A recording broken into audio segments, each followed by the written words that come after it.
half-wit. I think I did. It should be live, right? Is it even live? I don't even know. I had to like reopen the tab or something. I pressed the live button, but I think it only just now went live. Is that real? There's viewers waiting. This end stream. Why are the viewers waiting? I'm live. What? I think it's live, but I had to open the tab again to make it go live. Thank you very much, Jaterin, for the 2 months. I earned this. Hope you had a good ad break. You're not seeing it? Now you are? Yeah. So like, I pressed the go live button and I moved away from the tab. And apparently if you're not watching it go live, then it won't go live. Like, wow. So silly. Alright, now there's the VARREL boys. WWDG jackets. Wow. Can't go wrong, really. Oh. Ew. Coffee doesn't taste good today.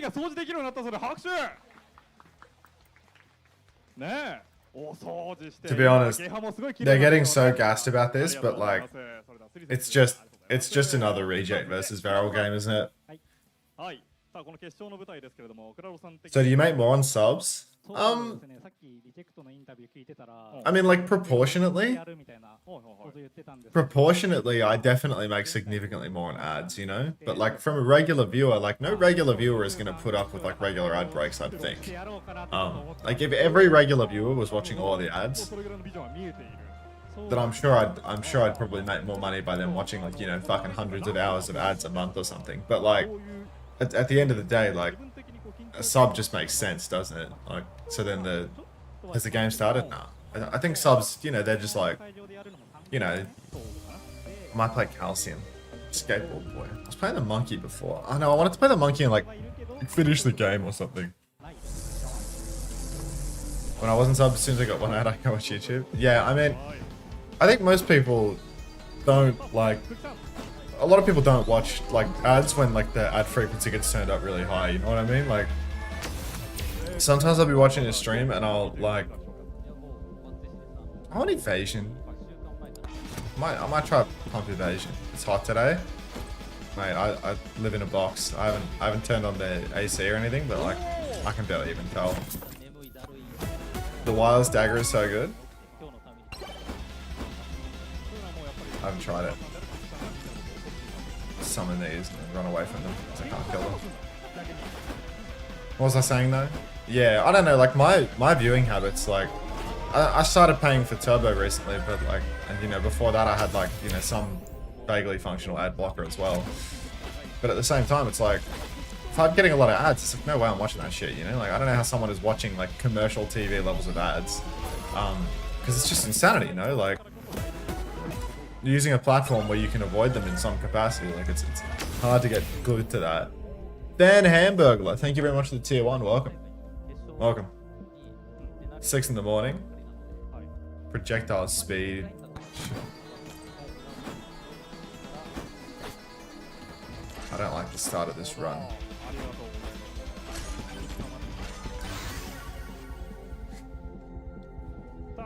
Do I want a lightning staff? Nope.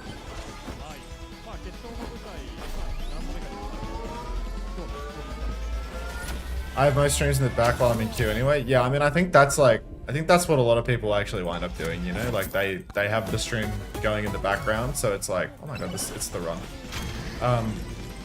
So it's like not such a big deal if the ads are quietly playing in the background and stuff.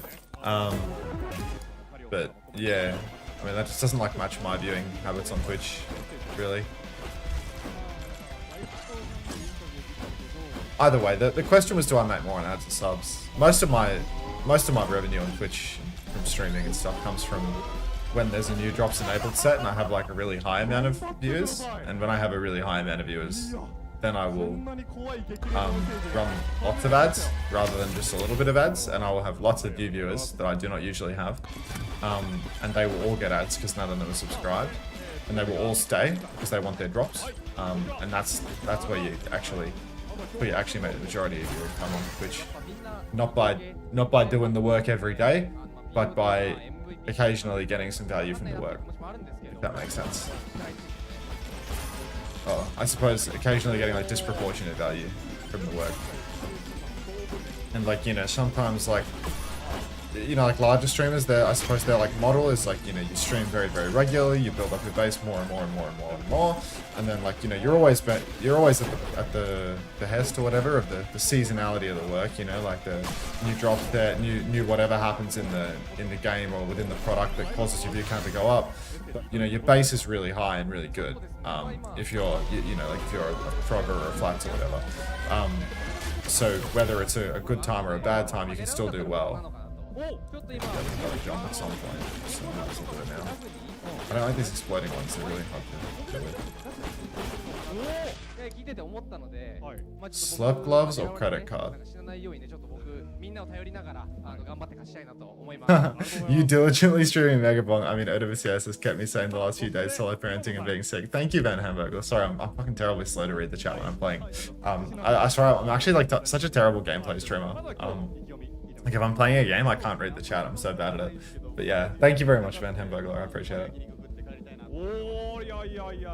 And don't you operate on an EU sleep schedule when there's a full weekend of matches like you and CX sleep at the same time? Yeah, I kind of have to, right? But like, because I mean, the way that it winds up going is like, I was talking about this yesterday.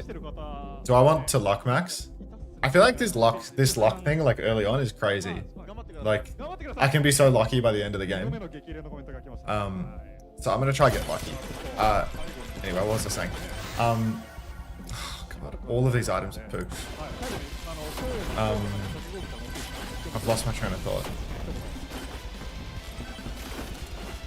I think my viewer base is really great for the amount that I stream. I'm really happy with the size of my viewer base and such. Because I've only really been doing this like really consistently for like a month.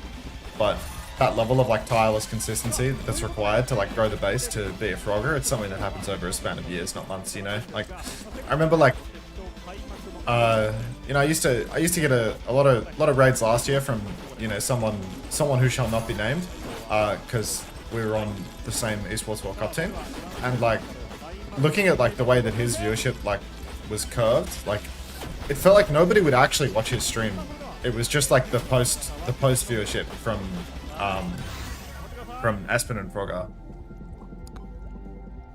Damage time? I've never used the damage time. I'm gonna use the damage time this run because I saw if I can unlock a character with the damage time. And yeah, like, I do wonder like how much of my stream is a bit like that, where it's like, I have like a core base. I'm certain that my core base is larger than what his was back then, but at the same time, like, if I was just playing Megabonk or Overwatch or whatever, I think it'd probably be even smaller because I don't have like the gameplay aspect, you know? Like, nobody's gonna fall asleep to the cute Megabonk gameplay in the same way that they will to the cute hitscan gameplay, you know, clicking heads of the Mercy Pocket. Voldemort was on your esports team? Yeah. Pretty much. Alright, we'll do the scaling with credit cards. I think these chest things are like deceptive. Like, I don't know how many chests you actually wind up opening. I think I'm really overestimating like what the value of these credit cards actually is, because like you want to get in on the credit cards early and open chests, but like chests get really expensive really quick. DPS players are unironically the most boring streamers every time, I swear. I mean, I think personality-wise, you know, you're probably not going to get the most thrilling DPS streamers ultra consistently, but, you know, in terms of like gameplay, it's usually pretty fun to watch a DPS player more than anyone else, I would say, in my opinion. Like, I'm just so poorly scaled here. I have a crit tome, a damage tome, and one weapon. Like, how bad is that? I wanted to go like evasion, you know? Like, I've got no lifesteal. I can get the evasion thing, or I can just get some money. Let's get some cheddar.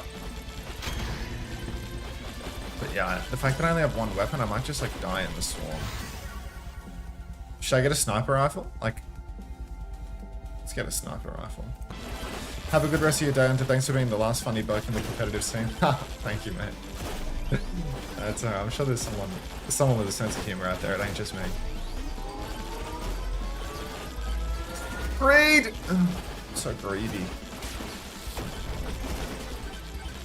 I don't have any lifesteal. I feel like I took some lifesteal at a shrine. But Health bar seems very low. Sniper rifle up.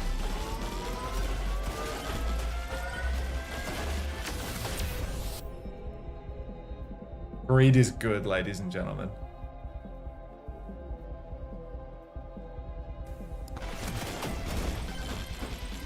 My actions have no consequences.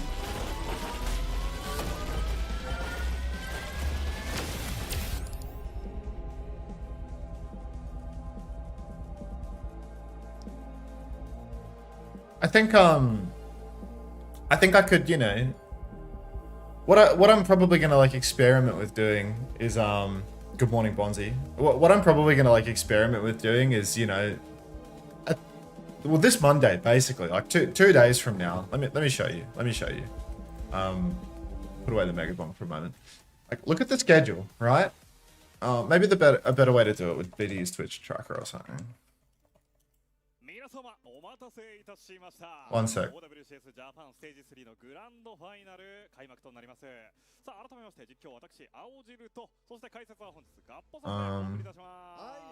Streams. Yeah, like look here. Look here at like my stream frequency, right?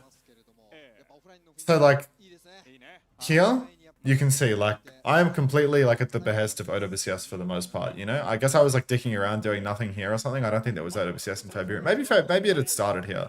But like for the past like month in September here, like every single day, you know, like every single day. Here was a day off that wasn't actually a day off. I got banned. Here was my first day off in like a month. And then here, this is where we're at right now, you know, this is today. So like, there's literally been one day off, like in the past, yeah, there's been one day off since the 25th of August. And like streaming every day is like really good for building up a base of viewers, right? Because, you know, people watch a lot. But as soon as this period ends right now, like on the Monday, which is what, up here? On this Monday, look at the OWCS schedule. Like, it's about to go into weekends only for like the remainder of the stage and for the remainder of the year. And there's only 2 weeks of North American regular season left and then 2 weeks of playoffs. There's basically like only 4 weekends of OWCS left in the year outside of Stockholm, right? So like, what am I streaming for 8 more days of the year? Or am I playing fucking ranked? You know, like I don't know, because I'm not really sure.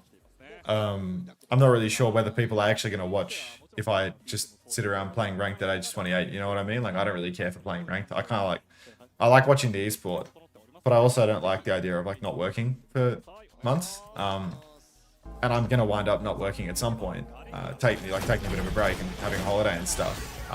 Just not yet. Okay, so I want evasion. Because yeah, I am going to wind up like taking a holiday. Oh, does evasion work on red circles on the ground? Can you evade damage on the ground, or is that crap? Unter ranked would be cool. I mean, I play. You say you think looking at polls would be fun? I just don't like doing that. I just get sick of it past a point, and whose povs am I watching for the 3 months of no competitive play, you know? Like, it sounds good in theory or whatever, but it doesn't actually, like, it doesn't actually come out that well. It doesn't actually become good content. I'm just a number, but I'd watch you attempt to be good at Overwatch. I mean, I can play, right? It's just the thing of like, I don't know, like I get much more irritated when I play ranked and stuff like that. Like I can't like play ranked and just have fun. I don't know. It's not like it's not like watching and talking about the game for me. It's really different.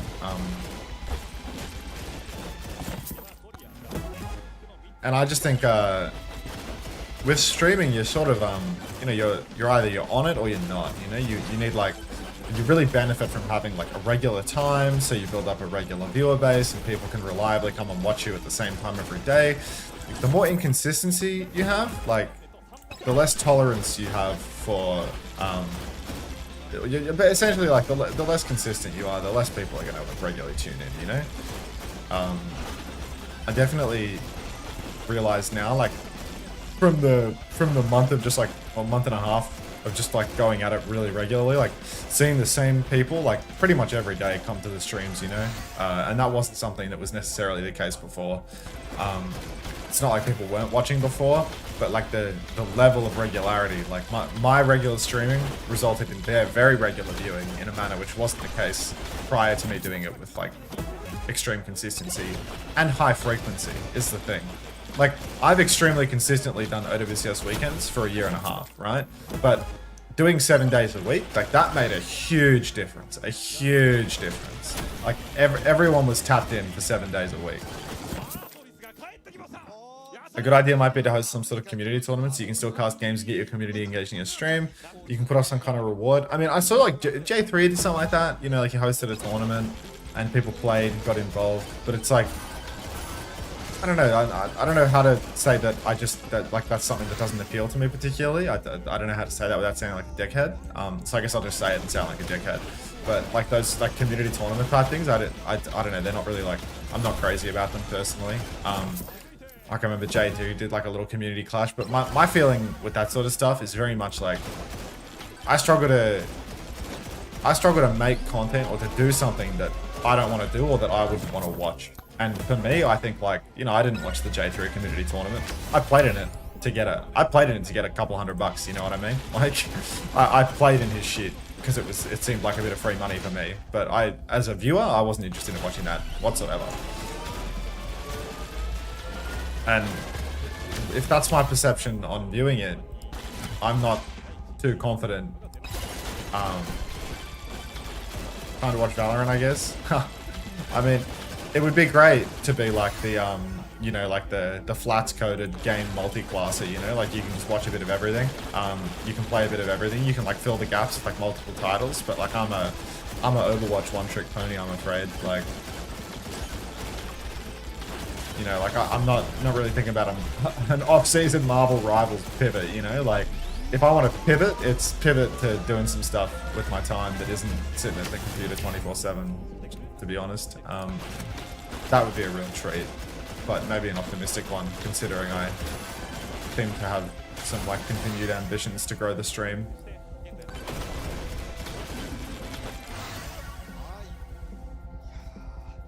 Should I refresh this? That's better. Jane content? I'm not about that. I'm not about that. I can't do it. Dude, one boss, like, I need the thing that makes more bosses spawn. That shit is insane. Could do like an interview duo rank type stream and you go YouTube content. I mean, because for me, right, when I stream and I have like a big view count, that's the majority of the stream income. I can get like consistent income from doing the private coaching, plugging that a little bit more, like, you know, opening up my bookings a little bit, doing the private coaching with more consistency. But at the same time, I actually don't really like doing the private coaching. I do it, of course. You know, I'm not going to look at a gift horse in the mouth. I open up the bookings and I consciously leave the bookings open so that people can always book and tap in, basically. But at the same time, private coaching is probably like my least favorite thing. I'm just color coding it.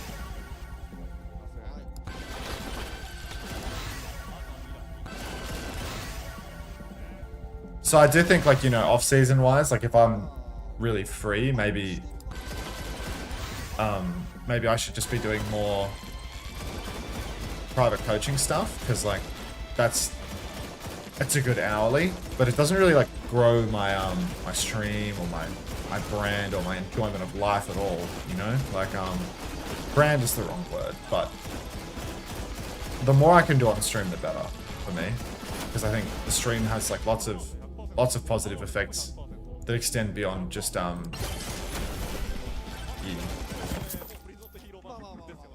Make your minimap bigger, secret tech. You're telling me I can make the minimap larger in this game? Are you serious right now? Oh my god. Oh my god. That didn't help. That did not change the range, dude. That changed nothing. Did I get lied to?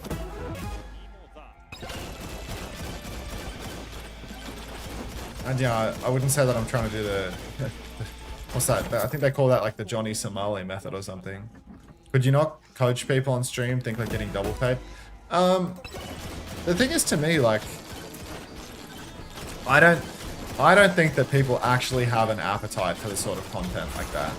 You know, like, the people that want to like tune in and watch, they want to be able to tune in and talk to the streamer, or tune in and watch something that's sort of like casual and like long talky. But I think that review content is like a very specific niche that does not actually massively overlap with like the average stream viewer. So even though one can absolutely stream, I can absolutely stream my reviews and stuff, I can't be a good streamer while I'm streaming my review. What's the point of... Oh god. What's the point of doing those streams to, you know, like a relatively low view count? Like, you know, where I can't interact with the chat. It's like... And then people see that I'm doing the coaching, I'm not like streaming, and then they don't want to tune in every time they see me live, because it's like, oh, he's not even, you know, he's not even interactable right now, he's just private coaching. I definitely have that concern a little bit.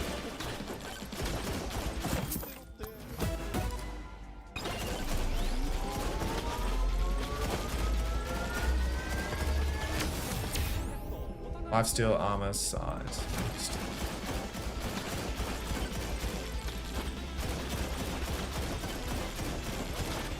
You underestimate the appeal of coach slop? I mean, you say I underestimate the appeal of coach slop. I think that I'd have a better estimation of it than you do, as I've been publishing it for, you know, well over a year, and I've seen like the relative levels of interest in the coach slop versus the slop. Like, I don't want to say I know what people like, but you know, the numbers don't lie on my channel and stuff. Channels plural. Like, I see where my bread is buttered. People like when I do like analytical stuff and whatnot, but at the same time, it's like, it's dry and it appeals to like a very particular audience, a percentage of the audience.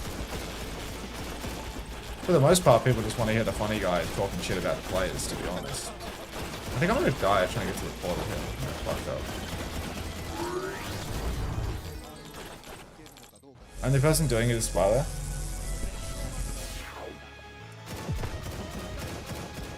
Okay, I mean, you can say that there's an appetite for like, you know, high level like long form analysis and stuff, right? Like, I've posted that stuff before. There's literally the video on my coaching channel right now.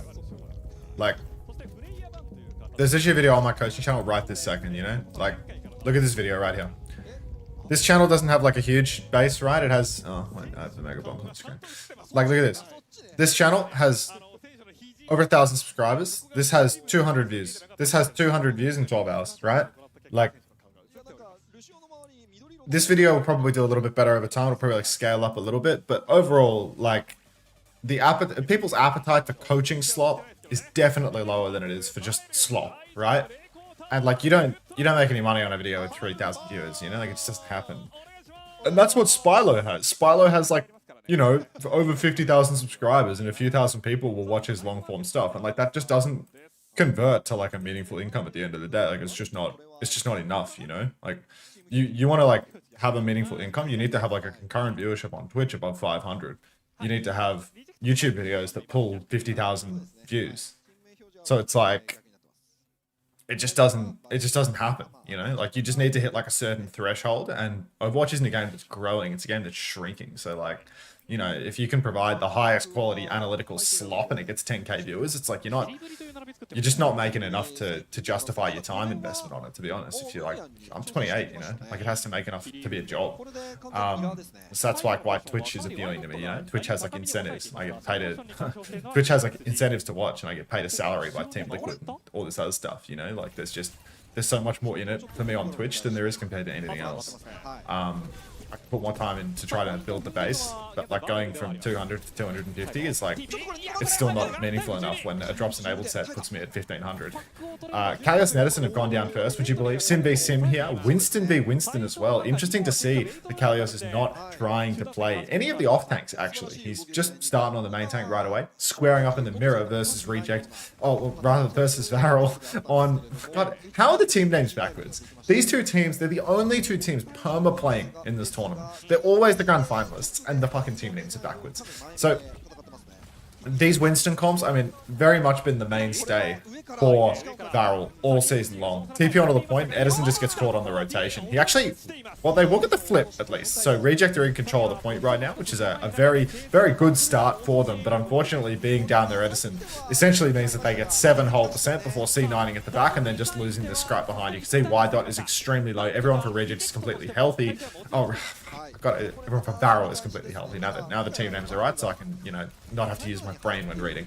All right, Kalios will back jump into main. Kitsune Rush comes out from the back off point from Cloud. They are trying to find a kill, but they will not. So it's a good kite for Reject, actually. They can push back in with their own rush now. They have a real window of opportunity, just need to capitalize. Kitsune Rush comes out. Epic shipping away, rushes out, Pulse comes through for Status and he takes down KSG. Nico goes down as well, and that's a massive opening for Reject. They're going to get the cap here. They secure themselves a fight win. Really comes off the back of that Kitsune Rush from Cloud, actually, because he uses that at the back of the map, and everyone just has to use their cooldowns trying to chase. Tidal Blast from Top Dragon connects onto Ydot, but Ydot self-casted the blast onto himself. Top's on the run, hiding in the enemy team's spawn. Recall forced on the run further, but will go down. He's got two players on him though, so in main there should be a one-man advantage for Reject. Kalios is zapping away, but does not yet have Primal Rage. Only 86% to that one. Trades back and forth. Nico and Epic both going to go down. Reject maintain the cap. Fully talked Undersea. Forces the Primal Rage out of KSG. And unfortunately, Kalios, he's just that little bit too late to his own Primal Rage. Can't get it online in time. And as a result, can't clutch out that scene. VARREL going to get the cap back. 40% remaining on the point. Edison, he's all over Slay up in main, but he can't finish the kill. He pivots to fighting KSG. Kalios rips out the hands. He might even put this monkey into a corner, stuffing KSG into a locker, but he can't finish the kill. He might have juggled him onto the Mega or something. 2-for-1 trades. Simwall comes out on the point for Nico, but Undersea goes down to the Pulse. Can't use his own Simwall. Ydot trades Cloud. Might need a Simwall from Spawn, Undersea.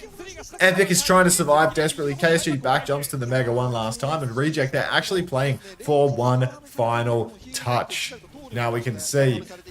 Oh, jeez. Double support ultimate for both sides. Sim wall advantage for Undersea. Wall is out. Body's not even on the point yet. Very early sim wall from Undersea. Not going to convert this into a cap easily. Lots of damage onto Y-Dot as well. Disciplined to hold on to the ultimate at least. So Tidal Blast still available for both sides. Kitsune rushes and Beard, but Reject have secured the flip with their sim wall advantage. Undersea gets jumped on the coast. Forces the Tidal Blast out of his support line. But unfortunately, it's just nothing but VARREL taken over in the kill feed. Both supports dead. Undersea dead. All Japanese players for Reject have been slain. It's just Kalios and Edison left standing, and they have to limp onto the point. Edison gets one tap, blinks into a wall, and will not get the second touch. Kalios jumps on, gets deleted by Big Reaps. Undersea might be good for one last touch, if he's lucky, which he's not, of course. And that would be VARREL taking round 100 to 56.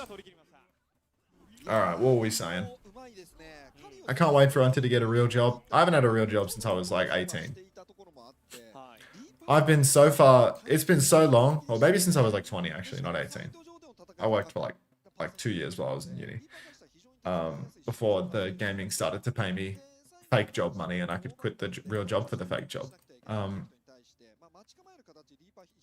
Trying to think, like, at what age did I quit the cafe?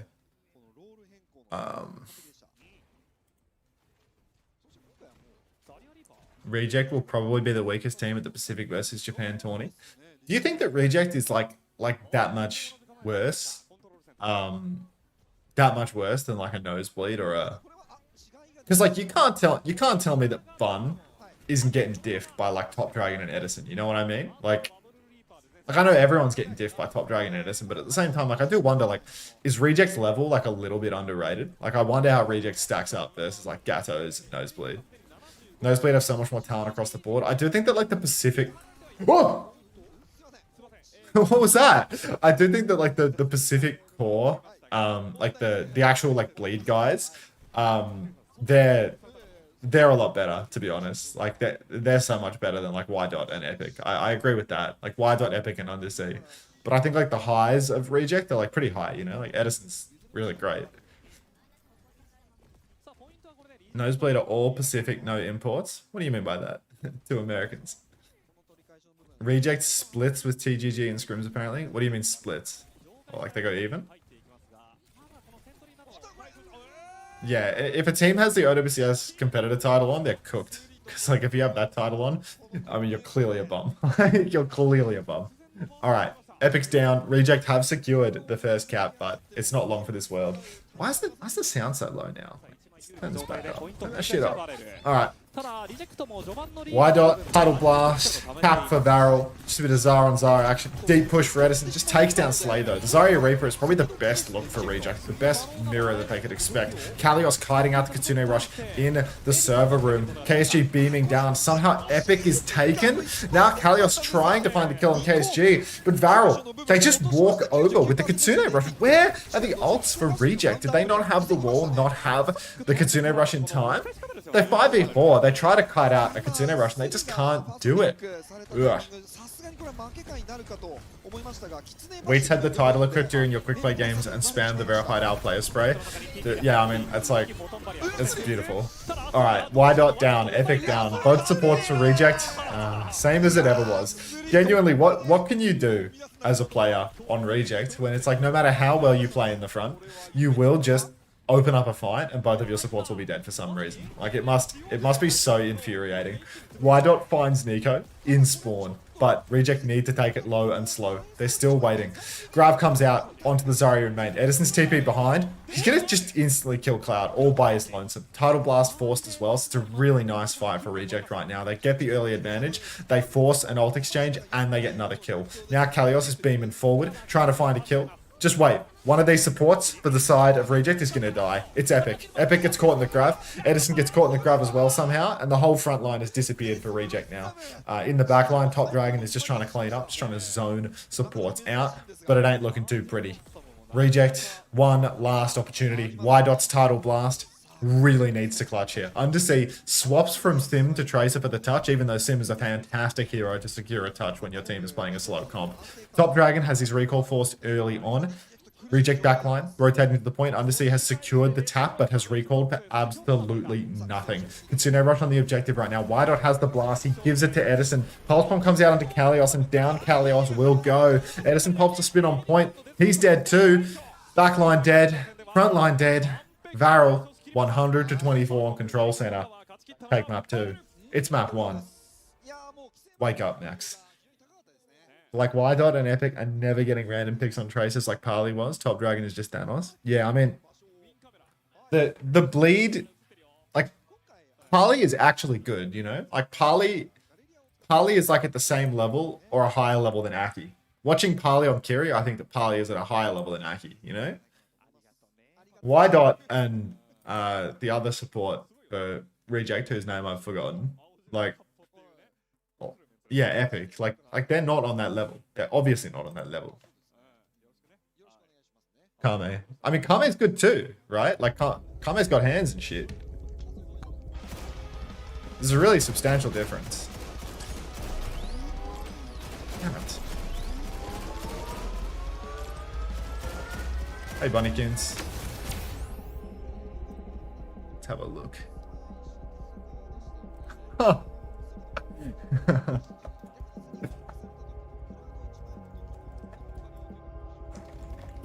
That's a good thumbnail.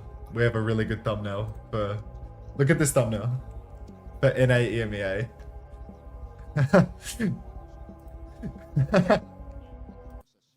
This is so unreal. You want to play, Bunnykins? I'm playing. Which one do you want? Do the one on the right. The one on the right. It's good. I like it. Oh, fuck.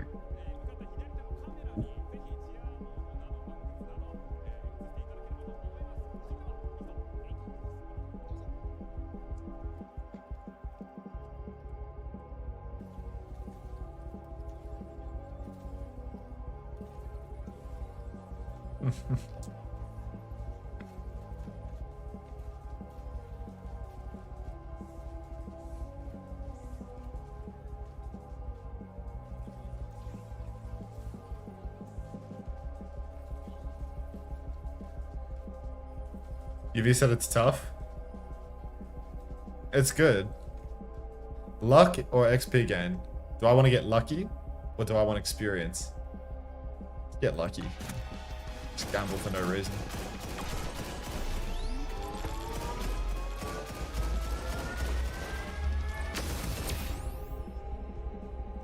I'll get lucky, Bunnykins. I found the boss bottle. I'll get luckier. Be very careful not to accidentally spawn the boss.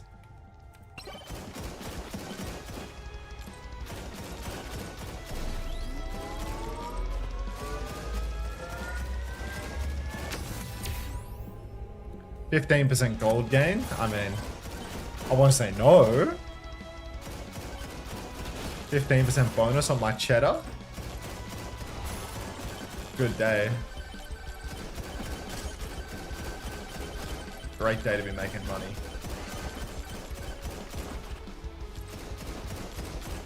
Dude, there's so many silly little shrines.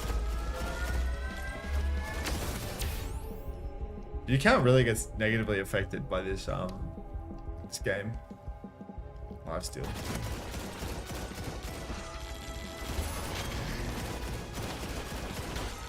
But you know, it's like, it's my MQ activity.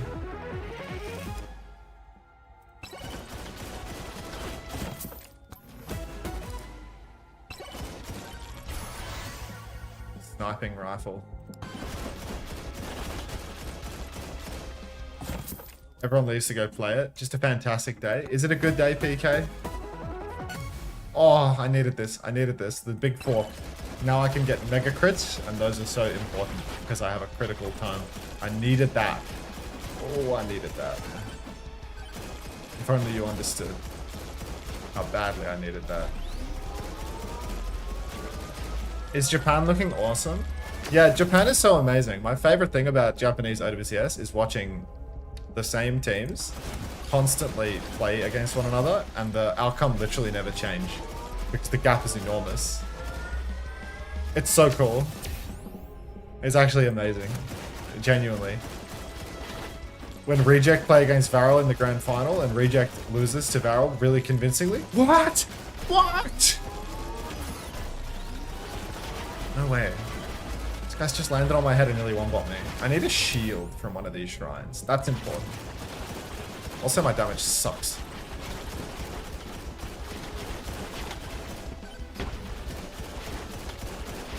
Oh.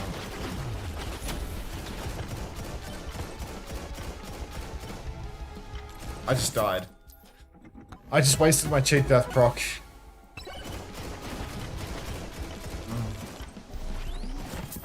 I'm so lazy. I'm having an insane run, and I just wasted my cheat death proc. Wow, that was really bad. Electric chair for me, I think.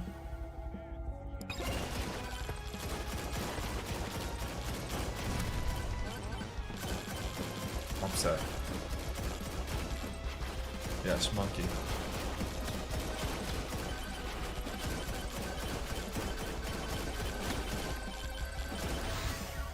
Damage, crit, projectile speed, projectile count. Individually upgrade my weapons.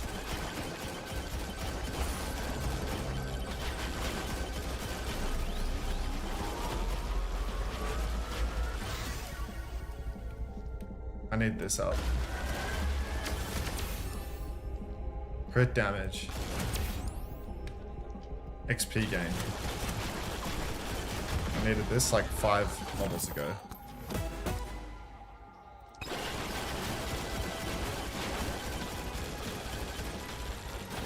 It's better. And now I need a shield.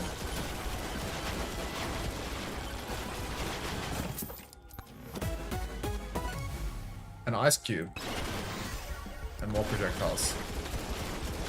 Need to continually increase my projectile count. My projectile count is way too low. Alright.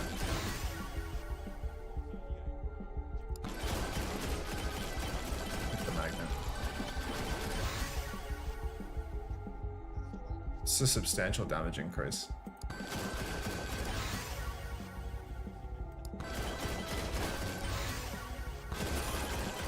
Good things come to those who wait.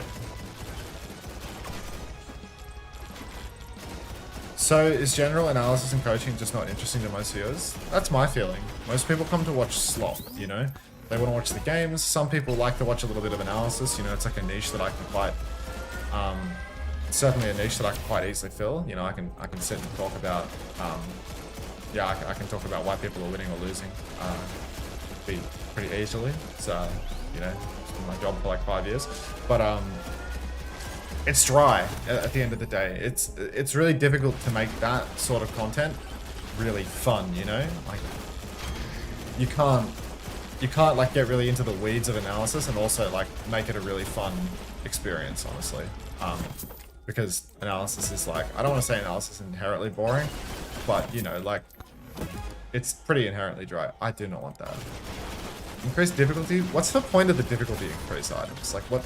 How does that benefit me in any way? What's the purpose of that? Maybe evasion, I think. Took an evasion time at the start of the game and I've just done nothing with it. More enemy spawns? Oh. Wait, so it's not their health? Is it just more money? And more XP? So I should be taking it? Oh. I thought that the difficulty would be like they have more health and they deal more damage to me or something.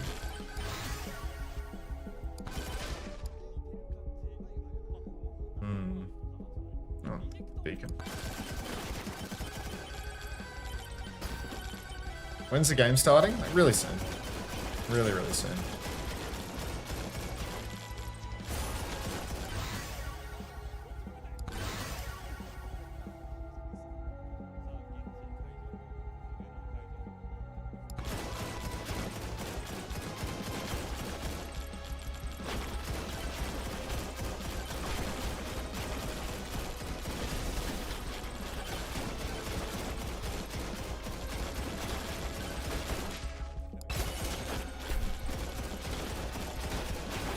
Yeah, I mean, how long ago was that, Turtle Hacks? Like, it must have been so long ago in the Jane era. Like,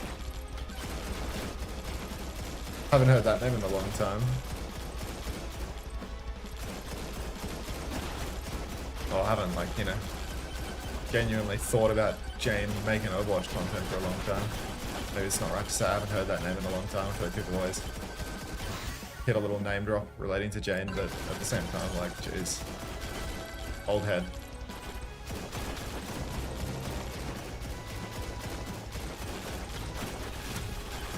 I'm gonna start taking the difficulty increases. It increases the enemy spawn, health, speed, and strength. Does it increase the health of the bosses at the end? Because that feels like something that is not helpful. Like if I'm... yeah.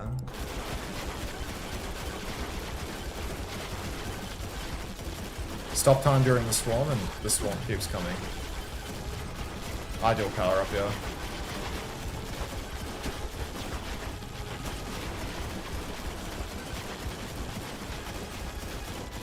Nuke during the swarm. If I can fucking pick it up. Another stop time. Next one's already over.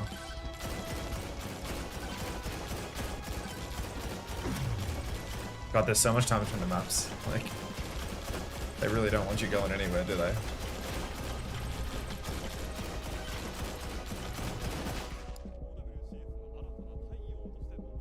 Do I want the +1 chance to proc on hit effects, or do I want the extra life? I feel like I want the +1 chance to proc on hit effects. Is it crit and on hit effect?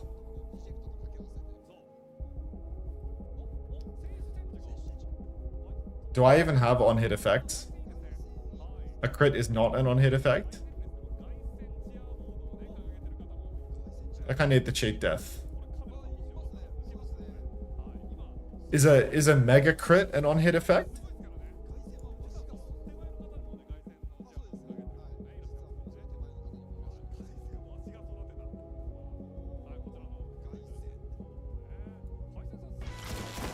Let's find out. Where are the golems? They're up above me.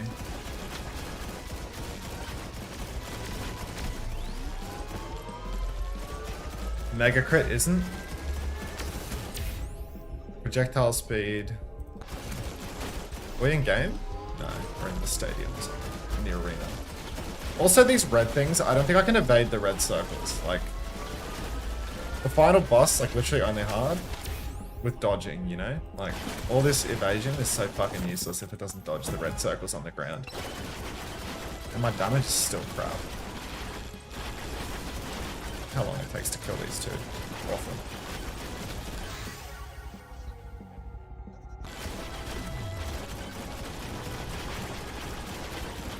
I wonder how much WDG gives the Japanese teams to this lane. It can't be much. Yeah. Can't imagine it's very much, is it?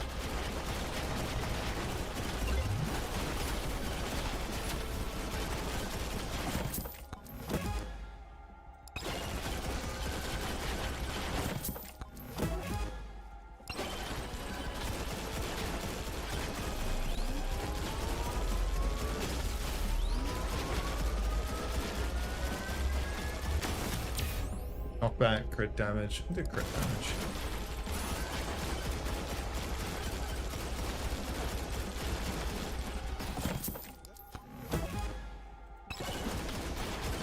But that burger item is like really bad.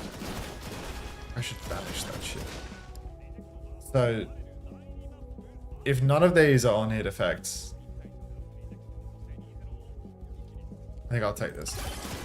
So what would it cost to convince you to do a deep dive on a hero? What do you mean a deep dive on a hero? You mean like, do you mean some sort of like tutorialized content on the hero? Like Jake doing, you know, like his masterclass stuff or something? Like, is that what you mean by deep dive? Like, okay, here we are. Oh, I don't like that stuff. Like, I don't like making like a generalized tutorial for characters. Like, that's like the... I'll talk... Remind me at the end of the map and I'll talk more about this. Alright.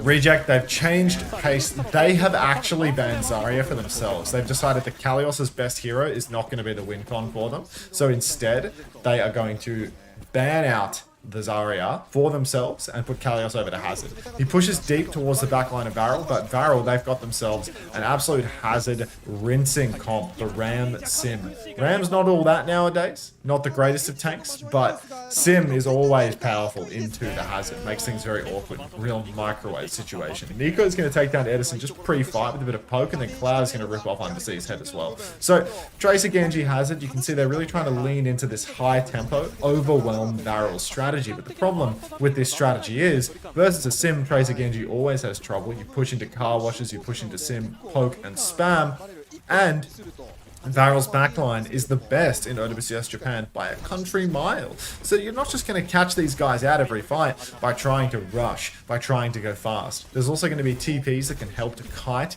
at any given moment. So really there's lots of outs here for VARREL. You can see Undersea trying to go for that one jump, one push into the backline play, and it just doesn't work out. Finds himself immediately killed by the overwhelming damage of VARREL.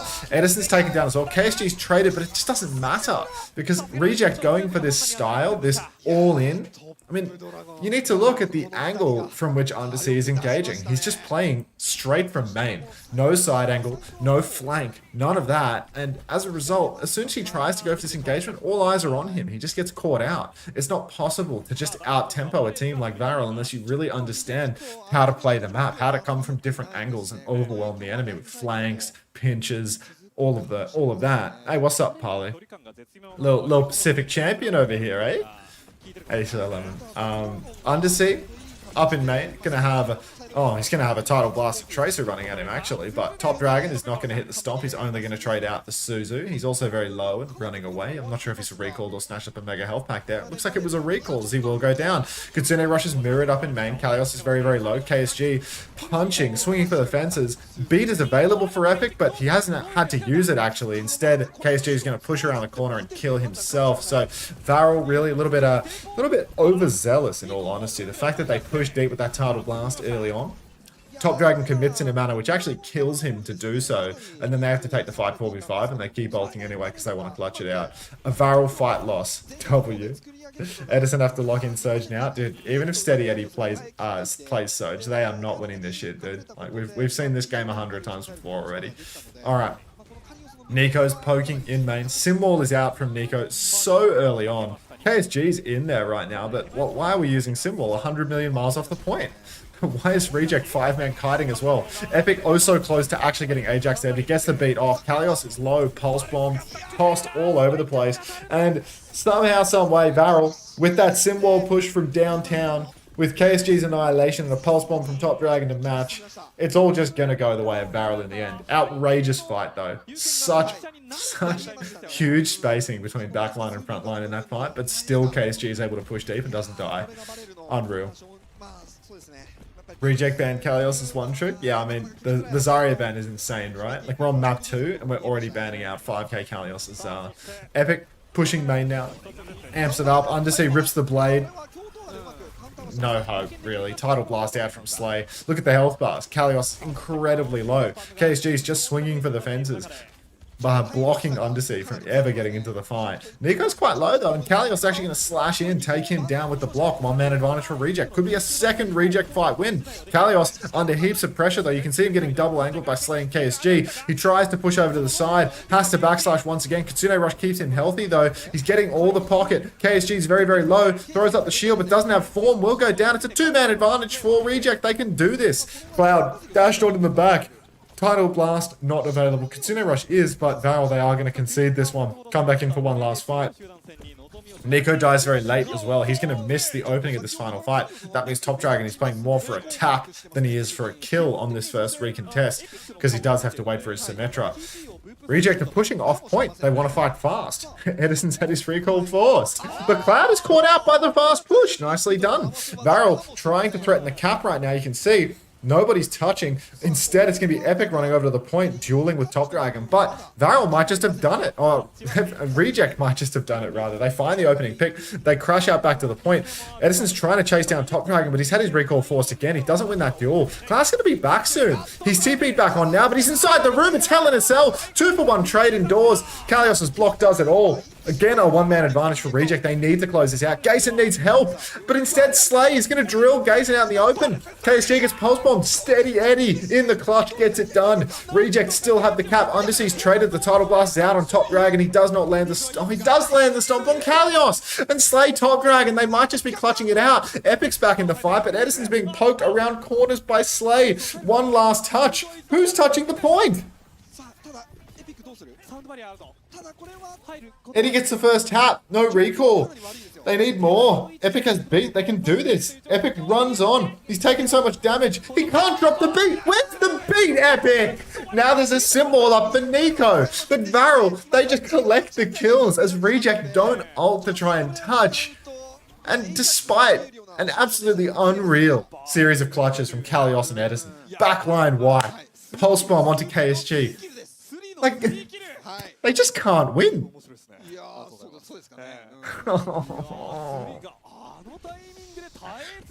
Genuinely, Japanese OWCS is so Saudi E-Leagues coded. It's so Saudi E-Leagues coded. It's insane. Backline dive for Edison right now, but recall is forced. Slay is going to peel Edison off him. No resistance. TP now available, and VARREL are going to start flipping towards the point. Cloud's a little bit late on the rotation, but he will get away in the end. Suzu goes comically wide as well, and he's going to go down for that, actually. He's going to pay the price of his hopelessness. So, one-man advantage once again for Reject. That was a beat push from Epic, actually, and that will clean house. Undersea, yeah, he showed that turret who was boss. VARREL actually get the cap while down a man, unfortunately. So Reject, they are going to clean up this fight, one would hope, but already VARREL is stealing percentage. Valuable percentage when you're up 2-0 already on the point. Oh my god, the Annihilation is out. KSG's playing for the clutch. Kitsune Rush comes out from Gayson on the point. And this is where they're going to take the 1-for-1 trade. They're just going to kite this one out. KSG is going to backstep into main. You can see how incredibly locked in this guy is from his player cam, though. Just look at him bottom left. He is in the game. Quite literally in it. Now we can see KSG walking forward to the point again. The touch begins. VARREL are sneaking out over through the sides. Blade comes out up top for Undersea. I don't know what he sees that made him want to rip the blade here. KSG has nearly C9'd the entire point. Needs some damage on KSG yesterday. Kalios getting poked oh so low. He has about 1 HP. Both tanks are traded. Recall's traded on point as well. Top Dragon dueling with Edison, chasing him down. Undersea losing in Mortal Kombat to a Symmetra turret. Cannot seem to get away from the sim as Nico runs him down, beams him to death. One man advantage now for VARREL, and they have ultimates that they don't even need to spend. Reject. No success with this Genji pick. Nothing at all. Yeah, W blade. Over 2 on the blades right now. Alrighty. Slay poking through main. Tidal Blast is available. Downpour for Kalios as well. Undersea's made the difficult swap over to Reaper. Reaper's not fantastic, but I suppose the Sojin ban is just too much. Undersea has walked forward. Again, Sim turret, a little bit of backshot from the Tracer, forces his Wraith form already. Reject, they want to find an angle for this downfall, but they have not forced cooldowns. They have really been boxed in right now. Kalios, instead of forcing cooldowns, he's just going to one-shot Nico. Very nicely done. Gason pops the Kitsune Rush, drops to the point, dies instantly. Tidal Blast came out there from Slay, didn't convert a kill. KSG swinging for the fences on point, but he's incredibly low. He needs all the pocket in the world. Cloud has a Kitsune Rush available. Beat out from Epic. It's a beat push. Reject to flip the cap as well. Wall is money from Kalios, and Slay's going to go down. KSG is still alive, though. Unbelievable damage coming onto Kalios right now. And the flip might just be going right back to VARREL. 2, 3 kills for VARREL as they win with this Kitsune Rush. KSG swings for it, and the AoE damage is just all too much. Kalios is over to Ball now. A desperate tap. A desperate switch. Edison's trying to stall the point as best he can. He gets one more touch, but it's overlapped with Kalios. He steals the mini health pack, but he's just on the run. He just gets hunted by Slay and Top Dragon. The dynamic duo imported for VARREL. KSG actually uses the Annihilation here. Feels a bit unnecessary, but then I realize it's a 3-0. I thought we were 2-0 up on the map. The map's just over. Back to Mega Bonk. This somehow feels more hopeless than the last grand finals. I don't know. It's always hopeless. The skill gap is so large in this region. The skill gap is so large.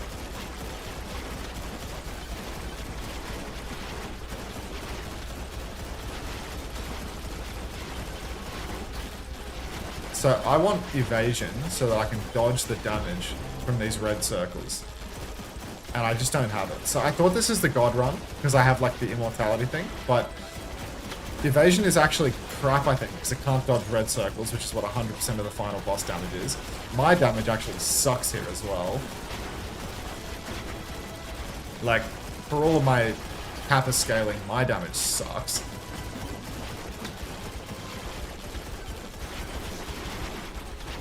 Terrible place to fight the boss too. Oh, deep dive reminder. Yeah, okay. So like, the reason that Jake makes like a masterclass and like a, you know, like a scalable hero tutorial is because Jake is like a little MBA business boy. It's I don't know why I would describe him as an MBA business boy when he doesn't have a bachelor's, but you know, he's like a businessman, right? He's like striving for a scalable product. The idea of making a course, the whole purpose of it is so that you can divide your labor in a manner where you can sell multiple units of the course. You do the work once and then you sell the course indefinitely. And because he has a big brand, that's why he makes the course, right? But like, I think those things actually suck as a product. Like from the consumer standpoint, the reason that you don't see like up-to-date guides on heroes and stuff like that is because like the game has like so much nuance that like it's really incredibly difficult to talk about every matchup, and the matchups change with the patches and the heroes change with the patches. So it's like, it's actually really difficult to make a product like that that's actually valuable to the consumer.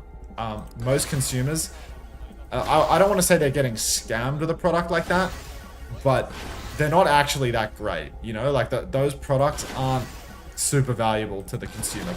It's what people want. When you're new, you search like, you know, how to play this, how to play that, whatever it may be. You search for the tutorial on the character, but at the same time, it's not actually a very valuable product, and it takes a lot of time to create it, and the whole idea is that you can keep selling the product for like, you know, your passive income or whatever the fuck. Like that's the theory behind it. I need to get the portal.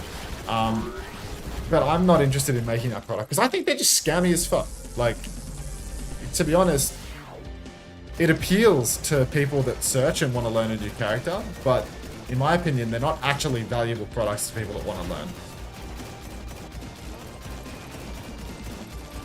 Hi, Beanbags. Does that make sense? But also, as you were saying, you want to do more on stream. It's not more valuable as an interactive course to chat when people ask things they don't understand. I mean, I'm happy to like talk about the game on stream and like answer people's questions and stuff like that. No, because this isn't like a car queue tips and tricks, Luna Nights, you know? Like, I can't do tips and tricks. Like, I don't know micro for heroes, you know? Like, just got an Ozempic ad before tuning into the stream. Is that real, Fried? Is that real? Are you really... Have they got you pegged as just like a consumer of all sort of like medical crap now? But yeah, like... Tips and tricks is not only like a pretty saturated market, but it's also something that I just don't know. Like, it's not in my wheelhouse, you know? Like, I don't know micro for heroes. Like, I pick a hero, I don't know how to do half of the text and stuff like that. I know how the general stuff works, you know? I know how the game works in like a big picture sense. Who's your favorite underrated OWL player of all time? I don't know. I think on my teams, I think Rain was the most underrated player. Rain was really good. Super underrated. Sunless, thanks for the gift sub to Fried. Thank you very much. Enjoy. Frederick. There's horns, I guess. It's crap.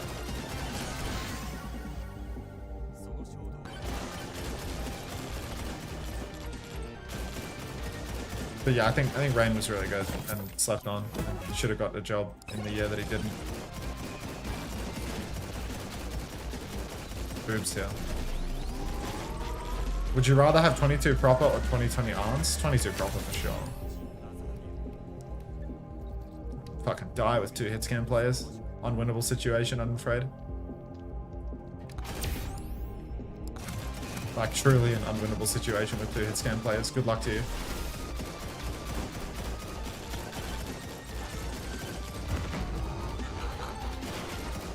I think when the first boss spawns on this layer, my run is just going to end. I think I'm actually like 0% chance of winning.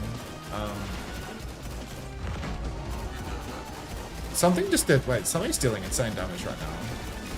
I don't know what it is. My damage is okay now.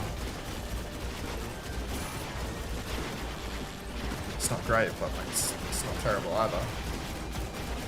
Maybe it's winnable. Bro, what version of play is this? This is Mega Bomb. What about like good habits overall per roll or something like that in a manner? The problem is like, I can't like produce this stuff unprompted, you know? Like my skill is I can look at the game and I can talk about like what's right and wrong in the scene, you know? Like where you should be in the scene. But giving like this ultra generalized feedback, like it just doesn't work, you know? Like it's just not how the game actually works. There's like so much nuance to like how the game actually plays, you know? It depends on what you have on your team and what they have on their team and what map you're on and where you are on the map, you know? And what ults you have and what ults they have. Like the reason that I'm like a non-believer in like the generalized content is because it's like it's not how the game actually plays, you know? Like if you buy a fucking 40-minute masterclass on a hero, like, you know, it's like when someone buys coaching from me or whatever, I can give them like the general issues that they have, but like I'm not telling person 1 the same general issues as person 2, you know? I will do a review with 2 people at the same rank and they will have 2 completely different general issues, right? I can articulate like a very generalized style, you know? I can like turn a hero's style into like a soundbite, you know? Like Tracer is like taking a short side angle and trying to always stand in a position where people can't deal damage to you and always, you know, stand close into the side of your team, you know? But like, most people know that, right? Most people know that, and that's like not a YouTube video, you know? Another 4. Oh, the double mega crits now.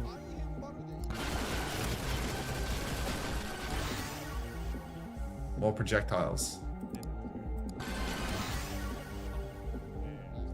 More projectiles. More crits. More damage.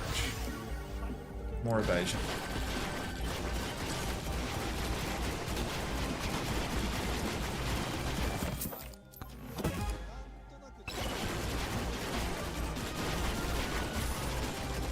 I gotta get moving. I'm so slow. I think basic concept stuff is engaging and interesting though. I mean, it's true, but the game's also been out for like, how many years now? The game's been out for like more than 8 years, you know? Like, if you want to pick that stuff up, the car queue videos are already there, you know? Like, I'm not providing new information. I get what you mean about like a crash course, you know? I can do like a Jake scammer course, you know, where I'm giving the exact thing of like, you know, a rundown for each character, you know, like how each character plays. But I don't think many people are actually buying that.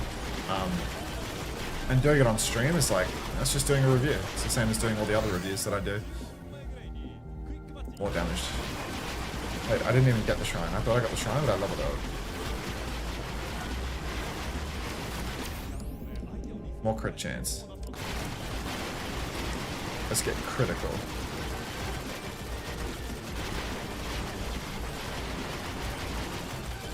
I have a lot of money. Are there no arm steals on this map? Shield! Oh, I needed that. Shield's so important.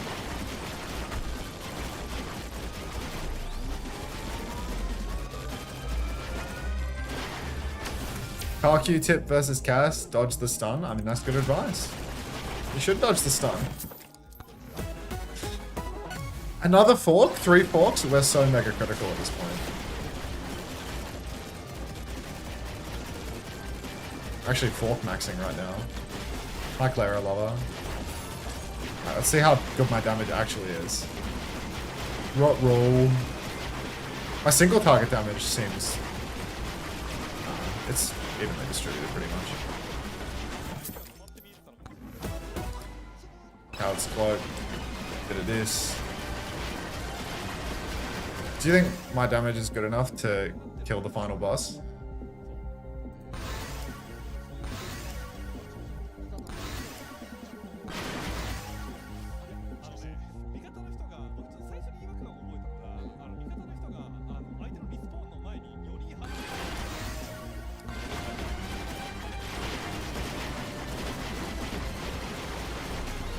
Want to do comp analysis for Faceit teams?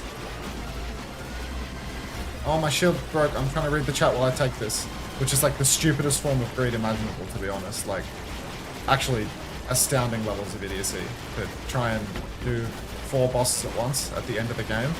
And also try and read the chat while taking a shrine. But, you know. Unfortunately, you don't get to choose how smart you're born.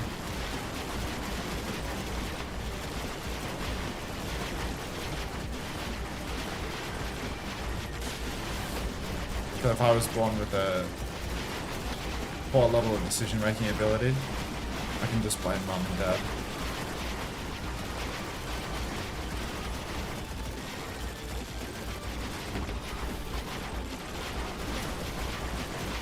I think content on less than tier 1 can't be that popular. Yeah, I agree.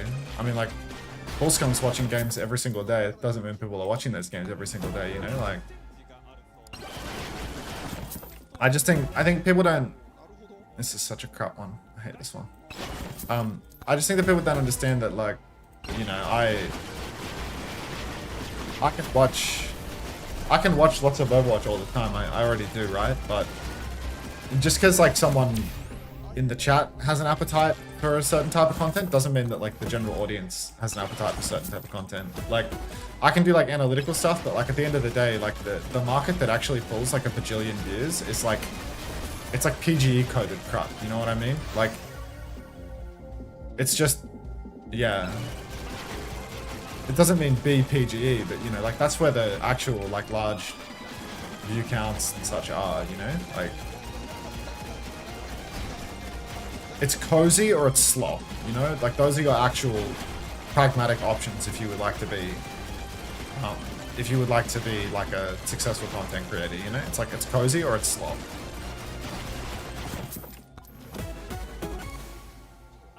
Oh wow, I need to kill 1,000 skeletons for 100% damage increase.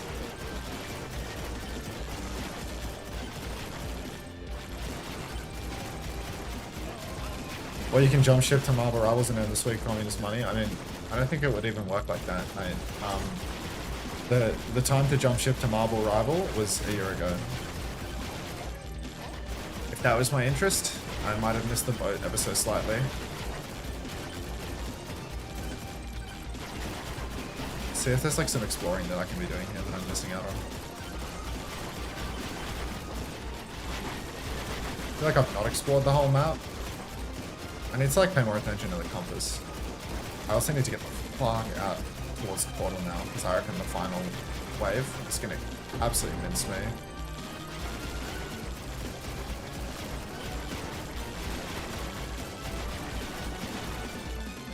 Would you be bored doing cozy or slop? I mean, what do you think my stream currently is? I think my stream currently is slop. It's like, you know, I guess I'm casting the games, right? That's something. But, you know, I think it's pretty slop coded more than anything else. There was an unexplored area that I've missed. Well played, Max. Oh, lifesteal. Oh my god, there's like 5 shrines here that I missed. And there's a horseshoe that I need to take. Like, this is so troublesome. We're in game also.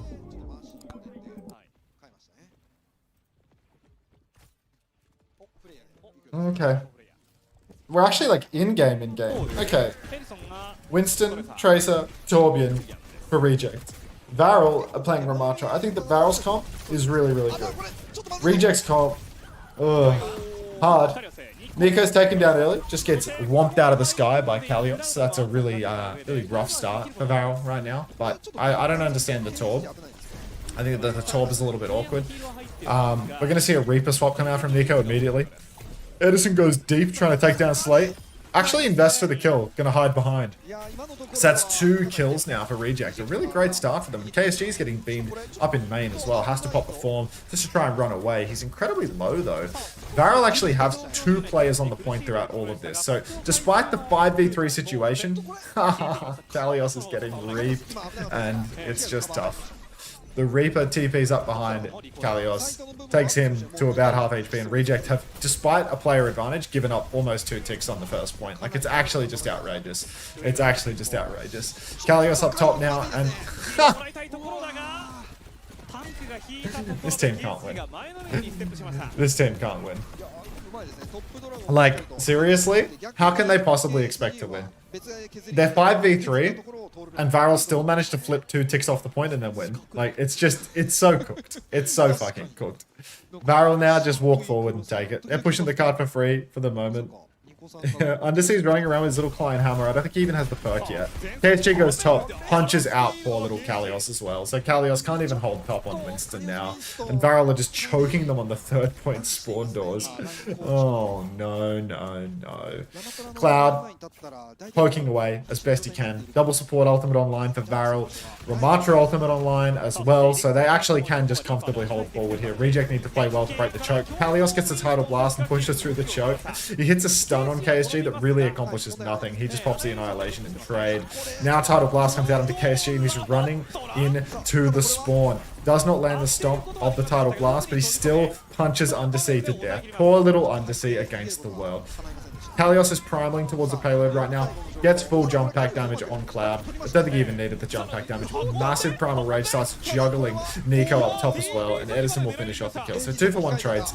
And Reject, they will secure a retake off the back of Kalios' heroics, but it's like a soft retake, you know? VARREL is still fighting, and Reject are always at a risk of random rogue death. Guardian Wave actually misses for Slay there though, and that's going to force KSG's death. Now, Reject can actually hold on. And this is where VARREL's comp needs to change. KSG is going to match on the Winston now, because first point, that is the Ramatra point, right? Second point, you've got to get over to a dive tank, over to the Winston, over to the D.Va. KSG started Winston, but he's actually opted to go D.Va, perhaps because Undersea's on the Torbjorn and he wants to just 1v1 him. Well, Bello, Fiddy. Alright, a Rowan as well. Now you can see Edison, pulse bomb onto Slate.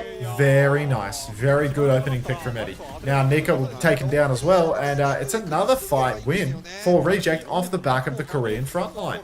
Cloud, Suzu's himself, trying to play life, but not going to happen. And yeah.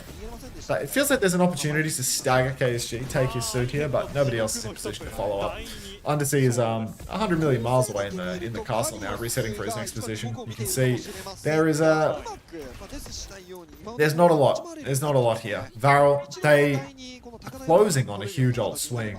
Support ult swing for Reject as well. Kitsune Rush comes out from Cloud at the back of Pain, and it looks like it's come out because Kalios has just completely thrown the game. So Kalios will go down in main, jumping God knows where. Undersea will be TP'd on up top. Gason will go down to Nico on cut, maybe without even using TP or Suzu. I'm not too sure. Maybe he used it early, and that'll just be it, won't it? Now there's one more fight here on second point, but Edison is stuck behind, being marked out by top.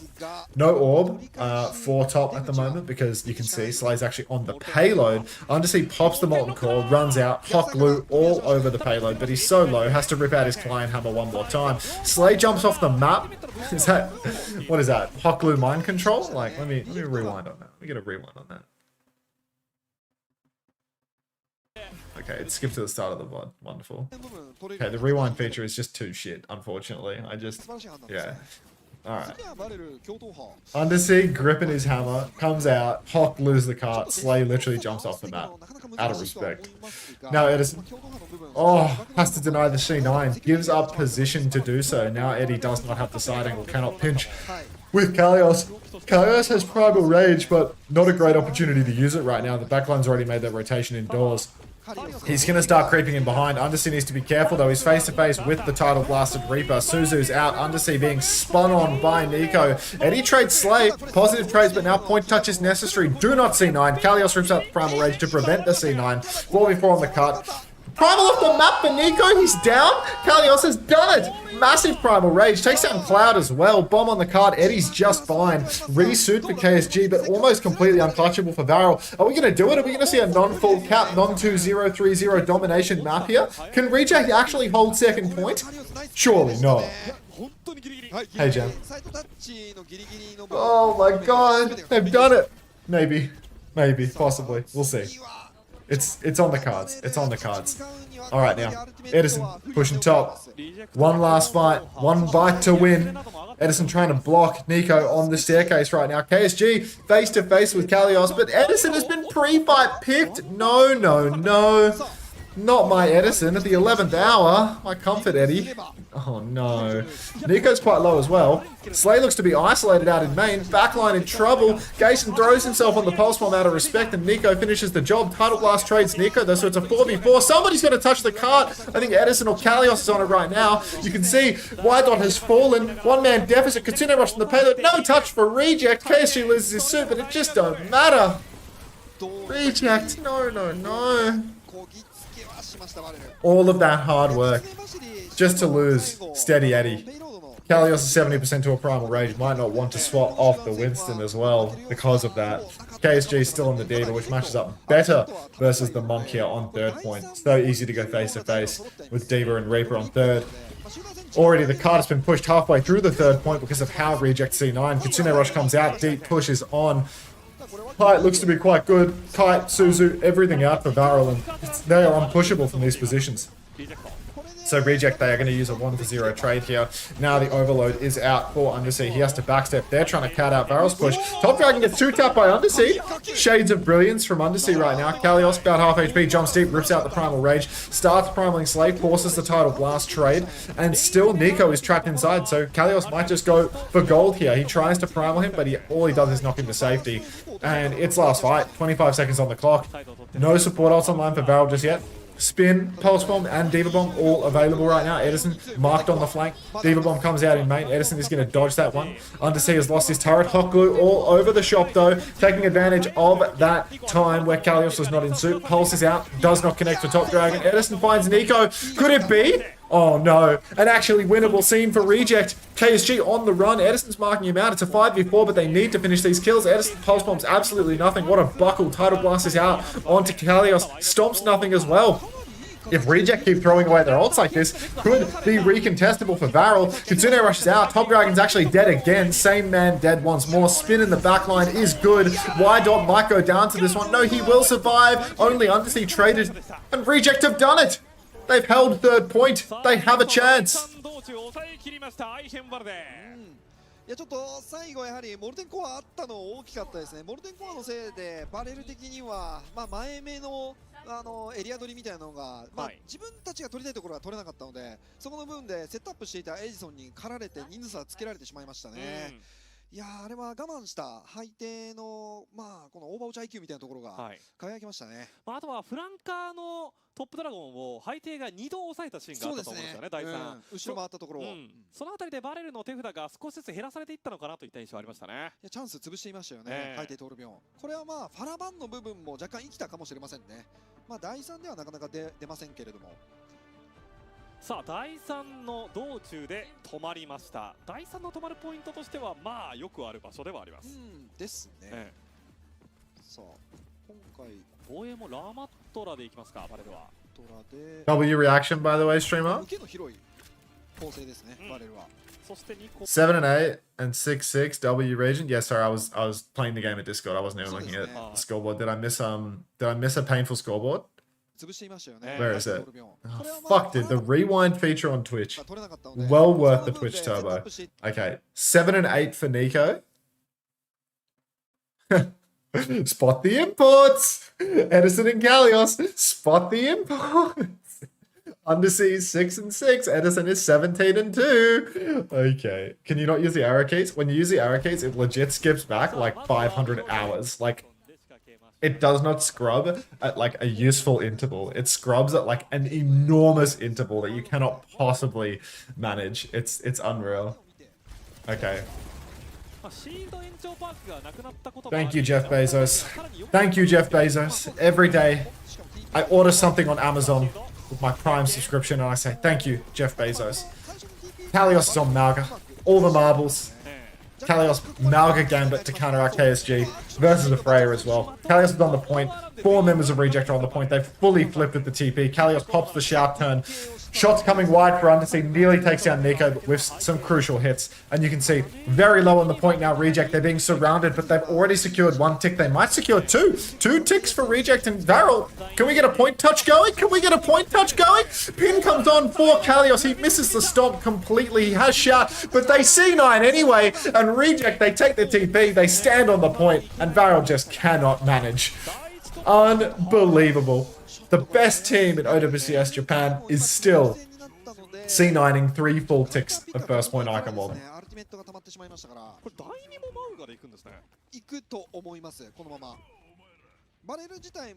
Yeah, it really does, right, Jen? Like when they introduce the scrubbing on Twitch as a paid feature, and you realize what the unpaid features are like. Oh, yeah, it's crazy. It's actually crazy. All right. Malga Gaming. Up on the high ground now. Nico has god tier positioning. I think it's so hard to play the Malga. The only way that they can win is through some god tier TPs from Undersea or from some real objective mismanagement from VARREL. KSG on the cart holding it down. Pulse Bomb goes wide for Top Dragon. You can see Reject, they're rotating up the staircase. Unfortunately, Y-Dot lost in translation. Late on the rotation. Self-cast the Tidal Blast. Tries to run it down. Cannot get it done. Back up to high ground. Now Kalios needs all the pocket in the world. Whether or not he receives it is another matter entirely. Kitsune Rush is available for Gason. He's going to cat Jack somewhere on the map because he just took his time with it and Top Dragon's cleaned up the kill. So, an absolute disaster of a scene here for Reject. I need somebody to talk this team through Symmetra fundamentals. I need to know why they're not using the TP to take top, why they're not pressuring the car from below. I just cannot understand why they've walked around the world to use all of their ults off the cart and die. Y-Dot Tidal Blasts himself off payload. Gason Cat Jaxes, Undersea, Kitsune rushes when they're not touching cart.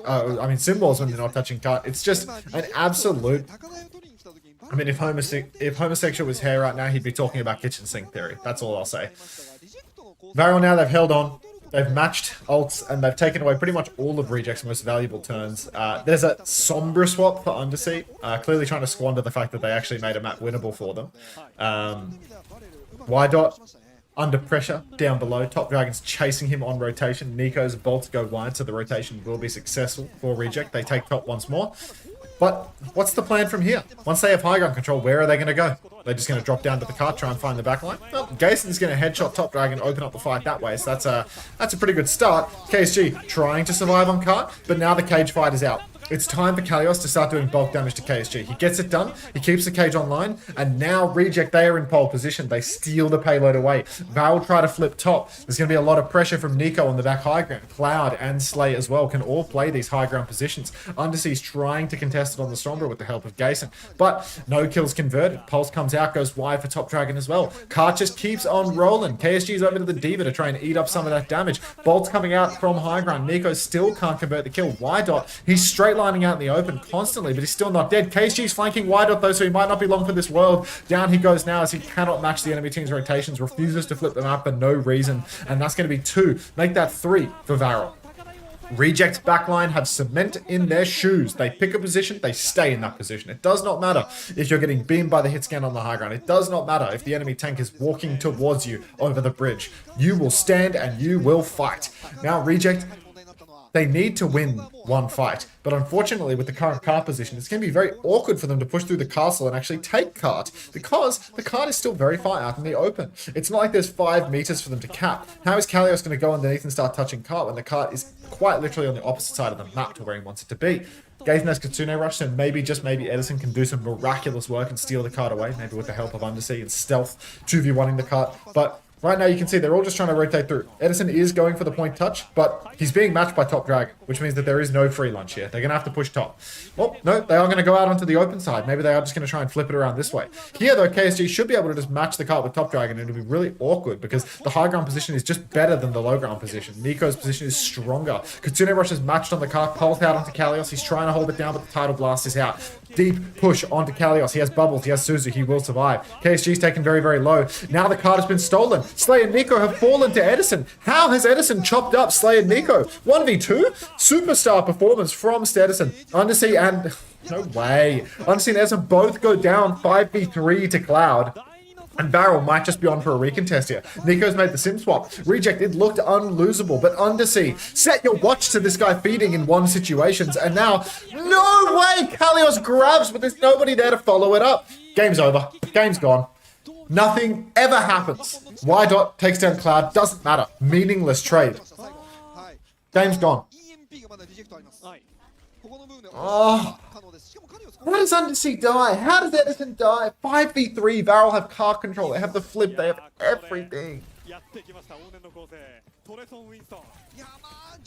And now Undersea's dead again. Oh, no, he's not. Caster had the same reaction that I did. It's a 5k grab right there. Alright, who's touching? Who's touching? Let's see this EMP, Undersea.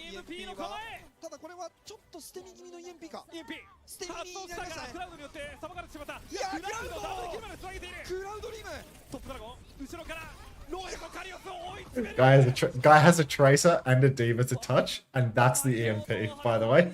Guy has a tracer and a diva to touch, and that's the EMP. That's what we get.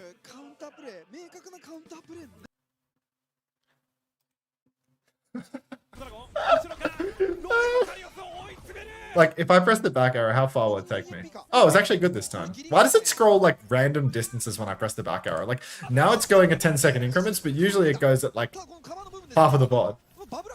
So here, Tracer can touch, Winston can touch.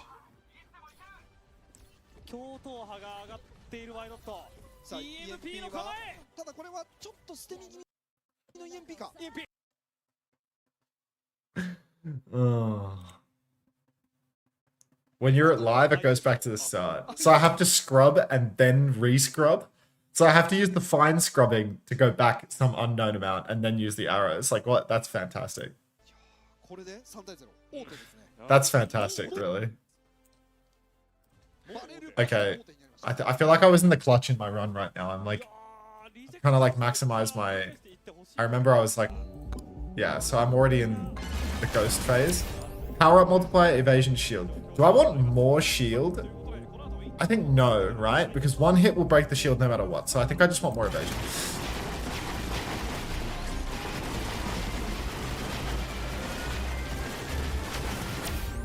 Elite spawn, shield, duration. I don't think anything about duration matters. I need this. And it's time to skedaddle. Projectile speed, evasion, projectile speed. Let's go. Let's get out of here. Oh, there's a chest here too. Okay, now the dark ones are spawning, so I really need to go or they're gonna kill me instantly. And another 4. That's huge damage. As long as I don't die here, everything's gonna be fine. Everything's gonna be so fine. Just don't die. I should have stayed until I leveled up one more time. Max, I'm gonna need you to get the jacket on. Why would I even bother to put the jacket on for this slop? Seriously. Alright, let's kill the boss. He took my... Which gun did he take? Like, my damage is actually sick.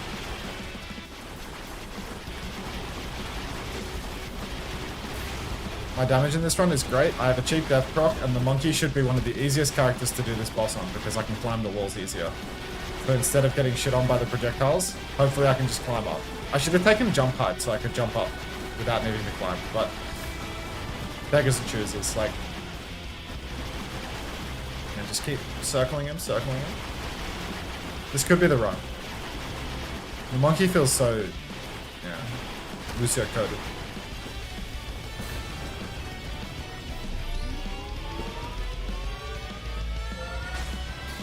Ow.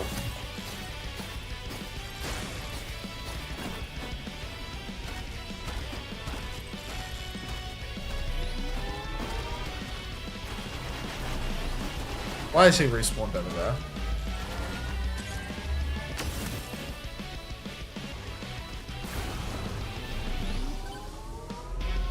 Come on, one more. And now I have my sniper rifle. And you took my bananas? No.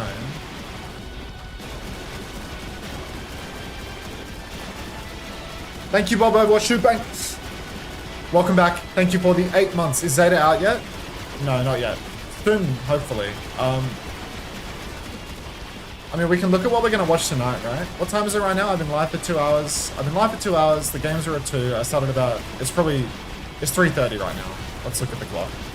It's 3:40. It's close enough. Yeah, the games are in like 2 hours, the Korean games, right? And I know today there's Falcons versus Way, I think. I think. The philosopher's mindset. Yo!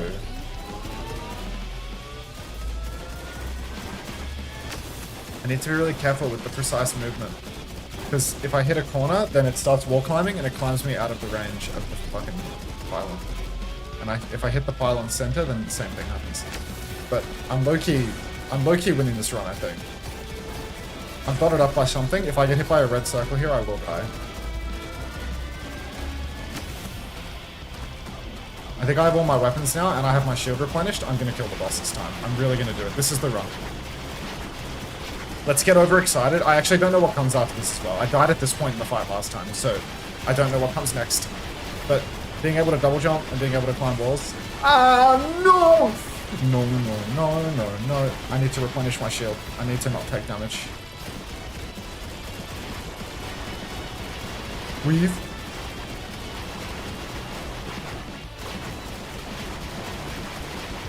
I will get you, Bark Vader. There's another phase of this? I thought that would be the last pylon phase because of the bloody because of the weapon steal.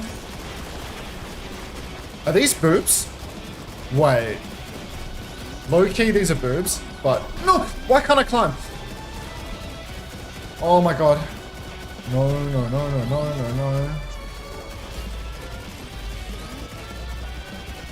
I'm getting tossed like a salad, dude.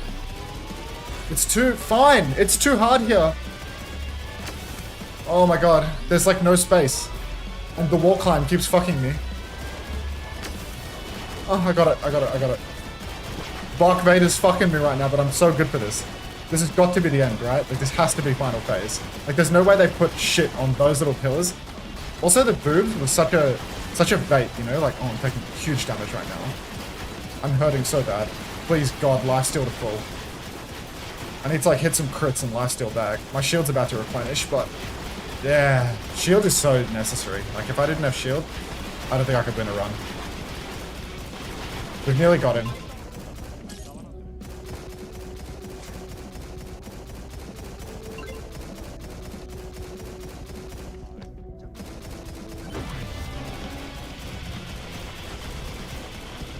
We did it.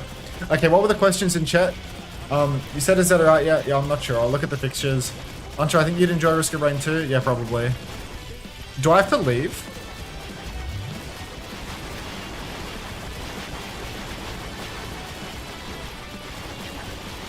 I guess I'll like stand here and get silver.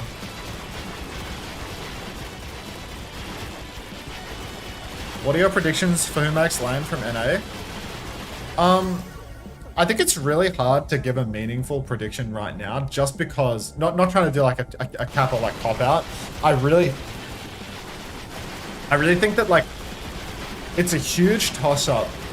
I think Team Liquid is like almost guaranteed in like pretty much every meta. But then the problem is that like SSG, I think like if Hawk and Sugar Free don't have a good meta for them, then they can get knocked out of top 3. Because like it's really important that Hawk can carry. It's really important that Hawk can carry. So I think SSG could be number 1. Like if Hawk can carry, SSG can be number 1. But if Hawk can't carry, then they can fall below GK. Because GK, like if backline can carry, if Lethal can play hit scan, I think that GK can be number 1, that Liquid could be number 1, but SSG cannot, right? So it really depends on what's meta, and because the playoffs meta isn't out yet, it's just hard to pick it. Like right now, what I'm hearing is that like, you know, 1 and 2 is like SSG Liquid in no particular order, and then 3-4 is like Nightmare GK in no particular order. That's what the streets have been saying. But like those power rankings change so much based on meta, right? I think Nightmare consistently winds up being in the 3-4 slot, like no matter which way you slice it, no matter what meta it is, just because of what like who's on their roster. But then like it becomes a lot more nuanced with the other roles, with the other lineups. Do you think Magic Gaming has found a team? I don't know what that is.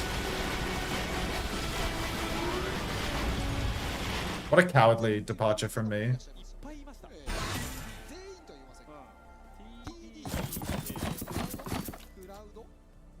No hope for the deal goats? I'm afraid not. Is there one more map? Like, okay, so should I play Mega Chad? Got lots of unlocks here. I think there was like something else that I could unlock here. The Executioner. Get the Thorns Tome to level 9.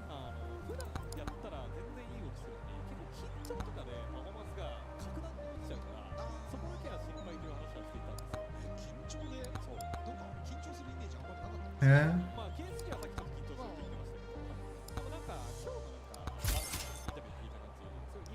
Oh shit, 10% chance to open chests for free? Get 10 of these and you have free chests? That's insane.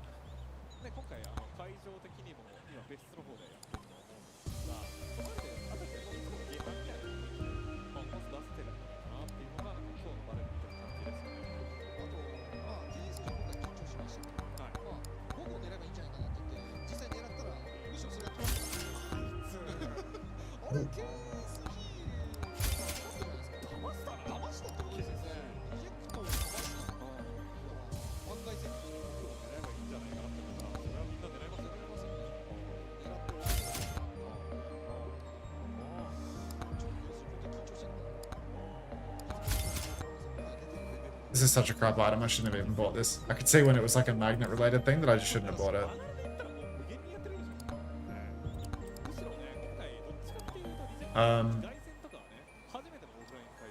Wait, you mentioned SSG needing a meta to favor Hawk and Sugar Free to really help them in somewhat. Okay, maybe it's wrong for me to say that it needs to favor Sugar Free, to be honest, because Sugar Free is actually like so fine in every meta. I think it's like, it's mostly like, you know, Hawk, like, there's a lot of off tanks that he can play, right? So like usually you can make it work, but if like Ball and Winston were like super oppressive, then I think it would be a problem. But I think Hawk's pool is probably deep enough that like no matter what, he's not going to be the problem.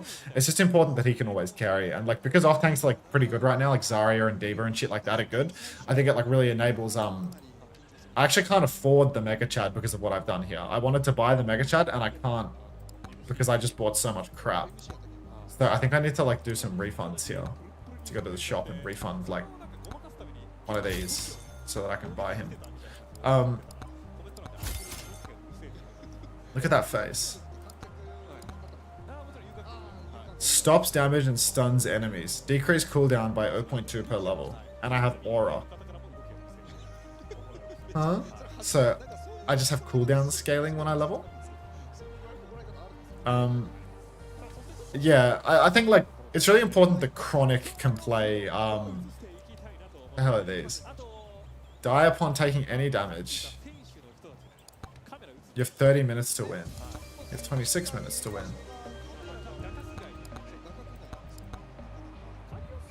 Yep. I'll do that later.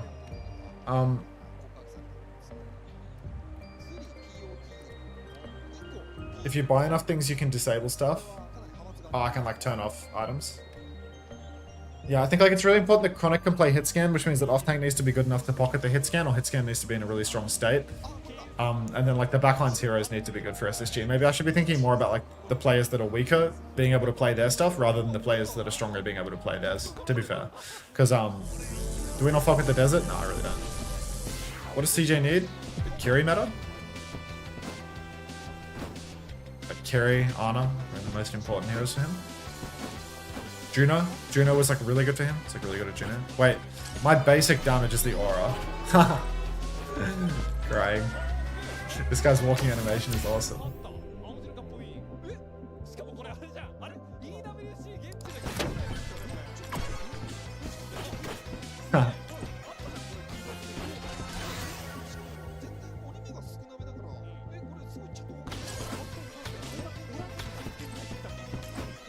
Actually, no, I shouldn't do projectile, right? Like, pretty much every attack has projectiles baked into it. Like, thing is, there's no way to like have 3 weapons that benefit from like quantity times and stuff with aura.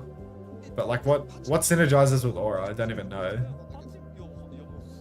Can you TLDR Japan, please? Yeah, VARREL always wins. VARREL is the best team by a significant margin, and they always win. And all of the games leading up to it are just working out who is going to play against VARREL in the finals. And would you believe that the team playing against VARREL in the finals is the same team that played against VARREL and lost like 4-0 in the finals last time? And they're about to lose 4-0 here. Because nothing ever happens in OWCS Japan. Aura is the size maxing weapon? I see. But what weapon? What weapon synergizes with it? Because like I want other weapons to go, right? Like quantity, I don't have double the aura now, do I? Like quantity doesn't double the amount of aura damage, does it? Did it just make it twice as large, actually? You don't win a spot at Stockholm for winning OWCS Japan. The way that it works is I got another ring. Okay. The way that it works is top 2 from Japan and top 2 from Pacific go to a little playoffs bracket thing in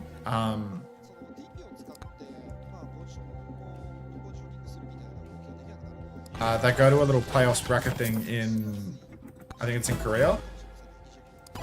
And then 1-2 Japan play against each other again, and 1-2 Pacific play against each other again on LAN, which is really weird in my opinion. I feel like they should do 1-2 playing against each other from opposite regions, but they're just having like the same repeat of the grand finals fixtures for whatever fucking reason. And then the winners of 1-2 versus 1-2 will play each other for a grand final, and the winner of that goes to Stockholm. But yeah, I really I'm just gonna end this run. Yeah, I really don't understand why they're doing that, where like they're not having Seed 1 from Japan play against Seed 2 from Pacific and vice versa, because it just feels like I don't know, like, I guess one way or another, they feel like they're gonna get, they wanted a guaranteed Japan versus Pacific final. Yeah, I mean, I understand that, but like, it's also just gonna lead to like, the opening fixture's crap. I don't know if it means that the final fixture's better, right? Like, but I guess they were a little bit worried that like Reject would beat Seed 1, but I think that wouldn't happen, you know? Like, I don't know. I think it'd be more hype to have potentially double, like to gamble on double international fixture. You know what I mean? What's the point of having one randomized match today that's a final and means nothing? Because all the domestic circuits are like their own thing, right? Like separate to these qualifier tournaments for the international, like the road to Stockholm or whatever. Like you still need to get your prize money for winning Japanese OWCS. Like that's what this is about, right? This is seeding for the road to OWCS, but it's also like it's the prize money for competing in the tournament. It matters. Japan has never beaten Pacific at LAN. I mean, Japan has never played. I mean, Pacific has never played against VARREL in its current form. Edison takes down Top Dragon, opening pick. So a good start for Reject here. It's been a long, slow neutral. Reject, they're playing more of the Torbium comp, but this time around Y-Dot is hitting it on the Juno. Cloud is pushing deep, trying to find a trade. Does not find that trade though, and Y-Dot is actually going to escape up onto the high ground. Gets it done. KSG has to backstep right now, and he's not going to be able to do much of anything on the horse from this position. So he keeps on running out. Pulses out for Stedison. Gets the melee finish. It doesn't even need the damage from the pulse in the end. And VARREL losing significant meterage at this point. Y-Dot has been pumping heals all throughout the first fight as well. Massive healing means that he has an orbital ray very fast. Orbital ray charge rate was nerfed, which means that getting a ray up this fast is genuinely impressive. Check Liquipedia, the prize money for first and second is the same. Cried. Actually cried then. I forgot that the Japanese rules around competition mean that basically everyone gets a very even prize cut. So that's just a piss take. Alright, Suzu on the payload now. VARREL, they're trying to retake. Nico's taken high ground, but he's very low, and Kalios is going to finish the job. He's actually punched him out, so I suppose Nico fell to the ground. Still on the payload is poor old Kalios. Y-Dot drops the, finally uses the orbital ray, but too late. That being said, even though he's traded out, VARREL have lost the checkpoint. So, fantastic start here for the Rejects. VARREL, oh, what to do now? Top Dragon's taken down Gason. Y-Dot's made the swap over to Baptiste. Close spawns enabled for Reject, but VARREL are going to start swinging back in now. And, oh, Edison. You do such a good thing. You get the checkpoint in 3 minutes. And then you get second. Hate to see it. This region is the respect region. Genuinely. Alright.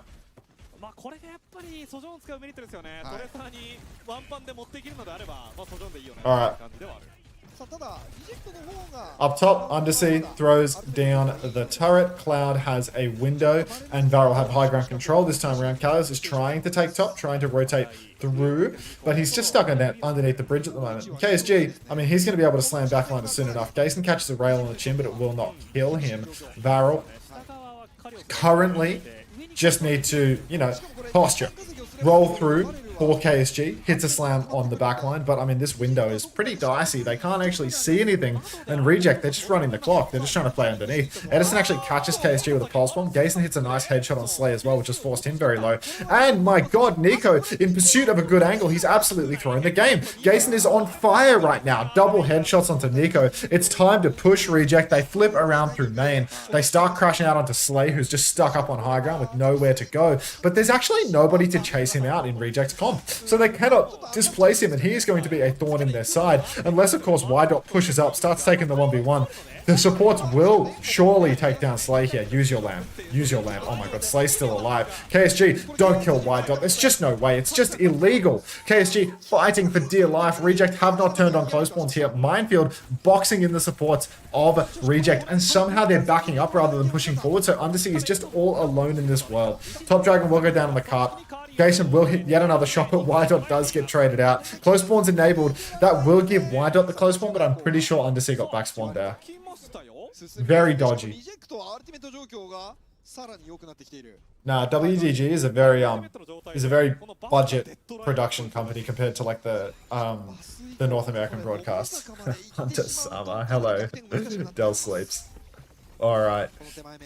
Why is VARREL throwing the game and you spelled throwing that way? You're crazy, bro. You're crazy for that. Slay up top has the captive son once again. KSG's abandoned the ball, gotten back over to the horse. And right now, Reject, they're happy to just park the bus. They're playing very, very slow. They have an ult advantage. They actually have 5 ults. They should not be parking the bus right now. They should be pushing. KSG rotating top. Opportunity for Reject to flip, but that would unfortunately rely on Reject's backline making a rotation. They've tried, actually. They've pushed through. You can see Wydot up top. Gets hit by the captive son. Gets minced. But the captive done splash his lamp. Slay's flanking behind right now. Edison might be able to creep in and take that. Flip has completely taken place right now. Window is out, but Gason goes down to the overclock of Nico. There's no lamp to save them. Pulse out from top. Connects with Wydot as well. And, I mean, look. A fadeaway pulse bomb from Edison onto Slay. Edison has survived as well. Reject still have close spawn. This is a good fight for them. Fundamentally a good fight. Wydot, he sees that KSG is back on the Orisa, and he makes the move back over to the Juno as well. So nice swap gaming from Reject here. It's crazy how Reject are actually able to play so many of these maps so close. They just wind up fumbling when it matters most. Alright, push up top. Wydot pocketing Kalios through it all. Snare up on high ground does bulk damage to Undersea, and his turret is completely out of the fight right now. He's actually been delivered quite a nice angle, but the spear onto Kalios stops him from blocking, and he's just going to go down instantly to the window turn from Cloud. Wydot up top finds a trade. Is Wydot a Juno one trick? This guy's a beast on the Juno. Huge heals in the first fight. Instant swap gaming over to it as well. This guy's a bit of a demon on the Juno, low key. Now we can see Jason being pushed out by KSG. He's got a TP target in the form of Edison, but he gets speared. He has to use his Suzu. Checkpoint will be conceded here. Edison's trying to stall it, but Edison dies for the stall. Absolutely horrific blunder, and now Reject, I mean, they're one fight away from losing the lead. KSG has the Terror Surge. Reject have more ultimates. The hot blue could come in clutch here, but I mean, I wouldn't put it past Reject to lose an advantage fight. I'll put it that way. Undersea's already used the overload after being speared in the back of main. Top Dragon's creeping into the backline right now, applying pressure, peeling people back. Gason's low. Edison poked low as well. The snare blocking his corner. KSG pushing the payload. Slayer's already taken down the turret. Kitsune rushes out for Gason. KSG goes down. Doesn't even use his ultimate. No cooldowns for Gason. Slide back for Nico. No chase to kill him. But Reject, they hang on, and they don't have to spend every ult to do it. You can see Nico's being chased by Eddie right now. Nearly has the kill. TP on for Slay. That means that now Reject can really flip through main. They can leave that Sojin Kiri behind, and they can push all the way to checkpoint. They will not be facing the pressure of that Sojin Kiri with how far they've gone behind. Edison's trying to deal with them a little bit. Undersea pulls out his little client hammer as well. Now the hot glue comes out. He's going to get Terror Surge, but KSG's in the hot glue. He's taking so much damage. Undersea will go down. Close spawns have been blocked, mind you, but KSG should go down here. He's taking such a beating. Annihilation comes out. Kalios, he needs this kill. He wants it oh so badly. Close spawns are on. Undersea gets the close spawn. Slays down to the hot glue as well. Didn't even clock that one. It was not clocking to me. But Reject now, pole position to take the map. They retain the lead. They all get close spawns. They're closing on an orbital ray. Nico has the overclock. VARREL have a significant ult swing in a couple of seconds though. Window, Kitsune Rush, overclock, all available. Pulse bomb still there in the wings. Top Dragon poking from the side, dealing bulk damage to Kalios. Pulse goes wide. Kalios pops the form timing, backs up through main, hands up, trying to survive. Wydot needs to be oh so careful though. There's a window in main, but Wydot's being pinched by a flanking Top Dragon. Overclock from Nico and window from Cloud have converted absolutely 0 kills though. So Reject, I mean, if they were in pole position before, now they're standing on the podium hoisting the trophy. The trophy of winning a singular map while getting 4-1 at best. But Undersea finds Top Dragon as the opening pick of the fight. Reject 5v4, ultimates to keep fighting. Don't even need him. Down goes Nico as well. No DPS for VARREL. Bombs out from KSG just to resuit. Get in there, Kalios. Take him down. You're winning a map in OWCS Japan right now, brother. Now we can see Kalios swinging away. KSG might get staggered here. I'm not sure if anyone's in a position to chase him. Can't actually see KSG. Oh, Top Dragon dueling with poor little Edison on the coast, but no orb for Eddie, so Eddie's going to have to back it up. Orbital ray on the payload is going to be massive here. VARREL have no option but to come in and touch the card at this point. Otherwise, it will be a full cap for Reject. Wydot, come on, man. Throw down the ray on cart. Let's get a ray going. They can't kite from here. Undersea's had his ult. Use your ult on the payload, man. What are you doing? Stop jerking off. What? for? Finally, the orbital ray comes out, but Edison's dead after 15 seconds of neutral fight jerking it. Gayson can layer in the Kitsune Rush on payload, also not using ult, and they're just gonna let it go through for no reason at all. Wydot's traded Top Dragon, but he's gonna die at the spawn door, surely. Gayson still has the Kitsune Rush, and Reject supports are allergic to using their ultimates. Kalios finds Cloud. Kalios will be traded. Where are the ults? It's OT, man. Like, what are you doing? 5v5 for 15 seconds. VARREL have no ultimates and Reject have everything, and they have unlimited point pressure, and they just don't ult. Like, genuinely saving ult for Overwatch 3. It makes no damn sense. All close spawned right now for Reject. They can take a fight. It's OT, so VARREL have to touch non-stop. But now VARREL have 4 ultimates to fight. They had nothing. Now they have everything. Outrageous. What's Japanese for Gaga? Ask young Lenny. Bowler shot comes out onto Kalios, but they will successfully run down Nico. There's a Kitsune Rush on the payload. And look at that Reject. 2 kills in a flash. A third soon to be delivered. And that's going to be Reject taking a map versus VARREL in the grand finals of OWCS Japan. Hawk Blue all over the cart, but there's nobody left to touch. Nicely done, Reject. Got it in the end.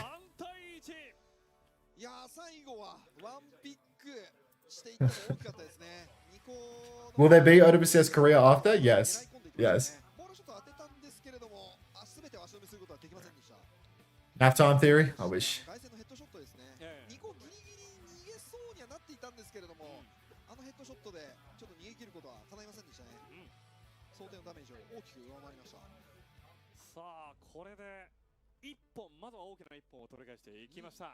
はい、3対1。3対1。3対1でございます。まだまだこっからこっから。まあこっからですね。次がもうエスコートオンリーですね。はい。さあただここで、はい、もうバレルはカウンターマップ出し放題。出し放題いくらでも出していくこと。なんならですよ。はい、6マップ目、はい、マップリフレッシュされてます。全部から選べる。これねマップリフレッシュの時のカウンターマップが辛いのよ。そうなんよ。そうなのよ。いや結構この FT4、はい、4対2まで行くんだけど、まあまあね。そう4対2。Unter, what kind of juice / cordial do you prefer? Ribena. カウンターマップがめちゃくちゃ痛いんで、いやこれはね、まあまだまだ試練はリジェクトあります。That's insane. リバーススイープってまだ見たことないかも。見たことないですね。今日それを Flame.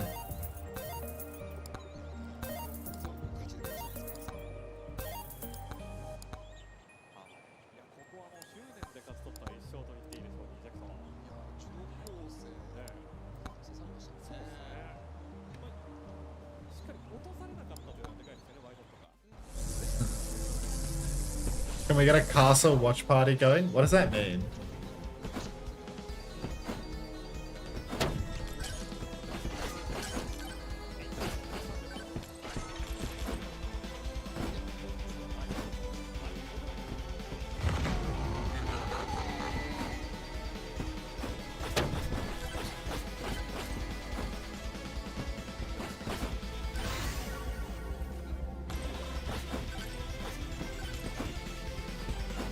Oh, the castle. Right, yeah. Tell him he's dreaming.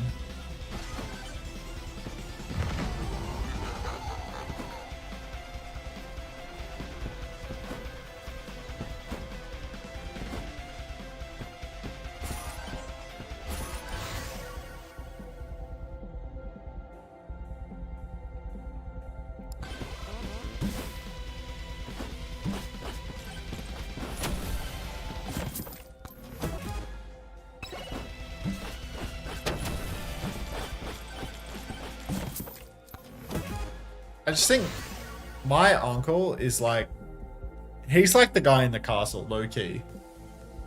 So poison flask, what else? So, what else? Morning Jasmine. If only homosexual was here to see this, what did I do, Bussy Brigadier? I still can't really like mentally comprehend what synergizes with aura. I just don't know like what the synergy is, you know, because like quantity doesn't affect it, right? I don't know. I feel like a revolver just doesn't check out. Size and attack speed. Yeah.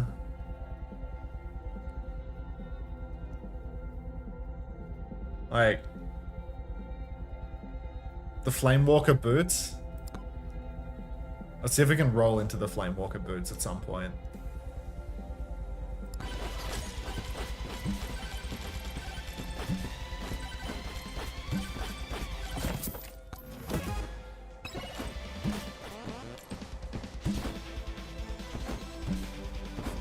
I need like move speed. He has the Charles walk? Yeah, I mean, he's... Okay. Not bananas. It's really big. I can see how this would be like fun, you know? Like you get a really big circle and you scale on size and you're just a big boy, you know? You want to play Bunnykins? Oh, Bunnykins, I'm so dialed in on my little game though.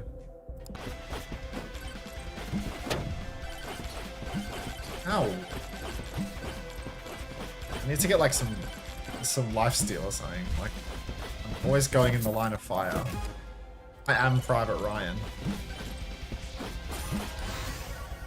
Attack speed. Yeah. What about Aegis? I feel like Aegis would be anti-synergy. I feel like Aegis, anything that has no... So, quantity's bad, right?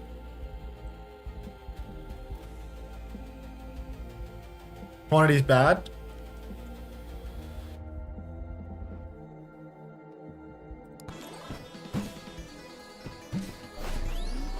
Why not test it? Because this is the run.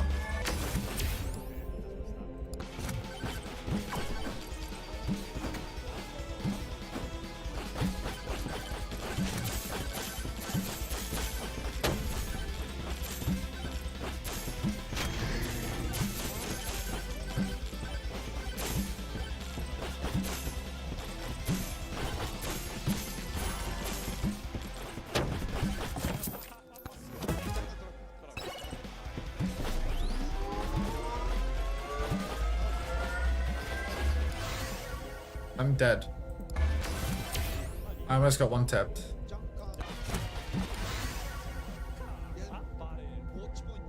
Crits have a 50% chance to explode and damage nearby enemies.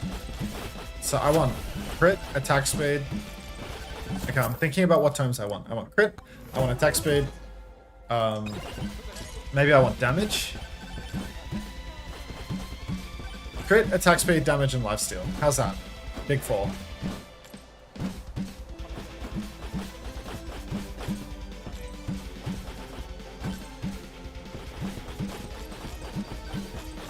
I think the final boss is going to be really hard on this character. Attack speed. And I don't know what I want my third weapon to be. Spooky said the Flamewalker boots. Does also feel like the most chopped item in the world though. But yeah, like with this level of move speed, I'm just dead, you know? Like I can't fucking dodge anything. Jesus. I'm just so slow, like it's insane. Mirror. Evasion, crit chance, I want a crit. Yeah, like, this shit is so painful. I'm gonna try and stand here and I'm gonna get red circled and die. Jumps, XP, shield. I need a shield at some point. Shield is OP.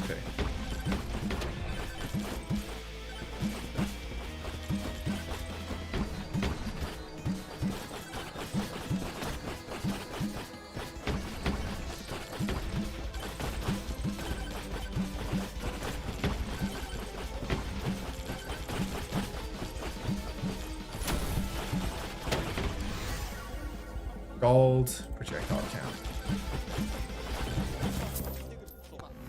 Crits are good on this guy, no? Yeah, I'm trying to get crit.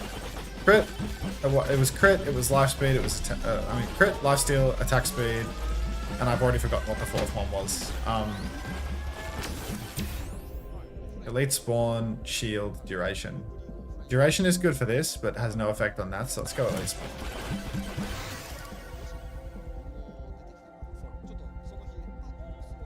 What about a katana? What is the point of scaling size, you know? Size is just like for safety, right?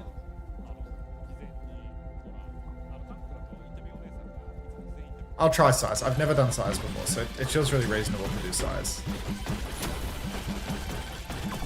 I would just be big.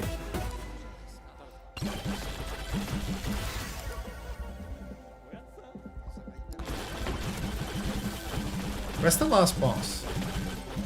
He's like lost.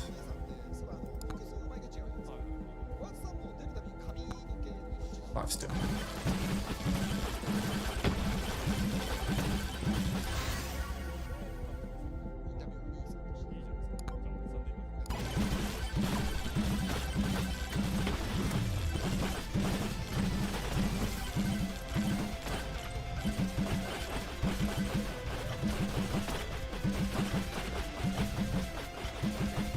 Big pump.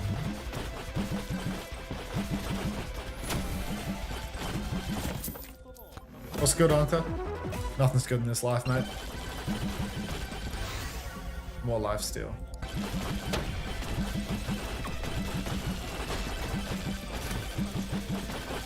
Like, move speed is so important, and I just don't have it.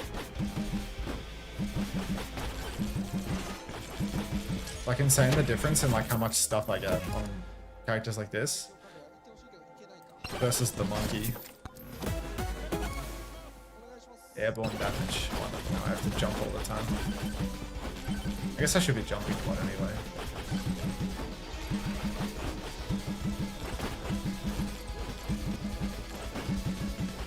Move speed is tough.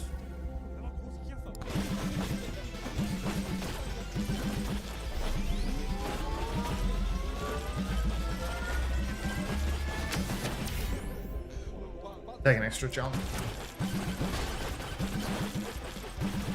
Okay, I can't hurt them if I get in the air, so being in the air is really bad.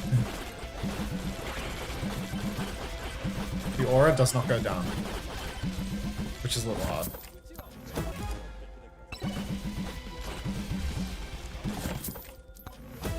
Jumping is L synergy? Yeah, I see that. Ah, gain armor and lifesteal for every enemy infected with poison. This one's good, but it won't help me at the boss. This scales like early. Like that's a great item, but it's gonna like unscale when I'm doing the boss because there's one enemy, the final boss. So. Gold gain pickup rate. Yeah, gold gain. Let's get rich.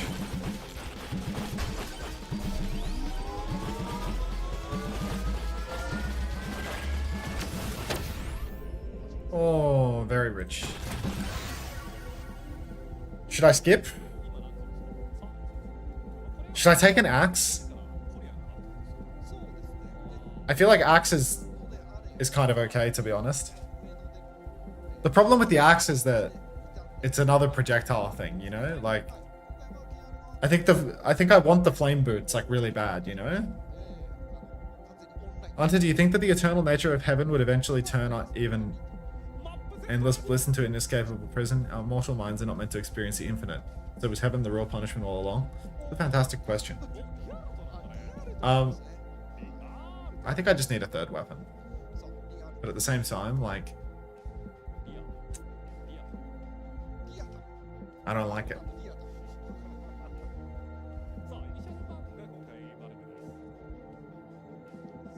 Yeah, axe doesn't move me either. I really don't want it. I want to try the flame walker stuff. Like, I like that, you know? Like, the poison moves me because it has, like, this dot effect that is kind of, like, somewhat appealing, you know? Yeah, I haven't seen any size or speed. No size or speed in the shrines, like, unreal. Swarm is about to start again. Magnet.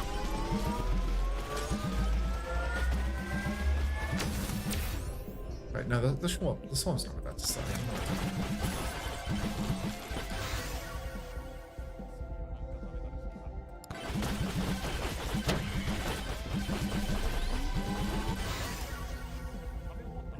Like, should I take like a movement speed tome? Like, is that ridiculous? Like, does that just lose me the game because I'm too slow?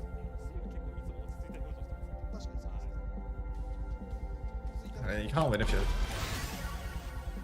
I want to crit as well, right? So I wanted cooldown. So like, I want cooldown as attack speed. Crit is really important. Yeah. Speed invest. Flamewalker. Oh, I have to pass up on that big upgrade, but I got the Flamewalker. XP gain. Flamewalker. Crit chance. Game's on.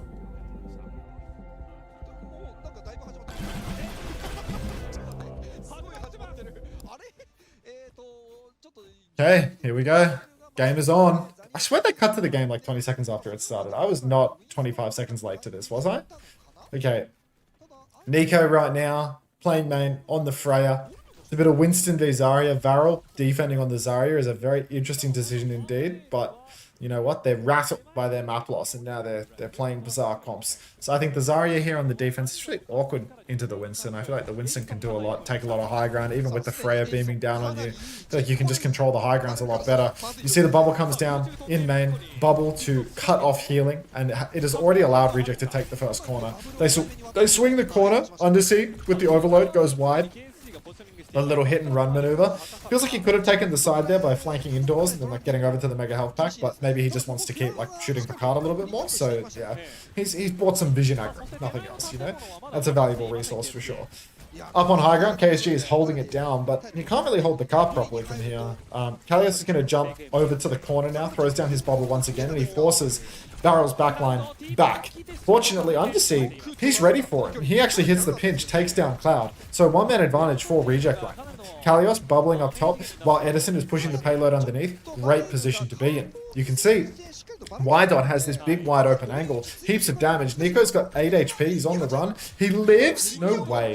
Nico survives through thick and thin. Edison could have maybe taken him down there. Nico actually re-swung up top, but he doesn't know that. And it's just such a strange game of positional chess being played right here, where VARREL, their comp, doesn't really enable them to keep fighting. And the bowler shot finally comes out. Gayson will fall. Tidal Blast on Wydot does not convert into a kill. So now it's a one-man advantage for VARREL. Reject are really struggling to push this out. Cloud taken down though, so it's a 4v4. Wydot's incredibly low. Cart just keeps on moving. Again, 1-for-1 trades. Pulse Bomb from Edison doesn't convert to a kill again. Now we need Cart push. KSG fully torqued on the payload. Nico's still behind. Somebody kill Nico. He's been here forever. Kalios is forward, goes down to top dragon though.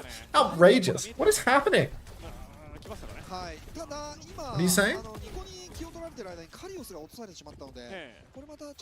Huh? Zero's a system player. Okay.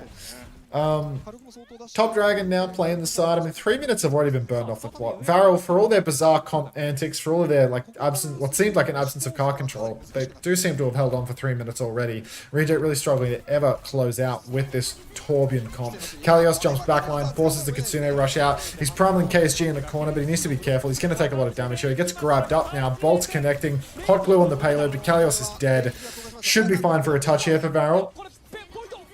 Almost a C9 actually, 0.06 meters before the rush comes out. Now, VARREL are forced to fight into the Kitsune rush. KSG's so low, Slay can't get the ult on in time, and Reject, they're just going to walk right through with that Kitsune rush advantage. Hot Blue plus Kitsune rush, that's a first point cap. Now Edison, fully dialed in, pushing for more. And VARREL, are they going to consider some changes here, or are they just going to keep playing KSG on Zarya for some reason after winning every map that they Winston mirrored? Dial theory? It's a theory. It exists. Please hold.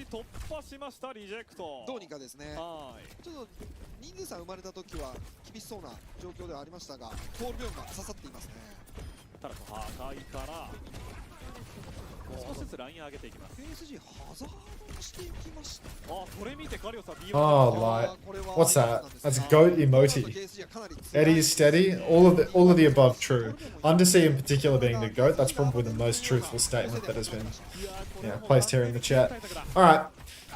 Over to Hazard for KSG, he's poked out early. Reject, they're going to push all the way to the corner, more or less for free. VARREL didn't even take a chance there, and now it's time for an up push. Kalios with the title blast goes deep, hits the stomp on Cloud. Down he goes. Nico, bowler shot swallowed whole. Kalios eats the bowler and the pulse and kills two. That's a 5k player right there. 5,000 SR in Overwatch 1 on the Chinese server. Takes down Top Dragon as well, and suddenly Reject looking an awful lot like they're going to cap second point as well. Slay swaps to Lucio and Spawn, then over to Brigida. Slash onto the card for KSG. TP on. Everybody is fighting, but the pulse is on the TP. KSG's been backshotted by a pulse bomb. Touch is necessary. Fully talks him on the card, taken down by Kalios. And Reject, they're looking for a second map win here.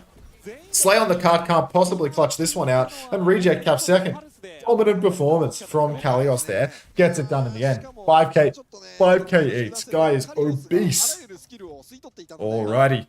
Kitsune rush for the next turn. Kalios with a bomb as well. Undersea has hot glue to seal the deal. All of the best ultimates to muscle up on the card. Kalios is playing the swap game to perfection as well. He's actually gone all the way back to Spawn and swapped to Diva. Swapped to Zarya. That counters out KSG's Diva pick. Counters out Slay's Brigida pick. Nico's over to Torbjorn to try and get some more damage, but Reject, they're going to be able to walk up in main. Kalios is back in the mix. It's 5v4. Card is moving for free. In the side, you can see Edison trying to take some space. Undersea's had his turret poked out. Kitsune rush from the back of the map from Cloud. He's feeling the pressure. Matched by Gason. 4v4 in main. Oh no, Undersea chunked very, very low, but the card just keeps moving. Kalios has 100 charge. Slay and Undersea trade out. No more hot glue for the payload, but TSG, he's caught out. Edison finds him, finishes the kill with the help of Kalios. Now Nico's flanking, but he's getting beamed by the Torque Kalios. Here we go, pushing deep. Potential to finish the map here and now. Easy finisher. Slay bashes onto the payload. Tidal Blast is out. Bubble is gone. No stomp conversion. Kalios nearly has a grab, but he gets stunned. He gets Suzu to save the day, but he still goes down. Rally from Slay just gets it done. And Reject. So close. But ultimately, no cigar. They needed Undersea alive in that fight. They needed to take the 5v4. Why Slay on Brig? Kalios is on Diva. I mean, KSG. No, Kalios is on Diva, so he swapped to Brig. And Kalios swap game. Next turn is still so outrageously winnable for Reject. The Diva's been swapped to Azaria for KSG. It's a free grab. Undersea pops the hot glue insanely early. Like, what? Fucking get it. Get this guy out the lineup, man. Like, what is he hot gluing? Early hot glue, and he's picked, like... Just pisses me off, man. Just pisses me off seeing shit like that. What could he possibly be thinking to do? What are you torbolting before your team is even touching card? And then Kalios grabs nothing as well. Single, like solo grab. No hot glue under the feet. Like, and he's just dead pre-fight as well. Like, what? Fight where the fucking card is, dude. Insane. Double support ult online for Reject. Still loosely winnable, but VARREL have a swing really soon. KSG's closing on a grab. TP over to the flank right now for Gason. Tracer on the edge as well. Kalios takes a bunch of damage. Kitsune Rush comes out. Kalios can push deep, doing bulk damage. Here comes the grab though. Tidal Blast turn is out. Stomp does not connect onto KSG, and now here's the grab. It's last fight. Bubbles do not save them, and that's how you combo ultimates in a grab. Reject. Undersea, don't pre-fight come when you can come in the grab and one-shot everyone inside it. Bizarre. And yeah, Reject, they're not going to full cap them out.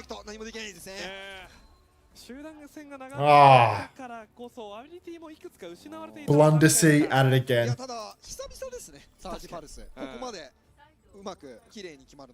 この前 KR でドラゴンサージ久々に出たなって思っていたんですけどね。サージパルスはまた久々。久々です。さあただ距離的には十分じゃないですか。正直。十分です。十分押しましたよね。十分だねこれは。これはもう勝利は狙えますね。第3ゴール手前ですからね。もうゴールされなきゃ大丈夫。いやー2個かなりダメージ出してますね。8067。まあ一方的に第1のサイドからダメージ出し続けてましたからね。ここは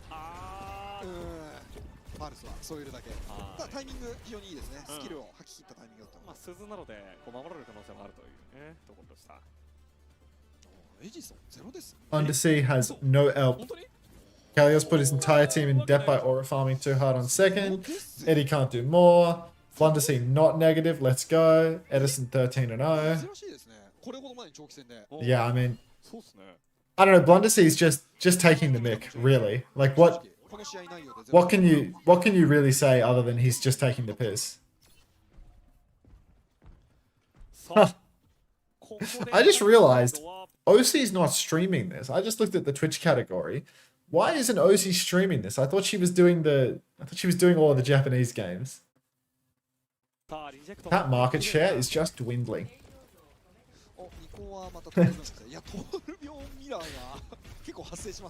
She got banned on Twitch? That's Kappa. That's Kappa. That's my thing. She would never. When have I lied? Twitch.tv/OCcast. Yeah, she doesn't look very bad to me. You dirty liar, Play-Doh-Suki. Undersea exists to cancel out Edison's impact to make the game fair. I mean, to be honest, like, I was thinking, like, if it was Kyon instead of Undersea, like, imagine. Minus Undersea plus Kyon. Like, one of, minus Gason plus the Kiriko player on, I think it's Navis or something, on Please No Hero Ben. Chills. Like, Kyon and Eddie would actually be LeBron, yeah, LeBron Kobe situation. Like, I think real potential. Anyway, Torb v Torb, Zarya v Winston. I think the Winston gets a better whack at this, to be honest, even though the space is open. Nico's taken down first.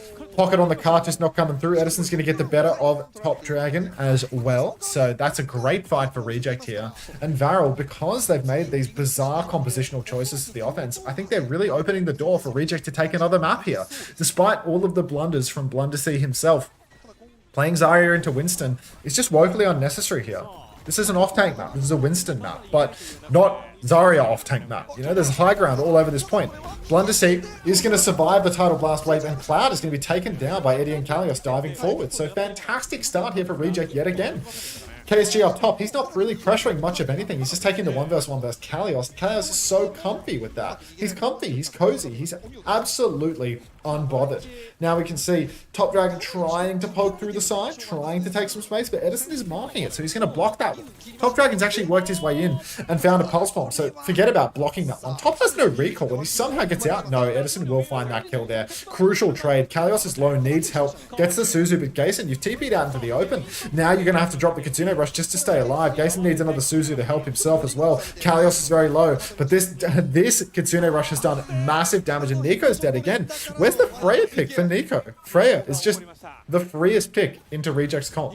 Absolutely essential pick not being made here. And VARREL, they're selling the bank. He pulls out his little client hammer too. Actually so winnable. Low-key haven't seen Kyon above GM3 Korea matchday player. I mean, low-key, like, I think I might have like oversold on Kyon, you know, like I might have sold him up to be a god, and he's just cap, but you know, like we love a good narrative, and it's a positive narrative too. Edison, gonna go down to Slay, but Kalios using the hidden Primal Rage tech where you jump up to get the perk damage and then go for the one tap. Tries to one-shot the Kiri, does not get it done. KSG has absolutely fed his brains out though. He's stuck behind enemy lines. He's getting beamed by everyone. They should be able to kill him on the backstep. They do not kill him on the backstep. Not enough shooters. So KSG, he draws a lot of aggro, but Cloud, dead to Undersea. He's not a matchday player. He's a map 6 player. So Tidal Blast comes out from Slay. It's not 6, this is map 5. Edison and Gason find a killer piece though. 30 seconds on the clock. VARREL getting wiped. Nico, after 3.5 minutes of taking the mick on Torbjorn, has finally gone hit scan. But he's still not playing Freya. God only knows why he's not playing Freya. Why does he not want to play Freya into Winston, double flex, Torbjorn? Tell me. Why does he not want to play Freya? I don't understand. Reject. They're good for it. They're so back. Pulse for Edison. Tidal Blast for Y-Dot. Nothing for VARREL. They're close to the primal, to the pulse, to the rush.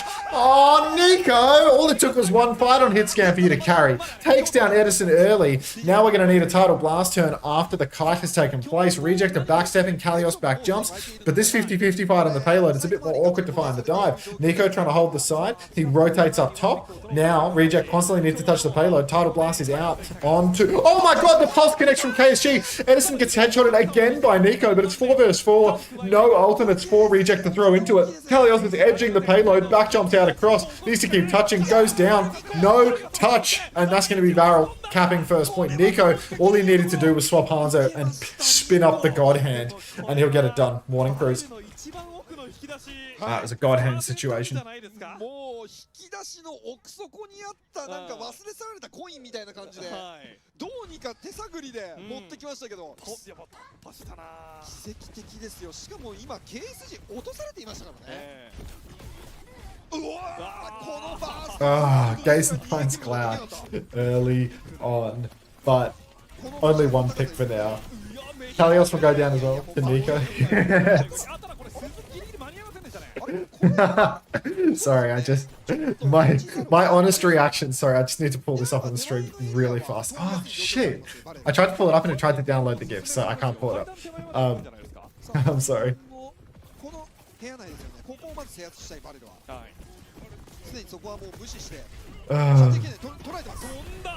Primal Rage's out to KSG now.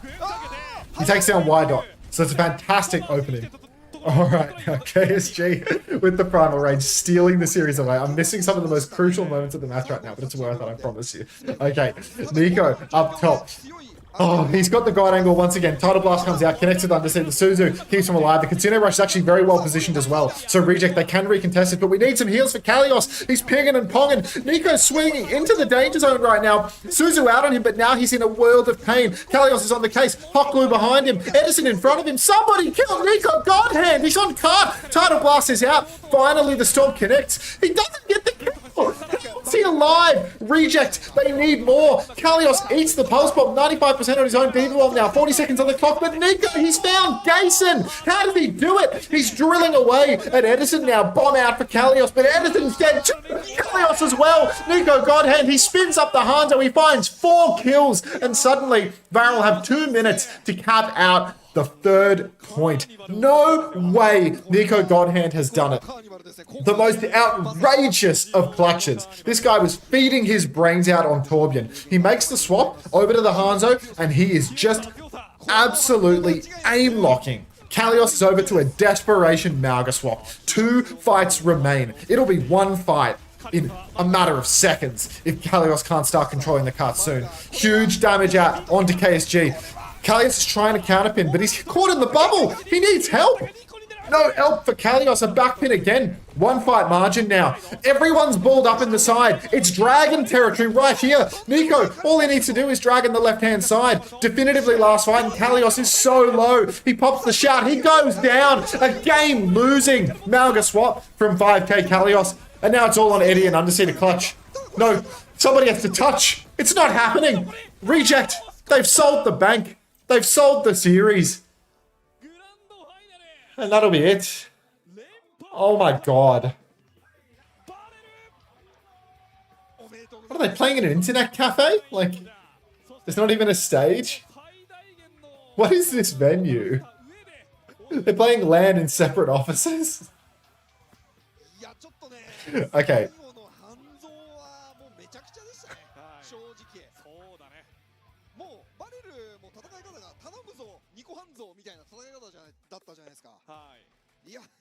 Okay. Anyway, what was I trying to pull up on the stream, you ask? Just this.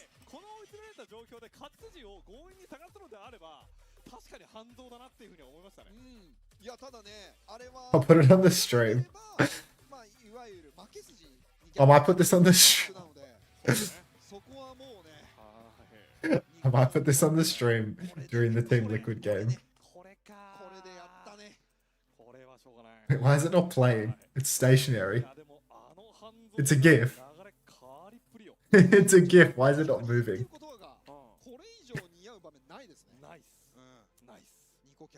It's on tenor. Why? It's on tenor.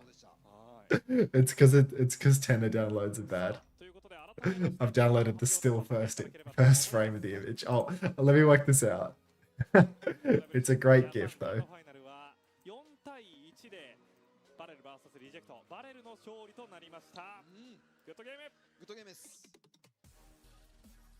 Dude, what the fuck? I hate. How does this work? There we go. Got it.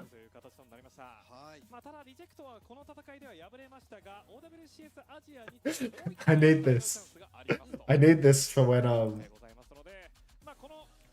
For when Team Liquid play best Geek, I need this so badly. This will be good. This will be so good.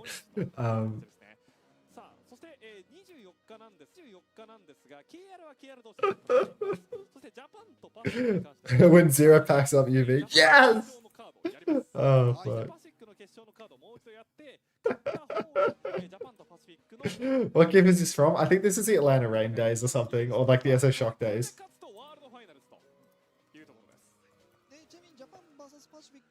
Just 7 TV that right away. There you go.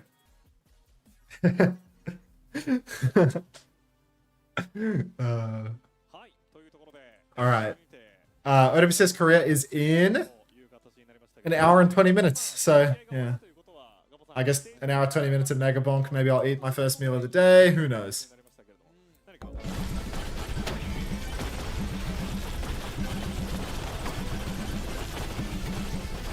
Can I get some size?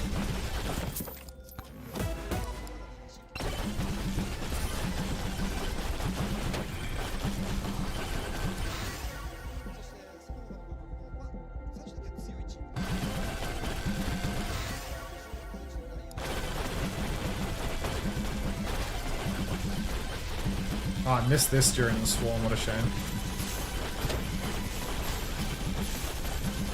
Yeah, I'm getting fried.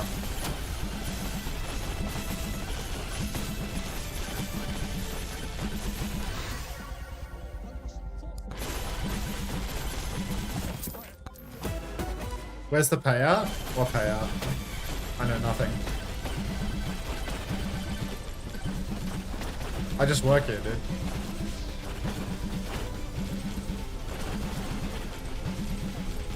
Did you add it? I see people spamming something new, so I think you added it. Perfect. Okay, so I have crit, right? I have crit scaling. So like, I think I need the cheat death, right? I feel like the cheat death is so insanely important. The fork is like, it's like so much damage, but also like the cheat death. Am I playing for safety or greed? Safety or greed? Call it. Tell me, Cuffer, safety or greed? Thanks, everyone. Literally 0 people in defense of safety right now. Love that. Crits have a 25% chance to heal. Beautiful. Slurp gloves. Oh, where greed is good, ladies and gentlemen. Greed is so good.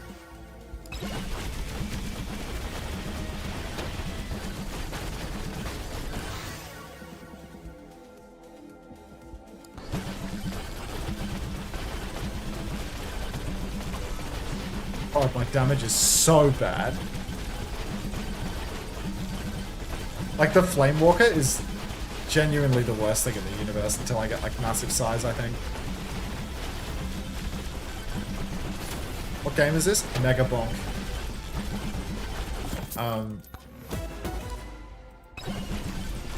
I'll boot up some Overwatch soon, because, you know, I've got to get ready. Need more crit chance, more attack speed. Unter may have shit on your coaching earlier in the hour, but want to let you know I still fuck with you heavy and you're still a good coach. Thank you, Super Singler. It means the world coming from you, mate. What game is this? Oh, we're getting I have a minute 10. I have not found the boss, but I have aura.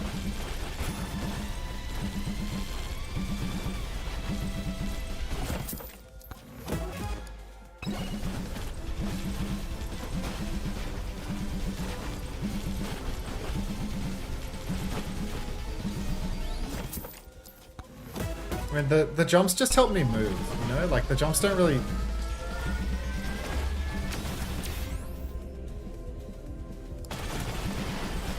Yeah, the jumps are just helping me move faster, you know? Nothing else. There's no damage synergy, of course, but they're just getting me out of here.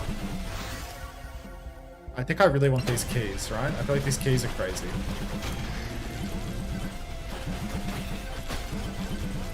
Like, key maxing?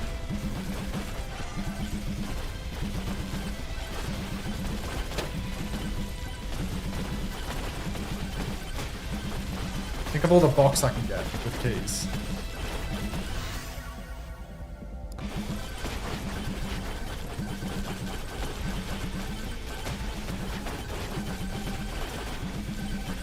I can have it like insanely slow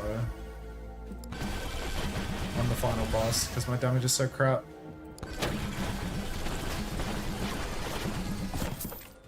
I see an arm stealer over there. The Japanese broadcast is still going, right? Just making sure that I still have the Overwatch on.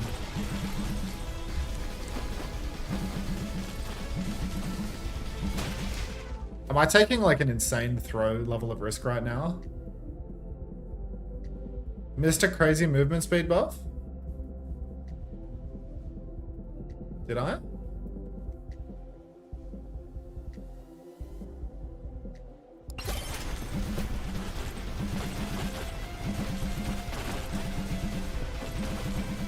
I feel like I'm assuming I can live here, but I can't, you know? Like, I just can't. So I need to get the fuck out of here. I need to go do the final boss. But I also am greedy, so I will lose the run. If need be.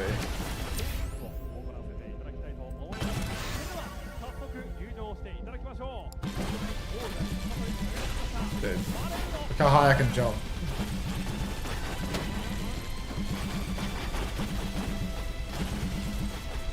It was a 40 to 60 time. Oh heavens. Alright, I think I've lost, unfortunately. I think I've mismanaged the time too poorly. And like I don't think I can actually do like enough damage to little bark. Look how bad my damage is, dude.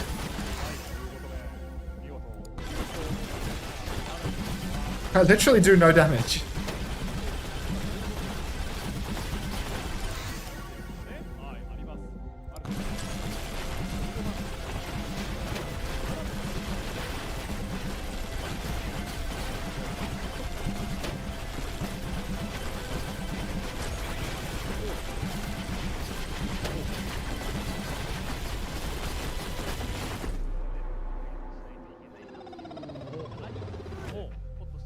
Yeah, I mean, I had to do the boss before the in the time. Like I couldn't go and like keep exploring at all.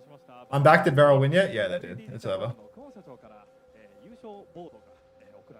I love going for no move builds. What, you just stand there and like stack up evasion or something. Okay.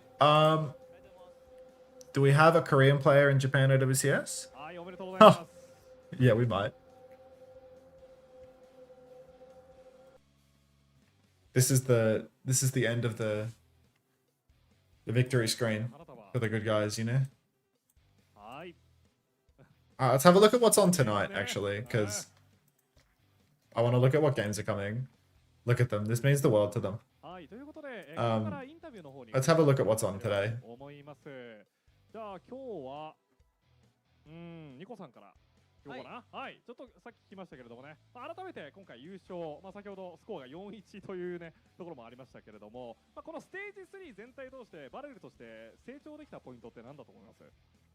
Sorry, I was just a bit hungry. Okay, so the Korea games. Falcons versus... Wait, it's only 2 games of Korea today? Holy smokes.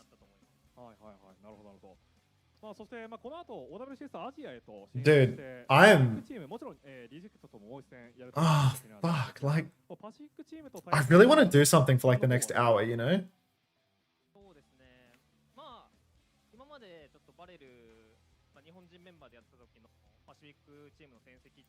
But I also think like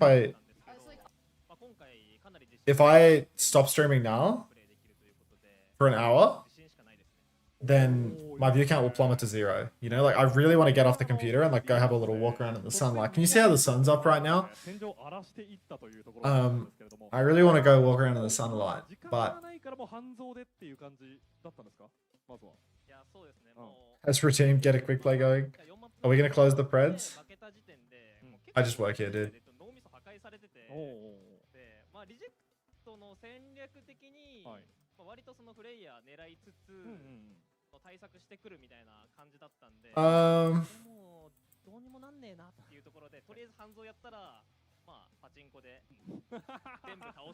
Falcons way. 出ましたね。 Zeta onside. Are these first to fours? They're all first to ファン fours. の方へのメッセージ、一言お願いしてもよろしいでしょうか。はい、いつも応援ありがとうございます。次のステージが、世界大会になっていくんですけど、これも I don't think so, Fiddy. I don't want to do the rerun stuff anymore. これからも応援よろしくお願いします。ありがとうございます。 What are the percentages we see upsets in Korea? I think it's like really low chance. Like I think Falcons is gonna walk all over way. Like まずは今回優勝と I think Falcons struggles when they have to play like Sombra and stuff, but Falcons has like a really good Zarya player that can also play Diva and stuff. So I think like Falcons can like really easily make hit scan work in this meta. I kind of like it feels like a lot of the teams that were struggling at the start because they couldn't play like double flanker and ball have just like worked it out, you know? They just like play like Zarya and Diva and they're like making it work now. I feel like they're probably not going to be like number one Team Falcons, but they seem really good. And then like Zeta versus Onside, I think that could be like a real dogfight. Like last time I think that was like a real map 5 dogfight. The problem is like Zeta has Bernard and Bernard is fucking cracked, right? So like Attack does like really well in their matches. Attack is like dominating on Diva and Zarya and stuff like that. But like, I mean, Bernard's just better at that, right? Bernard's just like the same or better. So I think the Zeta onside game could be fun because like, you know, onside, Zeta has like all those backline problems and stuff and could make for an interesting series. But yeah, other than that, not much. But then, yeah, I mean, like if this game is scheduled for 8, then by like 10 p.m, I'm going to be free. I might actually have a little kit, you know? I might try for the biphasic sleep thing, you know, where it's like, if these games are fast, then I can have like a really substantial sleep between, like, I think, wait, is EME starting late tomorrow, or is there some sort of like daylight saving shift? Why is it at 4 instead of 3? Usually these matches, this first match is at 3, not 4. What's going on there? Any knowers? This is later. Did American daylight savings move or something? Or a European daylight savings move?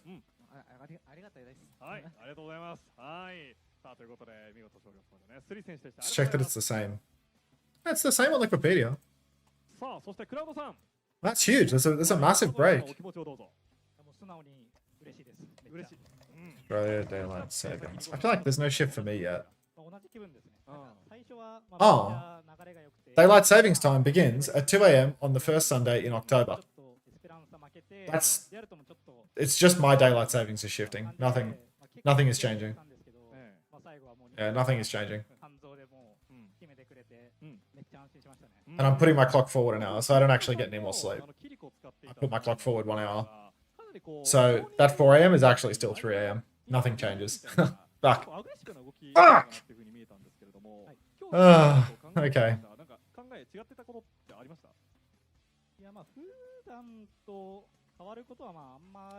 Ah. No counterplay. オンラインでやってる時よりオフラインだったらやっぱそのいつもと環境が違って、なんか相手の反応がちょっと遅かったりする時もあるんで、そういうチャンスを逃さないように、そういうタイミングが結構アグレッシブにちょっとはやりました。そういう意味でもやっぱりこうオフライン慣れっていうものは結構実感してきてます？もうそうですね。もう結構オフラインいろんなとこでやってるんで。Do you have a footy team? Not really.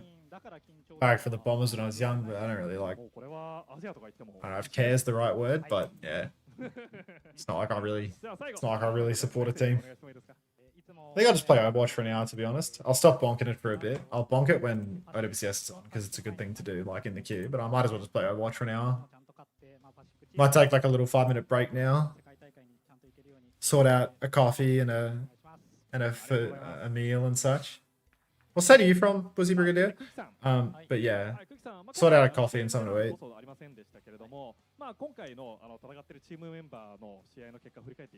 The only Falcons I know are the Saudi Arabian Green Falcons. Oh, fucking WA? Sorry, bastard. Most of my friends. You know, my friends nowadays are from Perth, so I'll pay it. Alright, done with the OWCS. Let's change the title.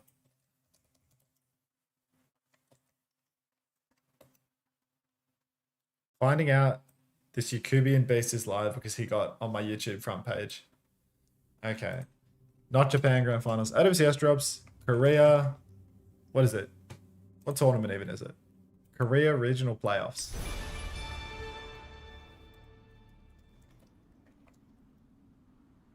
There we go. Done. And then there's no games tomorrow as well. So like I'm actually just gonna be like snoozing and stuff. Sleep's gonna be really weird tomorrow, I think. I'll be very confused. But yeah, the Overwatch is so close to done for the year, y'all. Like, wait a minute. Oh. Did I level up? I thought this was me leveling up to level 5. But it's...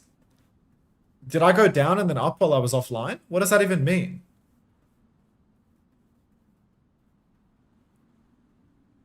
I maintained?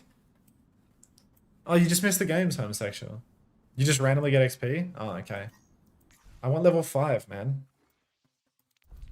Alright, I might queue a game of Lucio on Os.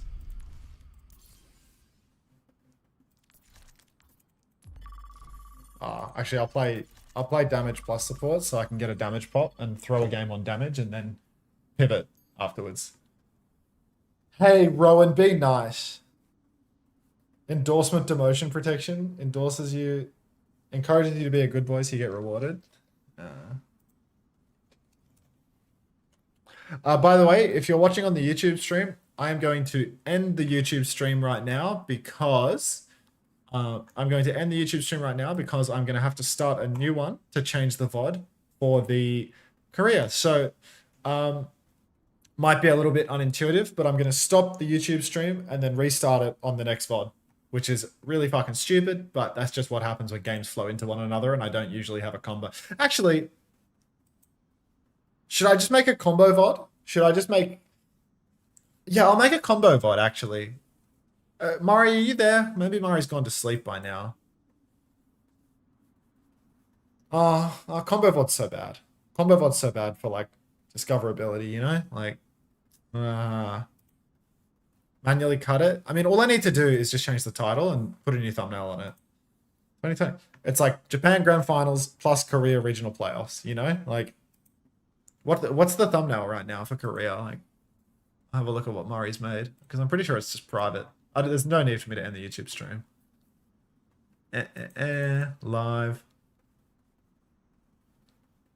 Yeah, I mean, the thumbnail's fine, but I just don't have to use it, really. OWCS 2025 OWCS Japan Grand Finals plus what is that? What's with the title? She's made a very weird title. OWCS Japan Grand Finals. I'm just gonna go OWCS Japan, OWCS Korea Regional Playoffs plus Japan Grand Finals. Sure, done. And then the thumbnail is wrong, but it can happen. All done. I'm gonna be in queue forever, I think. Maybe. I don't know how long this queue's gonna go for. Is anyone queuing Os right now?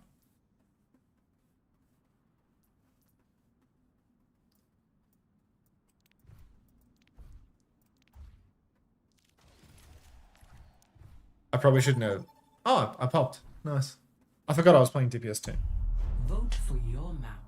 ISIS. Is Os a dead region? Not like dead, but it's not huge. Let's get some music going. I'm playing Sojin and Diamond, so. Oh, I heard this the other day. And I hadn't heard this in years, and I missed Select it. your hero.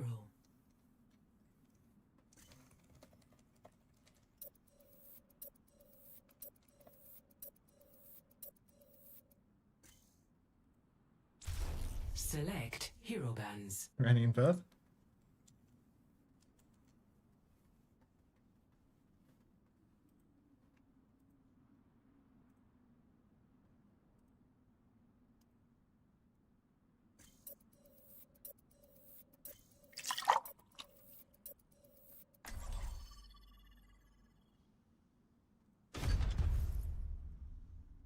No, I'm told that the new Taylor Swift is terrible, so.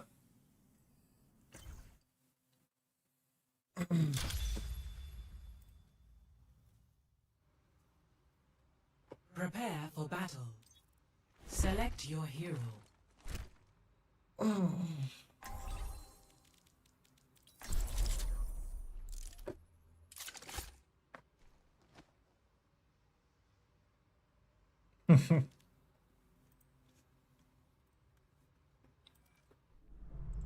We're in this together. All of us.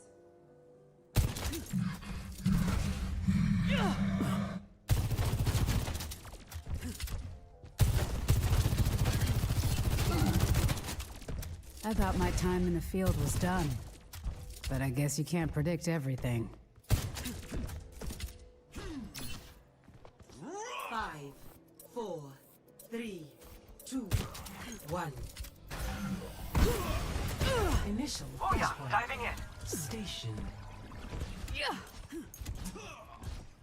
Trust in each other, Hey. and we won't fail.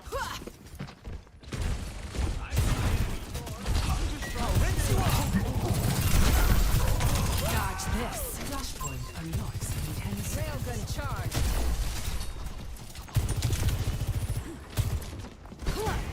Need repairs. Flashpoint unlocked.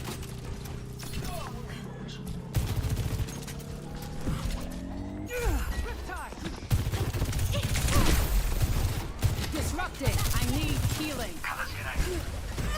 Copy. Like, the brig was marking the tracer, and I go and fight the tracer, and I press X so she looks at me, and she just keeps walking main. Like, what the hell? What the hell, man?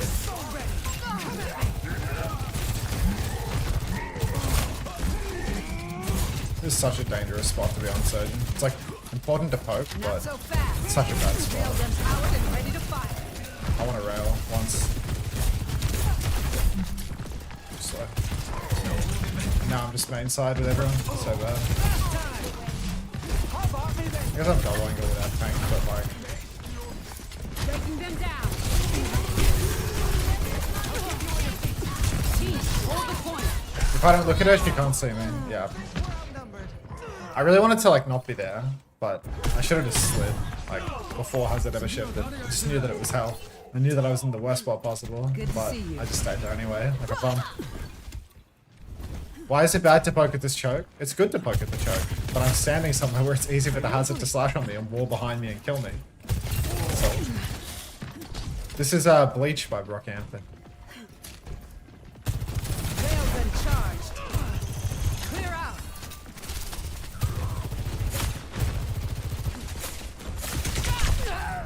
Here comes a big one. Shields under fire.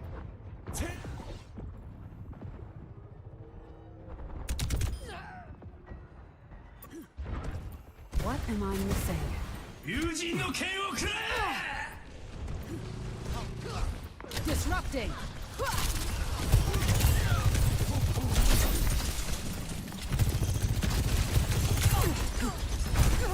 Damn.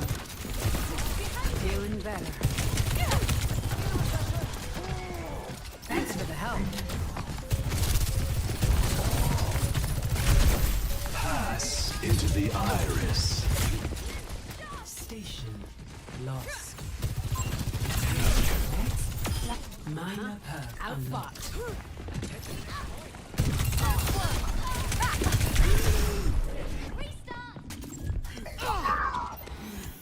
Nothing a quick repair won't fix.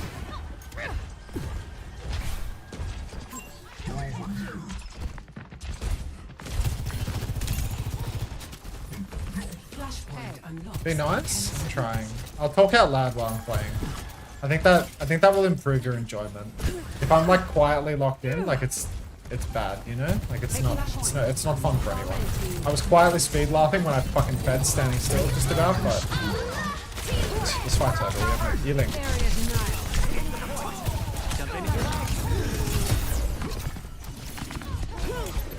Don't let them take the point. El Ealing! El Ealing!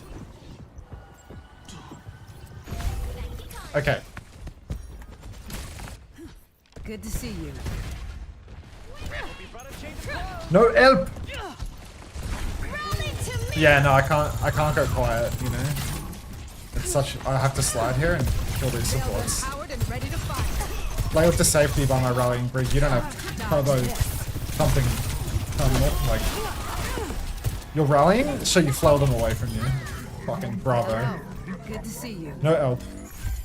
Okay, I have clock. I've had clock for like a year. Let's see what I can do with it. Kill this guy.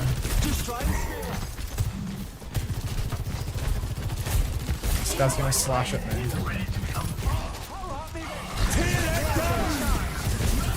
This ends now.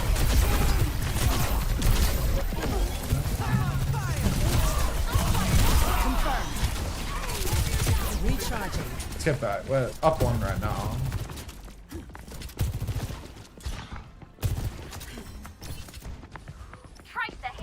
I don't really know like where they. I can hear like footsteps on the left, but I don't know exactly like where they can be.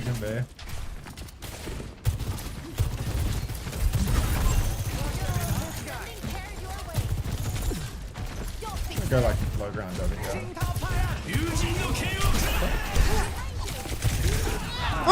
Into the iris. Where's the healing, man?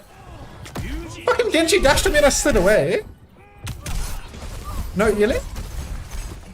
I could have gotten away from that one, I think. I didn't walk far enough. But, yeah. Hello. Huh. You expecting healing and diamond? Fair enough. And they gotta be doing something. Their keyboards. Railgun empowered and ready to fire.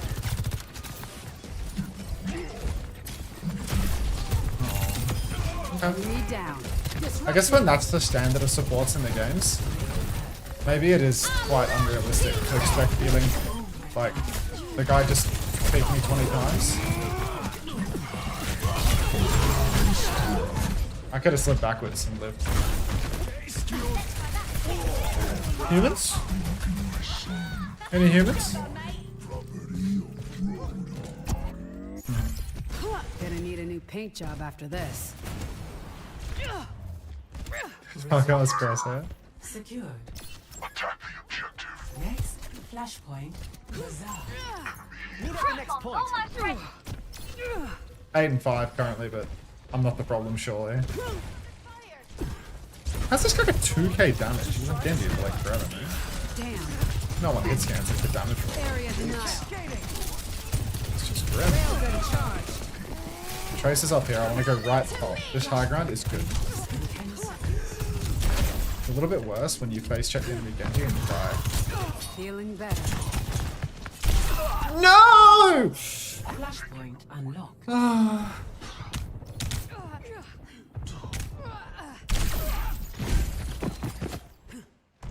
Recalculating. Yeah, I didn't want to walk up their main, because that's where their tank can kill me easy. Shot the deflect. He didn't hit me with the deflect, but he hit me with the right click.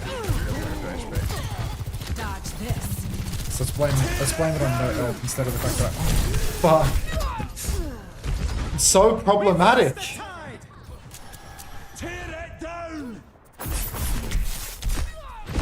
Like the problem. Xavier's online. He just knocked me. We have to defend the point. Clear out. Feels like I'm always out of position. Like, just want to get like these high grounds near the proper point and shit, you know? Thanks for the help.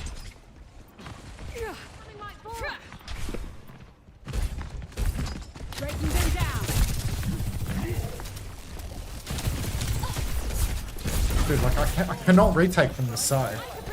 What am I doing over here? Like it's impossible. Now there's 5 players here, all getting choked. Impossible. How am I gonna fucking OC from here? Let's go flank and miss my OC. This ends now.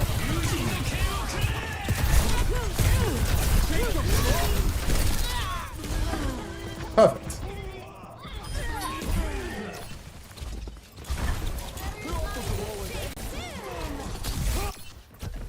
If they won't quit, neither will I. W cooldown baiting though.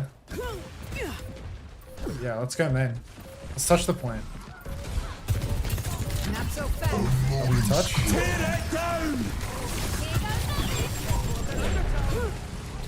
This is my position now. I'm happy down here.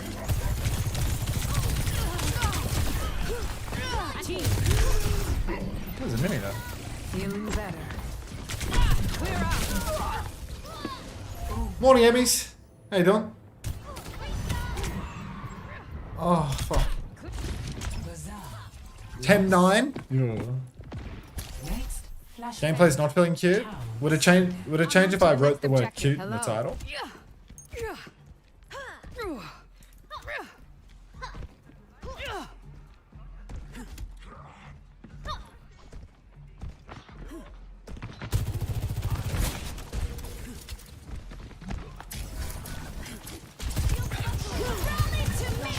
What the fuck?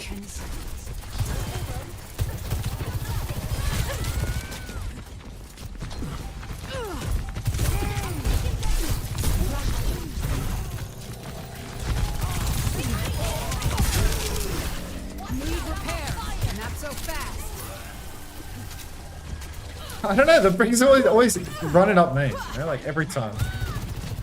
It's fucking playing against Hazard, like, you just need to play far away from him and shoot it.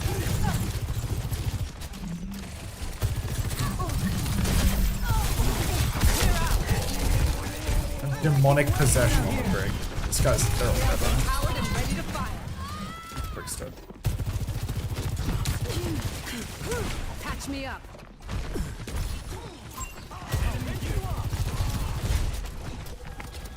Breaking them down. Don't let them take the point.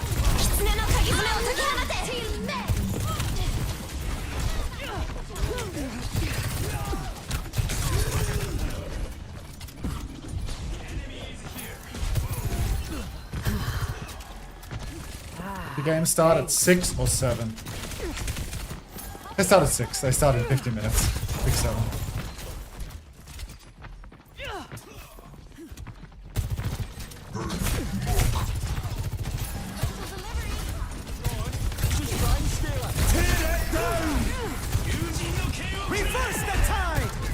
The huge auto blast. Wincon blast. Area denial. Staggered death.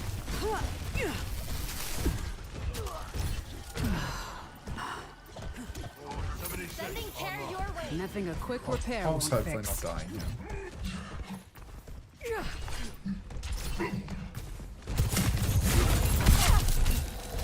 Can I get some healing? Railgun charged.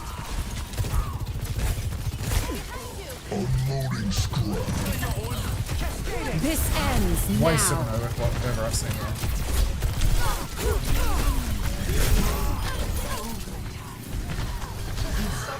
Let's get back to Got my soldier. basics. I'm on fire. They blade and shit, right? Oh no, they blade it when they're done with it. W hook though. Clear out.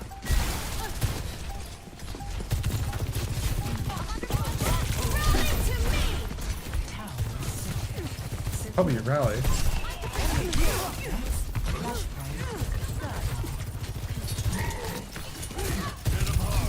It was not clocking to me, unfortunately. Help this guy. Breaking them down.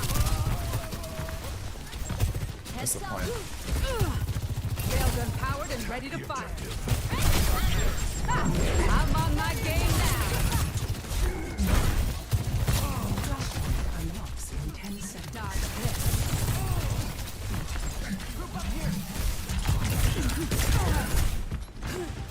I need healing. Take the point. Tear it down! Reverse the tide! Patch me up. Need repair. Railgun is our objective now. I'm on fire.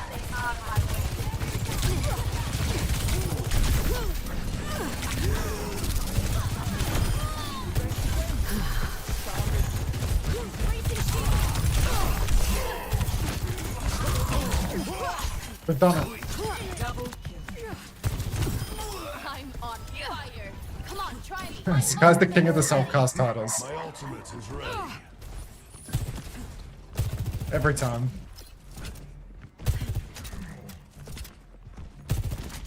Hey, Bonniekins. What are we bouncing on today? Don't answer that. Too close. They have played and shit. What is wrong with you? You have issues. This ends now.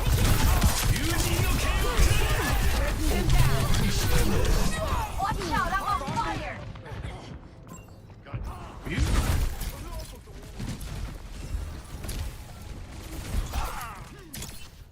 Hey. We have L to defend the endorsement? That's point. true, actually. Hello. I didn't consider the fact that playing DPS and comp is going to negatively impact my endorsement rating by getting me avoided.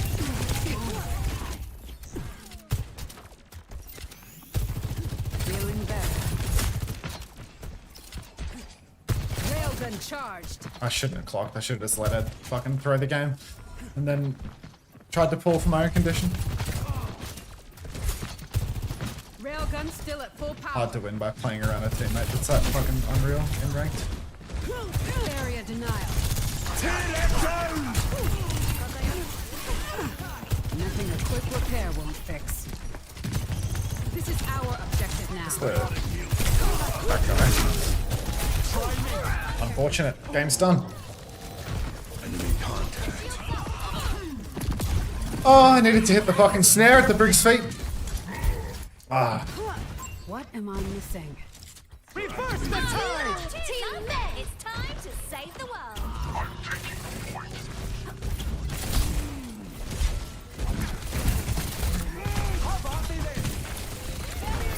Gotta hit that.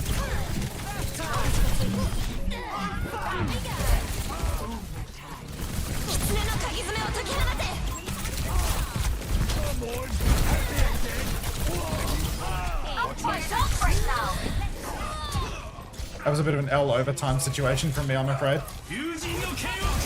Wait, no. Wait, yes? I don't know.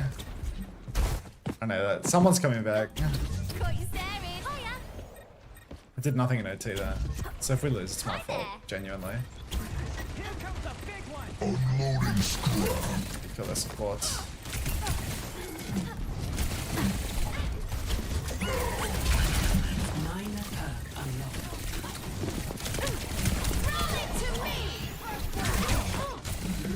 W hook.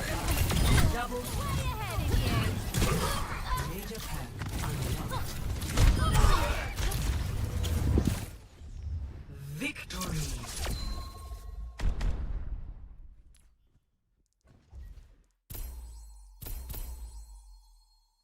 Oh, gross.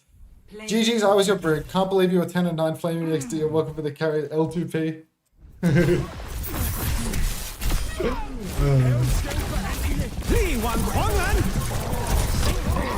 I'm not getting endorsements in rank. Nobody does endorsements in rank. Overtime theory? Second overtime theory, I'm afraid. It's a critical theory, though. What time is it right now? God, it's already 5:14. Like.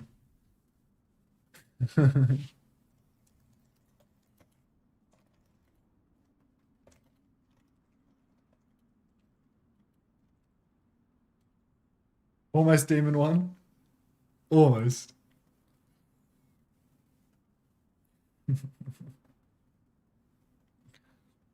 Did you drop any fantasy wisdom this week?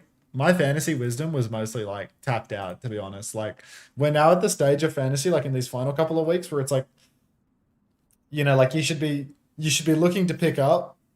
You should be looking to pick up Ultraviolet above all else, I think. It's like there's doubles this week and next week that are valuable. There's like the GK double this week, and then the VP and the Team Liquid doubles next week are all like really valuable because there's like points to be had. I'm keeping Crocs until playoffs because I can't afford anything else. And I mean, my fantasy wisdom for the stage was basically just telling people to capitalize on the doubles in whichever way they could. Lots of people on the leaderboard are now kind of creeping ahead of me because it's the people that took in week 2, when I didn't make trades for doubles, people took trades early in week 2 to position for the week 4 double of Twisted Minds. And those people are now ahead of me because people that didn't have to use trades in week 3 to get in on Twisted Minds are able to use trades in week 4 for Ultraviolet and like Mamo and such. But yeah, like you need to trade every single week for doubles, like to pre-position for future ones, because there's a double in week 6, so you can't just do 2 trades per week, you know. And week 2 was where I missed because I didn't trade for that. That's where I lost. Select your hero.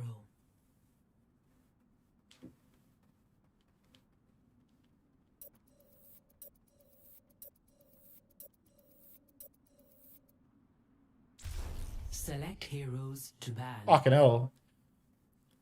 My uncle has just sent me a photo of a massive stack of firewood that he's given me. Fucking hell. Holy shit. Never seen so much fucking wood in my life. Not gonna have to... Wow.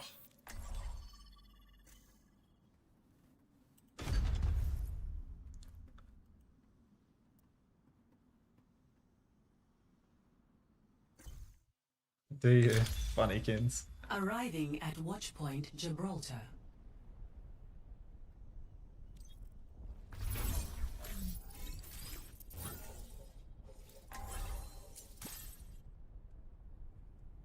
Unfortunately, I've gotten a hit scan map where you can't play Surgeon, so game's done.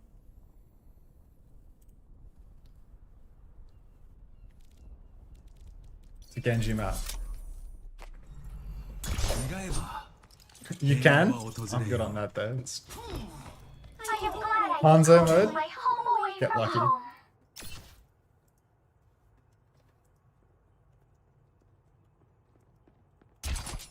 We will be the lightning. Can be Nico. Nico used up all of the world's Hanzo luck today. I can't do anything to Nico. Watch your flanks. They might try something. Oh damn, did I miss the games? You missed the Japanese Grand Final, Oki, but not the Korea games. The Korea games start in 40 minutes. So, buckle up, strap in, stood up, etc. I forgot to make a coffee, I forgot to make food. Oopsies.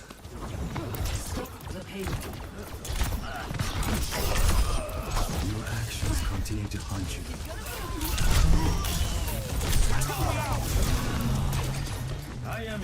Was the Japan game good? I mean, it wasn't a 4-0, but it was still terrible.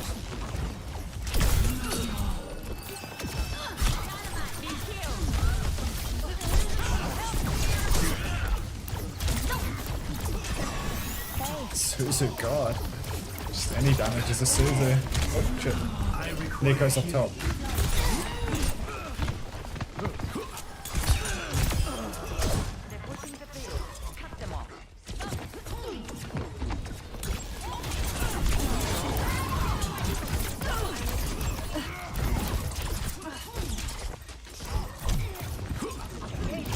I'll die.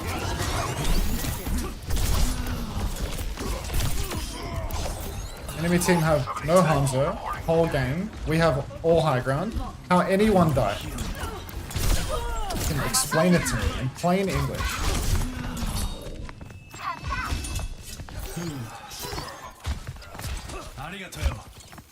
Who needs healing? I require healing.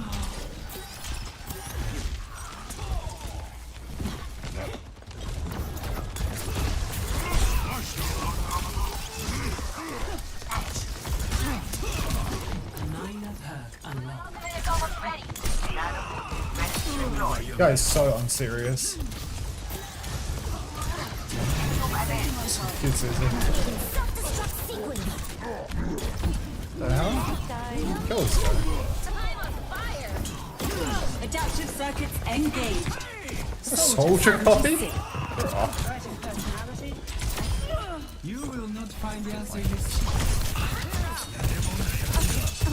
Feels like selling, huh? I saw a clip on Twitter of that. Of someone deflecting a sleep and the sleep not deflecting. And it felt like I did it there. But people in the comments were like, you're a fucking idiot. You deflected the shot, not the sleep. So it's entirely possible that that's what happened there.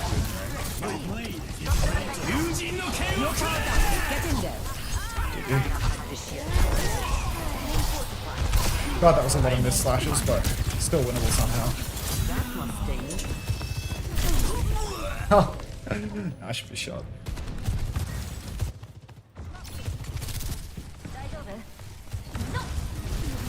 Let the Kitsune guide you.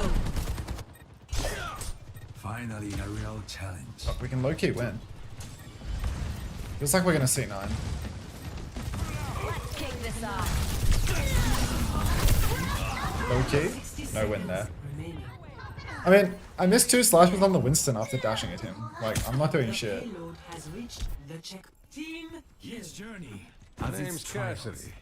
You should just assume that the X commenters are brain dead. I mean, it's like, it kind of felt like I deflected the sleep into her face there, but I might have just like missed the aiming on it or something. UGM support? Thank you, support, but it was like my first game, so I just hit both rolls.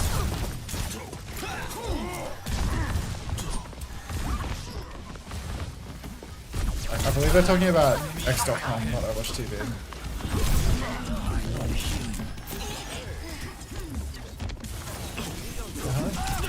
I feel like undersea.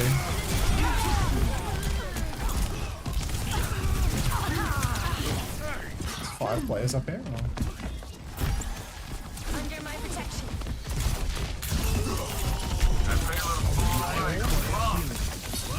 I refuse to die standing here in line of sight, am I honest?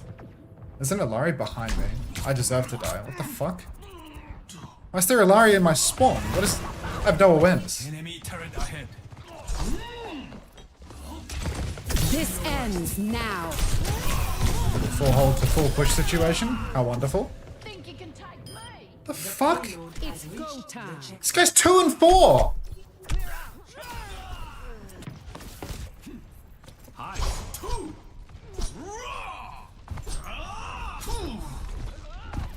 Payload's moving. Someone stop that thing.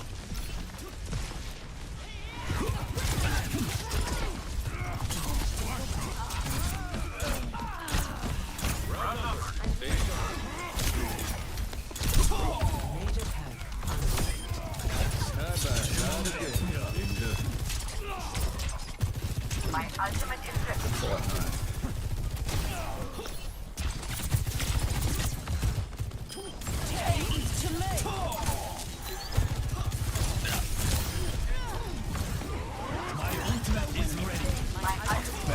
Give me.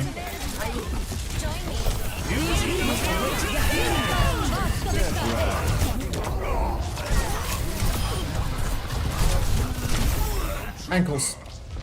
Again. 0 for 2 on nano blades. Dashed it at a person with a slide. Oh, do I have to go like a touchy hero? Fuck it. Let the Kitsune guide you.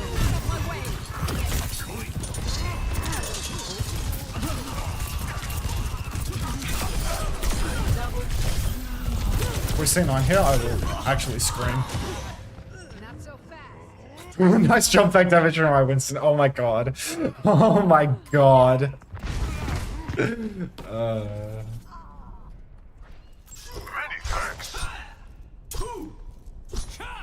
Get on venture. I don't have it in me. Chat, do we think Shockwave will play in week 6? I think Shockwave plays now, right? Jay was matched.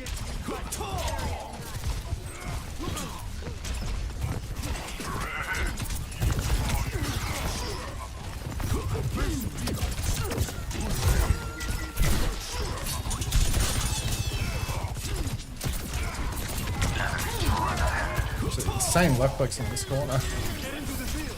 How have they forced our lamp with 0 people peeking?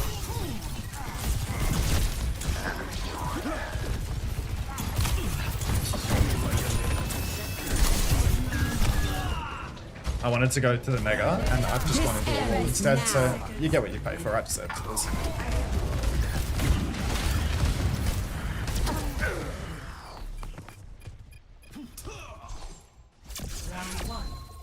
complete. How did they get our lamp out? I hear the lamp come out from behind. All 5 of them are around the corner.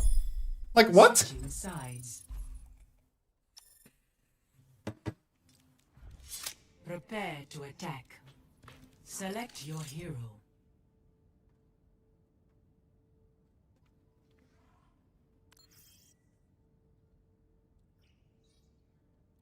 Oh, Anthony.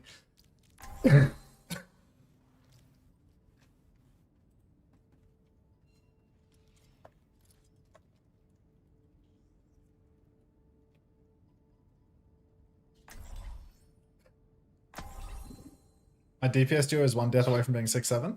Oh, that's exciting. I have always been bound to my duty. Now I have. I reckon my BAP is using shift on full always a way HP. to make something from nothing, brother. I still have much to learn.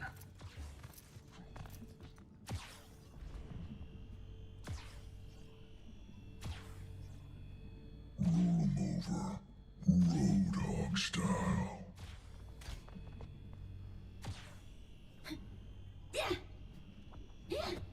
5, 4, 606. 2, 1. Terrible. Attack commencing. Escort the payload. I reckon I can kill their surgeon, yeah?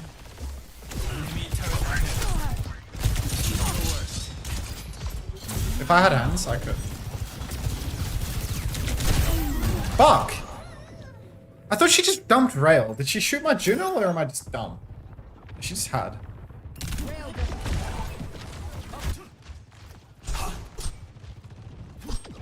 Do we think that Alba will make more than 25? I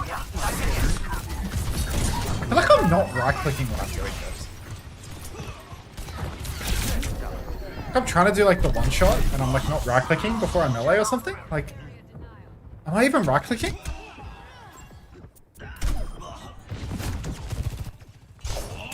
Anna, at the hand. Get the payload on its way.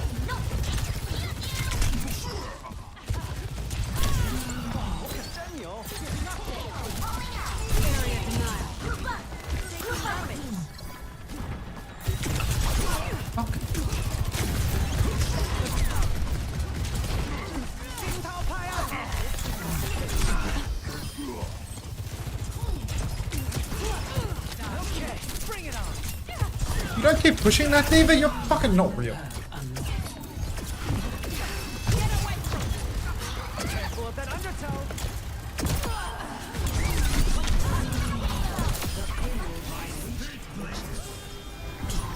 Group up.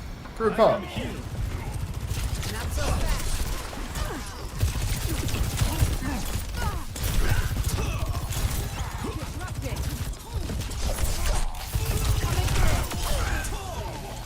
I require healing. And what do my healers teleport?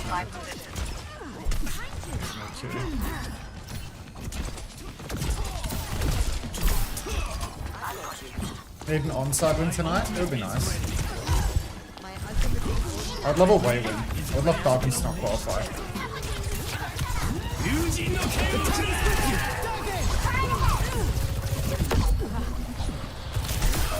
I burn like the dawn. I'll rinse you off. What be home for with Nano minute. The payload has reached the chip.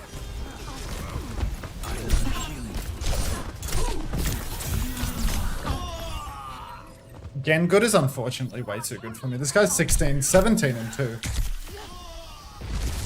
Is Admiral UV chopped for this week? I mean, I think Admiral UV is a good combo for this week. I just don't have like huge belief that GK are actually like beating Liquid. So I'd rather go for the double-double next week where it's going to be like double win. My impression is that GK have been trying to force UV on Wuyang a little bit too hard, and I don't think that they will stand up unless it's a good dive team, but maybe this is incorrect. Because I feel like I always sleep on UV and he always proves me wrong, so I can't see why now would be any different for the last 15 times that I've made this mistake. Well played, me. Coming through. I just tanked it. That's why I went Maimon instead of UV. Oh, I wouldn't go Maimon. Look at Maimon's scores. So in a close game, supports do well because they overvalue healing now, you know, because you get healing and damage both valued at the same amount. But like, that's not the case with DPS, you know? Like in a close game, if a DPS doesn't really perform well, DPS doesn't get good points. And Maimon is not a good scorer in their close games, like historically. So I was no confidence in Maimon for fantasy.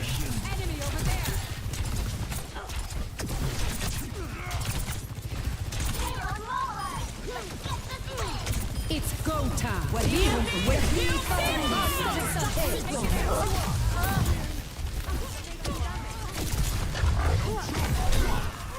It's over for me.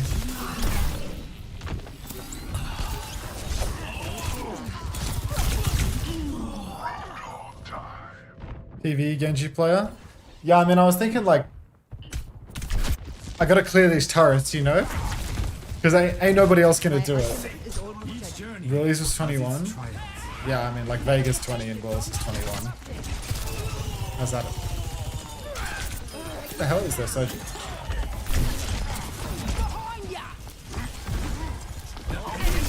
Ow!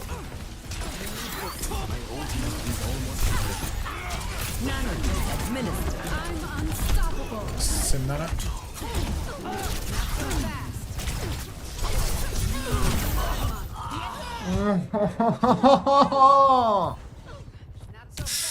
Who did we nano? Queen? No, Sojin nano, like. There's the enemy turret. Take it out. Continue on this path. Fall back. I need to play more Mega Bonk.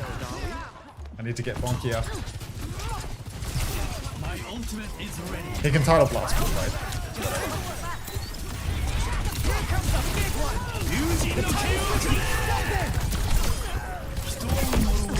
Double two. My pilot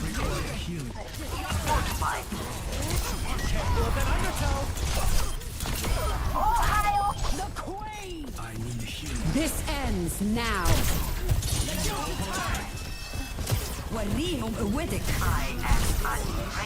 Of course.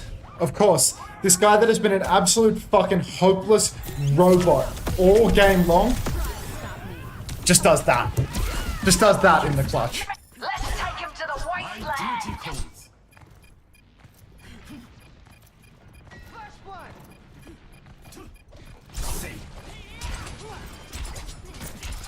Kill the carry. Double. We've done it. My standing still on with nano clock out. I mean, to be fair, like when they nano clock, I should have like come back, right? Like he clocked and I'm at the door. Like why would I like keep pushing there when I can go and play cart cover? Oh, they have AA. Shit.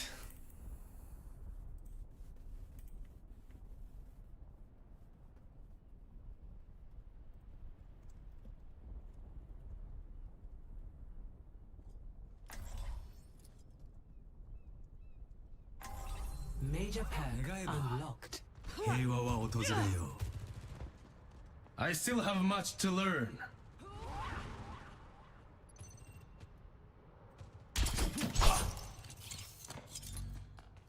Saka's advantage is consensus real. Keep you alive when you're distracted.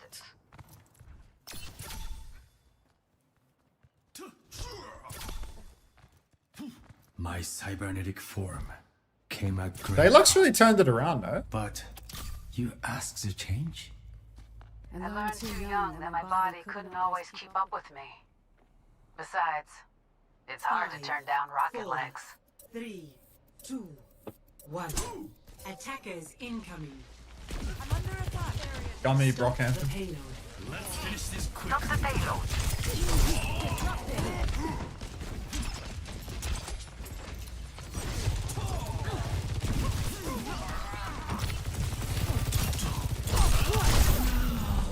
I need healing. Let's kill Surgeon there, to be honest.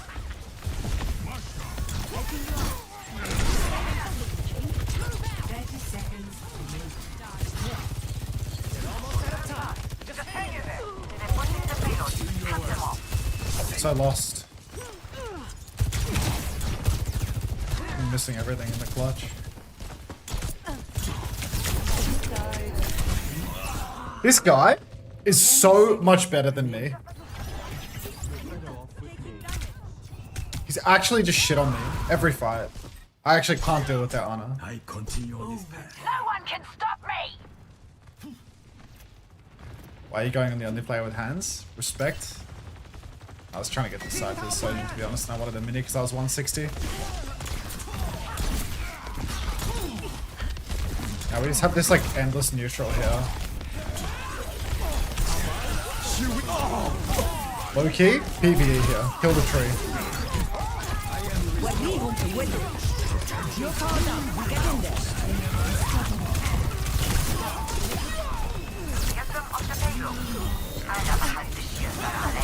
He's won. Complete. This guy is champ 5. Champ 5 Gengu. 3 to 3. Seriously. Switching sides. The highest ranked person in this lobby is me. Like this guy, 22 and 4 on Ana, 7k dam, 13k healing, 22 elims. Like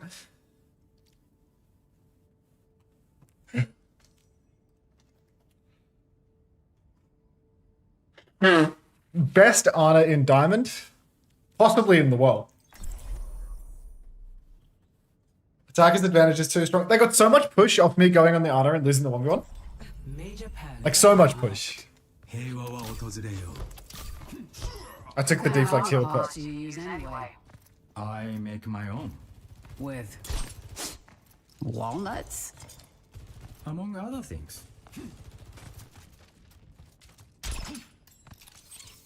This has season 1 owl coaches and scouting players. Sephi got a diamond game with the hack and he was like, this guy has untapped potential. I've never seen a diamond player play this good. Like, we must all find a cause worth fighting for.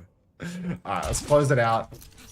Let's not lose. A minute and a half. So gonna lose. 5, 4, Just 3, 2, 1. Just play card, says Middo. Oh, fuck me.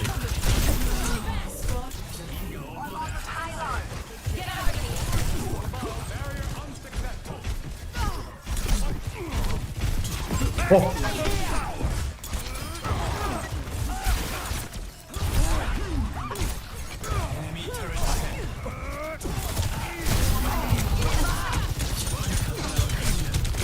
Kill the Ana! Ah! 60 seconds. The sticky turret! Tree card and they can't touch. Touch it! Oh. Victory.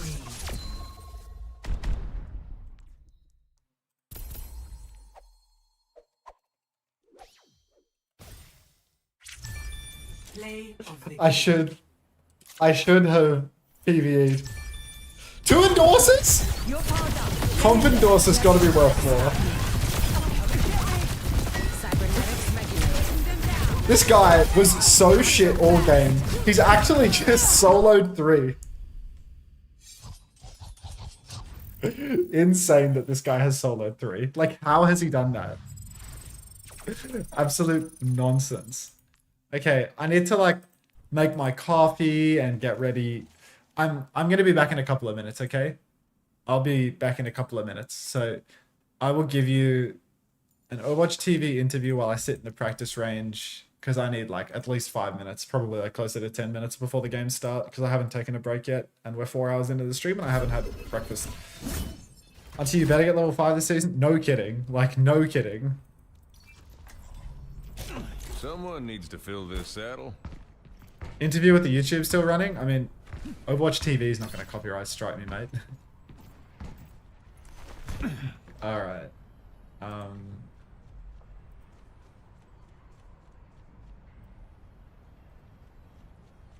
You can just have the Shockwave interview.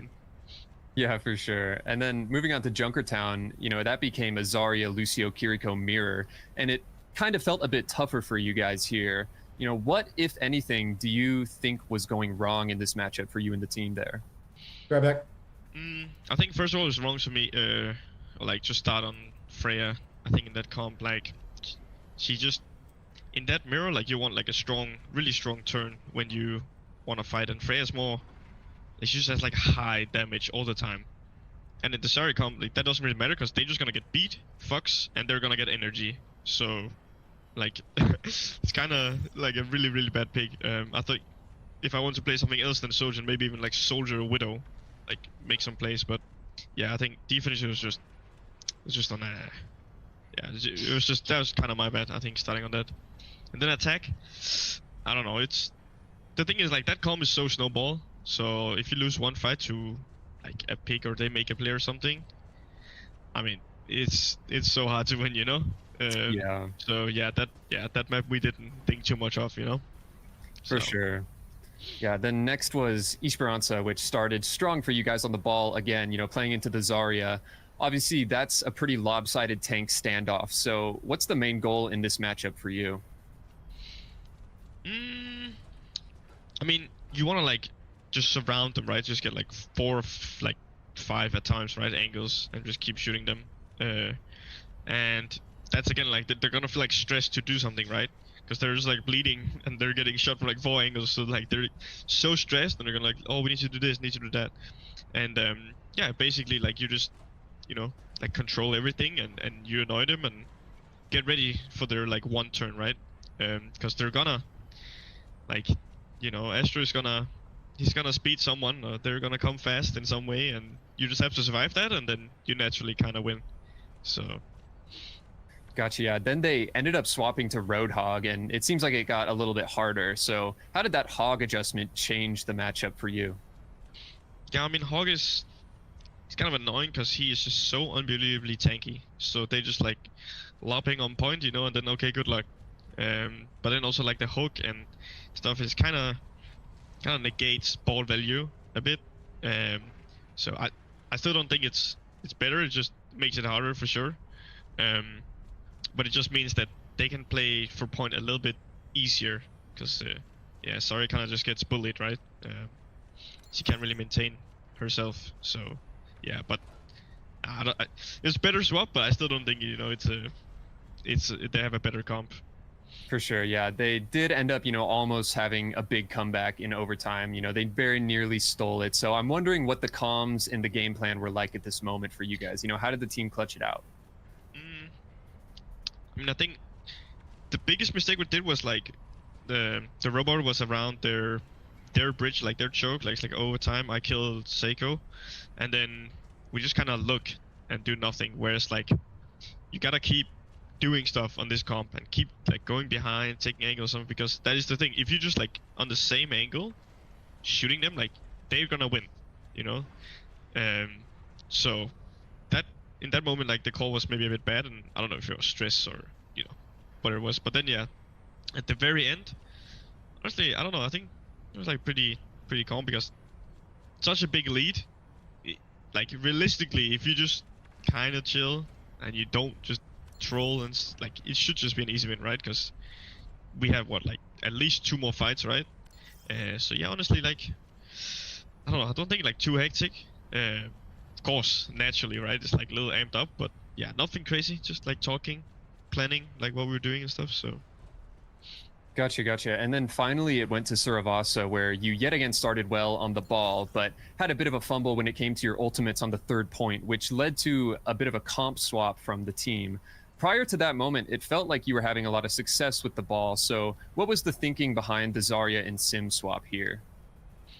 When they swap, like, I think they swap cast and break at the same time. That's like too much like sustain, and it's kind of hard for ball. But that also means that they can live longer, but they have less damage. So like if we then pick Zarya and again we play like more control, then like theoretically, you know, we should be on a better composition there. But you know, in the current state, always like nothing is just like insta one. You know, even if you swap and people are like, oh, you should have stayed, you were winning everything, blah blah blah. You know, it's like, I don't know, it's never that simple. You know, it's like, I mean, if you just play better and win, it doesn't matter what comp you play, you know. So but yeah, the overall like mindset was just they have less damage, so now Zarya is just like raid boss on point, you know. So yeah. Gotcha. Yeah, and then it went 2-2, and on the final point, they capped first. And throughout a series of events, a really slow final fight ensued. So, what was the game plan like for this final fight? Yeah, I mean, basically, Ice was just like, he was just telling everyone to shut the fuck up and just play slow. Just don't do anything. Legit, just like wait on point and press Q, because they have like a comp again where they're also kind of slow, and if you play the corners good, like again they have to do something to shoot point or like get some angle, right? But if you have the better ults, like realistically you can just wait forever. If they don't want to do anything, you don't have to, like try to clutch. Like they're the ones that have to clutch, right? So yeah, just you do nothing, and but that's why in that mirror, like the ult snowball is kind of strong, because Graph is just like they missed that TP out the Graph. I saw like slightly, right? And that's just GG. The Graph is too strong in that mirror, so yeah. For sure, yeah. And so, of course, it was an extremely close and hectic match that you did end up taking on map 5, which bodes well for your future battles against that squad. But what were the main takeaways or just general overall thoughts about this match after closing it out? I mean, I think this win is because realistically, I think neither of us are gonna get first seed anyway, so we'll probably meet in the playoffs anyway, right? So I think it's more like the pride, of course, but also, just like obviously it is like the mental part of it as well, right? It's gonna boost your confidence or whatnot, and yeah, it's also good to like for like you can like good for review and stuff. You can go back and watch, and you can see, oh, we did this good, we did this bad, etc. Instead of us just like if one team just loses 3-0 or 0-3, right? Sometimes there's like not too much to learn. So yeah, I think not like the most important match, right? But probably means we're gonna pick map first, right, and ban or whatever in playoffs if we go against them. So yeah. Sure. As you touched on, it seems like you might be able to clinch that second seed, which, as you said, would give you the first map pick. So how big of an advantage is that for you? I think it has some impact. I think it's not the craziest advantage, but I think as we've seen throughout like many matches with hero bans, that a lot of time the first map is kind of important, because then it goes to map 5 and you have the upper hand because you have the pick, you have the ban, like all these things, right? So it puts you in a better spot, but I don't think it's like the craziest, deal breaker. So yeah, it's just nice. For sure, yeah. You can pick it, but you still have to win it, right? Exactly. So for you personally, the stage started off on the bench, of course, with the addition of Kevster to the roster and the fresh double flex DPS meta setting in pretty early. There's typically a few ways players normally handle being on the bench. Some will just grind ranked until their next opportunity comes, while others will be more involved with the team and provide almost coaching level feedback. So where do you think you fit on that scale? For sure, the second part there. I mean, the sad truth about like EU is that ranked is like at the very, very top. It's like there's so little to gain. At least also for me personally, because it's like it's more the important is like the more understanding, because there are many comps, like especially with hero bans, right? You're not just one tricking goats. You're not just one tricking one comp. Like if you look at our match, right? I don't know how many comps we played. And there's so many playstyles, as you mentioned, like I saw on the match. If you swap one hero, it's like, oh, now you're playing like this, now, And I think it's very important everyone understands like all those scenarios, because if just one guy, he doesn't like fully understand his job or win condition, like that might be the deal breaker, So yeah, for sure, just helping way more, like adding opinions, or like I think this and that and stuff, and I think it's also an important part of being like a more like veteran player. Like you probably have more knowledge, I think you should at least, right, than some of the younger players. So yeah, just try and help on the more macro, like win condition, strategy plan, etc. Gotcha, yeah. Maybe not much you can teach to Kevster, but those other new guys, I'm sure they could really benefit from from your kind of experience. Yeah, that is true. He is kind of perfect, so. So does having your literal perspective be removed from the game itself like kind of help you see it in a different way compared to when you're actually playing in the server? Yeah. Like if you have like an overview, it's like the game looks too easy, you know? It's like, it's so oversimplified when you look from above. You're like, oh, just do this. I mean, you can also see enemy ults, right, all the time. You can see if there's someone flanking and you're like, you know, you're like, oh, he's there. You should go on the side and match him, like all these things. But obviously during the game, you cannot play perfect like that. But I think the most important part, I think for even coaches, I would say, like anyone, you know, if they're watching, like I think they should make it just really simple. And when you're watching from above, and have a couple examples, say like, if enemy like does this, you do that, you know.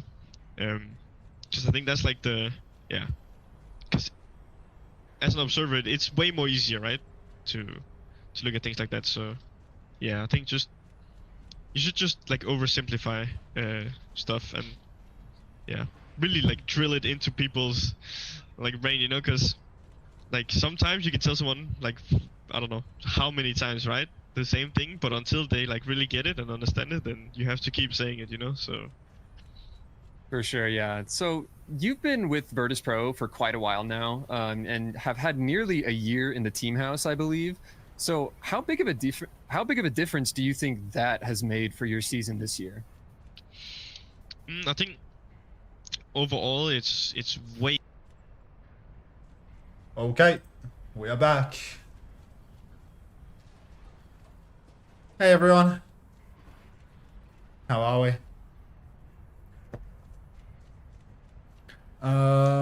Back to gaming. Bang. Mods, where are the Preds? Mods, where are the Preds? Jockers can talk up a storm. Yeah, he's good for yapping. He's full of shit. Let's get a quick play going. See if I can get a quick play support game going. Santa keeps telling me to QGM support in my chat. But I don't know. Is Santa still here?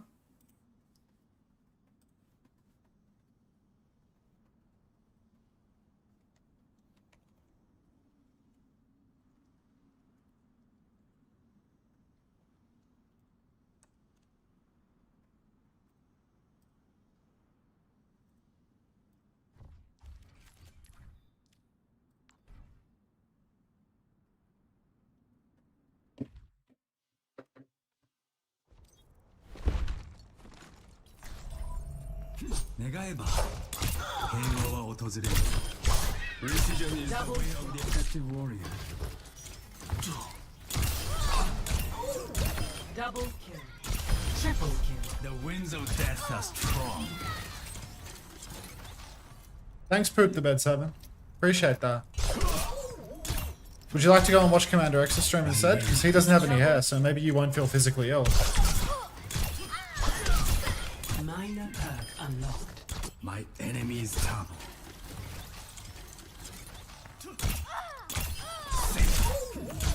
Double kill. Triple kill. Iza, kaze no michi o yukan. Tsugi wa dare ga aite da?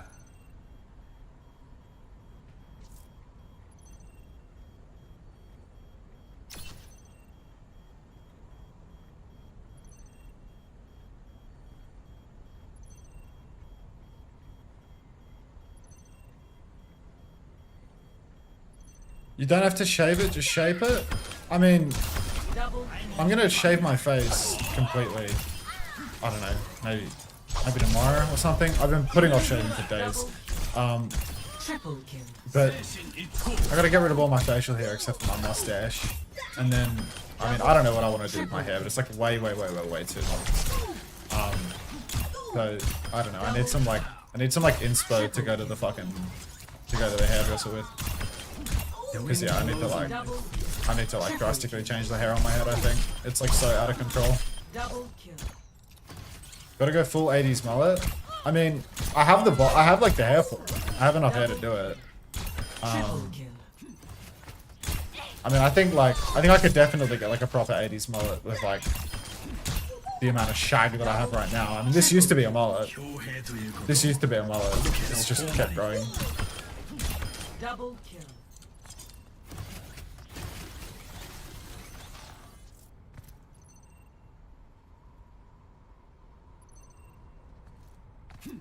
Hey, Bunnykins.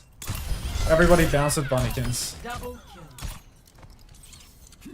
I don't think I've ever gotten a haircut that I was happy with. I feel like I've had like 2 haircuts in my entire life that I've been happy with, which is a pretty insane miss rate. Double kill.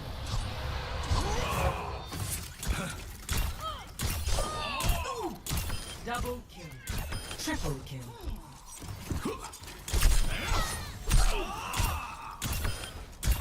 That's not enough.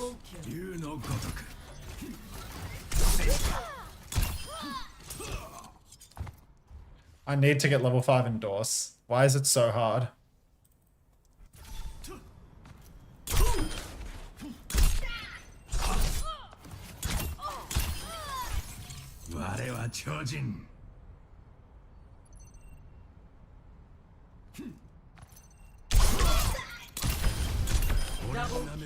Triple kill. My enemy is top.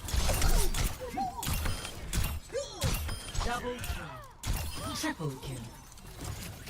Keep typing WELs, you're so close, bro. When's Korea? Korea starts in 3 minutes, Sunshine Bread, but more like 15. Double kill. Triple You want to invest together?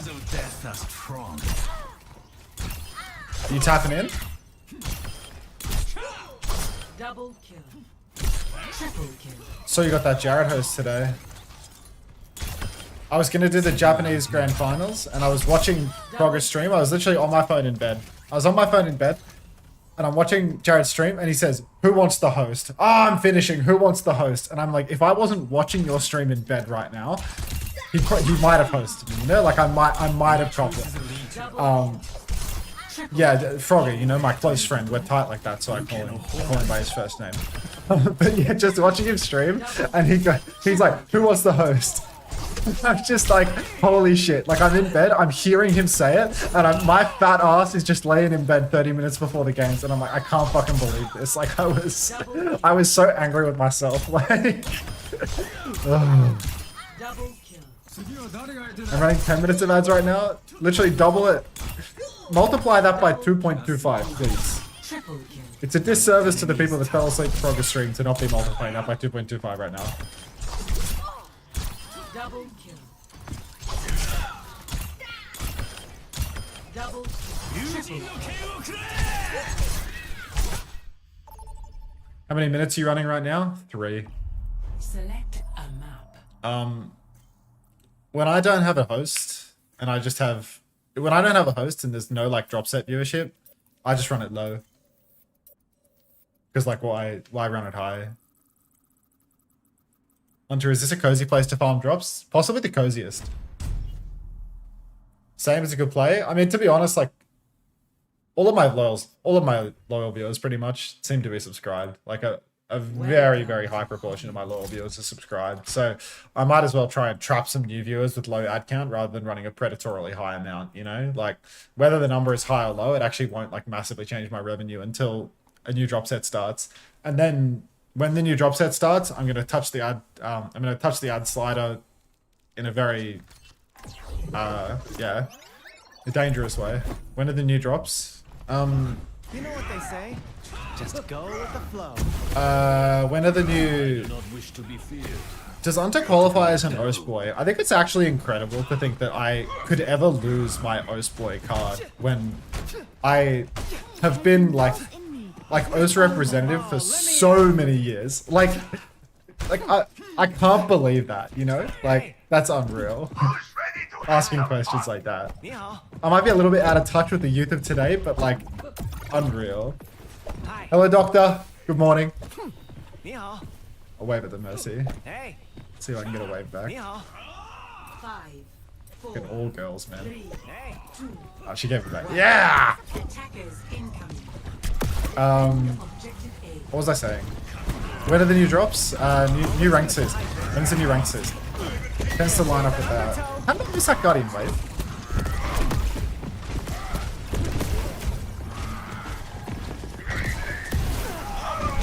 I have cancer on this hero.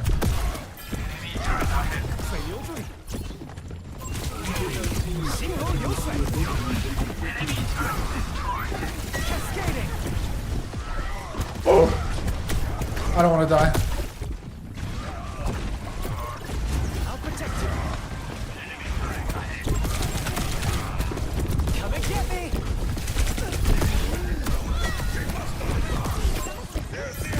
Thanks, that's a lot better. Unlucky ISO on your team.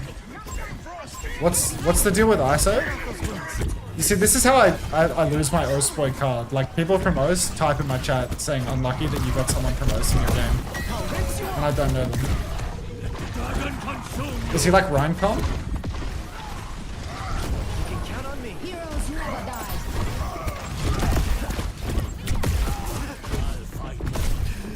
Li Wan Kuanglan! What's up, everyone?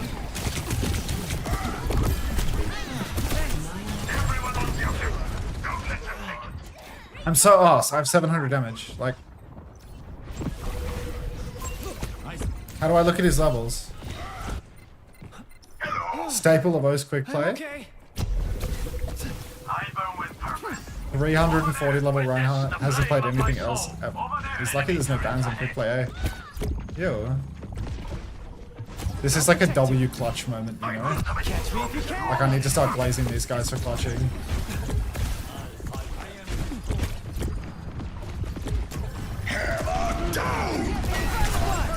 Reverse the tide!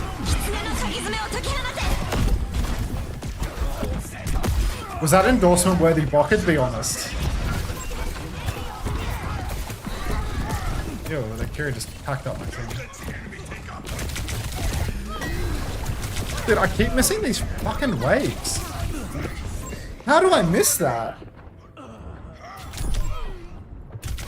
He just blinked.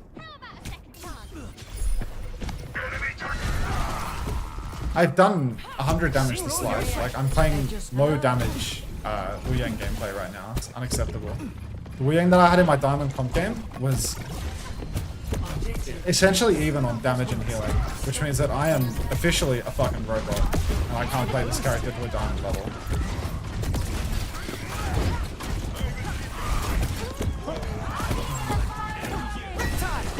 I'll protect you.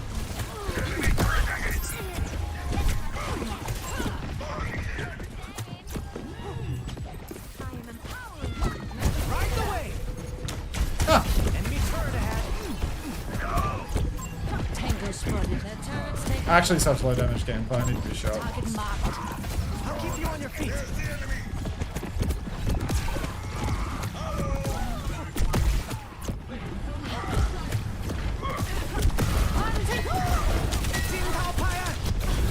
Let's clean up those wounds. Heroes never die.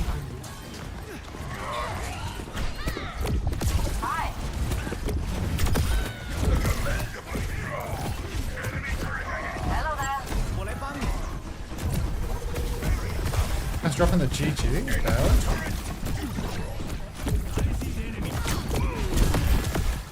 Thanks. Hello. Oh, let me at him. Come and get me. Cascading. I thought I had ult when I went initially, and then I go in, and I don't have it, and I press Q right click twice, then I shoot once and Ajax. I need to be shot. Oh my god. Try to keep up. Oopsie daisies. Doesn't even begin to cover that one. I got teabagged by their Wu Yang as well. This guy's talking in match chat about smurfing someone's peak. He's playing grinding quick play.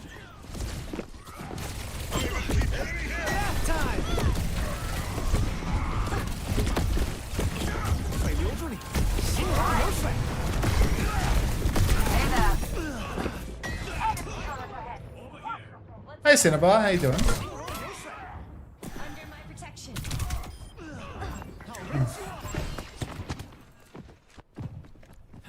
Enemy turret ahead. I'm getting 2x by their Wu Yang. Li Wan Kuanglan. I'm not Lucio, but it feels like I'm Lucio when I press shift. Kind of. Careful of that undertone. This will help. Can I jump up here?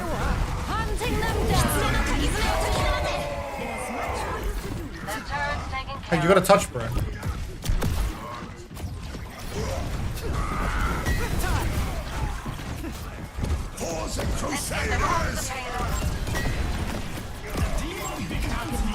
Dude, aiming on this is so awkward.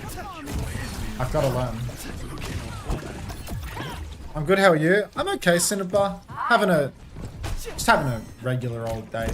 Today I had to start so early because of the Japanese OWCS. But I'm really happy because this weekend is like the last weekend where I have like the oppressive schedule with like 7 days a week perma requirement to stream. You know, now I can like take days off and like that's a normal part of life again, which is, yeah, like really overdue for me, I feel. I've had like a really hectic month and a half of just like non-stop stream, which is really, it's taken a lot of time. What am I doing over here, by the way? I can't see anything. I'm worried about the C9, but like, that's no excuse.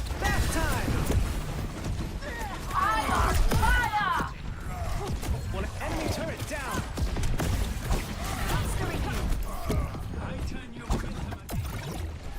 Hi.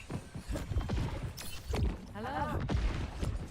Did Unter let you sponsor for free? Dr. Sluman, I'll have Viv as a long-term sponsor at this stream. Oh shit. Thanks for the boost. Hunting them down. First one. Yeah. That's what I'm talking about. Enemies are moving the payload. 60 seconds. Come and get me. I'll protect you.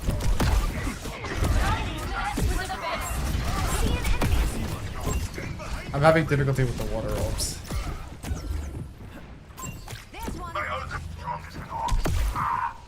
This game is just who's running into the least.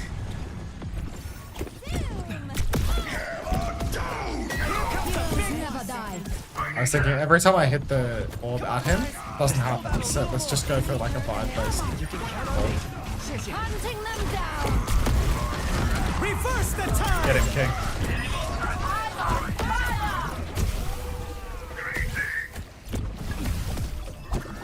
It's okay, it's hard. I mean, you're a high damage. I saw you though. You're a high damage Weeyang Cinnabar. I remember watching you last week and thinking, shit, she's got it. She's actually like low-key good for it. Victory. Okay, let's have a look. GG's everyone. ISO and Syl. Play of the game. No endorsements, gang.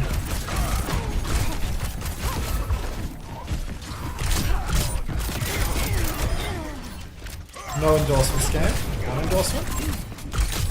Who do you think is the best Western Weeyang? Ultraviolet for sure.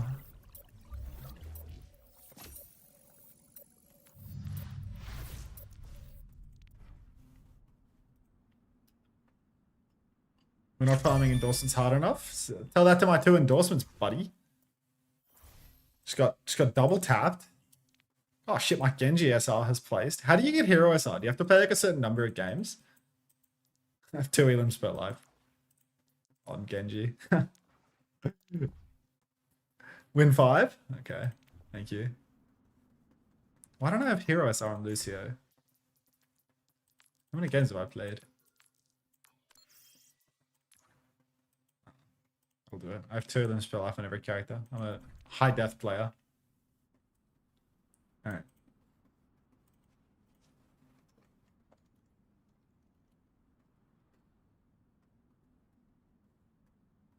I love the spawn room. They're very well designed.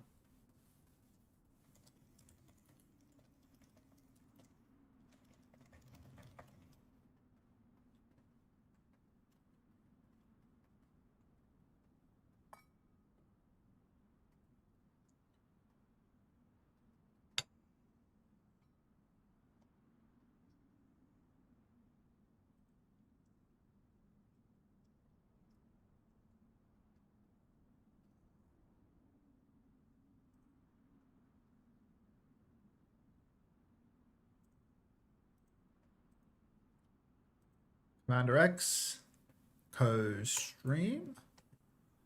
Sorry, I'm just getting the voice channel ready. Just getting in. I don't know if I have time for another game, but let me get the clean feed going and all that sort of stuff. Sheets. Ooh, where's the sheet with all of the maps on it? I'm looking for OWCS Korea clean feed sheet. That's the one. Nothing used to feel the day.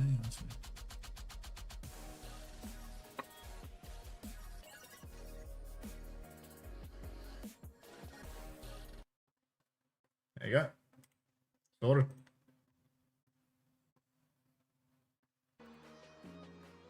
Alright, clean feed sorted. High isometric.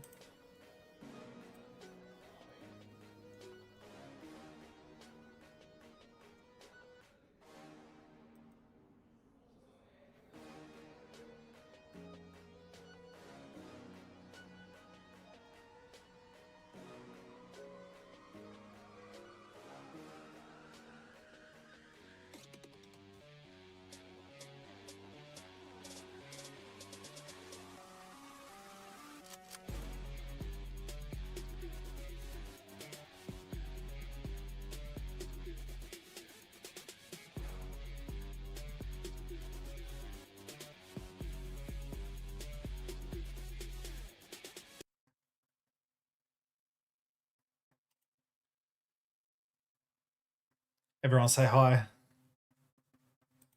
Should I smack an ad break before the game starts so we have no auto roll ads during the game? I feel like that seems really sensible, and we still have a few minutes. Usually the games start at like 13 past. Oh, maybe we actually don't have time.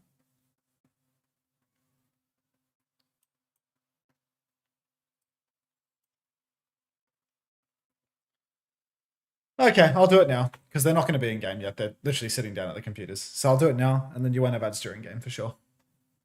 Where speed invest? I don't know.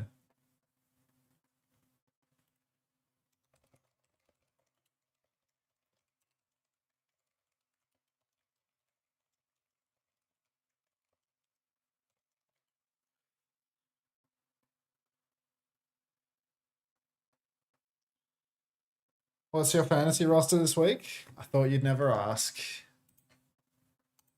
Let me get it up for you. Hang on. Just getting the board up.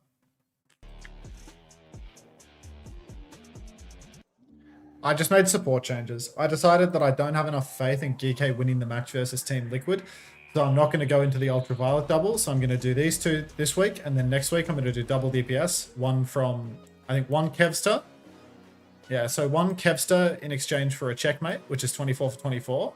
And then, I think a Zero. I think I was going to go ZR7.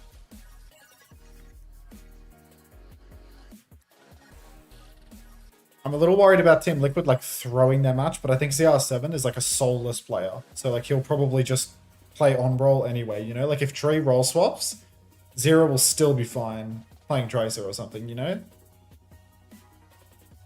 Budget in reserve? Yeah, well, because I need budget to get out of the Crocs hole, right? Crocs is 17.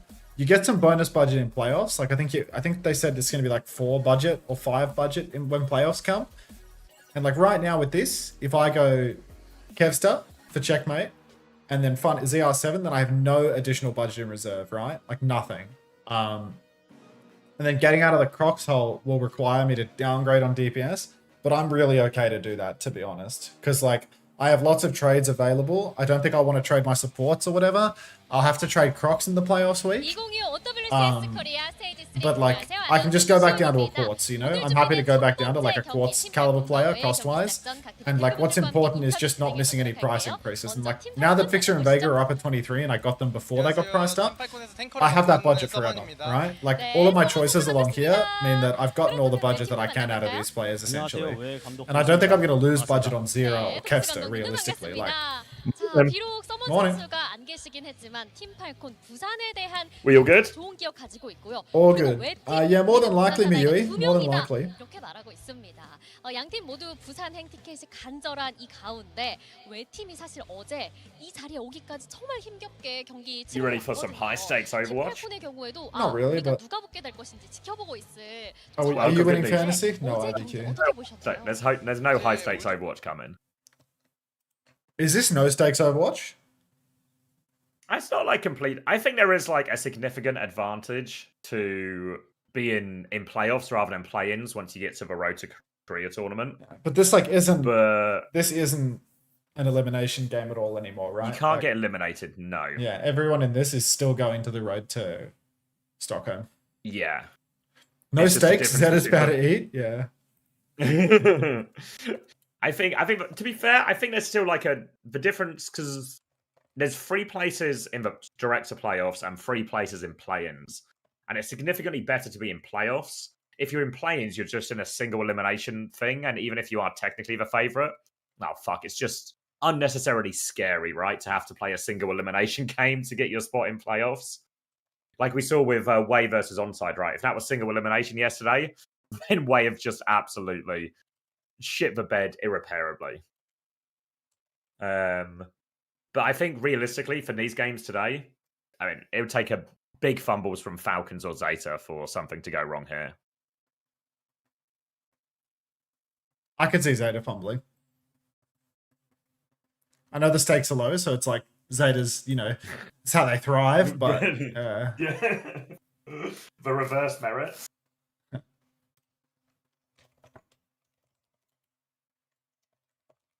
Big fumble sounds like Zeta. Yeah. Thank you, Craftwise, for the 11 months.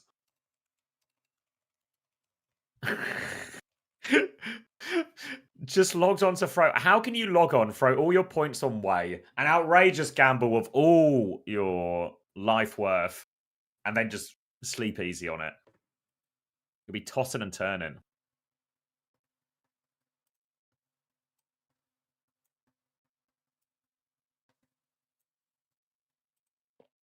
Unter, should I watch GK Liquid or sleep before the exam that decides whether I serve in the military? Do you want to serve in the military or not? Surely if you've got to the point where you're taking the exam, you're at least kind of interested.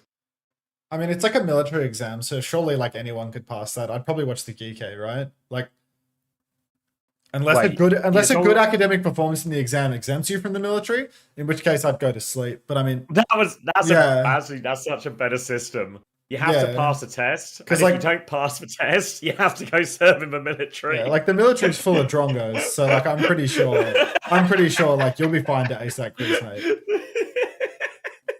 Tomo says, "Hi, Unter. I watched the coaching vid and the new vid. W vids. Thank you, Tomo."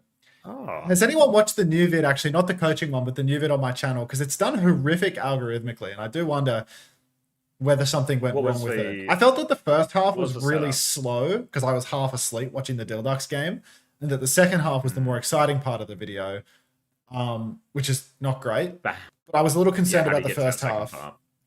But then I looked at the engagement, and the engagement was really high. It had like people were watching more than half of the video. So you say you never saw it in your feed? Yeah. If you laugh, go to military speed, Apple. Good night, Natsuki. We'll be watching later, mate. Not in like a sinister way, but just because the game's on.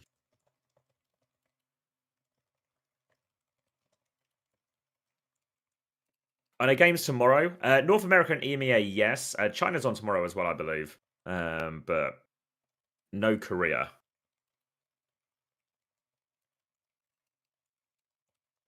Not opening Max's chat, but I did.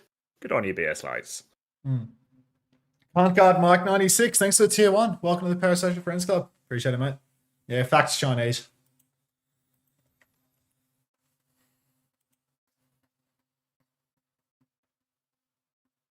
Is GK Liquid Saturday or Sunday? Saturday. It's gonna be a really good game. Wait, is it Saturday? Actually, I swear I got messaged by the Liquid guy saying I'm gonna have drops enabled on Sunday, but I swear the match is on Saturday. Yeah, I'm pretty sure it's Saturday. I might just hit him with the. I might just hit him with the thumb up react that I keep hitting him with in the channel. Shouldn't this be actually a thumbs down react for this situation? I mean, have I shown you what the chat looks like? I can't remember if I had this conversation with you. Yeah, just the thumbs, the emotes. Just yeah, it's just me repeatedly replying with the thumb up and everything. When he keeps telling me that he keeps messaging me to tell me that I'm gonna have drops enabled on the game day, and it's like I don't have the heart to tell him that I have drops enabled every day and that I stream OWCS 7 days a week. And I'm like the only English coverage. I'm like the only English coverage for like 60% of all the broadcast days of OWCS. But like, thanks for letting me know that on one day during the week I'm gonna have the drops up. Like, yeah, it's that thumb that I'm reacting with. Yeah, with the you actual dumb piece of shit. Fuck you, thumb up.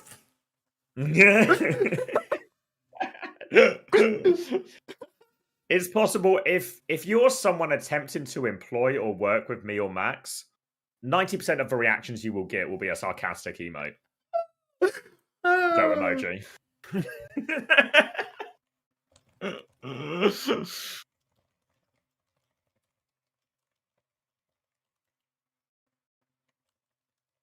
I want to see the thumb. I don't know if we have the emote. Hold on. I'll put it in. I mean, I'll just link you the 7TV emote now, mate. Have you got the 718 one? Yeah, we can have it. Yeah, I like it. It's good. There you go. Is that how I should interpret your thumbs up? No, if it's a normal thumbs up, that just means great, good job. If it is this thumbs up...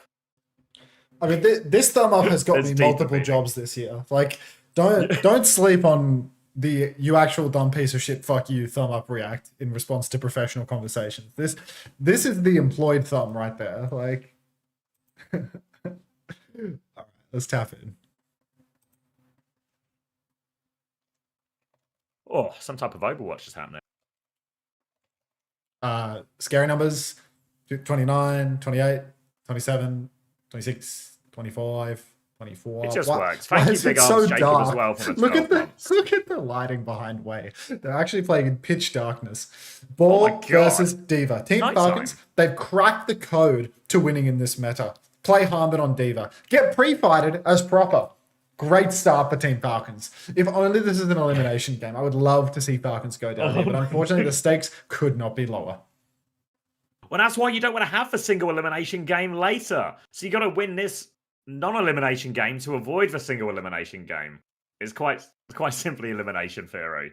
It's going to be first flipped away off the back of that pick as Falcons don't even really get a first fight at all. Interesting to see that Merit is actually playing the Sojourn here, not a hero we've seen as much of recently. Milgara's going for a bit of a roll through, but in the room, well, I was going to say they can deal with that, but maybe they can't. Merit's going to get hammed up, taken down. Now Milgara is looking for the backline. Falcons are still walking forward despite losing a player, but I don't know how much space they can really take here. Oh, it's fucking muted again? God damn it, man. Keep talking. All right. Going to be taking over a lot of space actually here, despite that, since Proper got that trade onto Lee Soo Min. Hanbin trying to sweep underneath, clear out one of these as well. Can't find anything.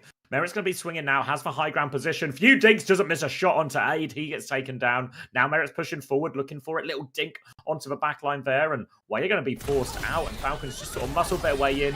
It's kind of the idea for Falcons, if they can get space for Merit to click on stuff, he can just clear a lot of this space, and they can just occupy powerful positions, force for point, force the objective, maintain that high ground, pick off the players as they come to them. All right, we've got audio. Audio, yes! Okay, wait. It's muted on my stream as well. What do you mean? These audio captures. Can we get some yes in the chat? All right, Team Falcons in control. Side angle for Maka. He's working his way through the side. Proper underneath right now. A bit of an odd position for the in control Tracer to be in. Harmon stuck below as well. Aid swings, drops the bowler, does not convert the kill. But a flank from Merit. He takes down Aid. Little speed amp, flashbang, headshot maneuver. Nicely done. And Falcons, they've shut down the opening of Way. Lots of damage onto Merit, but the pocket is there. That's the beauty of these D.Va comps. There's so much peel for the hit scan. Maintain control now, and Falcons have all of the ults coming up as well. Way after swapping onto Sombra. This has been really a nail in the coffin for Way a lot of the times when they swap onto Sombra. Also very far off that rally as well. So they're going to start tapping point, but ult disadvantage makes it scary. Kitsune rush for Fielder. Beat from Chio as well. Using both support ults in one, but Merit dies despite all of that. Popper's looking for a trade onto the backline with Hanbin, and Lee Soo Min is in all sorts of trouble. But the rest of Falcons have died. Despite the double support ult, they've been obliterated. Sunjun sticks for Baby. Proper can maybe tap a little bit for overtime, but no, he's just going to play his life and get out instead. And that's a real disaster fight for Falcon. Yeah, investment, but no reward. I mean, it's a speed invest situation, I'm afraid. And now Wade in control. 8 over to the Sombra, which is always a bit of a ropey pick for him, but we'll see if he can make it work. Lee Soo-min threatening a fight win with this rally. Can bash Merit out of the high noon, can play forward with it, but Fielder has fallen before the ult even begin. Aid, unpocketable, unfortunately. Pulse them to Lee Soo-min. Is that Suzun off or blocked? I'm not sure. One way or another, they've got it done. And nice shield. W healing. No, that's shielding. How can you... I don't know how to make shielding sound French. Lee Soo-min has... yeah, it's done. And we're closing on last fight already. And Chio's picked as well. Sonjin, Maka, all just delivering constant picks here. Merit stuck in. Main Fielder's down. I mean, if these deaths happen slowly, Team Falcons, they're not even going to get a good last fight. Yeah, it's going to be awkward for them as well. They can hold close with VARREL if they want in this next fight. Wait, just make it so difficult for Merit to get high noon value. You can see Aid's peeking up forward already. Need to see where Lee Soo-min is. He's positioned just behind there, but they can really take this fight. If Merit tries to swing with high noon, they have to find a way past, but Sunjin dies before the fight. Now it comes through. Rally is out looking for the bash. They go through. Flashbang out. Lee Soo-min's in big trouble. Chio's chasing that one down. Gets the kill as well. You saw them go for the play. The Falcons were ready for it. They get the backstep, but it's a 1-for-1 trade already. Slam's going to do a lot, and Maka finishes off one off the back of that. Proper now fighting the high ground with Hambin, but they need kills. They do have controllable points. Hilda is popping them all in here as well. They found Aid, and the remaining 3 Falcons players are getting it done, but they get the flip. They have to get back on point now. Milgaro has the mines to slow this one down. Proper trying to chase him out. Kitsune rush from Maka. Hilda is able to mirror it from the high ground now. Clears that out. Minefield now on top for Falcons. Kitsune rush will make it harder to use. Merit is back on Sombra. Chio is pulse bomb. Nearly rides into Proper, but Proper will be okay. Still a pick, a player advantage for Wei. Sunjin has his recall force, but Proper, he has to play slow. He's got no recall. They've lost Fielder on point. The bomb is out. They need to get it back in. Merit has found a trade, but Hambin can't get back into the mech. Pulse bomb out to Milgaro. Proper finds one. Support still doing it. Mac is going to find the kill. And Wei take the first round. Oh, the stakes couldn't be lower. But Team Falcons dropping the dive round. 2-way. Who had the first ban here? This would have been Team Falcons. They come in early with the Wu Yang ban. They're afraid of the double flex comps. They're still not comfortable with the Chio, Fielder, Wu Yang. And Wei, I mean, they get it done anyway. It's a great ball map, Samoa. And they've rolled high here as well. Another open map. Merit on Sombra. The Lost Con. No, no, no. Anything but that. Oh, heavens. Oh. Yeah, it's crazy to think this was the team we saw yesterday. Weyness's get absolutely obliterated by Onside Gaming as well. Yeah. Opener stocks an all-time high. How do you like your steak, Unter? Yes. All right, but with 3 S's at the end. All right. Milgaro, straight to the point. Just trying to scout out, trying to grapple up onto the high ground so he doesn't get poked out early.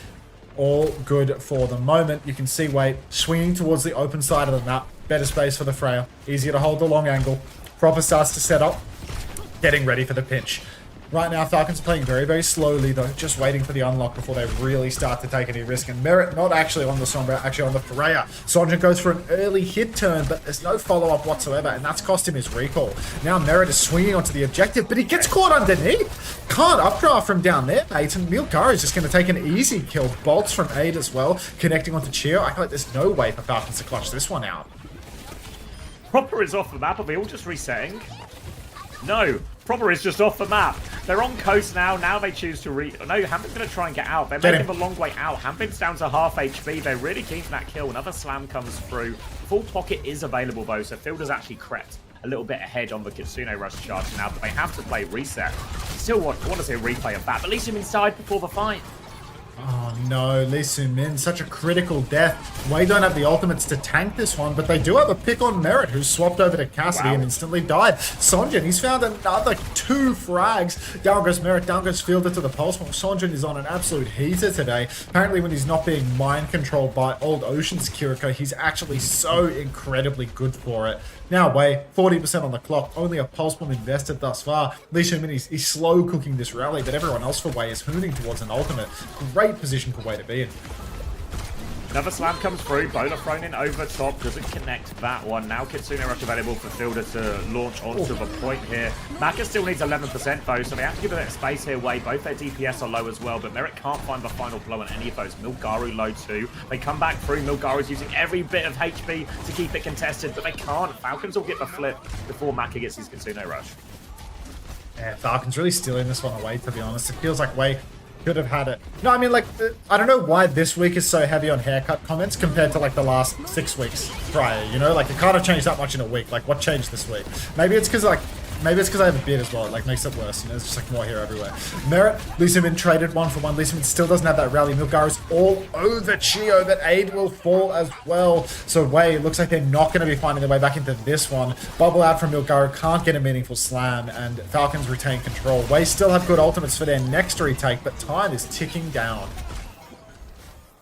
Yeah, now they're going to have to... They can use the minefield, but it's quite a big open point, so it's easy enough to keep the point contested away from the minefield as well if you are Falcons. They have Heine and Self-Destruct, which aren't the great assaults, but can buy time. Really, the big ult here is Wei's rally from Lee Min. If they can find a connection with that, a chance to push, close the distance between the backlines, that's normally quite far on this map, that could really be impactful, but we need to get Lee Min closer to the enemy team. You see Milgaru going for the slam on rotation. Doesn't take too much damage there, so Falcons have got the high ground for free, and they'll try and chase out Milgaru. Lee Min's had to rally really early, actually. Yeah, early rally force, and Lee Min's incredibly low, but it looks like he will be pocketed through it. Bomb on the point from Harmon gets him back in suit. So, it's a 5v5 for the moment. Minefield out on the point. High Noon to counter out the mine to keep Chio safe. Proper's very, very low. Milgaru might be chasing for that kill. Aid secures it in the end, so that's a one-man lead now for Wei. Just trying to rest on the high ground of Team Falcons. They're charging up the Kitsune rush, but before the other can actually get the rush online, Hanbin will lose suit, and they'll lose the cap too. So he's a staggered death, and it's going to be one last fight for Falcons. Quick reset from the Falcons backline here as they want to take this Kitsune rush advantage that they have in Tuna's final attempt. Get it on point, try and force it. You can see Wei are actually positioned quite far forward. They want to make this walk up difficult. See if they can find a pick early. Maybe even force the Kitsune rush. First slam comes through. Aid patient with this bowler as he knows the Matrix is still there. Wants to force out these cooldowns. TP used from Fielder as Falcons get closer to point. Now they can use their Kitsune rush to start forcing the objective. Roll through from Milgaru. They're going to swing left-hand side. Fielder still hasn't pulled the button. Bowler comes out. Suzu saves everyone from that. Kitsune rush on the point. Forces Wei to deep peek now. Maka still needs 20-odd% and Aid's going to die. So Falcons will get this retake. Falcons snatch up one more cap, but Wei, they get another crack at this one. Kitsune rush, pulse bomb, and a minefield all on the cards for this final fight. Just got to be so careful of your Lee Min in particular. He's playing the Brigida right now. He has to get back in fast. He's reset so late. In fact, both of Wei's supports are backspawn, and Sonjin's just dead pre-fight. So maybe Wei, their final touch is going to be incredibly scuffed. Milgaru, he's fine to get it. He slams onto the point, gets the overshield, so he's not going to go down. But Sonjin can't ping pong with him. So does he have to get another one? No, Aid was going for it, but he dies just before the touch, so they get no chance to use that Kitsune rush they had coming back. And missed opportunities for Wei there just to close out the map. We're going to have to go to a third round. Oh my.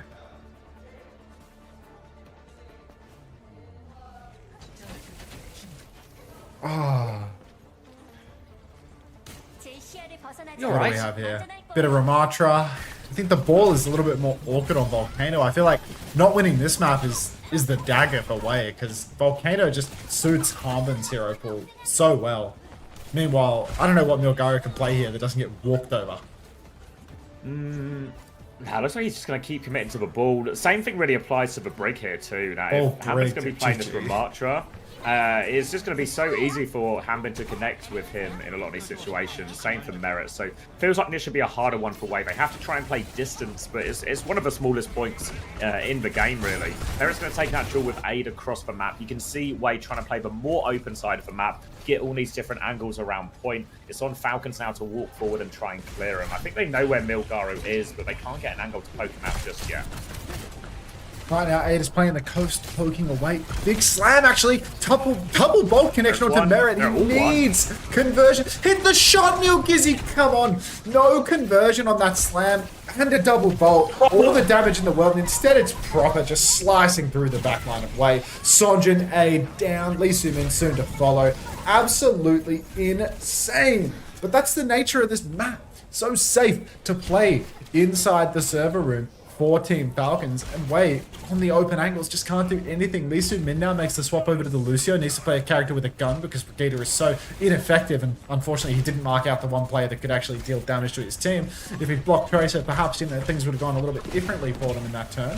But now, Wei, so awkward for them. Flashbang connects there, and that'll help convert the kill as well. Aid's very low after this. Merit can't confirm it, but the pocket is good there to keep Merit alive through all of that. And you can see, because of the size of this map, if Falcons can survive that first engage, if they can keep everyone alive, as soon as they do that, their ability to push forward and find kills is brutal. Now we can see proper marking his left-hand side very hard against Sunjin. Recalls have been traded. Not just traded, Sunjin won't be getting there. Merit comes out to help in that one. See, Sunjin had just sort of no support from his team as Way, and now just on this Ramatra mirror too. Oh, Ramatra mirror, but it's just not happening. 55% already on the board. Lee Soo-min does not have big drop for God knows how long. Proper recalls out of dodge, gets saved by his team. Now you can see Abe playing the coast side, swinging for an angle, but the ult advantage. Oh, Prop's been pulsed by Sonjin. Okay. Good God. Huge pick there. Bowler shot comes out, but Harmon blocks the bowler, prevents Merit from taking that damage, and now they just have to wait out the high noon. Kitsune rush from the back of the point now, nice layers, and Milgara has fallen to what exactly? Now Team Falcons can step forward. Cheers here. Proper's going to be back in a matter of moments, and it's already last fight. Lee Soo-min, he's about to have beat drop. He can drop it. Beat push comes through, but Mac is dead before the beat can drop for Lee Soo-min. Aid needs to survive. Milgara needs to get back into the mix and touch the point. Sonjin's got no recalls for his touch. It's not even going to happen. And maybe nobody's touching the point here, Xavier. He's running for it now. Lee Soo-min gets the first one. Actually, Milgara can take over. He's died for it. When Milgara's going back, it's going to be Sunjin to get the next touch instead. He blinks through. He's not used recall, but he's now dead, so he's still not used recall. Aid's going to slide on and die to the point, and it's going to be Falcons taking the first map in really not convincing fashion until we got over to the ramp mirror. Clear advantage for Falcons once we got there, but feels like actually on the ball version of the comp, when that's viable, there is some legs, there is some hope for it.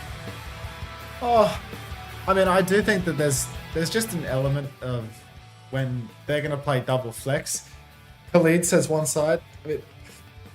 I think Falcons just have them, ultimately. Like, the biggest strength that this team has for Falcons, like, they can play off-tank, and then they can play Merit on a hit scan, and he can just absolutely dominate. Way have the same situation, where Aid is probably their biggest strength when he plays hit scan.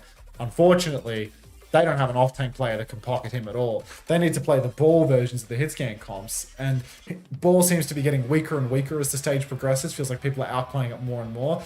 I mean, we saw yesterday, like, versus a good off-tank team, Way was getting blown out. I mean, attack was taken over. Yeah. Exactly. Explain Chris theory. This is a new world to me.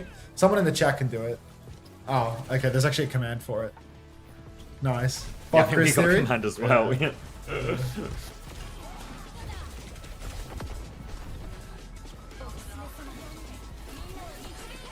Why does Unter start every first sentence with a moan? He just likes Overwatch.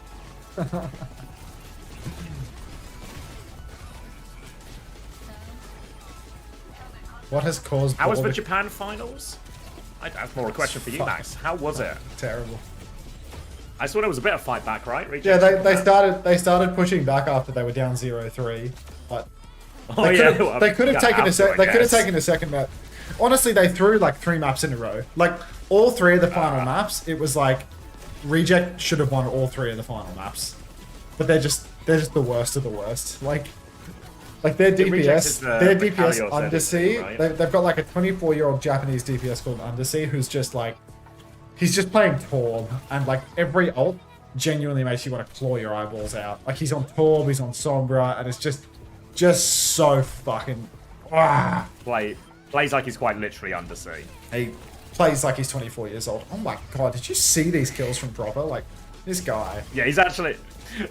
I can't remember who it was talking. Maybe it was like Hambin or something on one of his streams, or it was something like that. They were saying like, oh yeah, the main style we use is proper just 1v2s on the flank in a lot of these. And I was like, that's not a real style. That's a good style, you know? Like, that's not a style. Like, it is to a degree where like you could have like maybe like Rocket is a good example of a tracer who does this quite a lot, where they play like really flanky or something. But you just sort of play to take attention almost, rather than... Rocket likes to drag resources away from the main. Behind. Yeah, but that's where you play quite an evasive form of Tracer.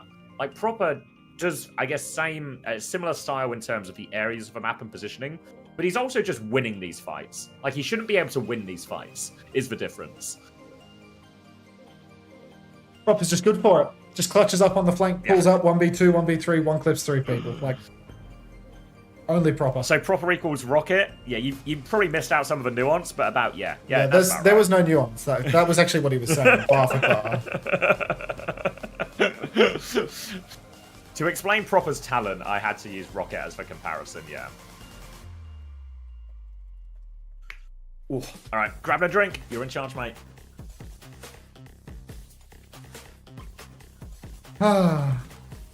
Proper go kill is an OP strat. I mean, it's like Kev's to go kill, but, you know, Kev's just a bit older than Proper. So you're saying Rocket has Proper's talent? No, what I'm saying is that I'm hitting the 3-minute ad bot. You want to play? Yeah, we haven't played at all today. I haven't played for ages because I've been playing Mega Bonk so much. Let me get the marbles up.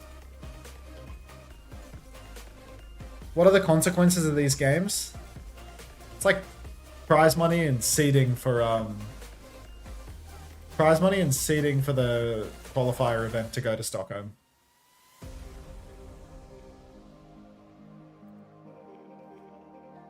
Korea loves seeding. Like, exclamation mark seed this tournament, and there's just like 5 different things that will contribute to your seeding for the one tournament that will eventually matter.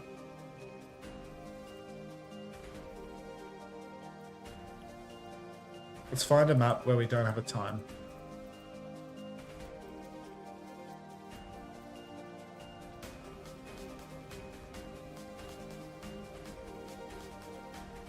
I'm having a hard time finding it. There we go.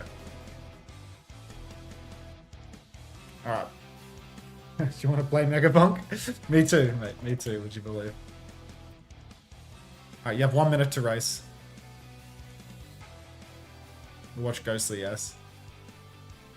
Yuri Lover.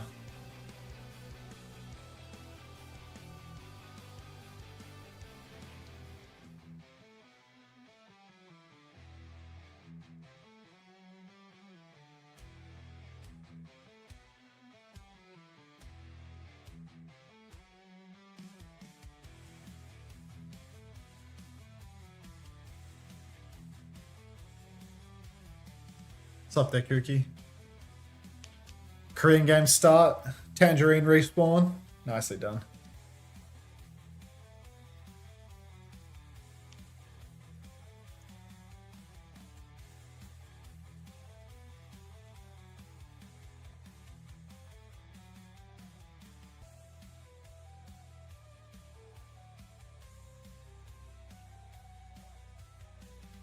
You remember Sayo? You actually made this shit happen?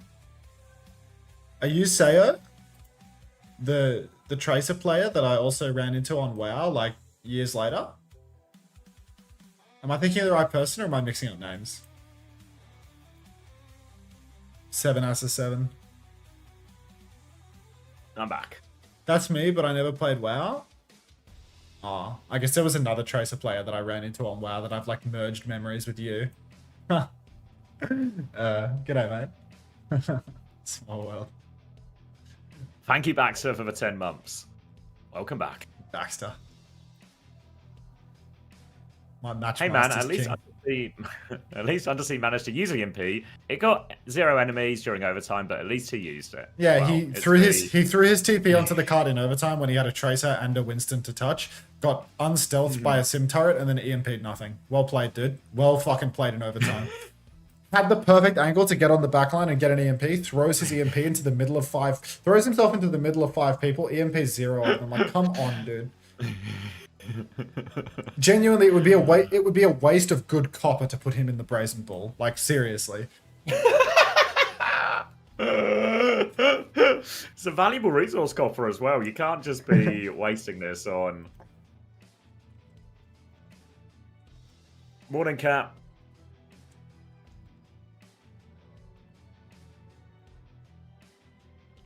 Do you think all the Falcons are level 5? Endorsement? Oh, pussy brigadier.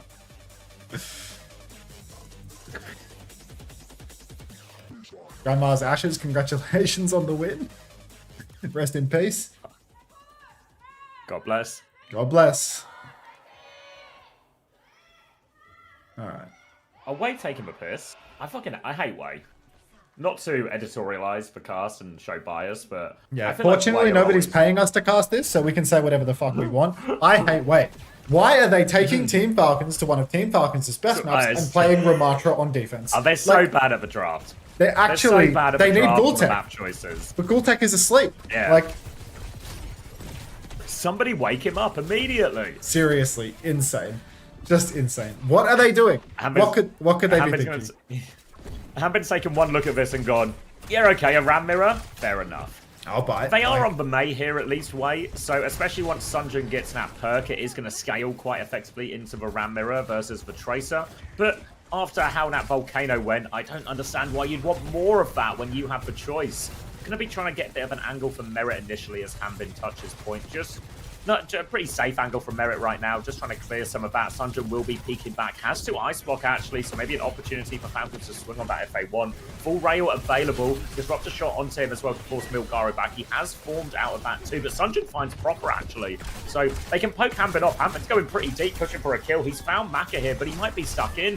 Sunjun's going to get a second one, and Wei are looking good for the hold. Yeah, very nicely done for Wei. I mean, already more than a minute off the clock and a cleaner now for them. They need to wait for one respawn, but honestly, not too shabby. Maybe I don't hate Wei. Maybe Wei understands something that I do not, as one of those pundits, you know, known for crappy theories and whatnot. So, Merit swinging main now. Aid's going to have to backstep. Wall is out for Sonjun. Harbin is totally fine for the moment, though. Field has been poked quite low, swinging wide at the same time. But Team Falcons, they're ready for a step, and they have a substantial advantage by way of Kitsune Rush. Sonjun and Aid both have ult, though, and Harbin's popped the form timing and just started pushing through the hotel, swinging for the fences. What's going on here? It's an interesting angle to engage from, and Maka finds proper before things can really begin. Suzu's out now. Blizzard could be massive here, but might not even need it. Harbin's in it. I use it all. Yeah, I think you're right. They didn't need it in the end. That Kitsune Rush from Fielders try and force the issue. In theory, that is the timing to punish for May once that ice block has been used, but they all come to help him, and Sunjun is fine in the end. Did use that one, but ultimately the op situation is still really fine for Wei here. The fact that they traded with Blizzard, for Blizzard is way more value than a pulse bomb on average. So they're actually still in a fine situation. We've got Kitsune Rush to help absorb this beat, and Annihilation advantage as well. Even a Tidal Blast coming up for Maka as well. There's not as many great targets for the Tidal Blast and the Wei comp. Maybe just onto the Ramatra will be the best one. It looks like Falcons again going to start trying to play through point here. Yeah, I mean, just playing through point for the moment.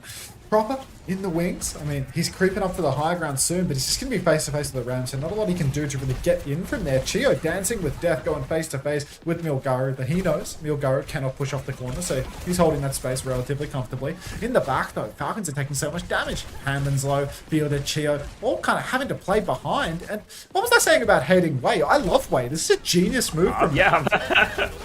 It's a beat push coming out from Chio. Tidal Blast onto Sunjun to keep him alive, so Falcons have to back off to avoid the stun. Proper's gone in behind. Now the Annihilation on point. Kitsune Rush in response, and Hanbin's taking a load of damage. Block is up, but it's not enough. He will fall, but Merit's found 2 trades. Ebola connects, and it might be just the opening they need. Aid is going to back up to the high ground. Milgaro still has his high ground position. Only 3 members alive for Wei, but they kept hold of a strong position.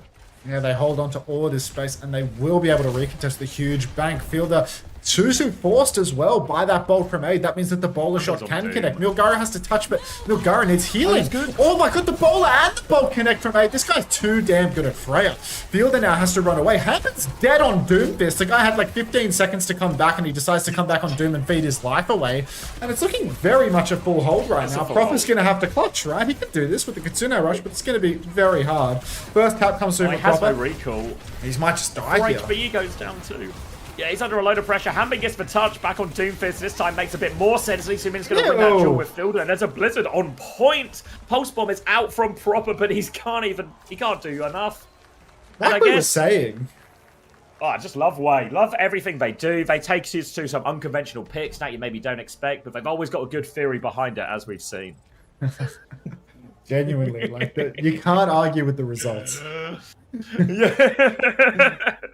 Honestly, it's for May makes one. I guess there's two main factors. One, I really like for May here because what you can see, what happens when you have your Ramattra on defensive high ground is the problem is the point force can drag your Ramattra out of position. Then Hanbin's got a quicker rotation to retake high ground than Milgari does. But with the May, you saw Sunjin using most of his walls actually there just to help him touch point for longer. So the point force that Falcons were trying was never effective, which meant Milgari could just stay on that high ground position, keep it for all of time.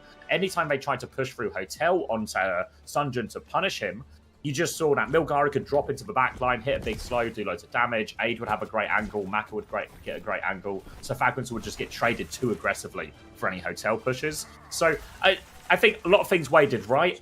Do have to wonder why Falcons never went high ground with Hanbin at any point during any of their attempts there, though. Curious, but we'll have to allow it. You know, when Sonjin is holding low ground and Falcons, it feels like their plan of attack should be to take top, or, you know, maybe swap over to some more spammy characters. Play some, like, you know, don't even play Tracer, like play Farah or something. Like go Farah Freya and play for like more poke. But because Falcons don't want to play the double flex, because they always stick to this Lucio Kiri whenever they feel that it's possible, they've sort of just thrown their ability to counter swap Wei's comp. They've tried to ego the comp and instead just lost to something that clearly has more poke, when Lucio Kiri Tracer just can't find value on first one King's Row. Not with that comp at least, it's impossible to flip up. Now we can see. You can take it away. You can take it away. We've seen that. They've gone high ground. Milgari's gone high ground. And a part of the map now, the staircase that Hanbin could never find. Sunjin's killed Merit on the other side. You can see Milgari. He's forced him all the way back. He's forced the TP out, and it's just over. Aid's going to get traded, takes himself down with the self-damage, but they only need a few percent. There's not even a late touch. Proper's only just spawned. Hanbin's gone to Doom. They're going to run back to point. Fielder's gone. Lucio. Desperation for Falcons, but it's going to be an absolute Hail Mary, and they can't even make it. Happening at all, and that's an easy map win for Wei. Get the lights on. Oh my god. No wonder they're playing so well. The stakes are so low. This is what the players are playing in right now. Look at this. You heard about... I mean, to be fair to WDG, we talk about the lack of stakes here. And, you know, the lights aren't very bright today. Yeah. And Dim WDG stakes. are reflecting that by just completely forcing the players to play in darkness. All right. Shout out to the 5% of people who believed in Wei for that map. I was not one of them. I wasn't there.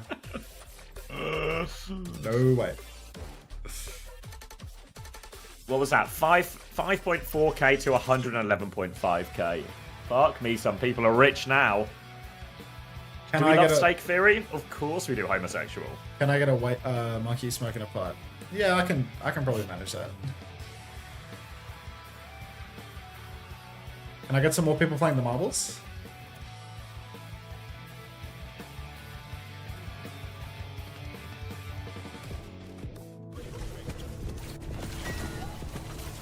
$60 seconds to play. Ad break coming at you shortly. Maybe nowly, actually. It's coming at you nowly.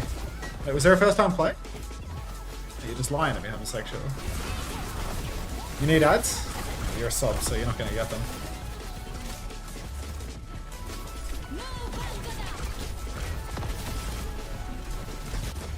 Am I covering the Pacific Japan qualifiers at Stockholm? When is it again?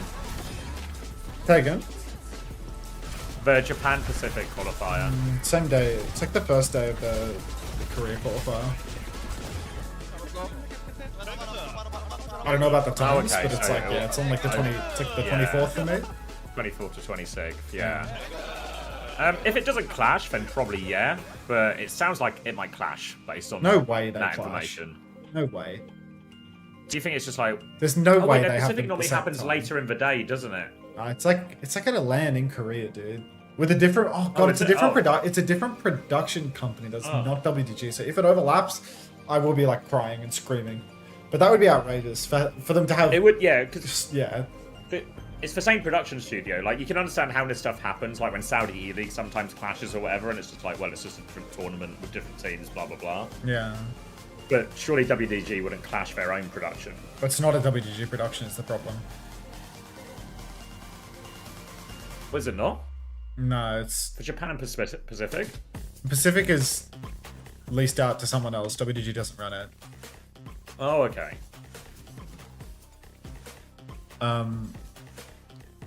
Wait, you won? Oh, what? Agent Pretty Boy set a world record. Oh, I'm calling Guinness. You set a world record. 15-second time on the track.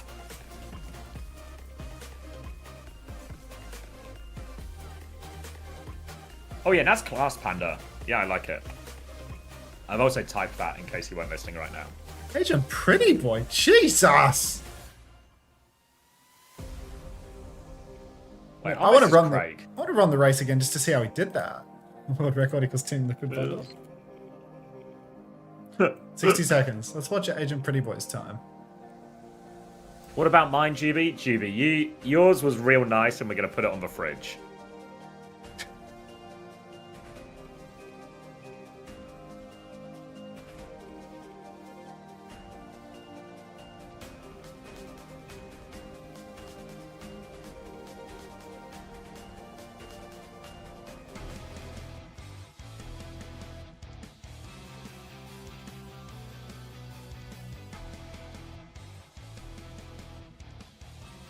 Stalker won't play for Falcons again this year, right? Correct, Kenshu. Yeah. No, they're bringing him back for playoffs. Roster. Can you change for playoffs? No, he's not on the roster.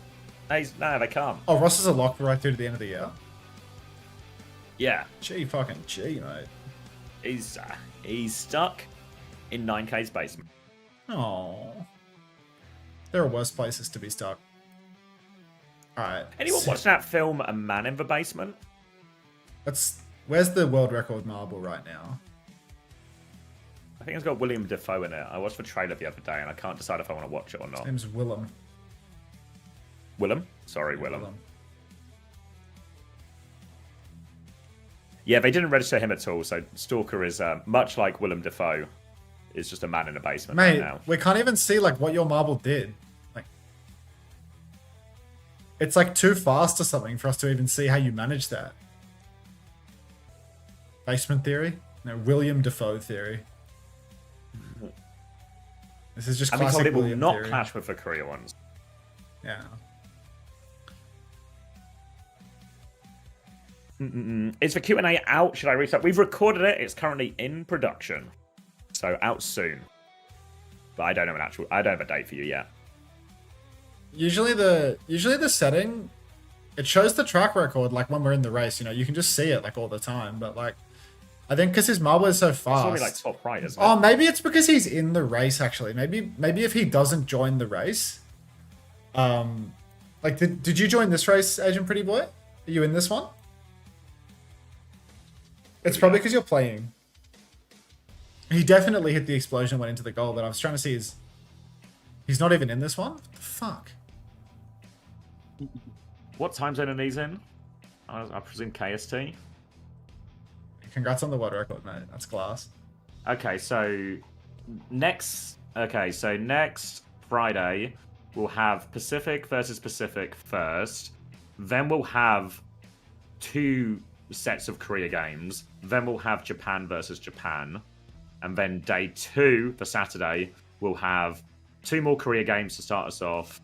Then we'll have 3 Korea games. I presume that's for winner of game 1 and game 2. Yeah. And then Japan versus Pacific finals on Saturday. So it's all sort of being merged together into one schedule. Thank you, Brad. You've taken it. So no clashes, in short. Thank you for that, Rocket Dog. That's clarified it. And yes, Payback. The Lethal interview will be out at 2 my time. So in 4 hours' time. I actually quite like that schedule.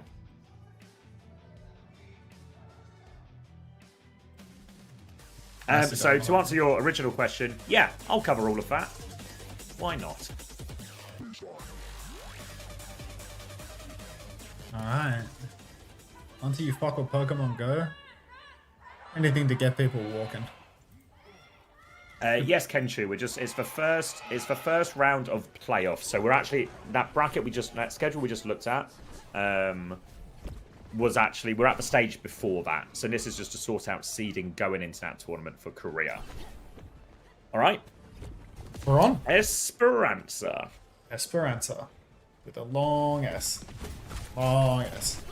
Up on the high ground. Aid back on the Freya. Winston v Zarya right now. Falcons' comp actually does not do that much versus the Winston. I think Merit's probably going to want to change right about now because playing the Sim Freya, I mean, Proper can do lots of damage to Milgaru, but I think Merit will be a bit worse for wear. Needs to play very, very well. No flankers for Team Falcons, meaning that Wei's backline are going to be awfully free if they can outplay the Symmetra turns. And Milgaru, very free in the tank trade. So, a bit of a scary comp for Falcons to start out on, and I think Wei very much have a good response. Great chance to respond with that one as well. Just playing the point side for the moment, trying to inch the cart forward. Pressure onto Proper. He actually gets taken down. Aid wins that duel, lands more bolts. Now Milgaru is all in. Can't kill the Symmetra right now, but it's isolated Hanbin, and you can see Aid is just taken over on the Freya here. Nice and easy for him off the back of that. And Wei going to get the first push. Yeah, I mean, Wei get the first cap, and surely we're going to see some swaps come through for Team Falcons here. We're not going to see them. They have faith in the composition. Interesting choice here from Team Falcons, in all honesty. I suppose they want to commit for the ults. They don't want to give it up. They do have powerful ults when the turn eventually will come online, but God, first step, oh, that's too bad. First step into the choke, but you can see everyone is currently balled up, perhaps waiting for a TP. TP comes through, but it's a solo TP for Merit. One bolt onto Aid, but he's still healthy. Milgaru, very comfortable on the payload, even if he's getting poked a little bit. Bowler shot comes out, connects on the backline, forces Suzu out of field. The Kitsune rushes mirrored in main, but Mack has got the blast to continue. Throw it out onto Milgaru and they can just keep on pushing. Now it actually goes out onto Sonjin. He's going to go backline. Fielder will have another. Oh God, you cannot catch out Proper. Instant updraft. Massive damage in the choke though. Pulse connected, Hammond, and down he goes. Bowler for Proper went wide and all that, and now card control is in play for Wei. They're dragging the card out into the open. Tidal Blast comes in response from Chio. He's pushing deep. Stun onto Milgaru. Down he will fall. 4 versus 4 situation. No tank in play. Proper in the backline looking for trades, getting the bucket, but not enough. And down he will fall as well. Finally, Wei clutch it out. Insane pocket coming through. Make me thanks to Tier 1. Welcome to the Parasocial Friends Club. As they were losing players behind, and he wins that duel. And so far, the support for Aid's been better. He's been winning a lot of these duels, and you can see Falcons, they are starting to make swaps here. Proper is going over onto the Tracer, Cheer onto the Brig as well, actually, in all of this. But it's already checkpoint, a chance to even set up a little bit forward here. You can see Aid's poking very aggressively as Chio's trying to pocket Proper up there to clear him out. And Wei have been cleared from this forward position, but they still have this high ground position above the checkpoint to use. New friend. Alrighty. High ground is so powerful right now for Wei. Merit tries to TP on, can't get it done. Goes down, Grav is out onto Sonjin. The Suzu is good, the bubble is good. It still can't save Lee Sumin and Sonjin both, but the trades are favoring Wei massively. It's just Proper versus the world right now, and he's not going to be able to steal the card away. Blinks back to safety. Milgaru's not going to chase for that final kill. A little bit surprising in all honesty. What are the stakes to these matches? Non-existent, mate. Seeding. Alrighty. The lights are literally off. Yeah, the lights are quite literally off on Wei's side of the stage. Like, you've got to see it. It's insane. Almost 100 meters on the board, though, for Wei. And a Primal Rage to boot. Jump into the backline for Milgaru. Bubble is down. He's taking a lot of damage, but bolts connect onto Chio. Down he will fall. Milgaru's found Proper, and the Primal is out. Force the TP out of fielder one last time. Swat him off the wall. Maybe doesn't even have the TP. Up on the high ground is Harmon, who's just lost his suit. Stop feeding him. Yeah, stop feeding him suit, mate. What are you doing? Alright, no stagger. Instead opts to kill Hammond. But 111 meters on the clock. Is there a theory for this? Not anymore, there's not.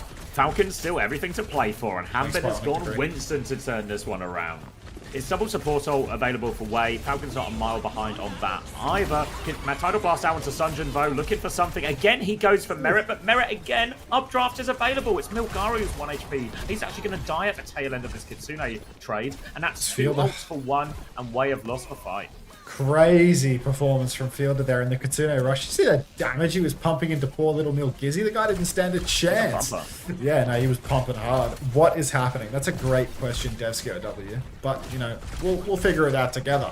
Up on the high ground, Wei, they're holding a very powerful position here, and it's really hard to push out. Harm-Binston versus Milginston. It's an interesting combination, but Chio on the Brigida from low ground, he can't do a lot other than deny a dive. Proper working his way in behind. Lee Sumin trying to mark him out, but Lee Sumin is he's actually going to TP back to his team. No recall for Sonjin. He's very, very low, but he will continue to survive. Milgaru holding down the cart right now. Bowler flank from Aid. Bowler response from Merit. A gap. Rally as well. Counters out the dive, and now the cart is being stolen away. If Sonjin can live, everyone will be close spawn. Oh, look at Maka. He is not surviving that one. Yeah, there's no way out for Maka. And both Freyas hit the bowler and all of that, but it was a gap. It was Fielder getting involved, drops for Suzu there, allows Merit to survive Aid's bowler. Aid, no such support going that deep, and Falcons have a great chance to respond now. They have control of the high ground. They're closer to the Kitsune Rush, they're closer to the Primal Rage. You can see Sunjin trying to work his way up, but Merit, he's already suspicious there's somebody coming from that angle. Sunjin is through now, trying to get behind. No take aim bolts have landed for this one, though, as Merit's trying to chase him around. Sunjin still has his position and their attention as Milgaru jumps from the front, but Falcons have been able to absorb this one, no pressure, and they are getting ever closer to their ult swing. Yeah, proper up on the high ground right now. Merit as well, beaming down from above. Pulse bomb available for Proper if he wants to sneak in with that. Milgaru tries to contest top, but it's going to be a very short jump before he has to backstep. Sonjin goes for a pulse. It does go wide, so no conversion on that. Wei probably playing slow for their support ultimates at this point. Mak is at 90%, Lee Sumin's at 80, but Proper's found Sonjin early. The rush is out for Fielder, and it might just be a full kite here for Wei. All trying to get away. Lee Sumin drops to Suzu to keep himself alive. TP's out of dodge, but this is a guaranteed checkpoint for Falcons. Suddenly looking a lot more winnable for them once they got off the sim Perea comp. Yeah, it's double support ult for Wei, so they have a significant advantage of which use. Hanbin's in deep, actually. He's going to drop a Primal. Proper's found a kill, and there's no support ult yet. Hanbin's got the Primal going. There's Force TP. Looking deeper for this one as well. Has to be careful he doesn't die. Hanbin, maybe one jump too much. Gets out. 49 HP will be okay in the end. But double support ult still coming back. Kitsune Rush now from Lee Sun-min. Looking for these kills. Proper runs out behind. They don't find any kills. The kite looks good, but Merit, he's stuck inside here. 8's going to push for the kill. Milgaru can finish it off, and Falcons will have to retreat now. Falcons finally have to back it up, but I mean, Wei, they've conceded an awful lot of meters. Now Milgaru is trying to surf over the roof up top, does not get it done, has to roll back to his team. Bowler's out to Aid just there. He bowled it up in main. I think Chia might have just blocked that one, but the backline for Falcons is so incredibly low. They're dying in a very staggered fashion right now. Chio will go down as well, and that should be a very late spawn for Chio, right? He's on a different wave. Yeah, he's only just died Did he now. catch the wave? Lucky bastard.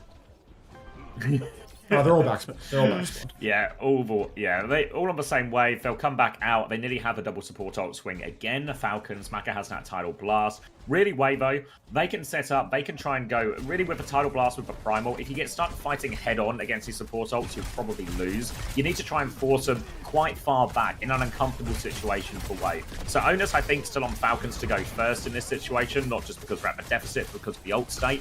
Now you can see they've got eyes on this flank position as well. It's going to be a pulse bomb coming in first. They avoid that one. Rally from Chio to keep himself alive. They're also low. They do delete Milgaru, but that's double support ult, and Wei are just going to tank the fight. They're happy to lose this one for this price. Yeah, I mean, it's a great fight for Wei, ultimately. They all get close spawn off the back of it. They bleed Falcons dry, ult bank-wise. And the reality is, Falcons, they need to play fights lean if they want to make a comeback. They're still 50 meters away from a win here. Everyone's close spawn for Wei. They're probably just going to play for the arch, though. Looks like they're all setting up pretty safe, distant positions. Going to hold for this corner, because it's really important for Falcons. They need to invest ultimates around the corner into awkward space, long angles where Aid can really carry it. It's hard for Merit to actually get a good angle to engage. Deep jump behind, but he's going for the tempo play. Mak is going to Ajax the tidal blast. Unreal primal rage from Harmon. Is he using... No, he's not using bubble toss. He's just not jumping. All right. Harmon back into it. But God, what an absolute superstar carry from Harmon. Actually, so important. All of a sudden, Falcons are right back in this map now. We're entering the final 45 seconds. Kitsune Rush, Primal Rage for Wei. It's still ult advantage for them, but all of a sudden, they have to make this one count. No more room for errors. You can see Aid, bowler in hand. He's going to peek through main. Milgaru's going left right now with that Primal Rage. Falcons, we're going to play so, but Milgaru's been one-shot before Primal. This can't happen. Now, Wei, they have to back it up. They need to hold on to these ults, but Falcons, they have a great opening now. Fielder nearly has a Kitsune Rush. Bowler for Merit, I want to say. Did he just drop that one? Now you can see the Kitsune Rush is out for Lee Sun-min. Fielder still doesn't have one. 15 seconds on the clock. Harbin's quite low. Aid tries to chase, but messes up the chase. Milgaru will get it done either way. Wei's ult advantage is just overwhelming here, and now they have the player advantage too. For all of the dicey moves, goes for the Aura 1 180 there. A does not connect the bowler. Pulse is required. But touch is required. Yeah, pulse to the tracer. Sonjin's laughing. And it's actually going to be a 2-1 lead here for Wei. Wait, conceding fuck Falcons out of qualification somehow? It can make it really difficult. So the way it works is all 6 teams are going to go through to playoffs. 3 of the top 3 teams go directly into the actual playoffs. The bottom 3 teams go into a single elimination play-ins where 5th and 6th seed play each other, elimination game. Then the winner of that plays for 4th place team. And then the loser of that is eliminated. The winner of that joins the other 3 teams in the actual playoffs. But in the actual playoffs, it's still double elim, right? It's double elim in the actual playoffs. So they just have to beat 5, 6, and 4. Yeah, so you have to be for 4, 5, and 6. You have to be the best team out of those 3 teams. But like they don't wind up in a single elimination, right? No, if they get out of that single elim play-ins, they go to a double elimination bracket to actually qualify for Korea. So it probably doesn't matter. But obviously, yeah, but also you can say, but the danger of single elim is something like this, for example, right? Where you just find yourself losing to Wei all of a sudden. It is unfortunately Falcons. Like, they do, something about the brightness of the lights and the stakes and whatnot. They will only do it the hard way. Yeah. They will finish 5th/6th in this tournament or something now, and then just have to beat every single, they'll have to beat 3 top teams to actually qualify, and they'll just do it.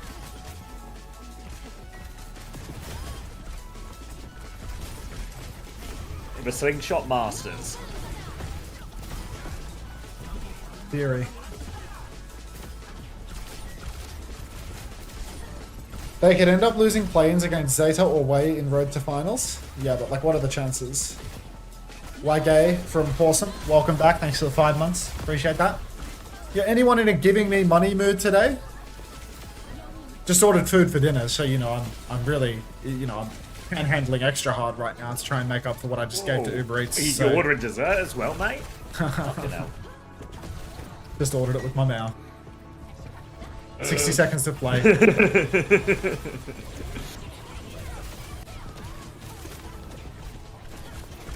No time like the present to start handing out money.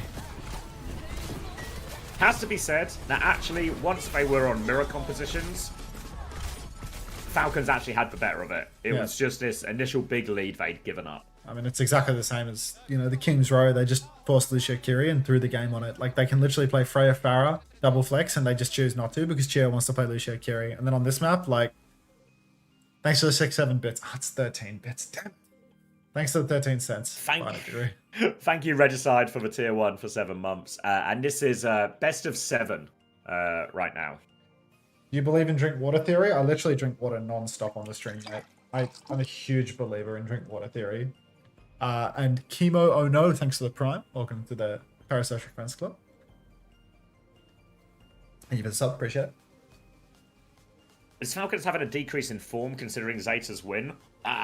Falcons are a play well when it matters type thing. If this affects anyone's preds as well, someone is taking his seat.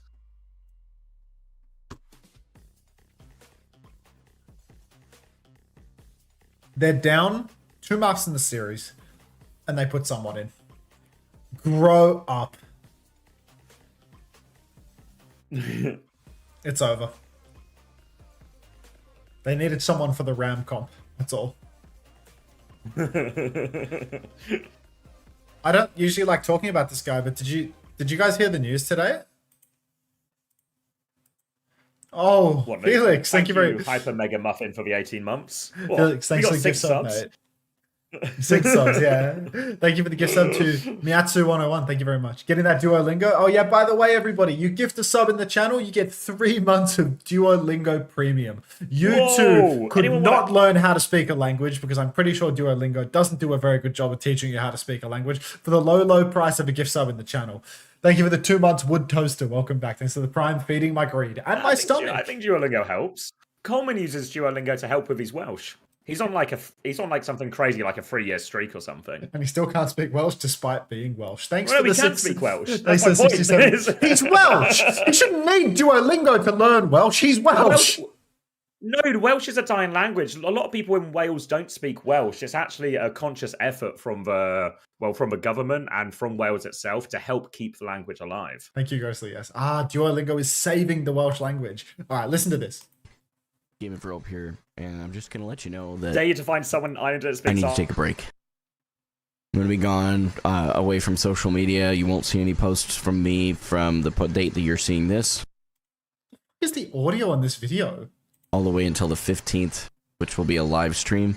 It'll take me some time. Is this AI? To get my video production back up and going after that, because it's always on a slight delay. I have been overwhelmed by life's personal stuff that I haven't really talked about. Got a lot going on behind closed doors. And on top of that, all the hatred that I've received online lately has really gotten to me as much as I don't want to admit it. So, I need a break. I'm going to cleanse from social media for a bit. Thank you guys so much for listening to this quick little post, and I look forward to seeing you guys at the stream on the 15th. Hey, everybody.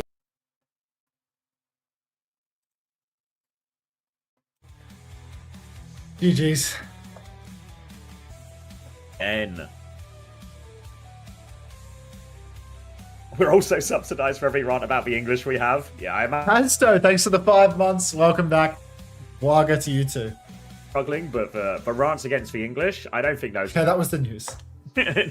I just saw it in my suggested bar, the Game for Hope short. As a Scotsman, our languages are dying too.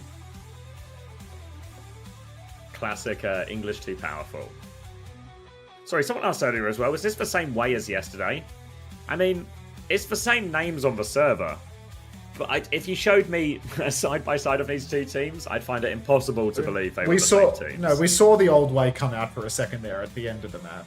It was in the last couple of minutes of Esperanza, Milgari dying with Primal. Yeah. Come on, guys, you're just one gift sub away from 3 months of Duolingo Premium right now. Like, how could you turn down this offer? They're literally saving the Welsh language. Saving the Welsh language. It's practically a humanitarian effort.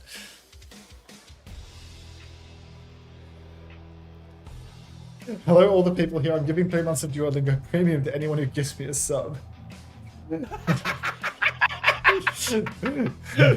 Whoa, who's the savvy businessman? Let's get some gift subs going. Pay for my dinner, I swear. It's a good value trade. As an Englishman, English is thriving. Yeah, English is doing okay as a language. Yeah. Hash Brown just said they got an ad in Welsh. No way.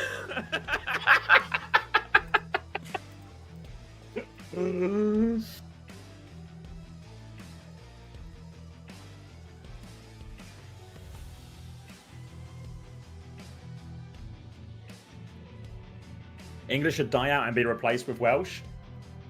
I think it's baby steps here, Mrs. Ramatra. I used to speak a minute of Welsh, a minute among... What are you trying to say? A minute How do you of Welsh? speak a minute of a language? I imagine you just learn. You just learn, like, pre-learner speech. Keeping the Welsh language alive could be considered a terroristic endeavor as well. That's a good point. That's a good point. I've heard how Craig Coleman speaks. I feel like it would be best if he couldn't speak in his native tongue, to be honest. Help. Oh, minute? Oh, okay. Sorry, BS Lights. I'm illiterate. Unfortunately, I've been grinding the Welsh and Duolingo, and what's happening, as you can see, is I'm actually forgetting English as it happens. Nuclear, thanks for the gift sub to Jano3. Welcome back, Jano3. Thank you, Nuclear, and enjoy your 3 months of Duolingo Premium. Thank you, Broken Skies, for the 7 months Prime. Our subs are in sync today. We're actually so lined up. I already speak 3.5 languages. Do I need more? No, I'm just trying to pay for dinner. Why don't you round it up, mate? Round it up to a 4. Is that the code? Unc, I heard you got to adopt Where'd you hear that? Kato Supernova. What's for dinner? Bento, mate. It's bento theory.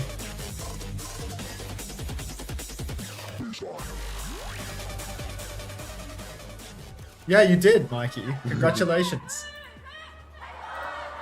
I'm not your father. Knowing Welsh is a powerful... nice try, Twink Magna. I'm not even going to attempt it. Oh, mate, give it a go. I think my mate Chris can. Not the Chris you're thinking of, a different Chris. Thought if it was something that you were not willing to attempt, that the Chris that I was thinking of was, like, usually willing to give it a crack. It's not. It's like, you know that Welsh town that has, like, the... whatever it is, like, 30 character name? Thank you, Nuclear. Is Chris Welsh? The Yes. Chris I'm speaking about, but again, it's not the Chris you're thinking of. Chris Tieffer, right? Big No, big jump not from Chris you're someone. thinking Did you see the first jump of the map from someone there? Absolutely No, booning out the gates, already off to a fantastic start. Can't even jump out of spawn. Instantly hits his head and gets dumped with arrows. That's free support, I'll charge. So Team Falcons, their win condition for this map is actually to put Merit on Sombra and to play Lucio Kiri Winston on Gibraltar. So I will shit in my hands and clap if Team Falcons win this map. Alright, well, it's looking like... I hope you don't need the toilet, because it's looking like you won't need to be shitting anytime soon. Now, one trade from someone is quickly responded to by Aid, and Wei will get to keep all of the high grounds here. They've got eyes on Merit underneath. He's going Team is nowhere. so unserious. Like, what are they... Like, they can't play Arna Brig now? Like you're on, like... What are they doing? Why is Merit on Sombra? They found a couple of trades at least, someone and cheer with late ones, and we're close enough to the Falcons spawn. They might be able to nudge the cart forward off the back of this here. But yeah, Falcons comp raises some eyeballs, and it's going to be finally get the payload underneath, but not a whole lot going for Merit in all of this. Someone seems to be struggling. Aid already has a dragon. Oof. Yeah. Who is right? Way have high ground position yet again. Those trades have been broken. Aid is just beaming from high ground. Someone's having a very hard time. Someone's actually jumped up top to get even deeper into the mix. Saikashiro, thanks for the 6 months. No real country names of town. Yeah, agreed. Completely agreed, Saikashiro. That's why I didn't attempt. Yeah. Thanks for the 6 months. Welcome back. Alrighty, Sonjin beaming inside. Ult has been forced out of Aid. Lee Su-min falls over though, and maybe the Lucio Kiri Sombra comp, just money. Someone's stuck very, very low, but he kills Aid, and oh, my hands. Oh, my hands are going to be dirty by the end of this map. Milgari does not have the Primal Rage. No. First point's over. No. Yep, the payload's been moving a lot this entire time, so the touch is just non-existent for Wei. Even though they've got that big bank of ultimates coming up, it won't make a difference. It's going to be first point for Falcons, and it seems we might be guilty of, once again, jumping to conclusions. I refuse to believe that. The one conclusion you won't jump to is now we jump to conclusion. Yes, exactly. Alrighty. They get a chance they'll be in single elim or lowers or something. Yeah, it's like it'll put them in a play-in, but when the playoff actually starts, if they qualify through the play-in, which they should, it'll be fine. Milgara's dead again. Oh my god, my hands are in so much trouble now. Sonjin goes down as well. Primal Rage comes out for someone. He wants to press the advantage. They want to cap with only one fight on second point, and they might just do it with the state of these staggers. Everyone is dead for Wei. They've got every ultimate online, but Mac has been juggled off the map. W jugs for someone, and suddenly Falcons, they have EMP and beat to actually snowball all the way through second. Helvetical, thanks to the Prime. Thanks for 2 months. Welcome back. It's going to be a strange touch for Wei. They have the ults to give it a go, though, but they can be EMP'd as they come out here. First touch from Sunjin. Milgari will take over, drops that bubble. Beat push comes out. They're ignoring the point now. They EMP the backline instead, and they have ran them over. 3 picks. Sunjin and Milgari, they're anchoring the point. But for what? Everyone's dead, and Falcons 4 minutes 45 seconds and third point. I need a Falcons apology form. I simply was not familiar with their game. You can write it in your own shit. I can write it in my own poo. That's right. So much time for Team Falcons to push third now. Even if their comp is problematic on a long angle, it's not going to make a difference because they've just closed the gap 3 fights in a row, made it work. And Wei, I mean, these 4 ultimates they have online right now, they've essentially had them since first point. Disaster scene here as Falcons have completely out-tempoed them. Falcons will fall, Curse of Ra. I don't know if that curse works here. Lee Su-min's picked again. Just overwhelming tempo. There's and a complete no buckle. Yeah, there's no curse. Aid trades Chio, but the age of what's going on here? Ra is over. Yeah. It's onto the back line now for someone. Maka's not going to find the sleep. Suzu is late. It's all going wrong for Wei, and they will clean this one up. One more attempt for Wei, but they're losing people late still as well. Ada's coming back on the venture. They do have the nano boost to sort this one out, but Fielder's got a Kitsune Rush to throw on point. And if this fight goes really long, there'll be an EMP from Merit as well. Ade does get underground for that first touch. Bastion, Diva, Desperation, swaps coming out. Nano onto the venture. One shot onto Merit, so that EMP won't be coming. But there is still a Kitsune Rush to worry about here. Falcons, the anti-nade onto someone. It's going to get counted out by the Suzu, but he was still low afterwards. And Ade, with the nano venture, will make the difference, and Wei will hold on for now. Just unbelievable to see Wei getting pushed oh so far by this composition. Now Ade, I mean, he's on venture and he's sticking it. He's hiding forward, going for the hero play. He wants to be a hero. Whether or not this will play out, God only knows. Merit, 80% to an EMP. Someone, 80% to a primal. Ade, essentially pre-fighted, immediately marked out. He manages to steal the Mega Health Pack and keep fighting. Brother on brother action, nice and far forward, and Merit has been picked on the Sombra now. So wait, another lifeline here as Merit goes down. Still, the ultimate advantage is in play for Team Falcons. Need to be so careful not to blunder this one. Fielder's incredibly low, being chased down, and Ade, he's done it again. Point touch for Team Falcons, but they're down 2 men, so I can't see them committing ults here. Yeah, someone's just going to jump out, try and preserve his life. Falcons are getting to a pretty nice looking bank with that Primal and that EMP, but someone is going to have his exit jump denied fair, so they get the late kill.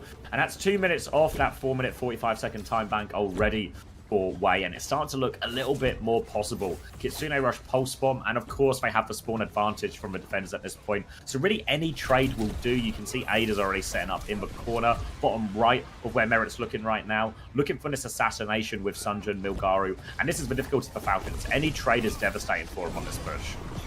Oh my. Massive EMP on the payload will convert Maka and Sonjin both fall. The B push just makes it impossible to trade. And Wei have once again gone down with all of their ultimates just either not quite available or in the hands of Lee Soo-min, not being used. Yeah. Yeah. They had the Kitsune Rush ready to go, and if they'd got that one off, even if they just equalized a bit, or even used it to push, right? Talk about power of trades there. If they just Kitsune Rush into the backline and go, it's really awkward. I mean, Chu can still get the beat off, but make it a lot more difficult for him. Instead, a really weird attack where Falcons are steamrolling 90% of it, but Wei, a little bit of resistance on third point. But this is still a mighty good push for Falcons. Yeah, really unbelievable. Unbelievable result here. EMP comes out for Merit. Another EMP for Merit. Every time. Backline cleaned up. Like, where's Lee Soo-min's Kyrie ult here? Is he just too far on the flank to get it off? Yeah, it's impossible to like left-hand side from defender's POV. It's impossible to like push backline and find trades is the problem. Just because like the beat push from Chio is so good, and now Falcons' comp is like, I'd say way better for the defense, right? Like Kiri Brig, I don't think that Kiri Brig is better, to be fair. I think Wei can play like a better double flex support comp. Chio being like constrained to these awkward picks constantly, like Kiri Brig, Lucia Kiri, it definitely gives Wei opportunity, but I don't know, like Falcons struggle a little bit in the slow fight, it feels like. Like when you see someone get subbed in and they start playing this like insane high tempo gameplay. They're good at doing like really nice push and pull with the Lucio, but I'm not sure whether they're going to have that same strength in the slow matchup. Yeah, in theory here, Lee Soo-min and Maka should be able to outvalue their counterparts here. The only difficulty, because they are on the attack now, Wei, they're actually going to go Anna Wu Yang, but same principles apply. The only difficulty is going to be getting Maka and Lee Soo-min into these positions without them just falling. Sunjun's going to be forced low already there, I think, by Merit onto the high ground. Merit will probably stay top. We'll expect him to play this top position and this left-hand corridor quite aggressively in this. Ade is going to go the opposite side, trying to swing out coast in all of this. But Proper's found Lee Soo-min in main, and this is some of the downsides, obviously, of Wei's backline. They have a lot of ability to impact and fight the side, but they are more vulnerable. Oh, yeah, I mean, already Sunjin's gone down, right? So not a fantastic start for them, in all honesty. Merit up top, just beaming away on the Cassidy. Maka's going to go down as well. That's a clean first fight. No push past the first corner, so brutal for Wei. The more time off the clock here, I mean, at least him in 20% on last. He swapped right off Kiri, and yeah. Might need some aid magic Might need shades of Nico Godhand here. Pulling out a couple of logs to clutch through this, because it's not looking pretty right now. Team Falcons comfortably in control.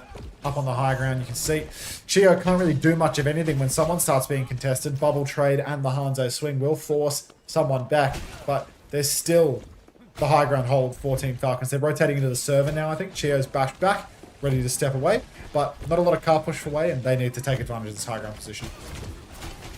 Gonna have to rely on Maka's Nano very soon. Few percent away. Fielder will have to get Tsune rush to match it, and someone can take his Primal into the backline as well. He only needs 10% more for that. But now you can see Aid with this position. Body shot only, but shields up, and Aid gets caught before any of that happens. Might just have to cancel his Nano push. Maybe not actually. They kill someone beforehand. Maka finds two actually as that Nano goes off. And now Milgaru all over the players on the point here. And it is actually a good Nano in the end. Well played by Milgaru. Finds the connect. Maka with a couple of kills. It's actually all backline kills as well, camp first. Yeah, good lord. Already a nice wipe for Wei, and maybe they can get the snowball going here. I mean, Fielder's doing some sort of spawn tech. It's on the Juno, speeding everyone to get a faster retake here. Wei, I mean, they need Milgaru's Primal online so that he can actually block the backline up here. Merit's very low. Milgaru's just playing it very safe, very patient. And that means that Falcons have been allowed to make a very aggressive rotation through top. Now Merit has a strong position to fight Cart early on. I feel like an opportunity might have been missed here for Wei. Dragon comes out. That might be clearing a little bit of top, but Lee Soo-min! Another title Jax. Good God. Brutal. Another Jax. Yeah. Someone rips out the Primal Rage now just to clean up, but horrible. Horrible from Wei. They allow the rotation to take place. They don't hit them with their ults. And by the time Falcons have walked through, I mean, it's just already over. Yeah, aggressive flashbang here as Merit and someone come to just clean up these late kills. Well, still plenty of time to work with, honestly, for Wei, but that was their primal turn, and this is probably the most difficult part of Gibraltar to retake here, as the attackers coming from that low ground when the forward holders in position. Talk about the survivability a little bit of Wei's backline. We see Lee Soo-min moving over onto the Kiriko now, which is slightly better, but still, if Lee Soo-min wants to play aggressively and support Sunjin and Milgaru on these dives, it will leave Maka vulnerable, or him vulnerable as well. An optimistic nade from Maka from downtown is avoided on the high ground as someone just keen to mark out this point. Pulse bomb onto Sunjin. Proper hits for recall in time to avoid being killed with his own pulse bomb. And that's going to keep point control well and truly in Falcons' hands. Milgaru's got himself above right now, but he's just a one player up here. They should be able to manage this, and you see Milgaru backing it up. They're going to have to wait for the Nano. Yeah, I mean, they have to take their time for now. Merit up top, poking as much as he possibly can. Oh, headshot comes out onto Aid, but just fine for the moment. Merit keeps on peeking him though, so he needs to be careful. Down he will go, swinging into the hit scans angle and proper someone together. They just get it done. They just get it done. Milgaru falls as well. I mean, it's all just cleanup kills at this point in Wei. They're having an absolutely horrible time pushing through the second point now. Falcons really coming online, and Merit, I mean, even on Cassidy, which I feel like isn't a very good hero for the second point, long angles. I mean, they've just made it work. Gio's just taxied him into safe positions, and now he can hold up top. Aid needs to prioritize poking out the Cassidy using his long range advantage, but instead, I mean, he's just swinging into the Cassidy's angle and getting two tapped.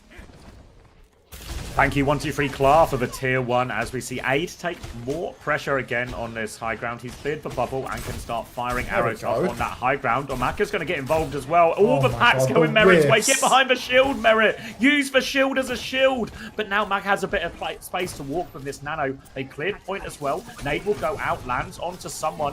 Whip shot is there too if Milgaru wants to find the timing to go with this Nano, but they're being patient. Milgaru still has high ground, still a chance to drop in. And it's rotation from Maka to the other side. Nano out onto Milgaru. Kitsune rush out, but someone is diving the back line. Sunjin will get a trade with Merit while going down himself. There's a rally on point from Chio. He hits the bash. He's low, but Suzu keeps him alive. Now the primal as Milgaru wants to chase Fielder. Does he have TP? He does. Difficult for Milgaru now to convert a kill. Whip shot messes up that jump as well. He'll juggle with the Tracer, but there's a recall available as well, and everyone's got the cooldowns to avoid him.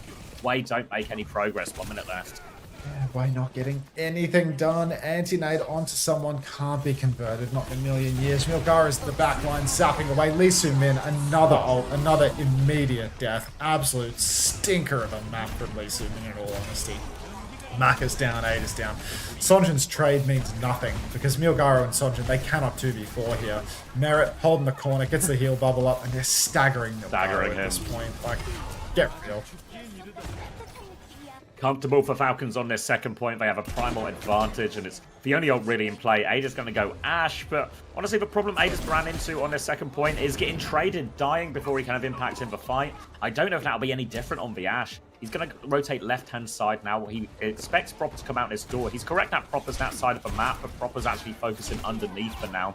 Does have range advantage, and he's forced Merit off the high ground at least, so a little bit of space. But again, someone in Proper looking for this trade. Aiden, all sorts of trouble. Someone's going to commit for the kill. Gets that kill. You can see how far back Maka is as well. Merit's going to drop to point to clear that one. Way have to rush their backline forward now. Milgaru's 1 HP. Dies on the way out. Can't find the flashbang onto Sunjun, but it's desperate touch situation for Way. Primal on the backline to take down Maka before he can use that nano. Falcons, for someone substitution, pays off. Nicely done. State of my hands, disaster. I mean, might not be shitting in them, unfortunately. But, well, you made a verbal contract with all of chat. Social contracts. True colours coming out as I want shit in my hands and clap. They needed that someone tempo. He plays super aggro. I mean, it's just like so rare that you can make those tempo plays work on a map like Gibraltar, you know? Like, it's so hard to get it done on like Lucio Kiri and Sombra as well, because the Sombra can't get the setup behind. The Lucio Kiri can't come close. But like, they've just made it work. The snowball was just perfect. The snowball was like unreal. And then even third point, they actually did start to struggle, but then they just have that EMP. They just essentially win a fight where they beat an EMP and the other team uses nothing. You know, like you can win those fights from that sort of ult advantage situation, regardless of which comp is slightly better in the topography. Let's watch Mikey go for. Let's see if you can get it done.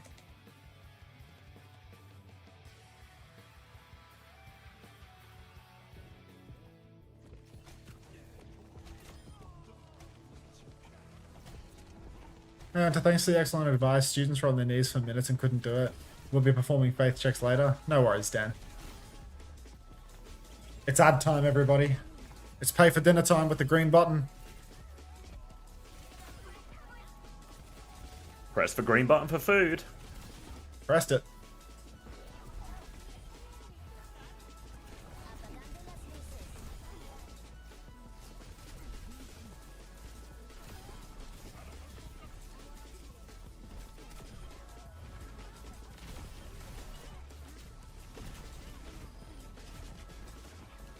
How have Falcons been losing? Just got here. Dodgy composition choices. Maybe feels like the biggest culprit. And King's Row and the start of Esperanza and well, all of what was quite a short King's Row. All guilty of that.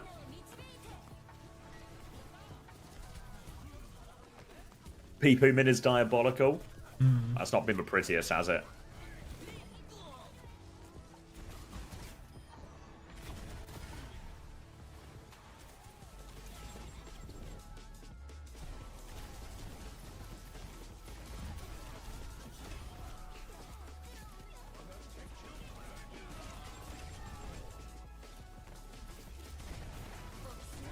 Alright, predictions up for map 5. Reminder, it's a best of 7 series, so this map does not decide who wins. There is more Overwatch to play.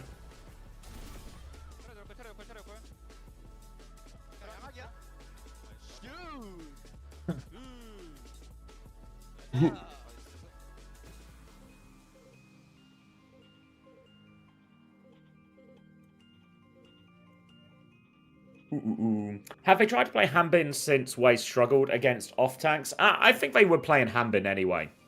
I think there's an element it lined up for them. But I think they were pretty keen to play Hanbin in a lot of these maps regardless. I think, as much as someone, as we saw there, like more than a competent Winston, I think his inability to play ball and have some of the swaps that other tanks do in these situations means that just Hanbin going between D.Va and Zarya, maybe even Ramattra when it gets particularly flat and ground based like parts of King. That's a track record, right? Not a world record. I didn't see it. Am I eyes painted on? For Falcons, that is. I have a fear of heights. That was world record? What the fuck? Why didn't I react? I didn't see it. Meow cancelled. So sorry to hear that, Katie. Ooh. Yeah, someone has a good RAM, but it's... I mean, to be fair, Zarya is fine as well. It's really the lack of D.Va that I think makes it awkward. The lack of D.Va and the lack of ball that makes it awkward. Like, Milgari's going between ball and Winston a lot, depending on band / what's viable or what feels best. I think the Bull makes those type of tanks a lot more viable on some of the more difficult maps for it, whereas I don't think someone has a swap there. Whereas the D.Va is like a nice middle ground.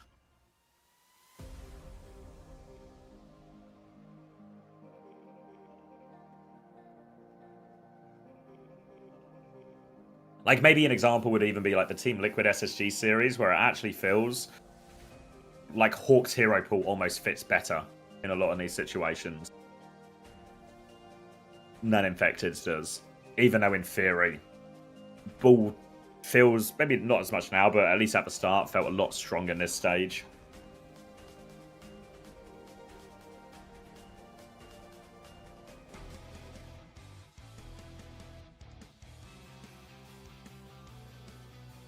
Is Falcons just sandbagging? Not sandbagging. It's the same old story, you know. Of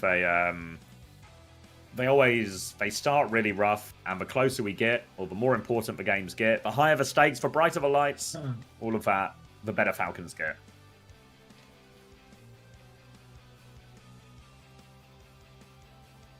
And on the other side of that, Way are just they're just a hot and cold team. Like, no consistency. No reliability in what level of performance you're going to get. Clearly they have good players, but it's all over the place.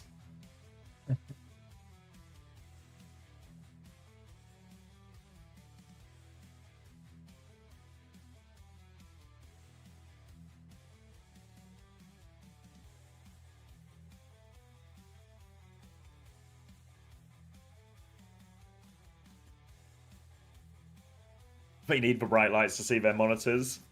Exactly. Sucks that the Face It Masters final was on at the same time. This Face It... Is it? What? Is it this weekend for Face It Masters finals? This one is for, nothing though, right? This is just like it doesn't connect to OWCS. It's just, it's you just playing for whatever the prize money is for the respective tournament.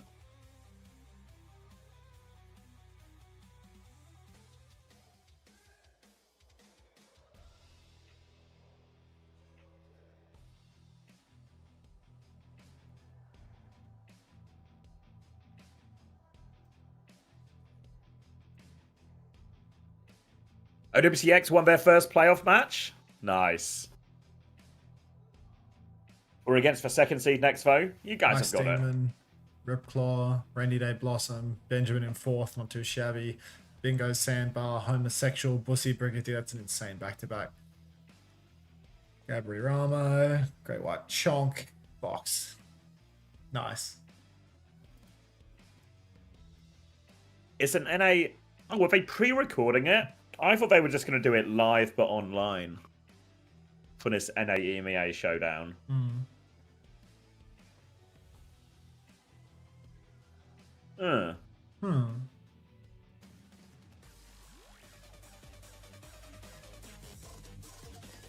Did you see Liquipedia admins replying that you're not allowed your logo without express permission of CX? Fuck off. Thumbs up. Let them use the logo. Yeah. Ready to rumble? Yeah, clip it and ship that thumbs up. You can have my approval. Chris, what's up? Is it the Chris I'm thinking of? No, it's Mirror. I think the team that's getting paid 100 million% more than the team with the black t-shirts that they made at home themselves is probably more likely to win. All right. Yeah, this is the first of all. Starting this map with another hot take. Yeah. 18, 17, 16. It just works. It's been working fantastically today. Double Bolt comes out from 8 immediately onto Merit, but he will survive. Too much damn health on that character. Goes for another double. Does not connect this time around. Someone getting ready to step up onto the point. Manual hack comes out from Sonjun onto someone though, and he's already been pounded in the neutral. So he's going to start touching. He's going for the cap. Aid's going to have to use a few bolts just to break the TP, and Falcons, they have body on point. That might be the first cap going their way already. Nilgara's under a bit of pressure, but Lee Sun Min actually juicing damage from top. Sonjun double angle will take down someone. No cap for Falcons and no tank. Forced to respawn, forced to back it out as well. Proper's going to try and farm up a little bit here. Lots of damage onto Wave. They actually get the kill. Merit will get traded right back. So still player advantage and first flip. So Falcons will really need to wait for someone before they can commit to this. They probably need to get Merit back as well in reality. Sunjin has the slimmest of advantages on the EMP for now, but the biggest advantage for Wei will just be control of this choke. They're going to force Falcons to try and play through point, but it's difficult for Falcons because they can just get surrounded. They get slammed in the back. You can see Lee Soo-min trying to get a bit of an angle. Gets in a bit of a mess here as Proper's actually found a timing to go for backline. Misses for Virus, and Aid will come clear that one out. Proper backs it up. There's a Kitsune rush on point. Lee Soo-min does not have one to match yet. So Wei are conceding all the space, pocketing Aid out of all of this. Milgaru gets pops for shield, forces them back. Falcons are taking a lot of damage from the chase these kills. They're not going to go down just about. Chia will be okay. He nearly has beat as well. If Falcons get these ults, they do have the flip to keep a point contested. But Merit goes down outside. Builder can't keep him alive. They have more ults to invest. Though EMP over the top. Beat comes through. Someone is so low. Aid's still going to convert that kill. Builder's found the trade. Proper's looking for it as well. Builder chill and Proper. The virus connects. Lee Soo-min is low on point. Proper is on the hunt. Gets booped back for a sec, but they've done enough, Falcons. They hold on to the point throughout this. Needed to use a lot, though. Yeah, it's a bit game losing when ultimately Maka goes down with the title blast. They just don't get these ultimates online. It's been the story of the series. The supports for Wei always not getting it off in the crucial moments, and now they get one last retake. They have the ult advantage, but they're retaking into an EMP. So there's a reasonable chance that one of these two supports just gets deleted here and now. You can see the positioning right now. Everybody trying to play split, trying to avoid the Sombra a little bit. Looks like Proper has been found in the wings by Milgaru. He's going to be hacked up on the point. Kitsune Rush comes out as everybody steps forward. Proper now flanking, getting ready for his opportunity. He's about to drop the EMP and main. The symbol is up on the point. Everybody needs to touch for Wei. Oh, minefield on the point as well. Sonjin hammed up, EMP down he will go. Milgaru and Ada also hacked up, and it's looking very unwinnable for Wei right now. Yeah, the symbol first just puts Wei under so much pressure to keep touching point, and because they are then glued to that point, it just sets up the EMP nicely. Proper can be really patient with that one here. Tries to find some of these late kills here. Will get damage. Actually, Falcons can really chase Milgaru out a little bit here, so they'll get the early control of this choke point as well. They've got Annihilation Kitsune Rush as well if they want to fight it. Ada's actually super deep behind. Needs to be careful Falcons don't turn on him, but Ada's hitting these take aim bolts. Can't find the Sombra, finds the Sombra now. On the low ground, doesn't get the trade onto Proper. But Sunjin's found a trade on the other side. Now it's a Kitsune Rush coming down as well. So 4v4, but only one ult for each team in play. Sunjin. Oh, Sunjin deletes him as well. That's Merit down. Annihilation back out from someone, but he's 1 HP. He has to pop another form. They've lost Lee Soo-min. So low, these Falcons players so often, but someone actually gets a kill. He will not be able to get pocketed out of it, though, so it's still a dogfight. Virus out from Sunjin. Can't get back underground. Proper is cloaked up. He's avoided the take-aim bolts, but Ada's found him. Milgaru's there as well. Bola was used in the end. They take him down, but it's 1-for-1 only, and Fielder's back for Chio. Falcons can get first flip.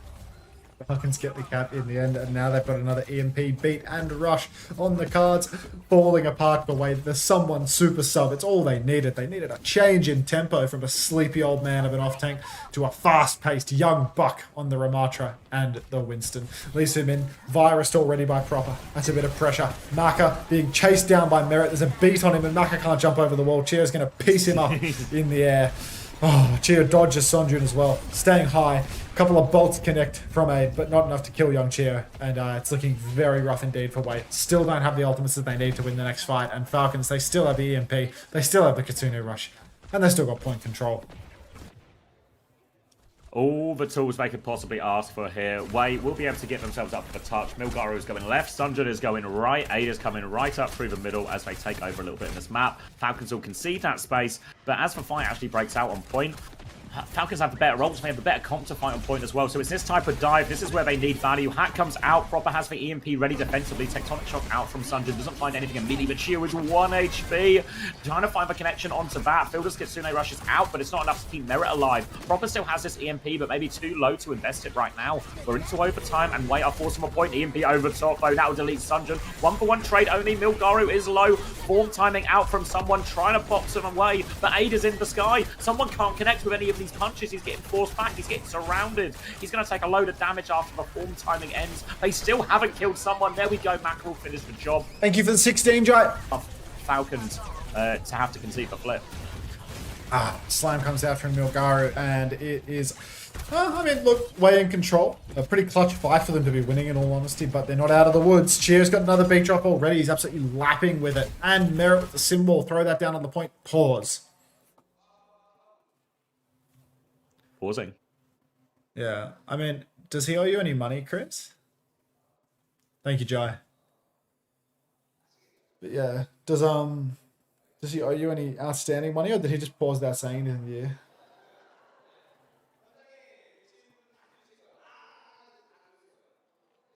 Wow. Nothing ever happens. I mean, Falcons will probably beat Way in the spirit of no happenings. But yeah. What's up, Anthony? Pause. Just woke up. What happened in the series? I don't know. Team 1 shot at Team B. 1 and B. There was some shooting back as well. Yeah. Thanks for pausing, everyone.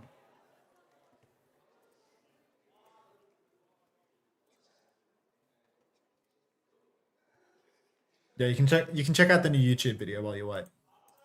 That's a good shout. We got a new YouTube video. YouTube video, if you will. Which you should. Can I get some more likes on the YouTube while we all have a moment here? I feel like I'm at 42. Yeah, a moment's silence. But surely we can do better than 42. I think we can do better than 42 for sure. Let's see. This video, it's trending upwards now. It's no longer the absolute worst video that I've ever posted. So that's nice. But there is like a thing on the dashboard where it shows you like 1 through 10 rankings. But it's 5 out of 10 now. It was at 8. So it's on the ascent. But we can do better. 5 out of 10 is still wank. So no, the new video doesn't load. Thanks, Nuclear. Nicely played. We're climbing. You need to like remove the SI segment of that. Like anything after question mark SI equals, that's all like your personal tracker information. Like you need to remove that shit when you post a video link. P, Poomin, and Kaka are at it again. Oh, and we're going to take a look at some merch. So it feels like this break might be slightly longer. Oh fuck, a merch break? I'm running ads and leaving them with you. I need to go take a piss so bad. Go back. Why did he make that sound? I need to go to the door. My food's here. What 15 seconds Unter's having?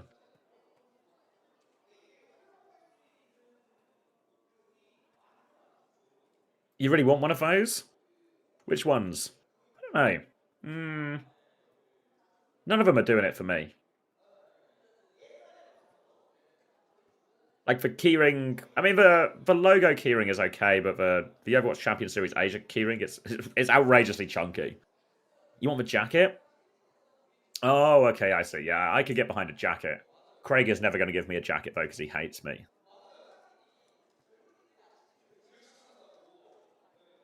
I'm buying some merch. Thank you for the break. Just for you, BZ. I'm going to watch Face It Masters Finals. Probably not, since I was told it was clashes with OWCS. So, no is the short answer.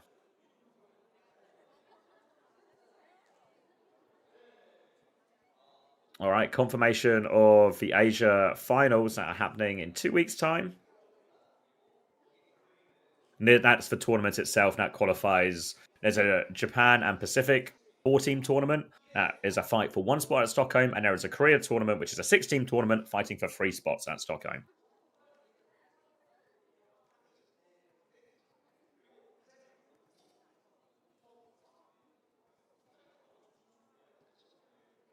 Peak Check versus U3 better than Quick versus VP. I mean, you might not actually be wrong. The last Quick game actually triggered me. It really upset me with the level of shenanigans. YouTube is the superior platform. Big words from Toprak, but honestly, people do seem to like the YouTube. I mean, people seem to like the YouTube in the sense that they watch it, but people don't always seem to like the YouTube as in liking the YouTube. Yes, Axiom. EMEA plays later today. Quite a good game of Overwatch on later today. I can show you what we're working with while we got a little bit of time.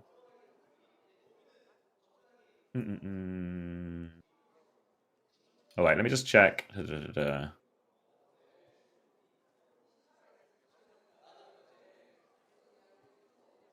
Thanks, Quick Esports.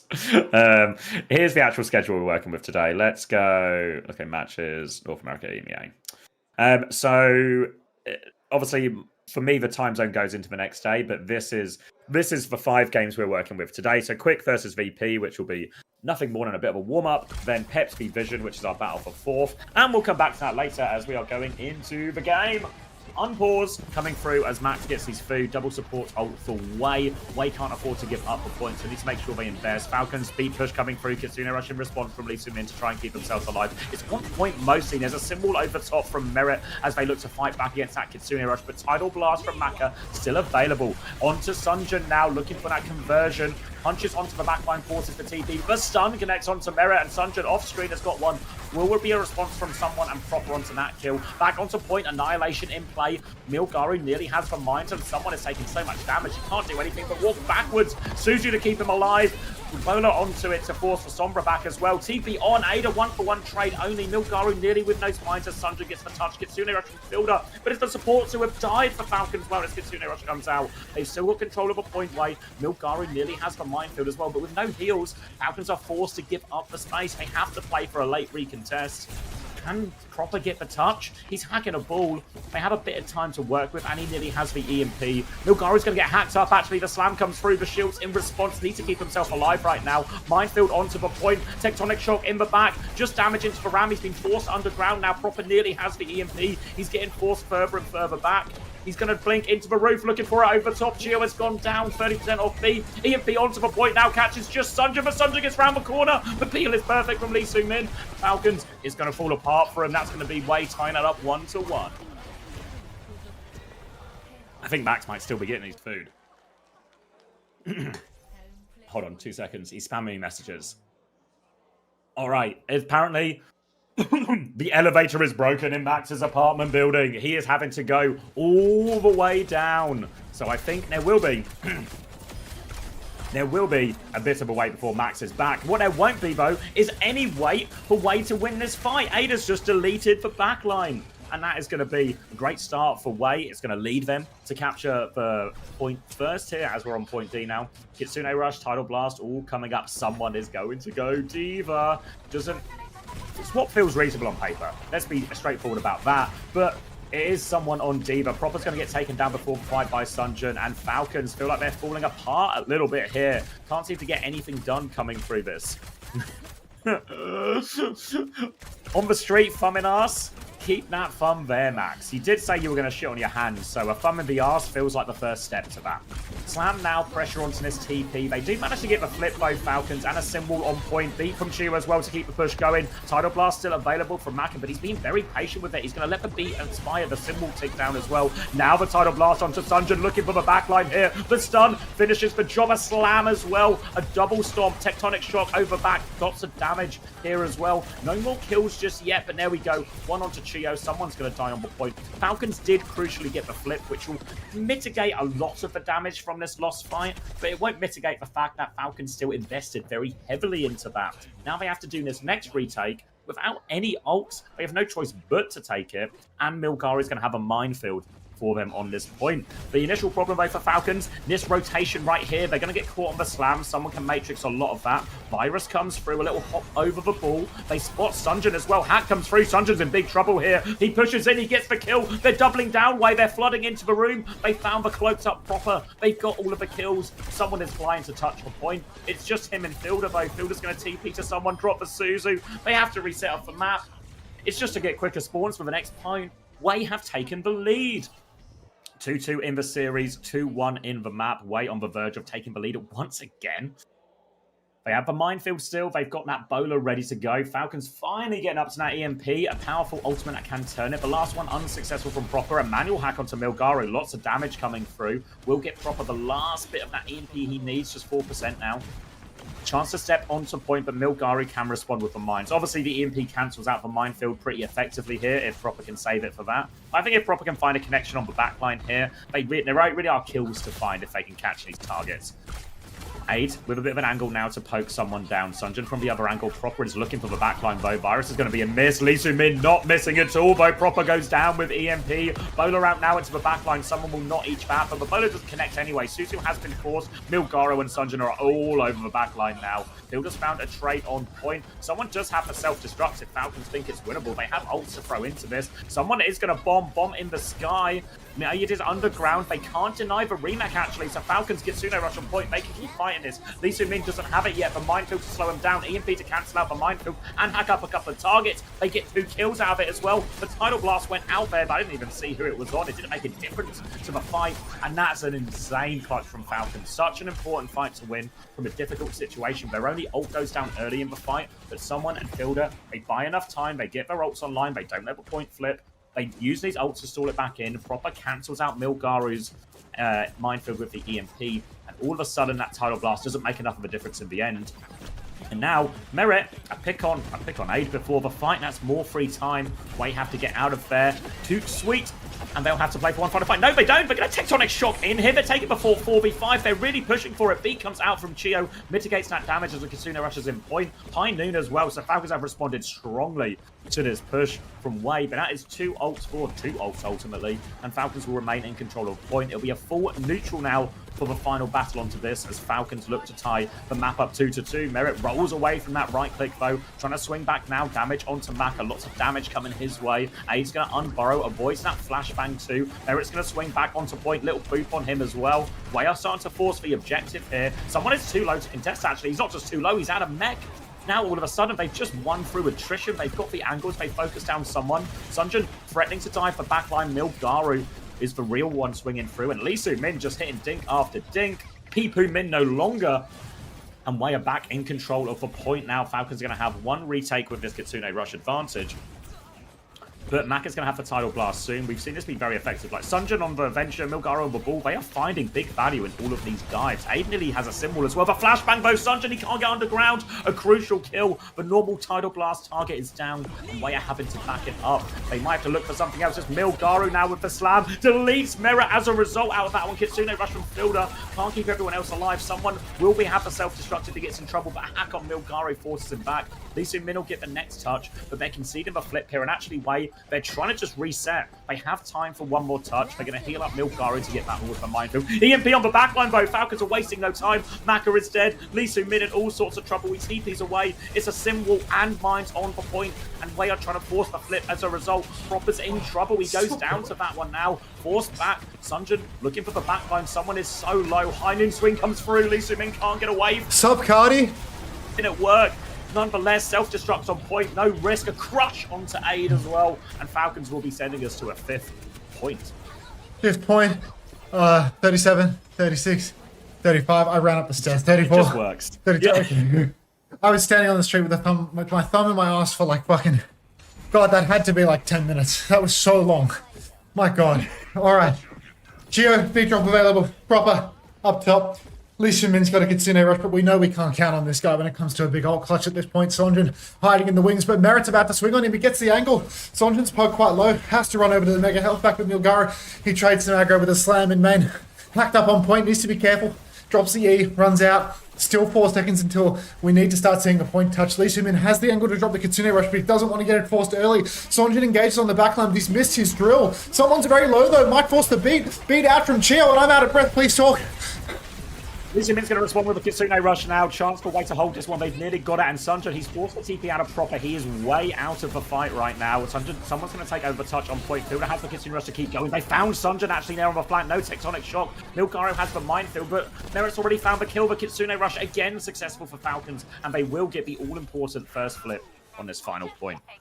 First flip for Falcons, but it was the Lee Soo-min ult turn, so expected outcome. This next one, much better. 4-way, huge swing of ultimates coming online. If Aid can get himself a nice open angle, would be the money shot. But even still, Sonjin, he's got a reputation. Gets the flanks on the venture. Tectonic shock could be deadly. They forced the burrow out early though. Aid swings wide in main. Double tap. Flashbang onto Milgaro. Stops the slam. So he can't go for a slam mine combo. And now Falcons have nearly got ults. Oh, here comes the tectonic shock. Sonjin, he's all in for it. But he's found nothing at all. He drills in a second time. Still finds nothing. Someone, he's isolated. He gets pushed back in. And Way I mean, it's cost them 2 ultimates, but they should be able to get the flip. They're going to have another fight if they lose here too. Very nicely done. More breathing. Back to breathing. Doesn't get too much out of a tectonic shock, but he does zone all of the backline, which makes someone the most vulnerable target, and Way makes to take care of that one. Did use both ults though, so the EMP swing from Falcons can be deadly. Way are holding forward for him. They have the Tidal Blast if they want to throw it onto Sunjun. It's going to be Bola out first though. Doesn't find any meaningful damage, but they still have the Tidal Blast ready to go. They concede a little bit of space. You can see Maka is swinging around left-hand side, wants to drop that one onto Sunjun into the back. Merit's trying to poke onto the high ground. The slam comes through. One shot's Merit. Shio's in big trouble as well. They're just going to die. There wasn't even a Tidal Blast in that. It was just the Ball and Venture. And it's Ball and Venture get it done again. And all of a sudden, Falcons, a lot of ults, but only one more chance in this map.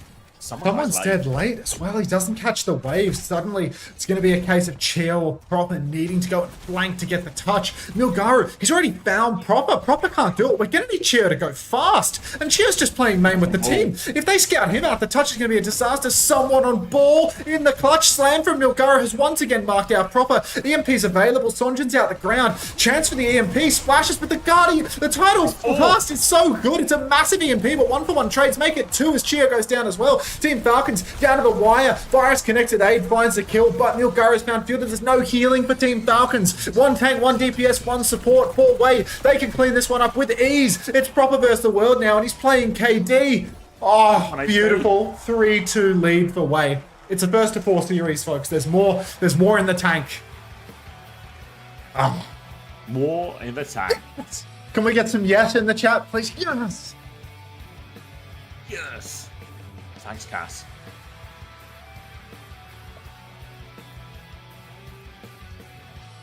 Yes! Oh, all right. I'm gonna grab a drink now. You're back. Welcome back.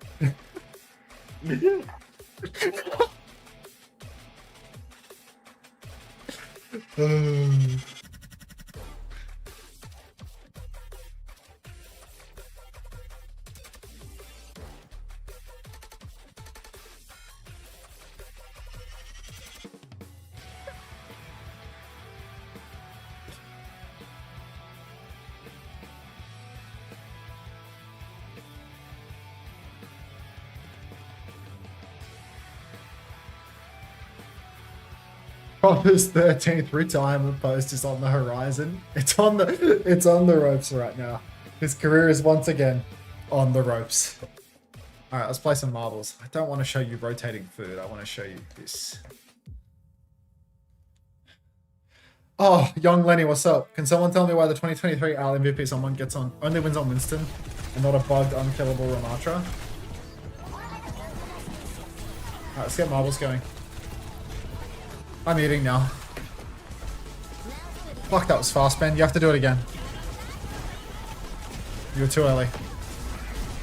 60 seconds to race. Ads coming in hot. Does Ben have a sub right now? I think he does. Oh, he doesn't have a sub. So, Ben, if the ads hit you, you're going to have to use your Bezos box or something, mate. You're not even in the race right now, bro.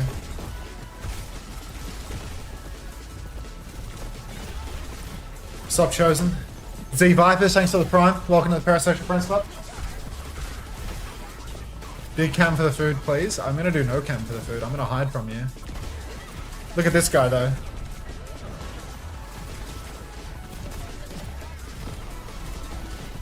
Thanks, Parso, for the 7 months. Welcome back. Yeah. Unsubbed idiot. What did you get delivered? Japanese food. You said it says you're sub. I don't see the sub badge next to your name, mate. Oh, you are sub for 16 months. Okay. You have to play again, Ben. You have to play again. You're not in the race right now, Ben. Play! Play! Oh, good clutch. Good clutch. He played again. Does the founder badge sub in for the sub badge? You only have the founder badge for as long as you stay sub. What a draw. That's so scammy.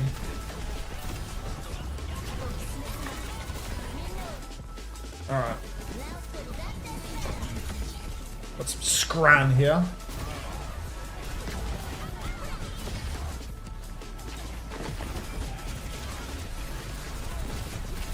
That's the wrong smash, mate. Wrong smash. That's not Coach Smash. This is other Coach Smash. Alright, let me hide from you all. Because I don't want anybody watching me eat and enjoying it.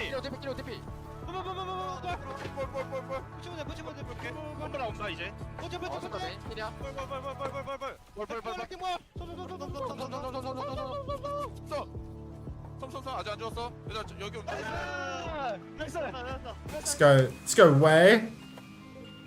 Janelle needs to know what I'm eating. Bento box. A buri salmon bento box. I'm leaving for flats too. See ya. Roll for sandwich. Oh, gaga, fat me.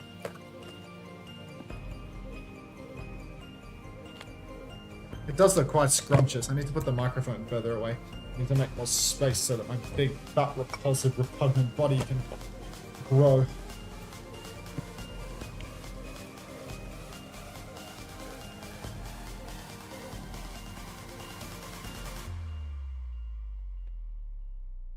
Please show yourself eating with maximum microphone gain. What if I don't want to do that? I mean, it's pretty well established at this point that I am nothing but a monkey that dances for your amusement. I dance to your tune, but at the same time, I don't want to do what you just asked me to do.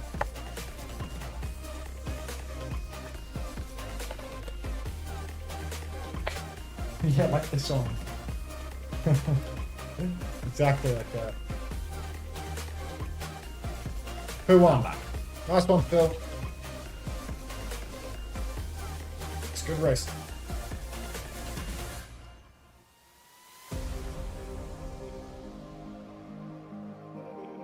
Welcome back.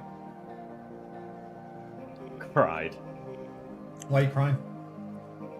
I saw your message. Oh.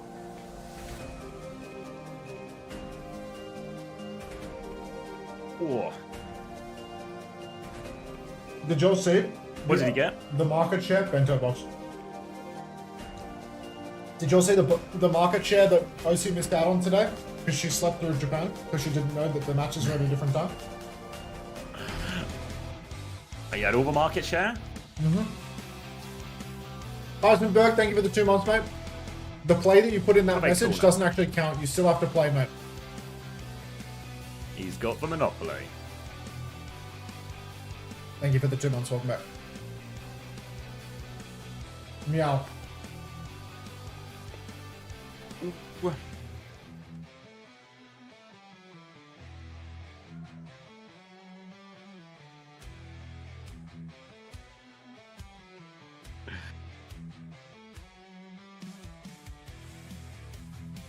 Me too, bro. Me too.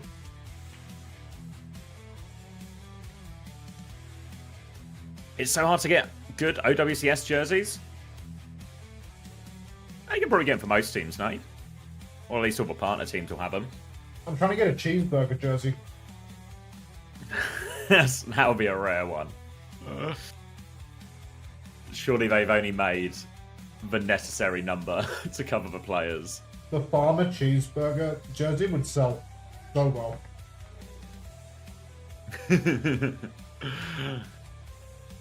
Zeta doesn't ship to Australia? Nah, actually quite on brand for a Zeta division.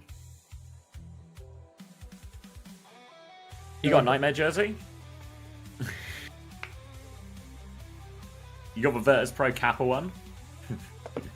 I love that. Kappa's such a weird the brand. The Kappa fits, like they show up head to toe in Kappa. I love it. It's got like an old school like 90s, 80s football jersey. Like that's the last time I feel like I saw one of those sponsors on her. Their on logo jersey. legit looks like a strip club sponsorship. Like I don't know how to describe it other than that. Like yeah. the Kappa logo, it looks suggestive.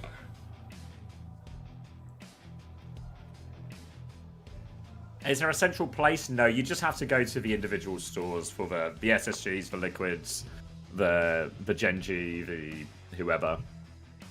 I imagine Twisted Minds have them as well.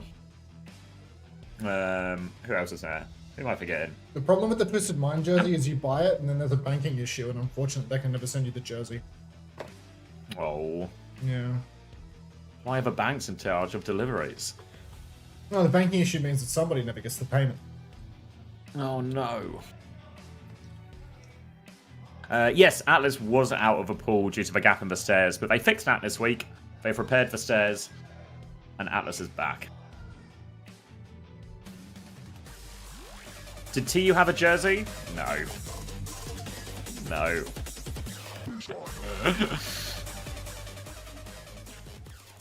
I don't know who's gonna win. I don't know. I just work it, dude. One map away from knocking Falcons out of this part of the tournament, but not actually knocking them out of qualification for anything. Hollywood is the choice. They had all of the maps to pick from here as we were on map 6 and the map pool is reset outside of maps we have already played. Did Craig fix the stairs while booming the road to World Finals? Yep, Craig has been in his high-vis. He is building more roads to Korea, and he has repaired the stairs in Atlas while he is at it. Because Craig doesn't take a day off. It's going to be a ram mirror. Going to be a ram mirror here on the Hollywood for the first point. Imagine we might see a few changes to that as we enter second point, but for now, it's going to be more venture for Sunjin as well. He's got through a lot of work here, and it matches up quite nicely. You see Proper starting on the Freya again. Same DPS combo that Falcons used at the start of Esperanza. It's not quite poorly there. For now, though, Falcons just want to swing, take a little bit of damage, force the form out of Milgari. That's got a lot of damage onto him as well. Sunjin will just boot everyone back. Won't commit to this fight, though. Slow and steady.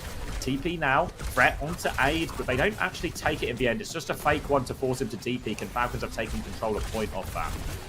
Aid up top right now, takes down Proper actually, and now Merit's going to fall as well, and it's just going to be hardcore pushing for Wei. They need to clear out the Kiriko behind, but Gilda just dies. Don't even know if he got the TP off in the end, and Falcons, no luck on this one.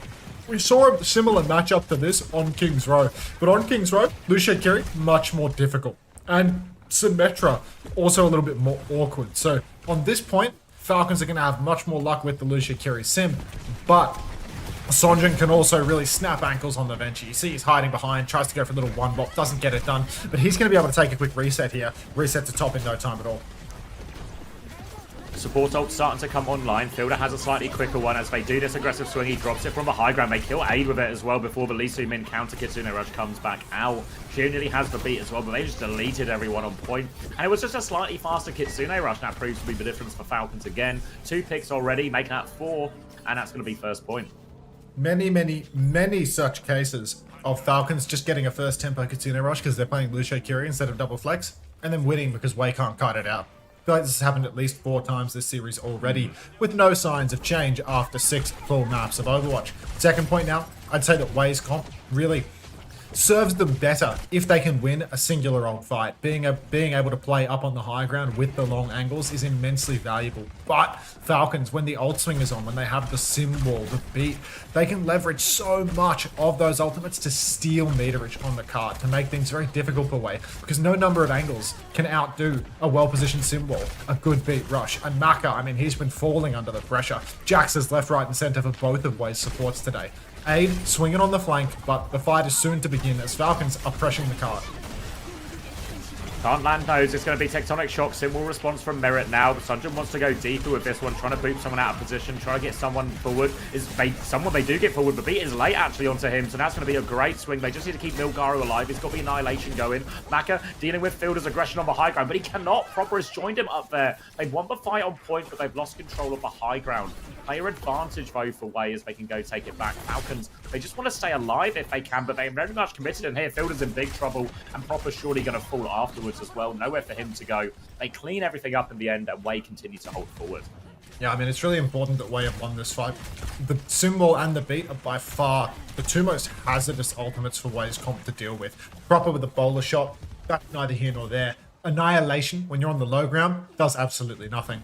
So, the 2 best ults for Falcons have now been bled out, but Aid's just going to go down pre-fight, a little bit of hit scan diff for the moment, and now Falcons can just press right on forward. Hard for Wei to double angle when they don't have a hit scan, but Sonjin catches out Merit. The Suzu's late for Fielder. He actually TP'd on for that one, and that's going to cost him his life too. Sonjin trying to stay active in the fight, drills forward, throws underneath, but Milgaro, he's just cleaned up absolutely everything. A masterclass in PL.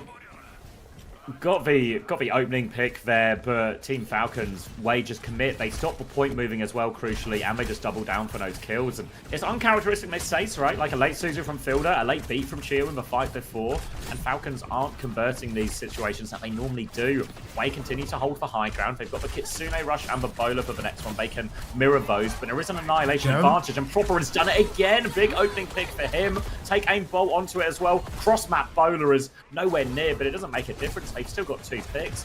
Now it's going to be Dying on point for Way, as they're going to have to play for a retake later into the second point. It's tough to lose that one. Twice in a row, Proper has just opened it up with very clutch picks on the Freya. Despite Way's comp having a better long-term slow fight, having more poke and more ability to flank, Proper just opens it up. Sometimes having the best DPS player in the world has its perks for the Falcons roster. Yeah, borrowing underneath now, Sonja underneath, just trying to find an angle, but he can't really do much of anything. He has to just burrow and then drill up to high ground, but he's going to be dueling with Proper with no cooldowns up there, so he has to immediately run away, hiding inside. Someone actually swings the corner, finds the kill, and now this is bad news for Way. Symbol on the payload, hard to keep Milgaro online, almost impossible to find a trade. Someone keeps on pushing, and now all of Way are boxed into a corner. Who's even going to be able to touch the cart here? Milgaro has to run out, pops the bomb, Merit's low, but not low enough. That'll be Falcons taking second point. Proper. Convert the snowball in the end, Proper providing all the openings for them and the cleanup, and a couple of minutes now to have a crack at third point. They've got the beat for the next fight. Falcons a chance at a beat push here. Idle blast for Maka. Expect that one to go the direction of Sunjun, but it feels like they've done a much better job at dealing with the venture here on Hollywood. You see Proper already keen to try and stop Sunjun taking any sort of early position. He's dropped to the low ground, but Proper is just mirroring that. More take aim bolts forcing him back. Proper will go low, but he can go back to the high ground now. Milgaro is just round the corner, but I don't think they know Proper's here right now. Milgaro going to drop down, and now Proper's going to try and take the high ground. He's got Lee Soon into battle as well. All the take aim bolts force for Suzu out. Tectonic shock in the backline, but Lee will keep everyone healthy from Falcons. Trying to swing forward. Bowler thrown out as well. Doesn't find anything on that one from Aid. And the ults have now been traded, but there's still a Tidal Blast available for Way. Onto Sunjun now as he looks for more. Trying to find that stun, but not too much to look at. Was hoping someone comes through the TP, but they're all on the high ground. The TP's perfect from Fielder. They kite that one out for free. Now they can drop down. They've got Milgaro isolated behind here. They're killing everyone else too. Milgaro's going to get all the pocket, but it's simply not enough. Slow to chase down Maka is good from someone, and the snowball is well and truly on. Falcons are coming up to all their ults too. I mean, a huge ult swing for the final third could just be the dagger for Way. They need to touch, they need to fight, but they don't have the tools to actually survive such an engagement. Sonjun buying some time, burrows beneath, bowler shot from Proper is perfect in the spawn. But Sonjun finds a crucial trade. Milgaro's actually made the swap over to Diva to try and buy more time. Aid's traded Chio as well. Field is very low, Annihilation on the point, Symbol up as well, but there's 3 kills on for Way. The problem is, it's only Maka and Aid remaining. Maka dashes on, but nobody else can touch. Despite Way trading out so well, Falcons just had this comically large ult advantage, and they can just keep trading 1 for 1 for 1 until there's only 2 people left. I mean, I think Way played that last fight as best as they could. They had their DPS go for plays, take jewels, try and find trades, and Sunjun and Aid both delivered on that. The problem is, like you said, Symbol, Annihilation on point, doesn't get much better for fighting on the objective. So as all those trades come in, it's just, it's like a 2v2, but the 2v2 is against an Annihilating Ram and a fully charged Sim with Symbol as well. So yeah, no way to close that one out. Falcons with a very strong attack here as they look to try and take us to that 7th map. I'm looking for a pull set today, mate. Wasn't even an overtime. We're gonna get it. Yeah. 43. 40 seconds, wasn't it, I think? And yeah, means they get another chance at the attack, even if Way are able to full push. Obviously, this is the type of matchup that Falcons really want. Obviously, you know, big picture, Way will still get to pick the 7th map if we go there. But Falcons, you know, as we get deeper into this series, as we get to, you know, map or match point for Way, that does increase the brightness a little bit for Falcons. So, you know, signs of the lights coming on and them starting to lock in. Proper's going to start on the Reaper here, Merit on the Freya this time. Obviously, the Reaper, bit of a nicer matchup, I think, into the Freya, and Proper's going to get himself in the bush nice and early, hide in this corner. A pretty common hiding spot, but we'll see if Way are switched onto it.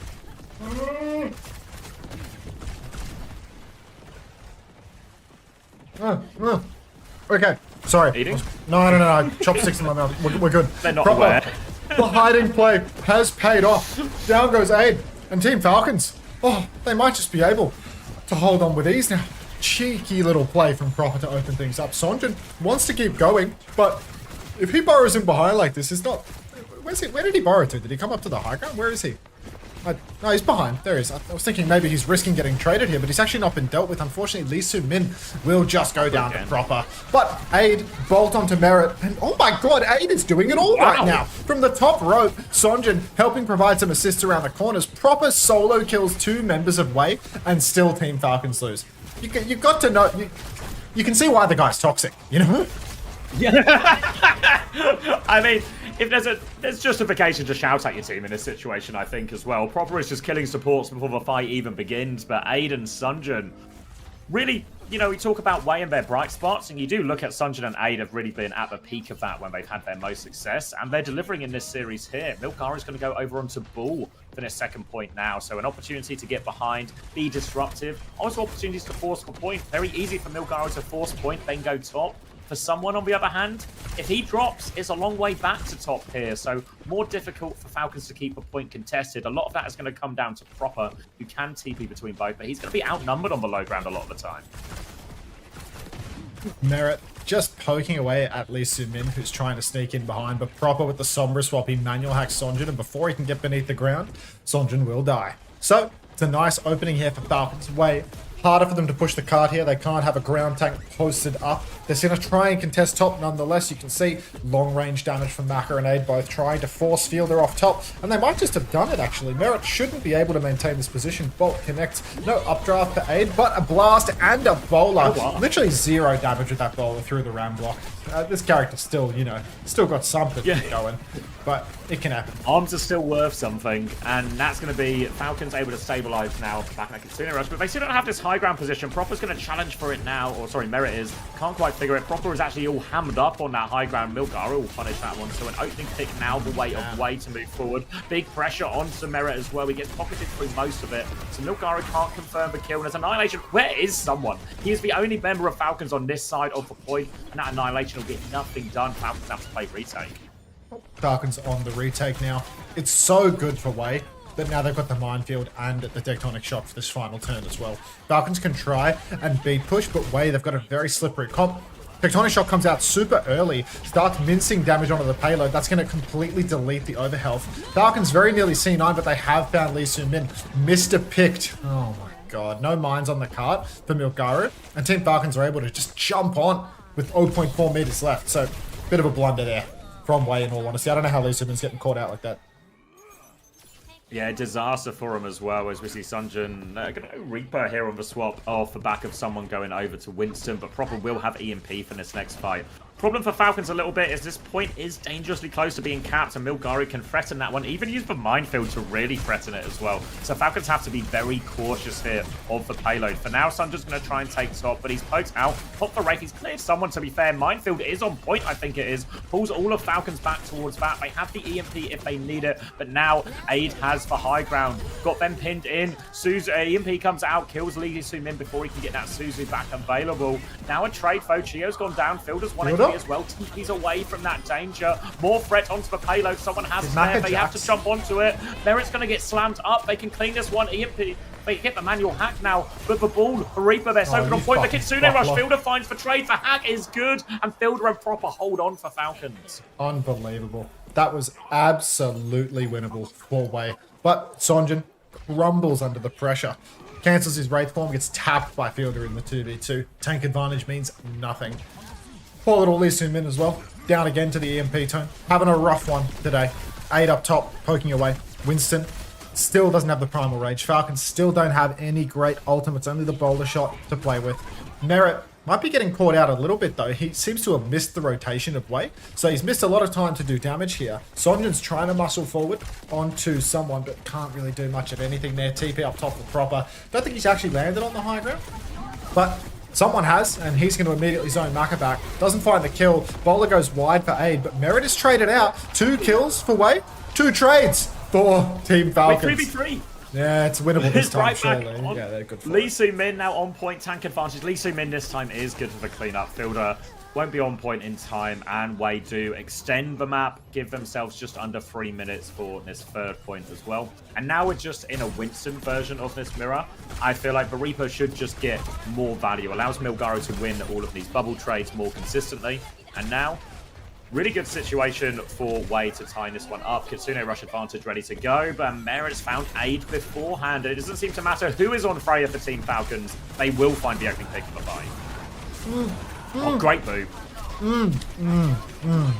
It's still Ian. Great boot from Chio to deny that Blossom any value here. Proper still has the EMP. Chio has the beat. The ult swing is starting to lean Falcon's favor. Hack onto the mini behind. They see Milgaru staging. Kitsune rush out from Lucio Mid aggressively here. Falcon's just trying to avoid most of this. And they've not even had to use an ult. Someone pops the Primal. It's a great trade. Now the beat comes out, but they're quite far away. Someone's trying to catch nothing with this Primal. He's dead. He's still onto the backline now as well. He's taken so much damage. He bubbles out, but Merit is in. Merit is going to go down. EMP now, they need kills. We'll get one out of that. Someone is back in. They want for two. More. Chio's going to die going for it as well. They're doubling in for all of these kills, but they are finding nothing. Fielder still alive. Surely Fielder's going to die. Macker eventually gets it done. Oh, they found a trade. There's still a chance for Falcons. Kitsune rush on the retake. They've got the rush for the retake, but you can see Wei, they're 3-carding. Sonjin's playing forward, marking the choke. It's so hard to come through here. The block is perfect. Ramatra sprinting his way to the payload. Chio's down. Kitsune rushes out. The spin is good, though. Sonjin finds 2 with the spin blast, and it's now just 2 versus 4 on the payload. Wei are going to full cap. More time. Oh, Falcons have attacker's advantage. Oh, Wei are right back in it. It looks really curtains at certain points of that one. Thank you, Alpha, for the Prime. Someone can only play Winston with sugar-free. An interesting theory. Maybe it has less to do with the sugar-free versus proper matchup and more to do with NA versus Korea versus Winston. No, I prefer the other guy's theory. The other one is all a sugar-free gap? Okay. Yeah. All right.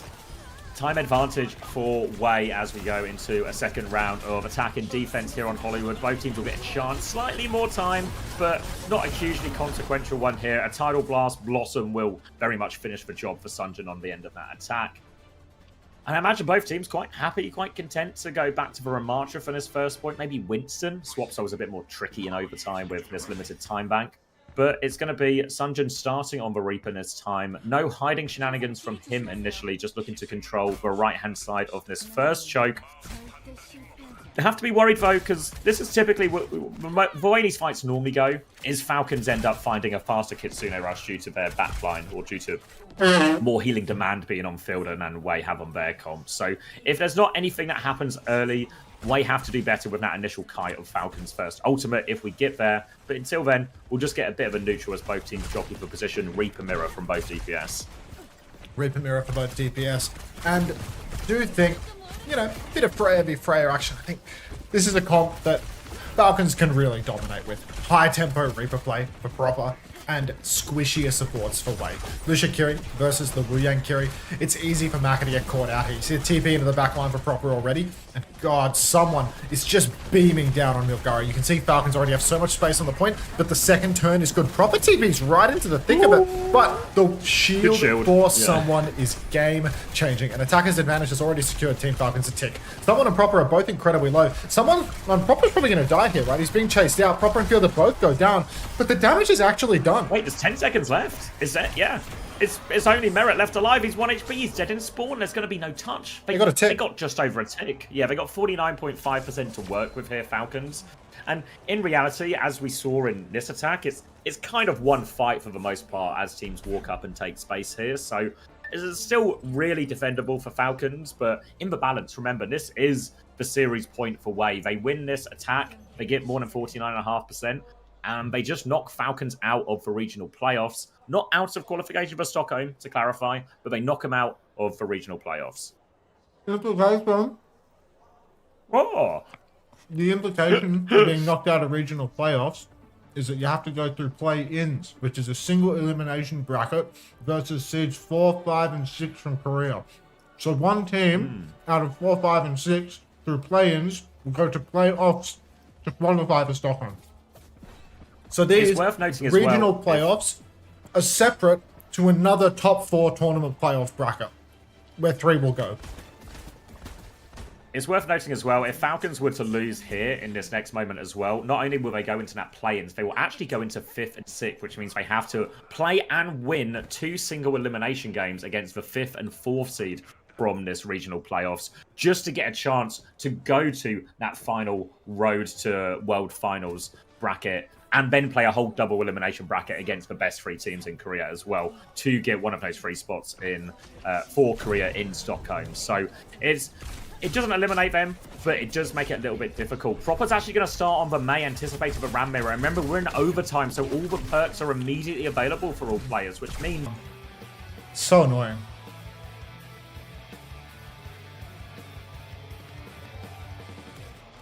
So fucking irritating.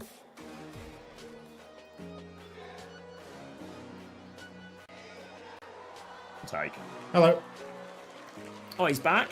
Yeah, dude. We're gonna do... I need to like put my computer in the ball. Like, there's no crash log or anything. It's not like a blue screen. The screen, like everything just freezes. I can still hear you talking. I can still hear you talking, but I lose all input. And it's just frozen screen, frozen everything. And I have to reset the computer. Like... Alright, while you get yourself back online, we're going to do a take 2 Your for TW thinks that too. refugees who missed out the... Oh, we're rerunning it? already? Yeah, I'm live. Yeah. I instantly hit that. Oh, you want to join me for this one? Yeah, sure, why not? Go on. What time back to? I'm 124 on Ways Attack. I'm rewinding at the moment. It's really toxic as well if we do it again, but then I just cast the entire fight again once you're back. So I'll let you take this one. 124 on Ways Attack. All right, ready, set, go. Alrighty. Stepping out of spawn now, Falcons defending on the May. Lucia Kiri May for all of the marbles, Sonjin on the Reaper. If he can close the gap on some of Falcons' backliners, he can really force them into some awkward positions. Proper has a chance to carry with a good wall to get them ahead in the neutral. But right now you can see, Proper, he's trying to fight side and he's just 1v2. Sonjin and Kiri both on top of him right now. Sonjin's just going to TP right past the mate, and now you can see someone blocked into a corner trying his best to block the West. But unfortunately, he's lost the neutral so badly that he has simply died. Wei just muscled up through the side fight and have bullied Falcons into a corner. 2 trades for Falcons, but they can only give up a tick. It's a 2v2 on the point right now, but only one team has a tank, and that's going to be Wei taking this offense, taking this series, knocking Falcons into the play-ins bracket. Nice. Nice. All right. And update my GPU drivers. You reckon that's the issue? NVIDIA control panel. When's the last time I updated my GPU drivers? Is this a rerun? Yeah. Yeah, that was like technically, you know, technically that one was a rerun. The death of Rerunter is greatly exaggerated. Yeah. And thank you, George KW, for the 2 months. Please don't leave again. I'll try not to. Falcons with a big L. Yeah. Is that a homosexual move right there? My driver is from... That was an Iris move. How do I see what I currently have installed? WA. I have something from July. August, September, October. That feels reasonable that it could be my GPU driver. Thanks for the tip. Tracy, thank you very much. It's okay, I've only dropped 400 viewers from that, so that's cool. Just 400? Yeah, just 400 now as well. Just 400, leaving me with 280 now. That's so annoying. It's actually dinner. That's dinner right there. Oh, there's no dinner anymore. Send it back. 솔직히 초반에 좀 힘들었던 시간들 많았잖아요. Rejoin the call. 같이 겪어나고 또 이겨내요. I think I'm back in the know. 호감진에게 한마디 해볼까요? Okay, yeah. 이제 이번 시즌 하면서 제가 좀 많이 힘들어했는데 그 다른 팀원들도 그렇고 이제 호감님들도 이제. Can you tell Wei that I will make them an actual human logo if they want?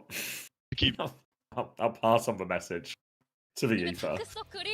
오늘 좀 환하게 없어질 것 같다라는 생각이 듭니다. 자, 그리고 끝까지 함께 달려준 팬들, 끝까지 믿어주고 이 공간에 함께 와주신 팬분들도 있죠. 팬분들께도 한 말씀 Is it true that Evil Toaster developed the knock feature? Pardon? 보시고 약간 좀 오늘 불안해하셨을 것 같은데. What do you mean? What a random piece of lore that 감사합니다. I've not heard of before. It's chosen law. 왜 앞으로의 경기력 더 기대해 보도록 하겠습니다. 부산 그리고 1센 키텍스까지 함께 응원해 보도록 할게요. 저희는 인터뷰 여기서 마무리하도록 하고요. 다음 경기 제타 디비전과 온사이드 게이밍의 경기로 돌아오겠습니다. Ooh. Thank you, Fourth Leg Nick, for the 14 months. Welcome back. I wouldn't believe a word you hear in a Kelly GDH video. Kelly GDH is like so many animals separated from the horse's mouth. Genuinely, you can't trust a word.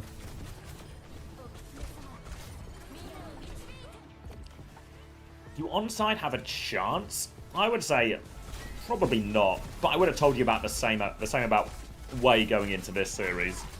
So it's all possible today, it seems.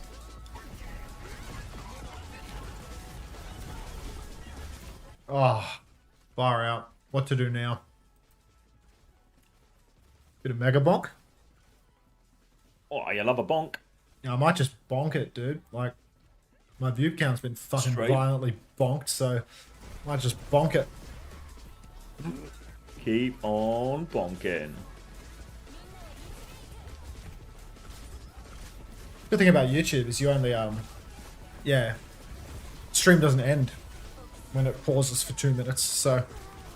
Yeah, YouTube is like really generous. Like YouTube will really try to keep the stream going. Yeah, I mean, like, why can't Twitch just do like an ad break out of respect? You know what I mean?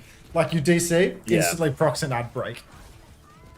Yeah, Everyone like wins. it's a emergency break glass ad break. Yeah.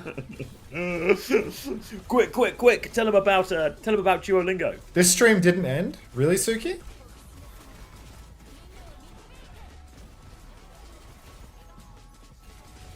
Oh. Did Wei play good or Falcons play bad?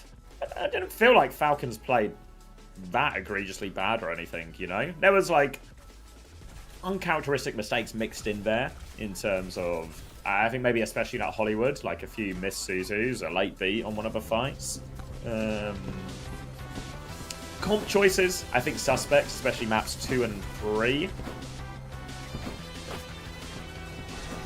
But yeah, I don't think we should take too much credit away from Wei. Take it.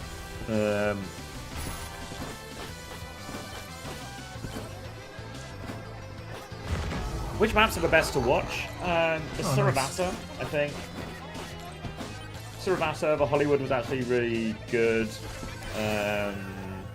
First map was, maybe not. First map was like half good. Esperanza was good actually.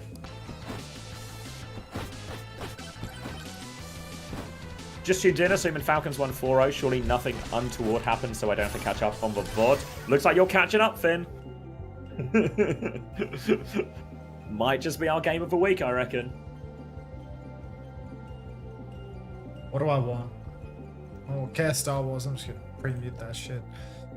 What do I want on this build? I tried the Poison Flask before. My damage was so bad that it hurt. Don't know what scales with this guy. I think like Axes and Sword could be okay. Like melee stuff that scales with close range.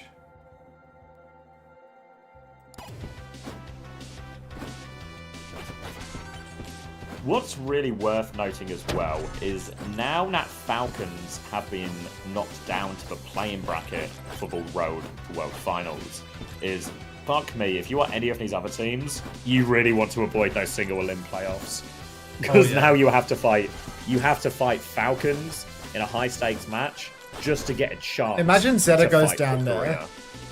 Oh my. When are the play-ins? It's like 2 weeks. It's like is it even longer? I think it's like 2 weeks from now, maybe even longer. Let me tournaments. Korea. It's the 24th to 26th. So yeah, next weekend we get the rest of regional playoffs, and then is there a week break? I think there's a week break.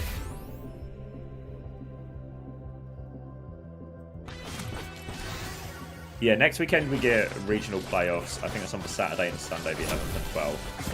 And then there's a week break, and then we do, I think, all of the road to Korea for both Japan Pacific and Korea. Even though they're not mixed, Korea are still separated into their own tournament, they all happen on the same weekend. Can't seem to find the play-in info on Wikipedia. Is that so? Yeah, it's on there. I think ours doesn't have the play-in. Maybe if any of our tickers are here, they can do it now. But we don't have the road to World Finals bracket up yet. But it should be on Wikipedia.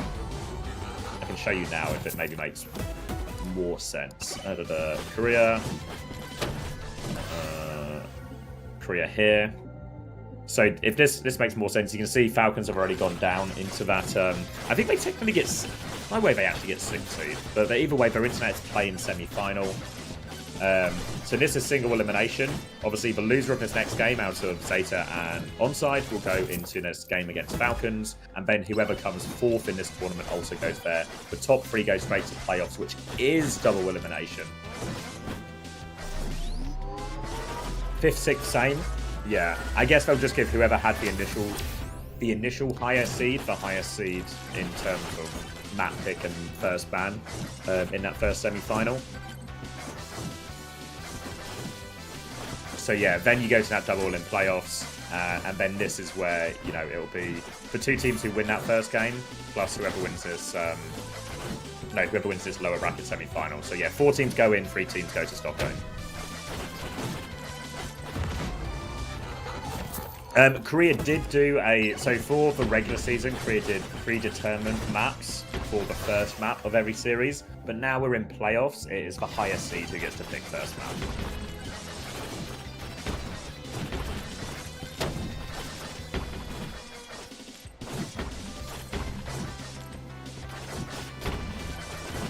Thanks for the cent, XRI. Falcons have the maximum stretch for the slingshot. I mean, it's been pulled. 9k, slingshot merchant every time. Way got blown out yesterday, 3-0 by Onside, by the way. Absolute state of this region.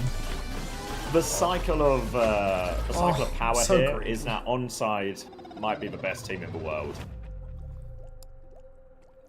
If you 3-0 a team that 4-2-2s, the current major winners, surely you're the best in the world.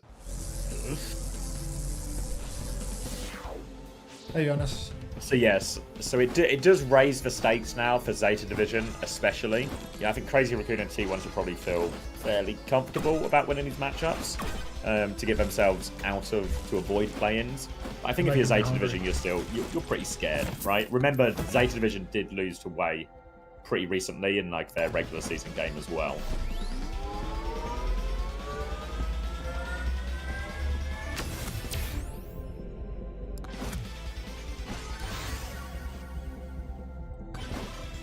When's the next Uncoachable? Lord only knows. Maybe playoffs. Honestly, I'm not even sure if the Lord knows. There's a Q&A soon. Nothing. You know what I remembered the other day as well? We never responded to Kat. About? About the designs. Happens. It's not my department. Happens, yeah. It's kind of easier to... There's only one department. Not my department. There's only one department. I'm not in it, clearly. You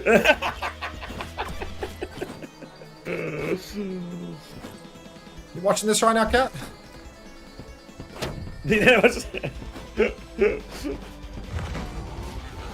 Nope, doesn't look like it. Shit. Well, time to forget again for another week. Sounds good to me. Thank you, Wilder, for the 19 months.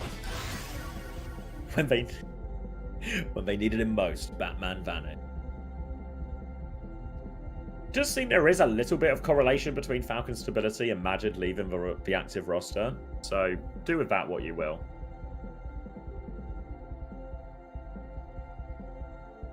Alright, I'm going to cut the VOD before I forget. Star Wars.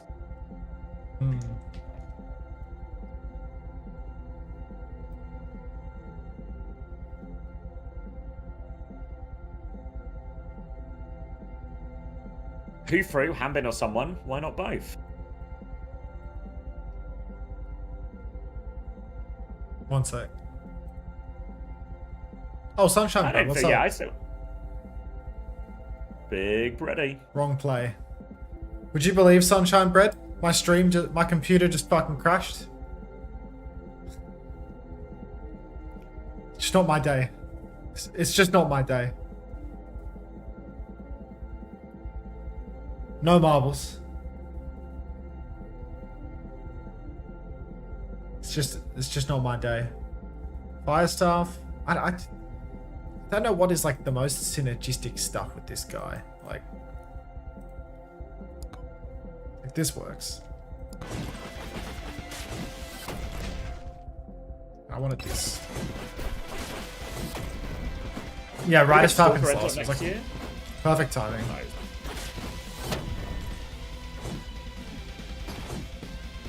I didn't take the gas mask, did I?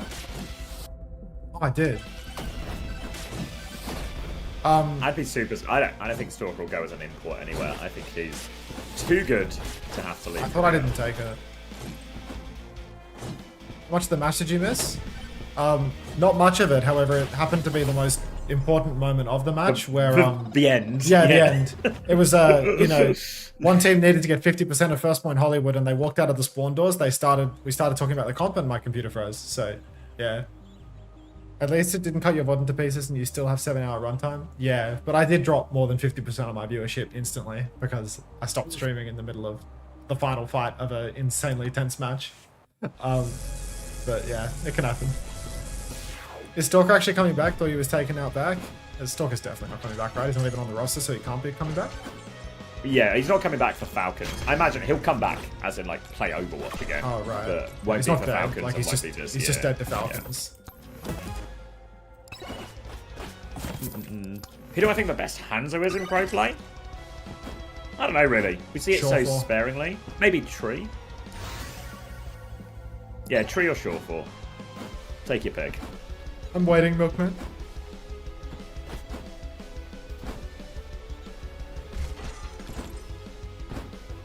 You think he'd join my EMEA Face It team? I mean, it can't hurt to ask.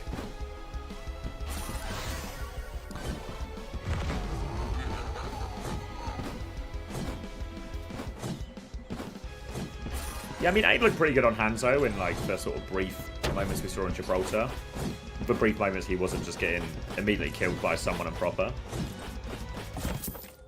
Ideal way to be. Thundermits. Kill that guy. I don't want the poison, I think. Crazy Raccoon have a chance to do the funniest thing if they lose now.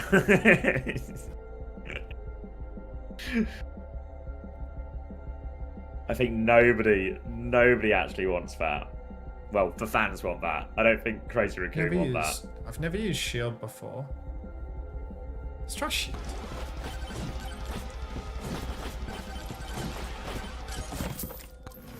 Wait, Toby, are you listening to me?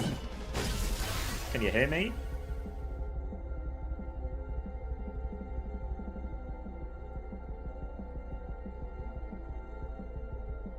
Maybe you can't. I'll send him a message. I'm sending him a message.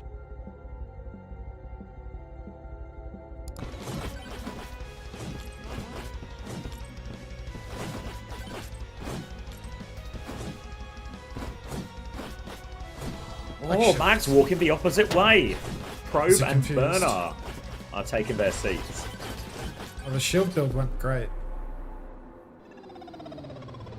Kevster is the best Hanzo? I don't know. I feel like any of these best Hanzo discussions are like just Kappa. Like, you're having to Kappa. extrapolate small data samples. Yeah.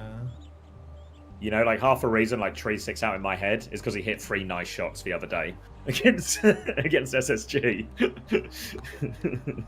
And then Aid hit a couple of nice shots today, so that's like that's the body of work. You love Mag, John? For what reason? What did he do to earn your heart?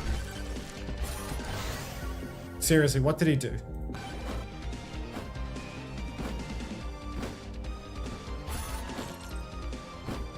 I think my ideal build is size, attack speed, lifesteal, crit.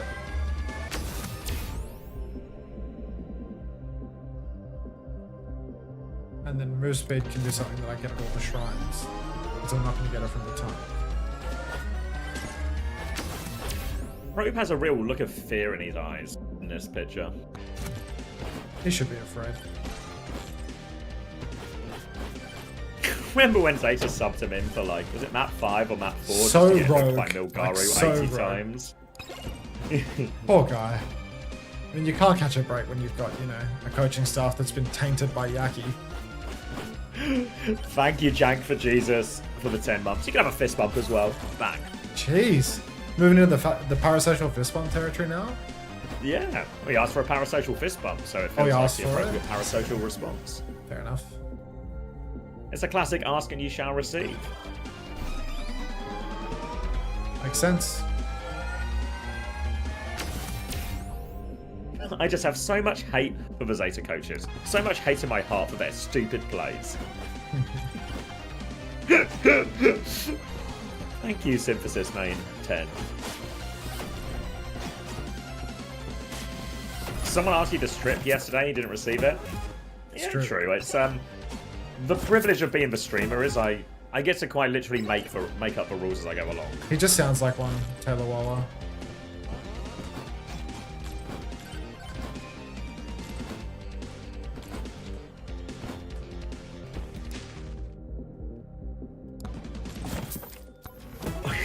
What is this musical mics they're doing here? Who's the mic guy off screen? He's always got more mics for him. Musical Michael? Musical Oh, Michael! They've swapped mics all over the place. Is there a chance Kellen plays any maps today? There's always a chance, but it doesn't feel likely. How does the Aegis Oh, work? it's more musical mics! Aegis or Sword? What do we think, chat? Aegis or Sword? I've never used the Aegis before, but I'm worried that it's crap and it's going to push people out of my circle. I thought Mike was magic. You could be magic and musical. I don't want quantity. I want attack speed and crit this run. I want to go attack speed, crit, lifesteal. It's just shields floating around you directly next to you. Does it block the red attacks on the ground? Because if it doesn't block red attacks on the ground, I'm not interested.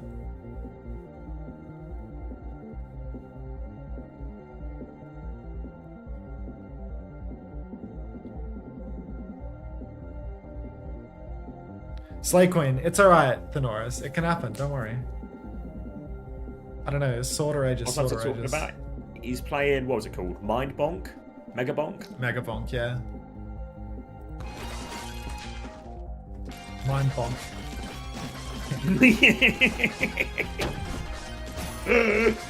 What is it kids are playing these days? The old Mind Bonk? The old Mind Bonk.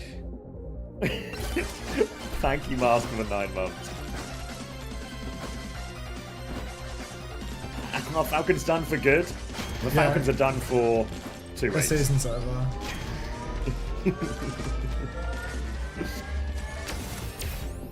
Thorns, move speed, gold gain. I mean, I told you that I need more move speed from these shrines.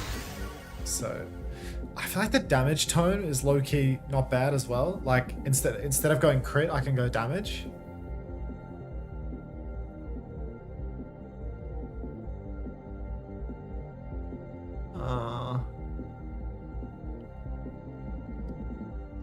Crit doesn't work with aura?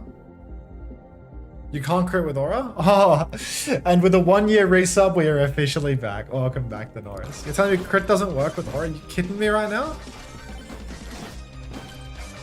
Oh, good. Thank you, Suki. The wisdom. Ooh, 2 keys.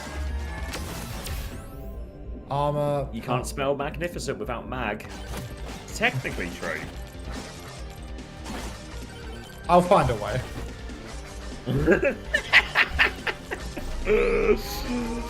Does Crazy Raccoon play today? No, Crazy Raccoon doesn't play until next week.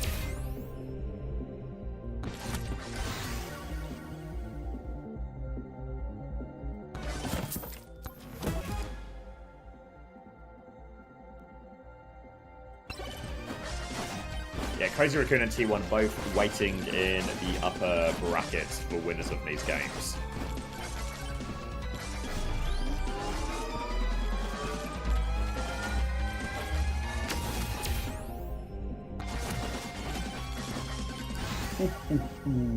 Size tome? Shall I? Damage and size? Should I get big and fat? I think I should. You're well on your way, mate. Should have seen what I have for dinner tonight,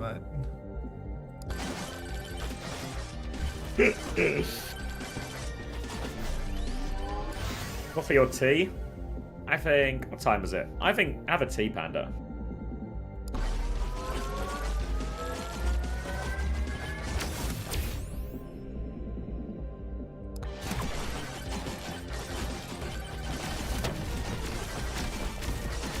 Tea sucks, coffee good. Tea, I'm drinking tea right now. Green tea.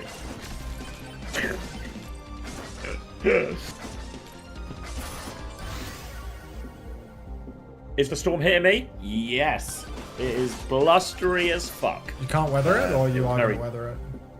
I think I'm weathering the storm. The house still seems house-shaped. None of the bricks are where they shouldn't be. So it feels like, unlike those stupid pigs, my house will be holding up. Silly piggies. I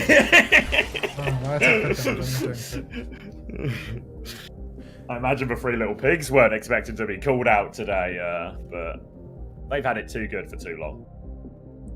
So I'm not going crit. And this is crap, so that's that. Or shooter. Let's get experienced.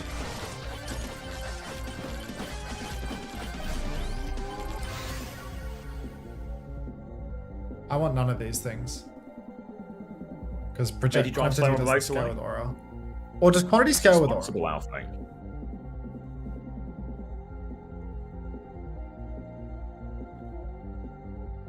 Probe was looking scared. I mean, he looked pretty spooked in his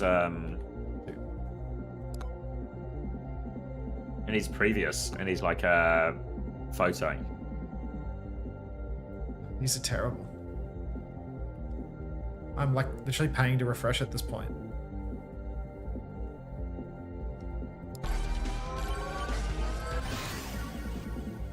If you could chat to Unter about NTR and The Last Samurai. What's NTR? I don't know.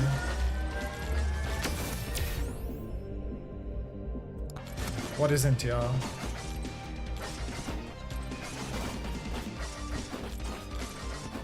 I don't know. Everyone's laughing, but I don't get it. Oh, yeah, no, I remember looking this up the other day. Don't chat about that. Oh, okay. Yeah. Just don't worry about that. Alright, moving swiftly on. Yeah, it's a safe one to move on from, honestly. Yes, we'll keep it moving. Google it and we'll need to find 2 new casters. Okay. I already Googled it and read it out yesterday, so... You have to hunt for a new caster already. I'm curious. I'll message. I'll see if the skunk is around. Yeah, see if you can skunk it. Yeah, I mean, if I fold in more skunking to the stream, it'll take us to new heights. Genuinely, the addition a bit of skunk in it could make to this broadcast.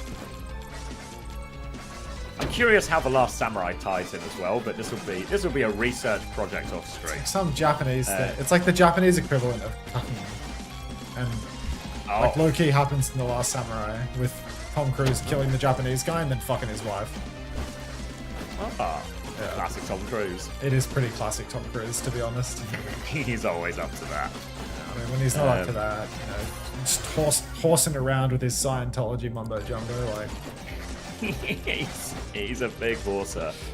Similar train of thought here from Goni Lato. Do you see Overwatch Esports ever growing back to its previous size? This is like our Q&As, where we get taken down horrendous rabbit holes, and then somebody asks an Overwatch question.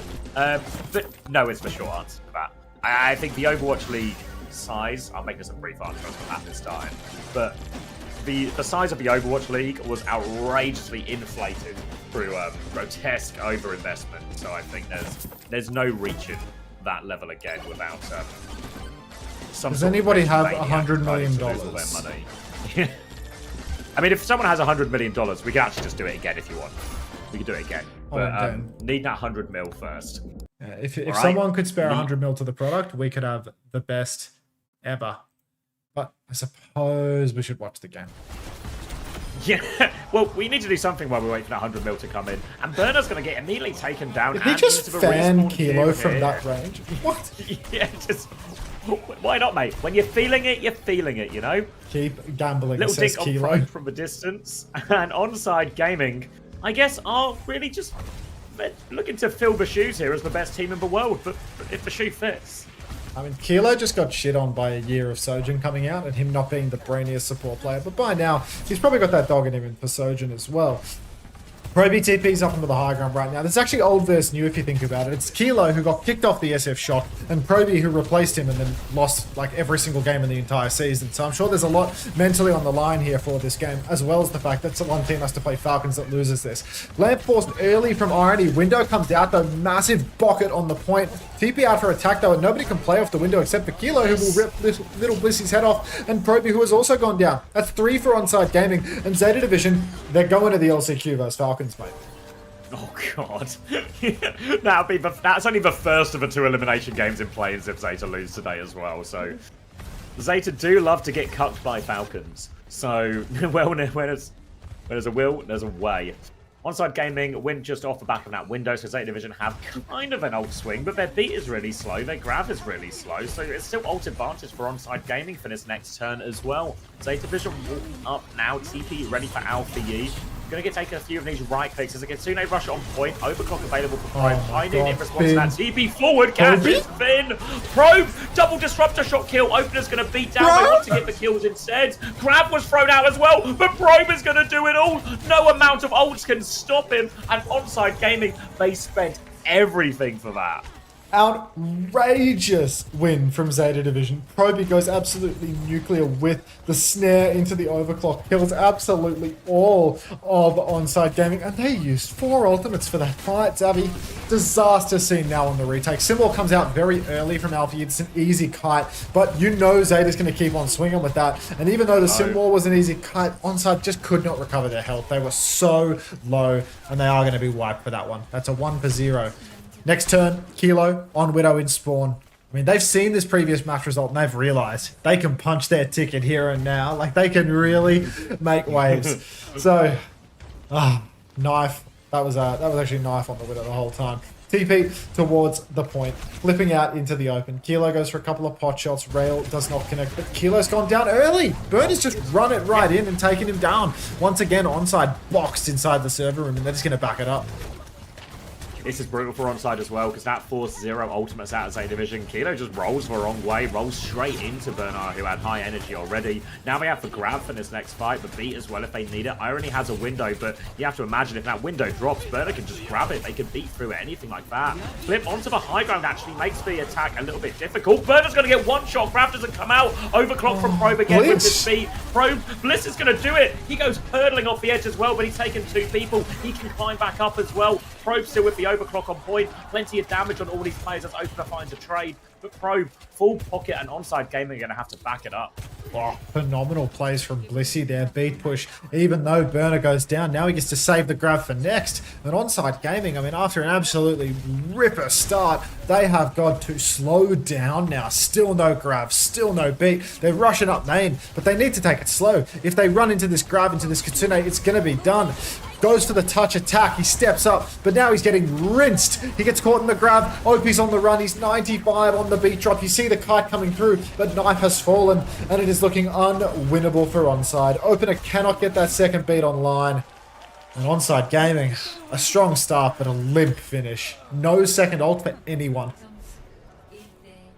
Yeah, I mean, the control rounds aren't very long. If you use 4 ults and lose a fight, you probably lose the round, and Zeta Division will bounce right back off that, courtesy really of Onside Gaming throwing all their ults. Probe with the big clutch. Obviously, a lot of scrutiny over Probe coming into Zeta Division, who have aspirations of breaking into the top of Korea. And Probe having a pretty difficult series against Wei last time we saw him as well. Now, that one Suravasa and those hooks from Milgara will haunt him. But this big clutch, really, it's a huge start here. I mean, honestly, it wasn't even that high. It's actually an outrageously bad beat from Opener and an outrageously bad symbol from Knife. It was really possible that fight didn't have to cost all 4. You said, why was Burner jobless for most of 2023? Makes no sense. I feel like Burner wasn't able to be on North American teams or something. Like, I'm pretty sure they abused ESTA visas and got caught by immigration when they were on Philly Fusion, and he got like a 5-year travel ban to the US or something. So I think he was like unable to join North American franchises for like a really long time. Correct me if I'm wrong, but I'm pretty sure that's why he was bumming around in like Hangzhou Spark and then like. And that's why he was teamless basically. Asia, yeah. For the first part of 2023 and available for Houston to pick up. Yeah, I think it was because of the travel ban related stuff, and I think eventually just got away with it. Onside Gaming now, they've given the first cap over to Zeta Division. A little bit dodgy there. No kills have been converted, but now Irony's going to go down, so that's a first pick. 1-for-1 trade as Proby's down as well. You see Attack trying to push in for a trade, but he's just going to get beamed by Burner, and now, yeah, no optimism here. Very tough. Yeah, more than comfortable with the Zarya mirror here. Zeta Division will push forward. They'll get all these kills in spawn as well. Surely, maybe Opener can slip away. Left click, taking a bit of splash damage. Can't finish the kill, and Opener will get out at least. And he's actually got a huge beat charge as well, thanks to all this. You can just see how much more damage was done by the Zeta Division team and by Bernard. Oh, it's an early grab. It's going to be a boot on it as well, the grab onto it as well. They're going to beat to try and live it though, actually. And maybe, no, not quite enough. Kilo's going to die to it. Kitsune rush as well. They really want to fight it. The Zeta Division, they nearly have their own ults online here as well. Later, Kitsune rush from Finn and they start to push back. Disruptor shot in the corner helps take down Opener, and good response there. The early grab from Burner just forces everything out of Onside. Can you give me some numbers? 62, 63, 64, 65, okay. 66. Just works. 67. I was like 2 seconds ahead. 6-7. Oh. Yep. All right. Onside really struggling with their frontline ultimates here. Kilo started on a heater, but now he's just slow cooking. He's lukewarm at best. TP out to the mega room of all. What is this Knife? They're trying to open up the map. They've boxed Zeta onto the point, but Zeta have the ult advantage. Onside Gaming, I mean, they already have one fight. If they lose this one, map's done. Snare comes out onto the point. Symbols early from Alfie. Good God, no Christopher coaching on this guy. Overclock on the flank from Proby. Finds Knife, beats out for Bliss as well. I mean, they will just be cleaning up the entirety of Onside. They don't have a single ultimate to match. It's just over. Yeah, 3 ultimates beat 0 as Onside don't have anything ready. Opener will get a late touch, but it's futile. Zeta Division going to take the first map. No problems in the end, and what a turnaround it's been since that great start from Onside. Burner's so mechanically fucking good, dude. Like, he's insane. Controversial, but I think Burner's pretty good. Mag out, freshly shaved, it looks like. Oh, ready for this big looking trim. game.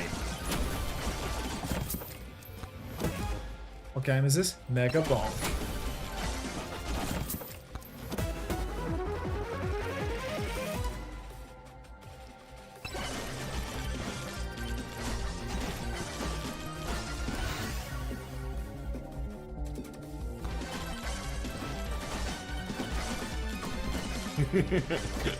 Cheers to would Happy have been a better fit? I think Happy was even available, right? Is he not kind of done so? For who? For Zeta. Like hit scan? Yeah. feel like Happy's like overprobe is it's like military territory, right? Yeah, I kind of feel like Happy wasn't an option for anyone. I think he had to go Marvel Rivals apparently. Yeah, but like lots of those guys playing Rivals are in the military, are they not? It's like Lastro's in the military. I think Izyaki's in the military. Like they're all playing, but like, yeah, I think playing Marvel Rivals doesn't mean that they're not in the military. Because I think that, you know, they recognize that Marvel Rivals is the low-skilled dog shit fucking spin-off of Overwatch that doesn't require any practice beyond what they've already done in Overwatch, so they can just play it casually and collect some prize money. Apparently he did it at the start of the year, but he doesn't play it anymore. I mean, it's a classic, like, new game comes out and has, like, an early esports scene, and then you just get all pros from former games sort of leap in. Like, if you remember all the way back to the start of Overwatch, we had, what was it, like, TF2 pros, and Shoot Mania pros, and bloody Rafa from Quake. Though that's Team Liquid's mental coach. Thank you very much. I was gonna say I hesitate to put Rafa in like the washed up from other games category because the guy has much more of a claim to legend status than any of the others mentioned. Minecraft PvP pros like Dancer, yeah.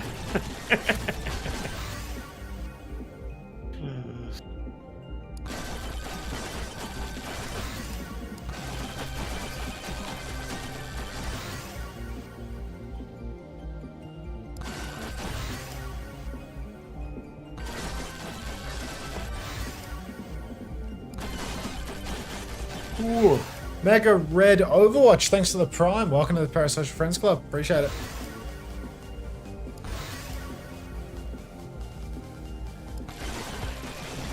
What am I having for lunch? I was going to have schnitzel, but I now think we're having that schnitzel for dinner. No schnitty? Well, schnitzel later, but not schnitzel now. Delayed schnitty. Yeah. Sad. Need to find the bush. Has anyone seen the bush?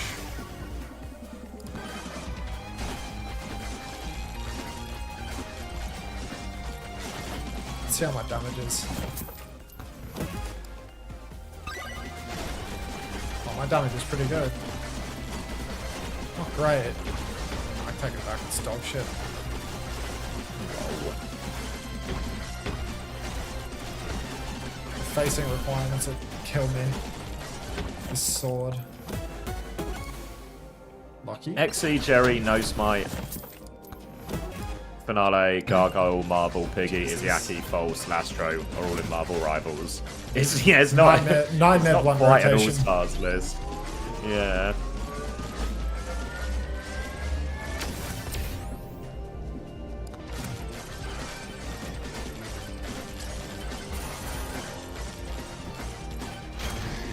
What, the Falcons lost away? Huh. Are they already qualified because they win Esports World Cup? No, they we're in the regional playoff stage right now, which is just a seeding for the real qualification tournament called the Road to World Finals, which happens in 2 weeks' time. And then that tournament in 2 weeks' time is the one that determines our three Korean teams that we'll be seeing in Stockholm. But so Falcons are still in that tournament, but they have to go through the play-in stage first with the other with the 4th, 5th, and 6th teams. Oh well, we'll include them, including themselves as one of the 5th and 6th. So they've got to play some scary single elimination games to actually even get to the playoff stage of the Road to World Finals to get themselves to the World Finals. It's a scary single. Yeah. Scary. Tis the season. There is no promotion relegation this stage, right? No. I think Face It is just happening, and if you win Face It, you win the money. And then there's no promo relegation. But they said it will be connected next year again, which means Swiss might be back. Not interested. But I actually will be interested because I'll have had nothing to stream for so long by then. What else you gonna do, mate? Yeah, come on. I've already beat my meat fucking senseless for like 3 months straight. Oh. You can't stream that. You know what happened last time. Does the Road to Finals thing include Pacific Japan teams? No. Korea has their own separate tournament. There is a Japan and Pacific Road to World Finals because our beloved leader Craig does like to build roads. So there'll be a Japan and Pacific 4-team tournament for a single spot at Stockholm. That will be happening at the same time as the Road to World Finals for Korea, but the teams are separated into 2 separate tournaments. Alpha Yi out, Pelican in.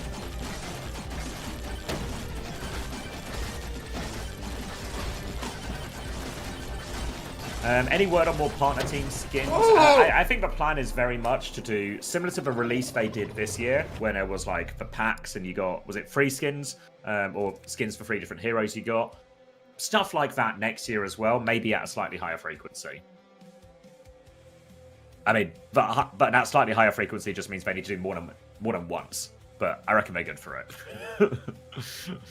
Aura is so weak. But I'm sure it's not. I'm just doing something really wrong.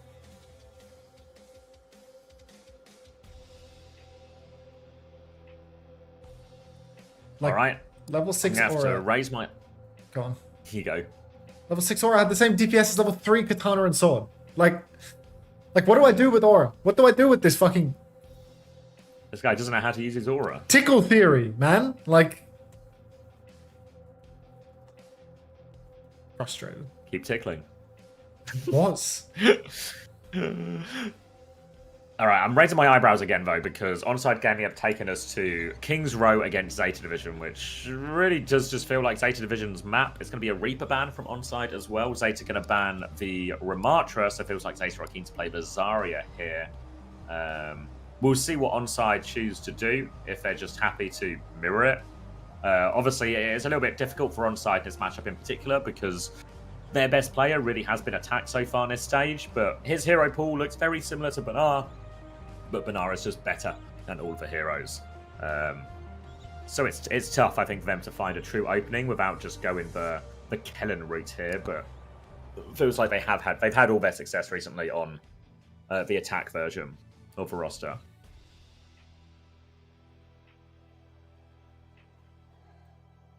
Yeah, what he said. Are there any patches before World to Finals? Yes. Because there's also a patch before the regional playoffs for EMEA in North America as well. So all the power rankings will be very much in flux by the time we actually get to those crucial games. Week and a half? Yeah, that sounds about right. 10 seconds and then we can do a sync check. Yep. Well, it was 8 seconds for me. Okay. 44, 43, yeah, 42, smokes, 41, smokes. 40. All right. Yeah. Reaper ban, all right. Ram ban, Zarya Mirror, hit scan open for both. Ooh. I believe. Zeta Division might have that superior double flex lineup is all. Yeah, not with Probin though. I'm in flex support, like the flex support. Yeah, the Blissey Wu Yang versus the opener. Yeah, Wu Yang. agree, Like he's just dancing in spawn on Brigadier, you know, like. Yeah, it's tough. It's in many ways the same problems as Falcons. In many ways, they're also going to probably have to play Falcons, where the problems will disappear. Going to be a grapple or a shot at spawn from Knife. Doesn't find anything with that opening Widow attempt. And it will just be Kiri, Lucio, Zarya into the Wu Yang Kiri. Zarya, Zeta Division, though, will have this Sim TP so they can go between high ground and low ground as well to mirror this position. Knife is going to rotate the team underneath to the staircase. But there is a Sim TP to respond and Burner will be waiting for them as they take that high ground. Hilo right now, getting meaningful damage in up on these backliners, making people depeak just a little bit, but he's just gambling for a shot really, hoping that somebody comes and peeks. Knife takes a bit of damage as well. Onside, they're trying to get the tap going. Now the drop is on. You can see Burner down on the low ground, wants to rotate back up top, but TP is actually broken. So for the moment, Zeta Division is stuck down below. Onside Gaming, they're going to allow the point progress to tick back though. No point tap for the moment. TP up into the window now, and a fully charged attack is going to zone Proby right out. With him zoned out, It's time for Onside to tap point once again. Start pressuring people forward. TP up on high ground. Pelican drops to try and chase attack, but he has bubbles. He is just going to dominate Pelican. Fully talked. Pelly dropping into certain demise. And that's going to be a clean first point cap here for Onside. No trades even. Yeah, no trades at all. You saw Pelican try and respond to that. He gets the bubble from Bernard, but actually Attack is quite safely tucked away in that little room already, so no value out of that bubble when an Attack pushes with his own bubbles and just deletes Pelican before he can get out of there. So, great start for Onside Gaming. They're going to take a Kitsune Rush advantage, very similar to the previous series where we see the Kiriko in the Kiriko Lucio backline getting that first Kitsune Rush faster in a lot of these situations, and Attack has a fast grab as well due to winning that first fight and dominating. So, it's going to be an ult advantage for Onside to try and nail their snowball here. See Zeta Vision are playing it relatively slow, but she's found an opening pick. Zeta, I mean, they love to concede space on second point defense on King's Row. At least they've got a reason to this time. True, they're absolutely famous for giving up the entire map on this point in particular. Blissey forced into main. Oh, Burner nearly finds a trade as well. Fortunately, Attack has a bubble at the ready to save Kilo's life as he TPs over to the flank. Burner up in main needs to be really careful because there is a grab available. If they can keep bleeding bubbles out of him, they might just go for it. They push deep. They force a Kitsune Rush. Knife has escaped as well, but Kilo, no thought in behind those eyes, unfortunately. So he will go down. Drops a bowler shot on the way out. Massive grab. TP inside it, and everyone's out as well. Massive play from Pelly. Counter grab is up at the symbol. Nicely done, Knife. Team Liquid Symmetra comes in clutch. TP into the back, high ground, and Proby not even aware that he's being beamed from behind. Onside Gaming, they are cleaning up this fight. The TP play from Pelican. The early pick from Burner, it does nothing. Zeta Division used all 5 ultimates in that fight, and they are going to have second point capped out from beneath them. Really bold choice from Onside Gaming to invest there, but it pays off massively for him. You can see what Kasura saw in Knife to make him the sim player for the team. Works out, gets him out of a grab, gets the sim wall up in time, protects him from Bernard's grab, and now chance on third point with loads of time in the bank and Attack already onto this high ground as well. High energy, just spamming everyone back, trying to make Probe's life as difficult as possible. Worth noting, Probe on the Sojourn here won't be able to contest the high ground as consistently as Kilo is. They can use the sim TP to help, like they've just done for Bernard onto this, but it will be a bit more tricky for him. Bernard is trying to play this corner position, but will get booped out of it and drops to the low ground. And you can see Attack, he's just doing so much on this backline. When Attack can play the heroes that he's best at, he truly is world class. Diva, Zarya, both. Absolute domination from him. He's 2xing Burner on ult charge right now. They grabbed it about the same time. Proby keeps trying to swing wide, but every right click from Attack is just doing juice damage, forcing a backstep. Right now, though, Attack, he might have bitten off more than he can chew. Grab is enormous, though! TP out! No, Finn doesn't take it. Burner doesn't take it. The TP was too far to the side for those members to get out, and that's 3 for 0 trades. Finn used the rush in that, too. Last fight. Oh, onside. Let's keep pushing, boys. Huge snowball opportunity for him now. Can drop that Kitsune Rush on point. They'll have to quicker symbol. Desperation. Doomfist coming out. Bowler at the 4. No way out for Bliss. No touch for Zeta Division. 3-minute 39 time bank. Brutal. And, I mean, we're talking about how Attack and Burner are saying that share the same hero pool and that Burner has this bigger reputation on it, but Attack was giving him a business there. This isn't Zeta's map? Yeah, remember, it's okay to go to this map. We've established this, right? Yeah. Every time we predict someone and lambast them for picking King's Row, they're going to smash the map and win by a comically large margin. We've actually very recently picked up what is colloquially referred to as a caster's curse, where you're incapable of correctly predicting anything that happens in the game, unfortunately. Thanks for the follow, Noradrenaline. Thick name. I feel like Zeta are overcommitting. Like, their plan is to TP out of the grav, and that's a good counterplay. It's really effective. The problem is, Zeta are putting so many eggs into this basket, fucking 5 people getting the grab every single time. 20 to count. A couple of times now, people have just been, there's been so many people in the grav, there's too many people. The TP isn't close enough for everyone. So, yeah. Is this why Avril Theory was debunked? Yeah. No, we were making fun of Avril Theory long before it was debunked. Yeah. Because it's just we were in at the ground floor of that. Yeah. We were actually right where he picked the fruit, would you believe, which is rock bottom on the floor, because it's not just low hanging fruit, it's fruit that's rotten and fallen off the tree, and he hasn't even had to get on a ladder to pick it up. Alrighty now. Pelican. Yeah, the Pioneers. Pelican over to the Symmetra once again.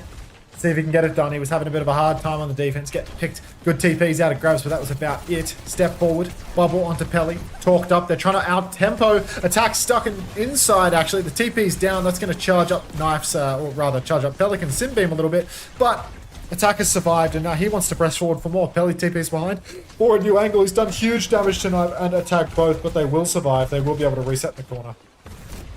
Cool, TP onto the high ground now, bit of an aggressive swing. Defensive bubble comes out. I think it was onto Bliss to make sure everyone stays alive on that side. Attack is harassing from the bottom right now, but it's Zeta who have a little bit of purchase here. That high ground position for Probe, and they're going to start forcing the objective as a result. Chance to respond now with their TP onto the high ground. Kilo has taken this really deep position, and Attack actually finds the kill. They've actually just got more angles. They've surrounded Zeta Division, and they've kept the point contested. Burner will find one trade onto Opener, but Finn is low behind. Attack can clean all of this up. And Onside will be good for it. Onside, the double beam comp, man. Put him on Zarya Civ and it's unreal. Pelican's having a real hard time matching Knife's energy on this hero. Just bit my tongue.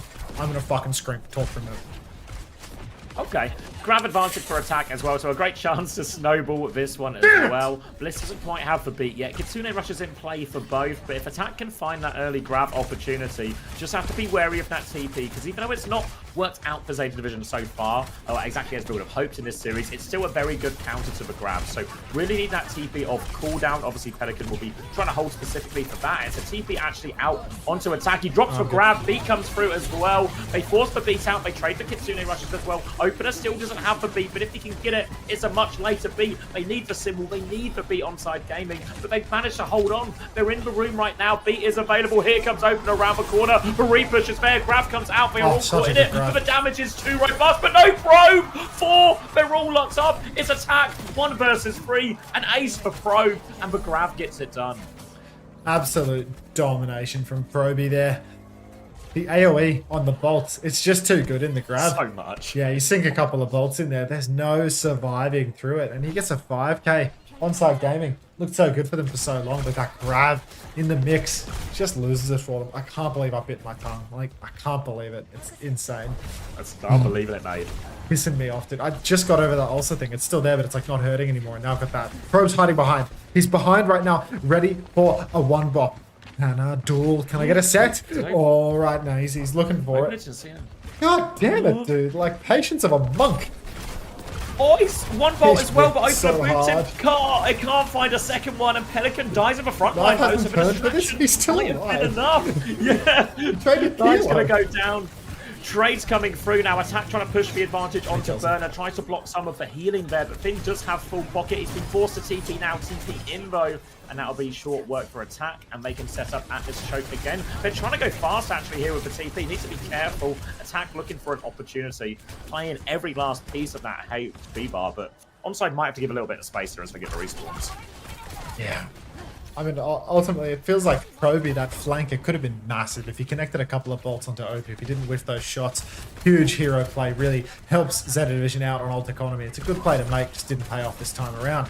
Kilo off top, got a good angle to just keep dealing damage while Zeta step. But as they get closer and closer to the wall, he's going to lose value here. Unless, of course, it's a game-winning grab and a bowler inside of it too. 3 for 2 trades at the moment, but they will take it in the end. That's all 5 members of Zeta Division wiped. Onside have to wait for Knife and Attack to get back. Opener's on taxi duty already. Irony's poking forward. Attack's going to play back in the middle to give him a TP target, and they should all be back in time. Yeah, it should be good for it as well, but now there is grab advantage for the side of Zeta Division here. So it will be Knife who has to try and hold that TP to get them out of it if they can. They'll have the beat to mitigate some of it as well. Take aim bolt onto Opener will be okay as Zeta Division looks to try and get this in its final corner. Onside Gaming might actually be wise to take a quicker fight. It's a symbol trade initially. Attack's taking a lot of damage. Defensive bubble out. Just deleted for it. The beat from Opener is late. They do trade beats in the end, but Burner, he has the grab. He locks everyone up, and I think there is no way out of this one. Another big grab for Burner, and I think the cart's fast enough that they probably could just cap off this. Injung top, Injung. Okay, looks very capable now for Zeta Division. I don't think Onside can get a recontest. No beat, nothing to really keep him going on this one. Almost looked like you lost 3 maps there, top. I can't lie to you. Dopey OP, please no beat pushing a grab. He's just hungry for a beat pushing or a grab, okay? Alright. Second point, we'll go through. Burner's low. Yeah, if you let your Zarya die while you're at it. Boulders available, but Kilo pathing like a robot goes underneath where it's easy to get poked out. Double bolt now onto Knife, and he's going to go down too. And Zeta, they're just right back into this one. Attacks pushing forward, looking for a trade. He trades Burner. Get out. That's outrageous. Yeah, Suzu's bubble healing, nothing enough to keep Burner alive through all of that. So that's going to reset energy for both Zaryas and give Onside Gaming a great opportunity to actually retake a little bit of space here as well. They already have a faster time bank Onside, but if they could at least force Zeta Division to use all of their time bank for this final push, that would put them in a really easy situation. They have the Kitsune Rush soon for it, and they have control of the high ground. Bliss is trying to get the boot going there to clear him off. They have forced attack back for now. Bowler over the top though, lots of damage. Sim TP back, Kitsune Rush in response as they are traded. Now Burner's taken a lot. It's Knife who falls first though, so beam advantage for Zeta Division. They are plowing forward. They need to finish with time left, and they are well on course to do it. They just need to avoid any trades. Irony finds one. They need more trades really though. They're dealing with them behind. The payload's pushing in. Attack is coming back on Zarya. Knife is going first. Gets underneath actually. Back on Doomfist now. Zarya. Attack symbol is out. Gets the mini just Knife. Punch onto Bliss. Bliss is going to die actually. He was really close to beat, but they can't get the touch. Oh! Look at Opener's rollout.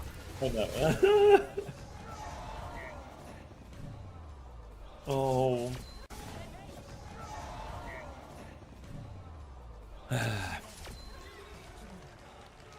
Nobody wants to be Dopey. I mean, it's still like really hard, right? There's like 3 people on the cart. There's a sim wall up. Like he touches, like Knife, I think still doesn't have the burrow. Like, yeah, he just doesn't roll out for it. Like I don't know. It's I mean, like he.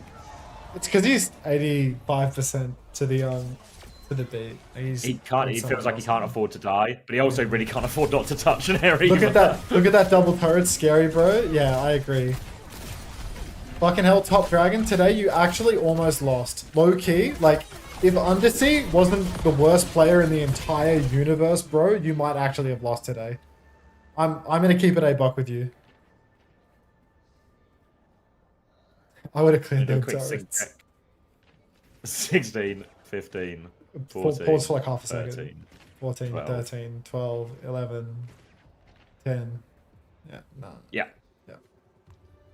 All right. So Zeta Division have importantly given themselves another chance and given themselves attacker's advantage. About 2 minutes less on the time bank here, but you can see, we've seen before, right? The ult combos, the power of the ults in this comp can really snowball in your favor. Extend that attack much longer than this minute and a half time bank would, you think, would allow. Now, trying to get Probe into position. He takes a take aim bolt. We're going to swing anyway. Beams out in front. They TP to the high ground. Zeta Division already with a lot of presence on this point. They force Onside getting inside. You see Probe pushing. He knows the Freya's there as well. Kilo's going to find out now, but he's lost him. Oh, he hits the melee Probe. Good for Pocket to get through that, and now he has complete control of the high ground. Onside Gaming are in big trouble. Oh no, that's an immediate first point cap for Zeta Division. 2 trades really mean nothing because Zeta, I mean, their spawn is close either way. Onside, in contrast, these back spawns matter a lot. It means that they're not going to be able to hold the arch. This is a powerful position to hold on the attack. If you can break that choke, it's so valuable. And going down late like that, I mean, it could cost them in OT. Doesn't look too consequential right now, but it really will add up. Support ult charges are around about even. Grabs are pretty close, but Burner, you know, might have first tempo. All the ults are so close right now, it might just come down to a neutral with only 10 seconds left on the clock. Bolt's already coming wide for Proby, but it's not going to be an ult fight unless it's a real slow one. Kitsune rushes a little bit ahead for Finn, actually. That 10% might make all the difference. Attack needs to be careful with his bubbles. Knife needs to be ready to TP out as well. Oh, he's TP behind. He's TP'd up top, actually. It's an aggressive one. Attack can't use that. They're pushed all the way back. The earlier Kitsune rush gives them the snowball, and now Onside Gaming, they are on the run. Well, half of them are on the run, but they can't get out. It's just going to be a die on point, actually, hoping for a trade, but nothing going. And this ult snowball could get out of control now. Burner has the quicker grab. Bliss has the quicker beat. Really scary for Onside. So scary, because now the ult advantage is starting to get out of hand. The fact that Onside need to block the cart It was right there for them. They had it in the palm of their hands, and now, I mean, they still can't retake with their grab. They still don't have that symbol. They want to poke up, but they have to touch for the second point cap. OP so far away on the beat, and that's the dagger, really. Kitsune rush out on the payload. Push comes through. No chance for Zeta to kite, but the symbol is up. It's a pretty lukewarm symbol, to be honest. Onside can really push up with their own and bully most of Zeta off the cart. Grab is out. No beat for OP. He's 90% on it, but no kill conversion through the grab. Beat comes out for Blissey now, and Opener's 97% on the grab. Drop it like it's hot. OP, he's been beat pushed by Bliss. Massive grab from Attack though, might just save the day. Burn is so low, but he lives. Kilo finds another, but it's just not enough. And OP gets diffed by Blissey and Spawn. Hey, Milk Enjoyer. It is 2 points and counting. Attacker's advantage is alive and well. Probe has gone on to Zarya. Now, they want to win this front line, but as long as Opener gets the beat out, they should just be able to run over that Bastion in reality. But Zeta Division more than happy with this. Go for the Hail Mary, see if they can just upset the beat disadvantage they have. Little flip round, Opener drops the beat nice and early onto it. The TP to give him a jukes actually here, and this beat push they can't found any kills out of this. This is about to have another Kitsune rush now. Burner is anchoring the point. Knife is low, Knife goes down. Bowler out from Kilo. Kilo finds the trade onto Burner. It's a good trade, a second trade onto Pelican. The Bastion form timing is up. He gets a 2-for-1 on that final. Opener has to run to the other spawn. They're pre-firing him as well. They do have a recontest onside. But bloody hell, the damage has been done. It was a King's Row that killed Opener's career on T1, and it's going to be a King's Row that kills Opener's career on Onside Gaming as well. Brody goes down to attack. The Diva swap, pre-fight attack is good for like 2. But at least I didn't get full capped, I suppose. Fucking attack his advantage. Like, seriously, Opener just needs to pull his thumb out, man. Like, 1% he goes down on him. He nearly dies before that. I mean, as well. Blissey pushed him. Blissey beat it and ran at him and spawned and 1v1'd him to death. Like, oh, fuck, man. Oh. Just sad. And then that beat push at the end. I mean, I know they got the trades to eventually win the fight, but fuck, it's not enough. Oh. Attack disadvantage. Oh, this grab as well. Oh, I mean, if they have the beat, it's just over. Yeah, they were so low too. Buffer? And now all of a sudden, this incredible time bank. No buffer my end. Oh. Yeah, this incredible time bank. It just means nothing from this distance to try and reach. You have to full push the map again. What time are you at? 17, 16, 15, 14, Can you 13, pause for like 1 second? 12. 12, 11, 10, 9, 8, 7. Okay. Okay. Lucio Bap. No way. No way. Alright, Onside Gaming.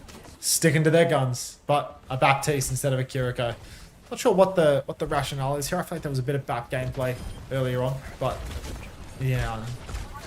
A quicker window. They had this snowball on Lijiang Tower, right? Maybe just give a window before any other ult comes up, and you can maybe just sort of turn that into a positive snowball. It's just easy to get caught out on this hero, you know? Hanzo, Bap. Looks like they're trying to just go for magic picks, you know? No more Kiri, no more Freya. Just pray for Kilo to 1-tap. Oh, good PvE gameplay there. Took it down. Already a fully juiced attack though, has a lot of Zeta boxed in, and Proby goes for a trade. He trades Opener, but that's the lowest value trade you can get. So, Onside Gaming in a good position. Irony's already 70% of the way to that window. Oh, fully torqued Pelican is just going to get beamed. The double beam again, so good for Onside. And now they can press forwards. Point's already been conceded actually. Blissey's getting pushed. Or chance for a trade as the Freya gets back. Blissey starts straight lining it in to try and get taken. But they can catch Proby here, right, with the TP. Yeah, they're going. They're looking for it as well. TP in 1 second now, but Knife is going to drop it just to the high ground, so pussy. No chance of getting that later kill. It's going to be a window first for Onside, and you know we talked before about Zeta Division conceding a lot of space on second. It's a forward hold, so they've got to fight for a lot in this space early. Anyway, attack has a slight grab advantage as well, but we are talking very, very slim margins. Opener will be getting the beat at some point in the next week. Yeah, slow cook, slow cook. Zeta Division, they're doing their signature move at least, where they completely concede all space on second point in perpetuity. So wait until we get to the end of the point and we might see the first ults invested. Window comes up in main. Kilo needs a bit of help, but Burner got one-shotted by that window swing. The Hanzo Baptiste coming online. Right-click jump, tries to get up onto the high ground as well. Proby has escaped, but I feel like they really should push this. They should ult here if they can. Because Burner's not there. Probe is stuck on the left and they've not forced him out. Attack wants to get up on that high ground, but it's not happening. You can do it, mate. They're sonicking around. They're expecting the Freya to be behind or hidden. But Probe is actually up top right now. They're going to see him as he peeks now. Grab nearly available for Burner. Beat not quite up. Kitsune Rush comes out first. Symbol in response from Knife. Bowler out from Probe. Take bolts onto Irony. Will force for Lamp. There's a lot of damage onto the backline here. They've been forced back. But it's Knife who finds the first kill. 1-for-1 trade. Attack is stuck in, but he needs help. Burner's going to push back. No beat in time. And Onside Gaming, they saved ult. Zeta Division. They saved a lot of theirs as well. They're going to have their own grab. They're going to have the symbol. Really even fight as we enter the last minute. Yeah, I mean, it's still winnable for Onside. Would be nice if Onside would have the ability to keep ulting into that turn, prevent Proby from just hard flanking and then producing trades back and forth. Probe's hiding again on the wide side. Opener needs to be oh so careful here because the flanking Freya could be the death of him, could be the death of Onside Gaming. Knife gets bolted once, second bolt does not connect, Symbol is out now, and everyone's going to kite inside. Grab on the wall actually, counter grab catches Burner. We need the beat, we don't have it, it's 25 seconds on the clock. Both DPS are dead. Now it's just OP and Irony, and I mean, what are we going to get, a Tracer swap for OT? Yeah, he's just Opener have to touch. Where is he? Oh, they should have kept the sim. They should have TP'd up top or something. Try and flip behind. These swaps are unreal. It's all on Knife now. Yeah, they're going Winston. They're just trying to go in quite fast. They might have to just turn this into a beat push. Burner's a little bit close, actually. Jumps onto the high ground. Bound jukes him out. It's point for attack instead. Window comes out in main. It's a 1-for-1 trade only. It is winnable. They're on the back line. Come on, attack can't finish it. Burner is isolated, though, but Burner's found important trades. The Blitz is going to find another one as well. Kitsune rush out from Finn. And it's just nothing left in the tank for Onside. Kilo and Opener, they will go down. Missed opportunities there. And Zeta Division, 2 maps in a row. Just too tragic for Opener there, really. Like, 95 on beat again, and then after that, yeah, just can't get it done with the grab. They try to kite out. Cooked, mate. Cooked. Yeah, maybe it's even that last fight, you know, like if attack doesn't fumble that kill onto Bliss, maybe there's still a way in, but...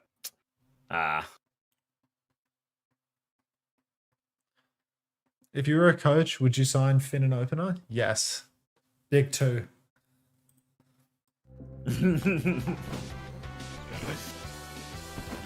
Is there any way to make Aura actually deal damage? Or is Aura just bait?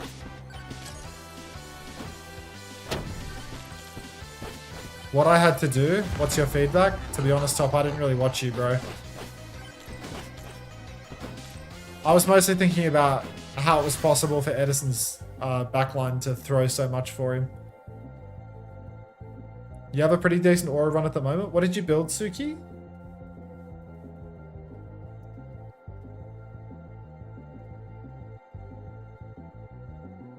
So what? Opener, more like opening pick.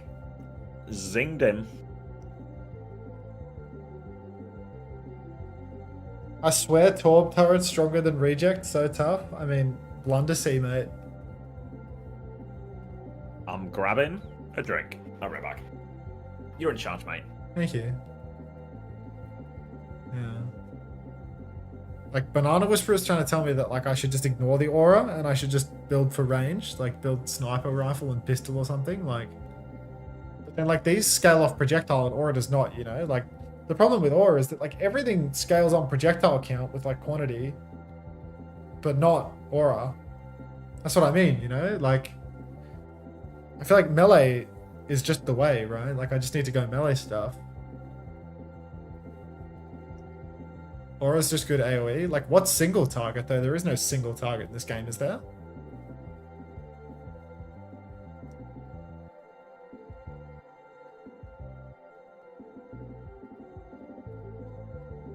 Huh? You just need on-hit items, I think. So it's not so much about the weapons. The weapons are, like, irrelevant. Yeah, like, the problem was, like, when I started bossing, I was just tickling the boss.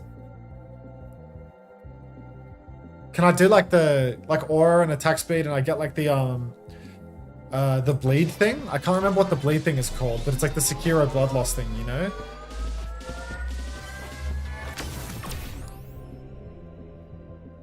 And I don't want extra jumps. Because it makes me jump out of my range. Also, I lied. I think you can crit with aura. Oh, okay, so you were just deceiving me for fun. So we'll go Bloody Tome, attack speed, crit. Right? Bloody Tome, attack speed, crit, and then like damage or something.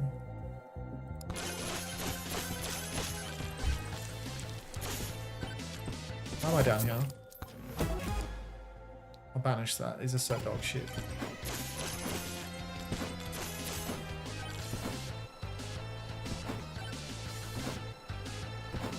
Why? I still don't really understand how size is beneficial at all. Like, obviously it makes your circle hit more people in like a larger radius, but like, you kind of always need to be close to people anyway. Like, how's the size actually helping me, you know?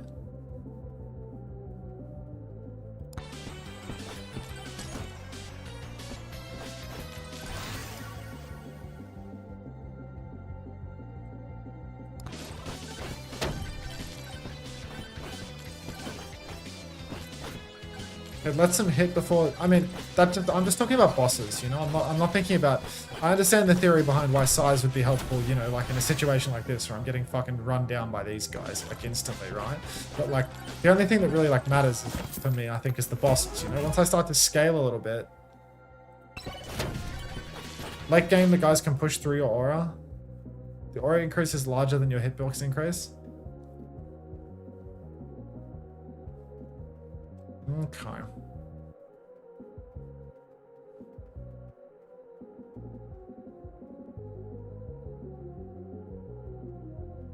Do I want grandma? I just want damage. I'm dead anyway. It doesn't matter. I don't know why I'm thinking about that decision. I just feel like the aura, like trash clearing stuff, is just not relevant, you know? Because like once I start to scale up a little bit on this, it feels like the trash just becomes a complete non-issue. Like the only thing.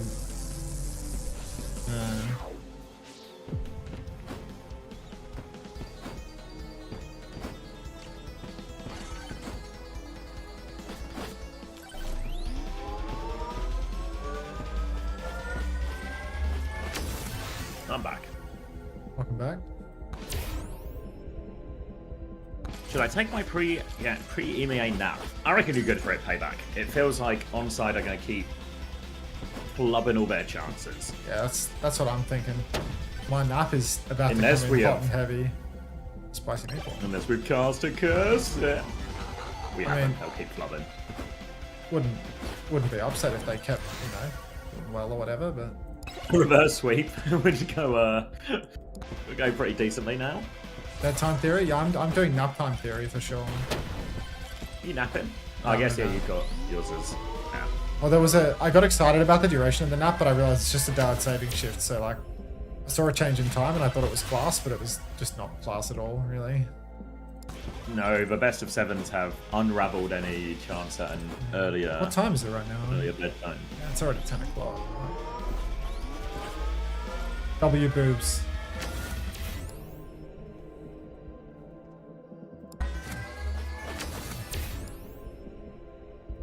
Yeah, 5 hours for anyone wondering. EMEA.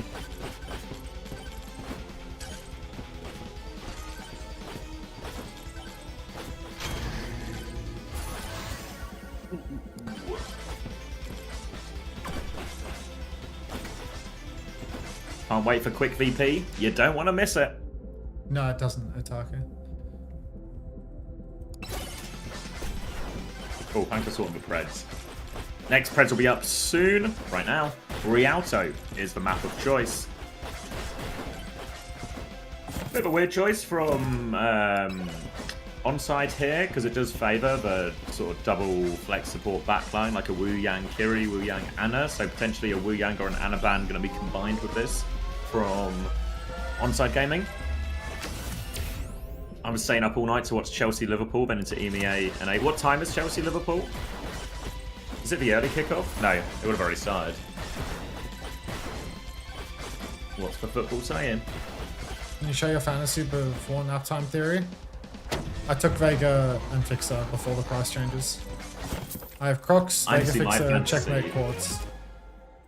Yeah, I see my fantasy changes. I'm heavily considering a minus 25. Really? Yeah.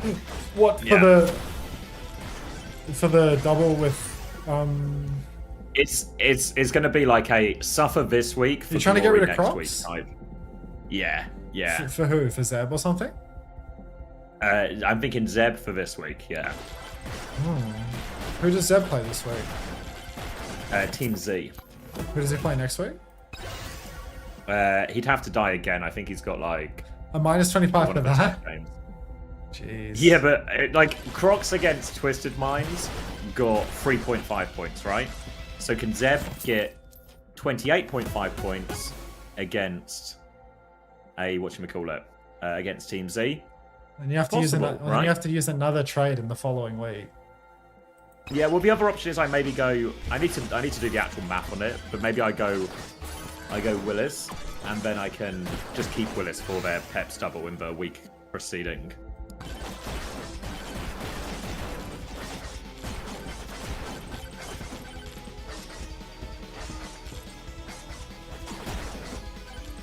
Team Z has the best tracer in North America. Yeah, but Team Z, I feel like they're a team that they always bait me, Team Z, because I always like the team and I always want them to do well, and then they just never do well. So I'm just left disappointed every time. I mean, the delusion is just continuing to believe that the team that consistently comes like 6th place is going to do something other than come 6th place. Might not even come 6th place this time. Oh, my move speed is really low. Didn't realise this. But I started fighting. Oh, I'm gambling on Onside for the 3rd map in a row. It's like, I don't want to go silence, but I'll do it. Good luck to you.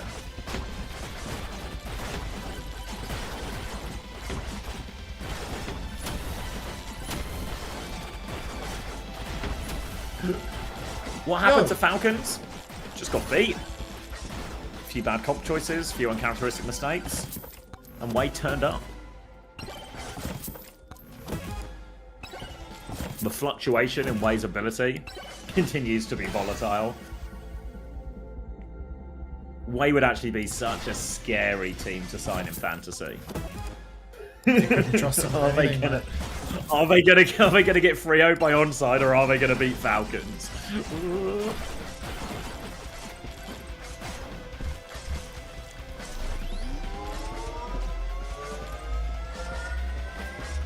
Alright. And it was actually a Zarya back from Onside Gaming instead. Burner in, so it's going to force a Diva. Mirror, obviously one attack is more than competent in anyway. It's going to be a Brig ban in response from Zeta Division, but both teams are just going to play Kiri Lucio anyway. Sim, Freya from both teams as well. So the Diva's life will be quite hard here into the Sim for the most part, but there's a lot of verticality to avoid the Sim for the most part. Free push part of the map for Zeta Division as we get up to this first corner, then the real fight will start. Quite often on this map, we see a big side fight on the coast, but with these types of composition, there's maybe a bit more opportunity just to take it a bit more front to back, try and get a Sim connecting onto that Diva, clearing this high ground for Zeta Division. For now, though, just right clicks, pokes, they're going to drop to the low ground as Pelican looks for his first TP. And right now, Proby is just doing reasonable damage up top. TP for Pelican. I mean, has he dropped it yet? Is he seeing in main at the moment? It was a fake one. Yeah, Burner goes for a little vertical shift up in main as well. You can see Proby's pushing forward now, trying to catch out Kilo, but no such luck. Proby actually catches Knife instead. God only knows where little Knife was. In Zeta Division now, they're swinging all the way forward. Proby has a nice big angle up top, won't be traded out. And yeah, now we're just playing for the final corner. Going to be a big fight on this last one as Attack can get in this touch for a long time. Kitsune rushes both getting ever closer. It's Bowler's close as well. Sim advantage for Pelican if this fight goes really long though. And Attack has just lost his mech, so I don't think it's going to be going that long at all. Walking forward, tank advantage now. Full beam going for Pelican. Still struggling to clear it a little bit. Suzu comes out now. Kitsune rushes will be traded 1-for-1. Bola thrown it over top. Kilo's found 2 in all of this. Symbol from Pelican Bow to force it over. And the Symbol will be the difference maker at the end. Forces him back. Gets the cap over the line. Wins that duel with knife. And Zeta Division keep it going. Yeah, the push will continue now. Bowler shot and beat available for Zeta. Opener is going to have his beat drop to match eventually, but Symbol, Irony's back over to the Baptiste again as well. I don't know how to feel about these Bap picks, honestly. I think, you know, they made it work when they had the Hanzo, when they get the one tap, but I do always worry, like, especially in big trades and such, you become a very vulnerable target. Burner can push deep. He can potentially just go for the one bot when he has bomb as well. It's just a very scary hero to play unless you can be very, very confident that you either have a big angle to do damage or you can play very, very safely. Not sure Irony's got that dog in him, but, you know, happy to be proven wrong. Just holding for the safe corner right now. No aggressive push for onside. And they've really allowed a lot of cart movement already. Up top, Kilo is contesting Probe. Probe will be forced back for a moment. Everybody from Zeta just going to rest around the corner. Reset a little bit. But Zeta, I mean, they're closing on... Well, they've already got the 3 ults. And Probe is flanking now with the bowler. Exit! Oh, they delete the Bernard deletes for Lamp as well, so a lot of that bowler damage is an easy kill afterwards. Opener's beat, not in time to save him. Symbol was invested as well. They need kills out of this onside after this investment. They've lost Knife. Desperate for this sim trade as well, but going to get D-Mech, TP away, but maybe can't do anything. Kilo does find another kill out of all of this. Will go to die on payload as best he can. So there is a retake for Onside Gaming, but self-destruct bowler, not the biggest ultimates to really fight with there, and Irony's back over to Kiriko, but Zeta Division, Kitsune Rush ready to go. Symbol not far behind. It's a really tough retake. Yeah, very brutal now as they step out onto the point, but no support ultimates to keep him in it. Bowler shot comes out, not eaten up actually, but Lizzie survives the onslaught. Back shift from Burner, he's getting microwaved, but here comes Thimble and Kitsune Rush both. Pelly really needs a bit of tender love and care. He does receive it in the end. Bomb comes out from attack, but no trades, and that will be the second point going the way of Zeta. 4-minute bank now. Not looking all too pretty, is it, Xavier? Not at all. Ult advantage converted. Chance to snowball as well. And because of some of the swaps, they're not even really too far behind on ults either, Zeta Division. They're going to have a beat advantage for this next fight as well. And Onside Gaming severely on the wrong side of this snowball. They're going to have to try and take a fight, maybe potentially try and kite one of these ultimates out, but you can see it's already getting to the last corner. They need to fight soon. Swing round the corner, kills Probe as he goes from that bowler, but bowler does go out, helps convert that kill onto opener. Self-destruct's invested. They found another one. Burner with a remech after that bomb kill as well. So 3v3, but the trades will favour the defenders here, and that is at least both ults that Zeta Division had out, but Bliss is going to have the beat in this next fight very soon. Blissey can just leverage his speed advantage. Zeta can use that to go all in, close it out. But onside, right now, they're pressing forward. Irony chasing out Finn, has the rush, doesn't even need to use it. Pocket onto Knife as well. But Kilo, he's gone face to face with Burner. Forced out of, oh my god, big push around the corner from Blissey. He's going all in. Finds Knife actually. Good god, go on Blissey, take him down. Opie's out as well, Irony too. And suddenly it's just Attack and Kilo versus the world. Attack might be losing his suit here, but Blissey, he's absolutely skating in, dominating. And Kilo is so far out of the fight that... Can he even connect here? Let's get the symbol going. Yeah, they got touch. Yeah. Touch, wonderful. Why is everyone AFKing? Why do we have like 3 messages per minute in the chat? Is everyone dead? Is everyone asleep? Has everyone been raptured? Drop a meow in the chat. Yeah, everyone's taking a nap. Hey, Chosen. Yeah, that's a brutal attack. Where was this Bliss when Unter was coaching him? Unter taught him that. I taught him that.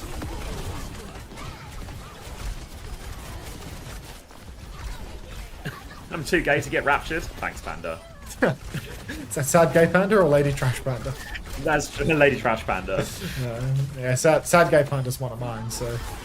It's like no pandas are making it into heaven today. Yeah, no. All pandas go to hell.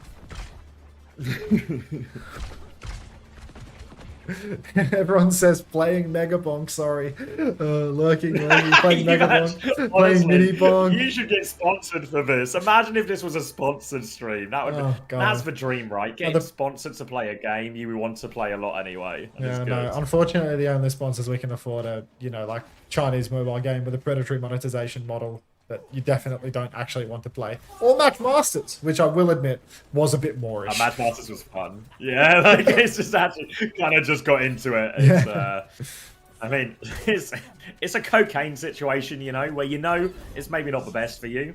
But God, do you want more of it? Troglodyte, suck ODP.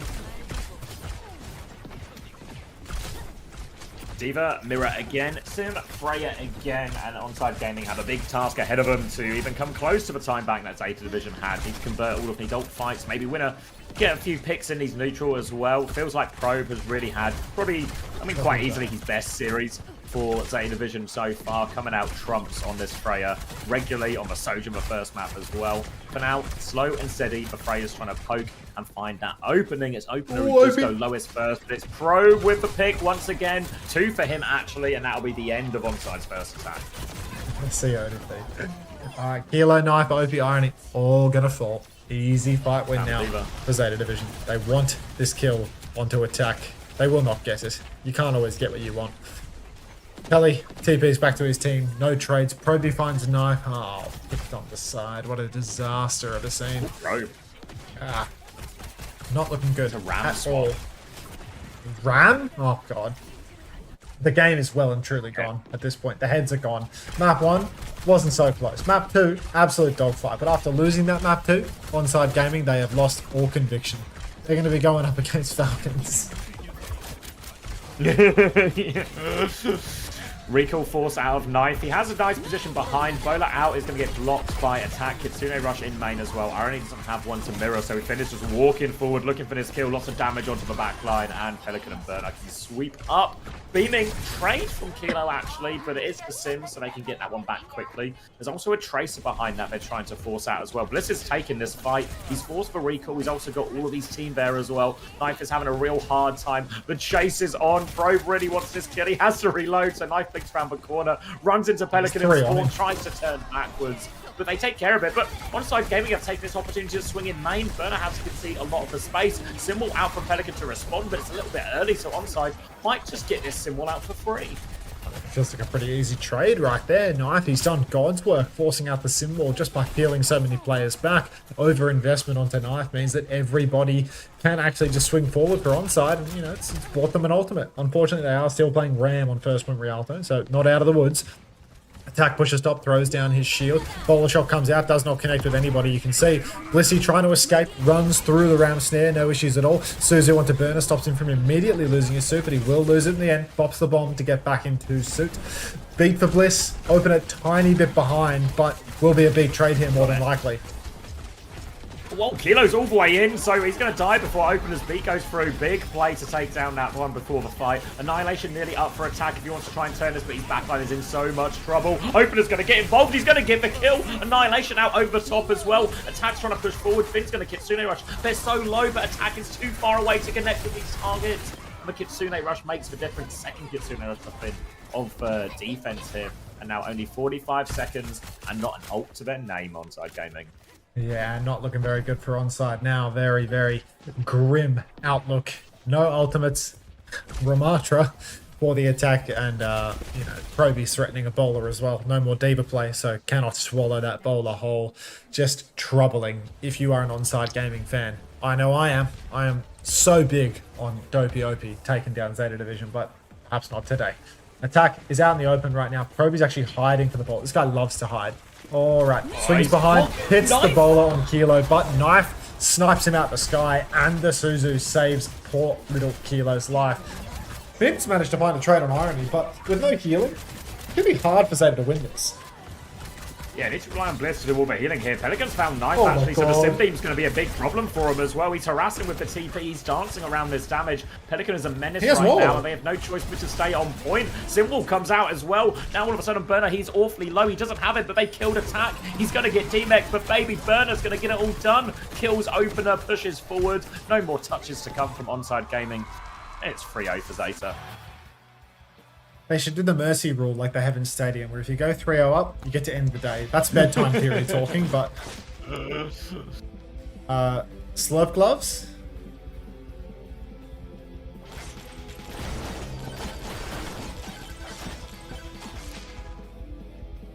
I think this one's good.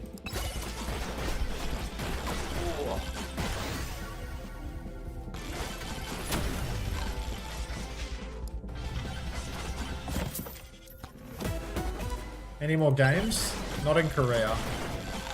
There'll be EMEA NA coming soon, and it's a good day for that. But when I say soon, I do mean like a few hours. Just under 5 hours, yeah. Yeah, so I will be rating Crandot. Coming back to you later.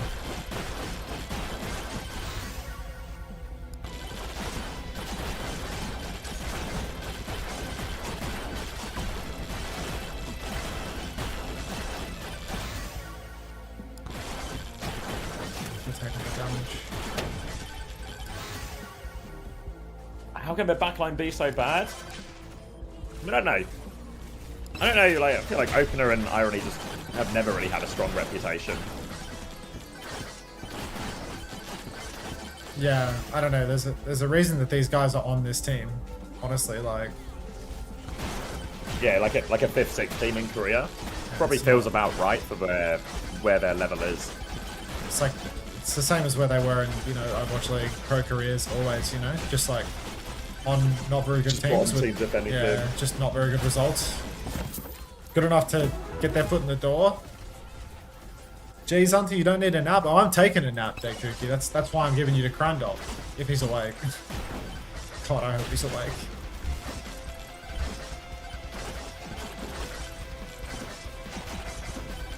Opie was on Washington with Terry. Yeah, another good example. It's not a good roster, is it? Yeah, exactly. It is. Supporting evidence is mounting.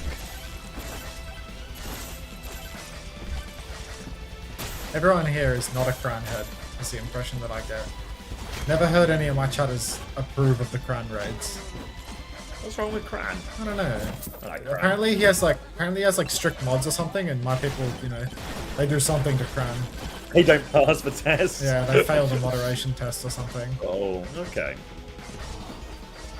I can't imagine why my people would be failing a moderation test, to be honest. We're perfect.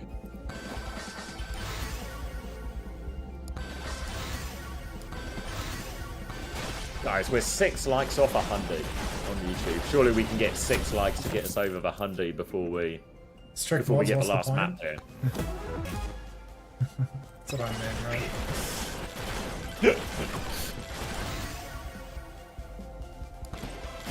That's why on my stream we have essentially no moderation to a fault. You have cosmetic moderators. Yeah. Like there's a lot of swords going around, but there's not a lot of not a lot of training. In. Yeah, like the worst trained militia in the world.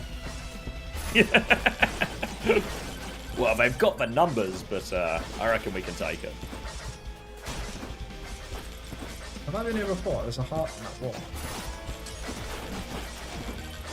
Way one, they sure did. Speaking of mods, can they do preds? No way. Good luck. I feel like you missed the point of the mod discussion with that one.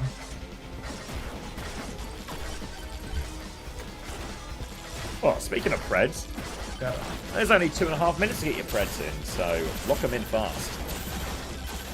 You kidding me right now? Oh, I'm not kidding you. I've got to watch this back. Yeah, I'd watch it. It was a great series, actually, the Falcons way one. I think I'm probably going to rerun after this while I saw lunch and such. And then we'll do I'll do my fantasy transfers. What video? The YouTube live stream. We've actually shot up to 107, so great work, everyone. We've done it. We did it, Reddit. We did it. We found the Boston bomber. It was all us. W everyone, yeah.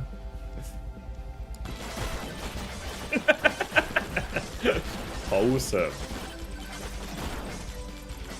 Gonna get off, leave a 1k bet on onside. Yeah, like nap time theory.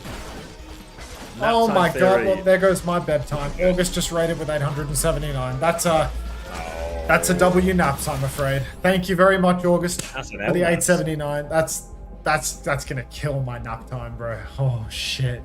Thank you very much, August. Appreciate it. Appreciate it. Not getting freaky on the couch tonight, but thank you for the offer. First time offer. I won't rerun. We gave up on reruns, remember?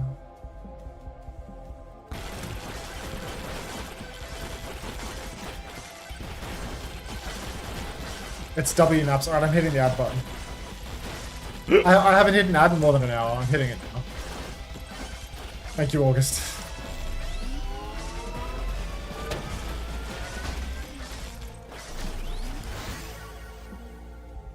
Bobby Ross has offered to get on the couch, though. Tickle. Who was it who used to sell couches? Couch guy. That was Dan. You remember Dan? Dan with 2 A's. Wait, Dan with 2 A's sold couches? He was a couch salesman, yeah. What, like, while being an Overwatch Pro or after? After, I think. It was a post-Paris couch selling gig. But he still played in OWCS. And he was selling couches to his teammates? Selling couches by day, serving up. Selling the series results by in night. OWCS by night. Can we get some messages in the chat from the people that come from August's raid?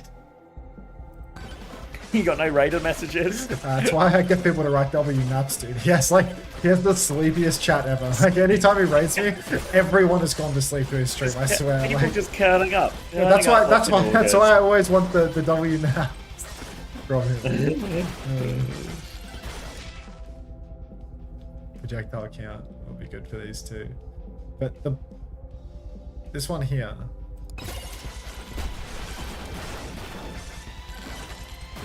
You want a 66 show match out of Stockholm? I think we're getting a pre-recorded Faceit Masters EMEA versus Faceit Masters NA show match. They seriously recording that? Is that what they're doing?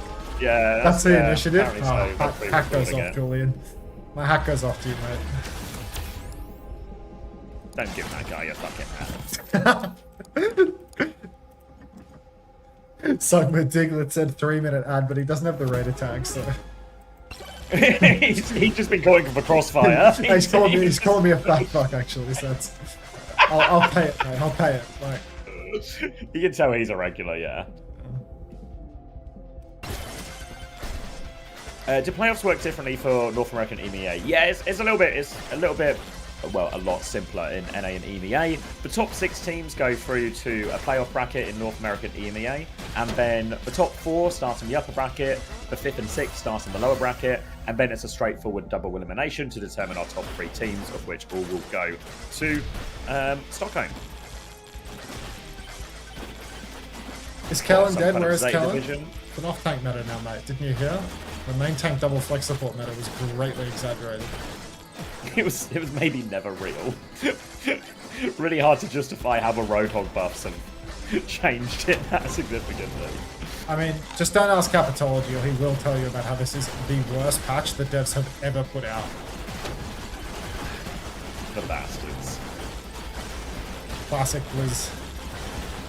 Is that a picture of an early yellow thing? You got Zeta Division and Powerpuff Girls crossover, I think. Whoa! This guy loves the Powerpuff Girls. That was my Powerpuff Girls live reaction.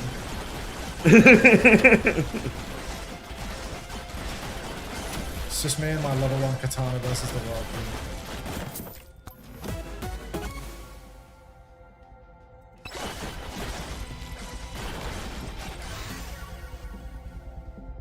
You were looking forward to the main tank double flex meta? Yeah, I mean, it was more of a 1-week meta. Mostly just in Korea. it's like 3 days of people playing Tracer Genji with Meridon Genji, you know? Like, yeah. I feel like this happened at the start of every meta. Remember when it was like Doom Tracer Echo meta for like a week? Yeah. But it can happen. Yeah.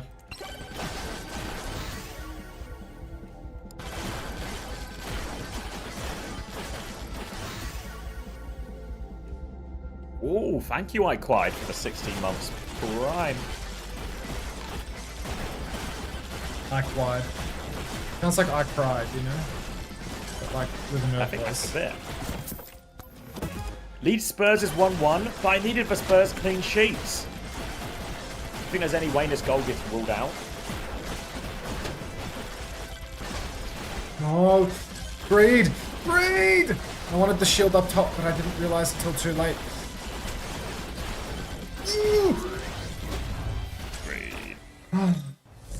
Like wide. Score currently 3-0 to Zeta Division Skill Dancer.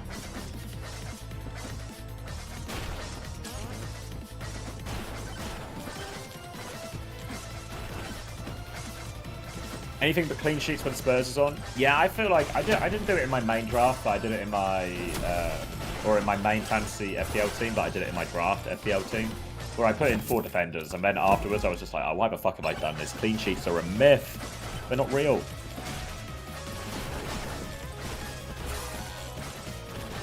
It's been almost 15 minutes since Leeds scored, so doubtful they're ruling it out. Fuck. I mean, I'll keep believing. You might be right. Where's my boy Magat? He's playing Connect 4 with Kellen out back.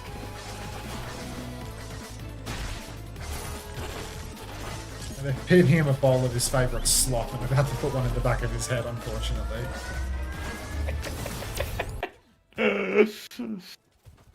Is Lip back? He's so back. He doesn't play Depends until on. next week, but he's back from his break. You are the All real right, winner at the end of the Surabasa. game. Thank you, Banana Whisperer. Alrighty. Suravasa. Simban. Simban is out. Sim was far Alpha too E was in, problematic. Yeah, the issue here is that Alpha E played Sim too, right? Am I point? Oh yeah. I guess I just feel like Pelican's the better one. I mean, now all you've done is force a Tracer Mirror with Alpha U, like. That's okay. He's only like, you know, top 2 Tracer in the world, so I wouldn't worry too much about it. I'm sure Knife can take him. Okay. Yeah. Nobody's actually started to cap the point yet. Attack gets the first tempo, dropping down onto the point, gets about half of the percentage. But now you can see Zeta Division 3-man muscle up, slide onto the high ground for Proby's shot. Goes wide though. Kilo's looking for his own opportunity to dump the rail somewhere. He needs to pump and dump this one. He hits it on Proby, but not a kill. Step forward again. He wants more. Wants to take 2 turns for the price of 1. Greedy little bastard. But he's looking for a 3rd one. And it looks like onside. I mean, they've got huge pressure on the point. But with that snare on the corner, surely a backstep is warranted. Burner's actually so low that they won't not even need one. They might just take the first fight. Yeah, Bliss tries to get the touch, but he can't really do it. Burner's been denexed as well. Super suit. And it's going to be first fight going the way of onside. And, yeah, attack out as well. Baby trying to force the point now, and Alpha U's trying to take care of that one. Attack is fighting back, but no match for Alpha U's Tracer. Kilo comes to respond, slides onto point here. Pulse Bomb goes out. Probe is just cleaning everything up in main now, and Alpha Yi unchecked. The DPS from Zeta Division getting it done. And Probe will kill Irony as well. I think you might need like a 1-second pause, and then we're in sync as well. 13, 14, 15, 16. Give me yours. 13, 14, 15, 16, 17, 18, Thank you. 19, 20. Just works. Blissy's got beat. Opener is 82%. Give him a little bit more time. Let him slow cook that one up, and onside might have themselves a retake on their hands. Clock for clock in this scene, but we're about 10% off. Fast tempo push comes through. TP in for Irony, and he hasn't been caught out yet, but now he drops a Kitsune Rush after Kilo's already gone down. They throw the beat in as well. So just a 1-man advantage right now for Zeta Division as they scrap it out in this Kitsune Mirror. Clock comes out from Proby as well, but Finn is the first to fall. Pulse Bomb will take down the suit of attack, but he drops the bomb and he gets back in the suit. Everybody for Zeta Division is off the point as well, so onside they've recognized this and they've taken the opportunity to flip. Can we get some tennis suit in the chat when I say suit? Please, like knockout suit, tennis suit, like you people. I feel like you don't even listen to me anymore. Gonna be a retake from Zeta Division coming through the choke as Probe has full rail ready to go. Body shot onto Irony, forces him back, but Kilo is shut him down with the overclock. Kilo is all in with this one as well. He's got the full pocket, the full matrix, everything. Burner is trying to soak up some of that, but he simply doesn't have enough matrix, and they won't even invest bomb into that. They're gonna play for a last retake here, Zeta Division. And one last tap for Zeta. You can see onside at this juncture, they are just holding as far forward as they possibly can to make the touch awkward for Zeta Division. But Zeta, they've immediately rotated to the far side. Onside, they will match. You can see the scrap has begun, but touch is almost undeniable. Burner's been blocked, but surely Alpha E's got that. Alpha E hasn't got that! Pulse comes out, Proby's down, and Onside Gaming, they've taken the first round. I've broken my monitors. You keep going for a bit. He's broken his monitors, so I'm going to keep going for a bit. The kills just keep on coming for Onside Gaming. Burner's been left out of suit because he has bomb, or, you know, I think they are going to stagger him out. He is not going to be able to immediately reset. Onside, because of that late kill into Burner, they're going to be able to take early positioning. Knife's got to be careful, though, because he is fighting towards the side with Alpha Yi.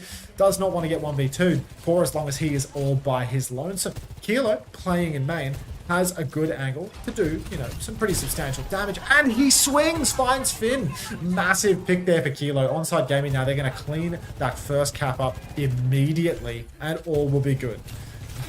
Monitor check. He's broken his whole computer now, so I'm going to keep on going. Beak, so close for opener. Irony also has the rush. Because Finn got picked, no such luck when it comes to taking over. Ultimately, double support ultimate for Onside should be good for them here, but they need to pull Zeta in. A massive blunder from Kilo as he tries to slide back and he slides into the wall. Hit scan brain at its finest. Kitsune rush out now for Irony, but Proby's found knife as well. Just so good for it. And whatever advantage Onside Gaming had, it has just disappeared to the point of non-existence. Onside, what the... I bit my tongue again. What's the matter with me? There's something wrong with me.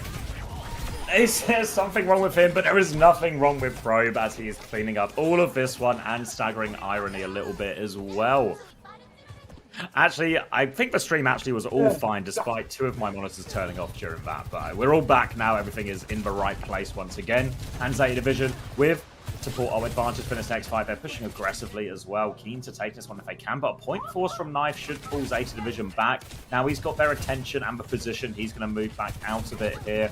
Onside Gaming still needs to factor in some kind of disengage, some way to circumvent this. Probe's going to start with the overclock. Beat comes through. Bliss is going to match that one. Kitsune Rush still to go. Slide in aggressively from Kilo. Matrix onto a lot of this overclock so far, but now the Kitsune Rush is out. Osborne will get suited from Knife as well. And Zeta Division, the ult advantage, it's just too much to deal with. They are chasing the backline now. Alfie has to recall, and they're actually making a pretty good job disengaging with Onside. But they lose Irony late now, and the cap is getting so close. Onside have to keep trying to find a way to fight, but Opener can't get away. And Zeta Division will tie this up 1-1. Sorry, I was just drinking. Trying to, step away the pain of biting my tongue 3 times in one night. Okay. I need some anti-inflammatories or something. It's clearly oversized at the moment. It's just getting... really, Xavier Division? I'm definitely a caveman, Kelsey. I'm afraid there is no counterplay here. Knife. Playing Bane. Just holding the side for now. 1-1 scoreline. Zeta Division have snapped back into this one after Onside Gaming pissed away their ult lead. Now, first point position. Actually, Blissey, be careful. Holy shit. Blissey swings very, very wide. Nearly gets taken down, but Kilo, fortunately enough, misses the shot.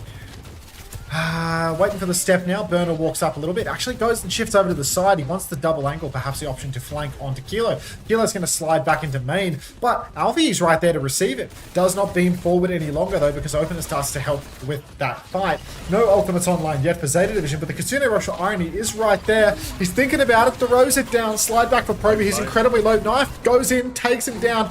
Alfie hits the stick onto Kilo. Kilo throws it into his team, make sure that Attack takes a bit of damage from behind, but Attack is cleaning house. The front line for Onside Gaming getting it done.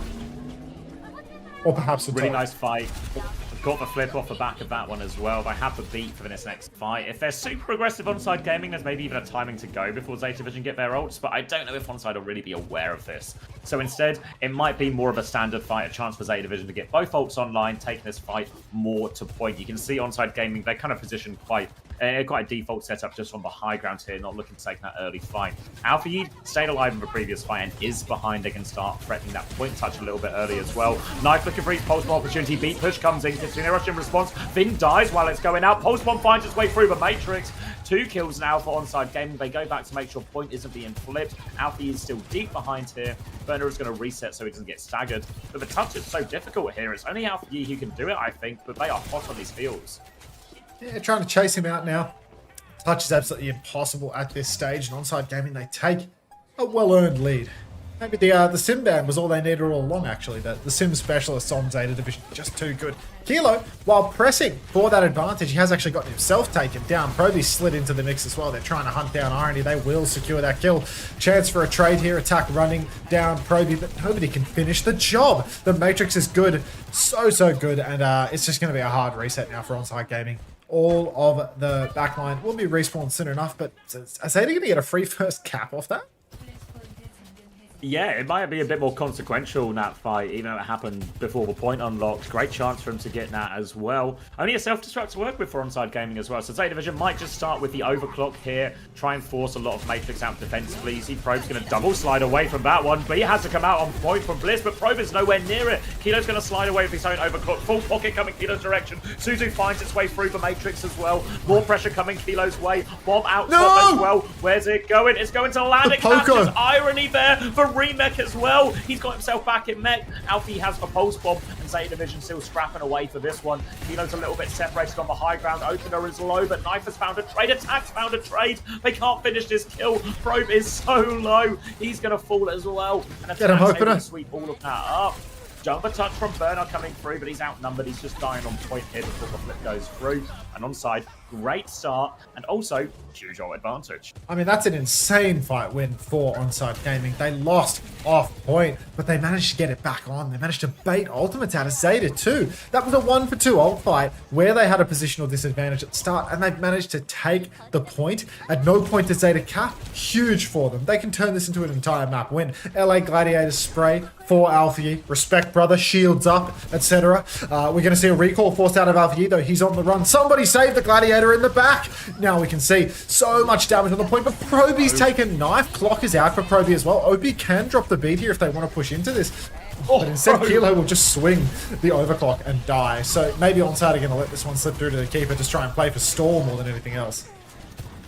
That's a disappointing one for Onside as well, because they had a lot of ults to throw into that, but the early devs just make them reluctant to invest more. But this gives an opportunity for Zeta Division to get the Kitsune Rush online, to get that beat ready to go to match openers as well. And if they can get that beat online, they will have support ult advantage in this next fight, and should feel pretty comfortable to take it. Onside Gaming going to have to do a more complicated maneuver with the support ult disadvantage. Last time we saw them in this situation, they actually just tried to beat really aggressively. If they do that now, there is that window to kill Bliss, but Onside Gaming will have to get a move on. Right now you can see Onside just forcing their way on to the point already. Everybody for Zeta has been boxed up towards the most passive positions that they can hold. Knife goes in for the Blink Pulse. The Suzu will save the day. Beat layered in from Opener. Bliss Ajaxes to Kilo. No, Blissy. Down he goes. Proby and Finn will fall too. And Onside Gaming, they should be good to take the point. Oh, Kilo.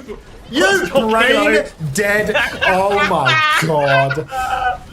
Object permanence non-existent for him, and that's going to be a late trade. It means they can actually keep the fight going. Yeah, it's retakeable now, but trade helps them a lot. They're trying to focus down, force Alfie's recall out. The backline needs help though. Micro missiles into the back there, and Onside Gaming have stabilized. The Zeta Division will get another fight out of this one as well. Onside Gaming close, so close to taking the first map in the series. They have Kitsune Rush advantage as well, and Irony can find the timing. Swing onto the back, Blitz goes down again. Kilo's coming forward with the overclock. Burner is so low, he's going to surely get D-Mex here. Out, baby dead, and that will be Onside Gaming taking the map. Oh my god. Blissy and Kilo just going band for band on egregious throws. Holy shit. That was dreadful. Also, shout out to Westy, who bet on Onside Gaming for the first 3 maps, lost a lot of his money, put some more money onto Zeta Division, hoping for an easy win in map 4, just to be... That's what you get for lacking conviction, Westy, mate. The reverse sweep starts here. Whatever you say, Red Dude.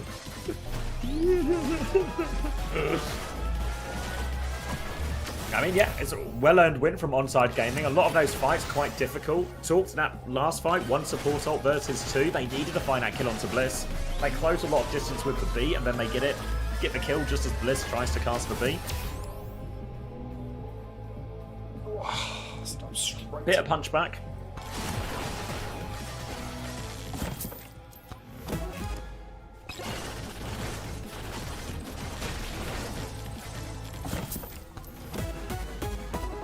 Ooh.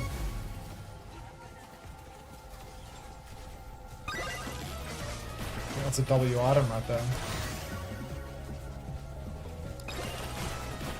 I've lost 300k since the T1 Falcons game. Shit, Westy. Jesus, Westy. Money bags over Maybe here. you are cursed. Well, not anymore. Former money bags. Yeah. Former member of the ruling class over here. Like, Jesus. Welcome to Benefits. When is the Falcons Wave Odd going live, by the way? I'll upload it after this game. But if you want to watch it immediately, if you want to get stuck in, you can just go to the live YouTube VOD now. You can just rewind it and watch it immediately. Juby, you won't believe this. You won't believe this. While you were away, Zeta Division were winning. Every clutch, every time I've tried to fight back from Onside, no problem at all. As you have returned, Onside Gaming have actually beaten Zeta Division on Surabasa. So, you might be the problem with Zeta Division here, Juby. Thank you, Juby. Maybe I'll go to sleep. Really is a nap theory type of day. W naps, everybody. W naps.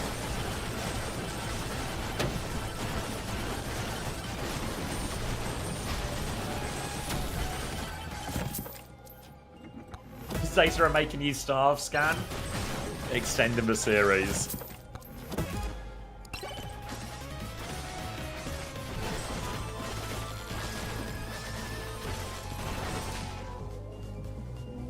Beacon or Thunder Mitt? I think Lightning, because I have a Lightning energy.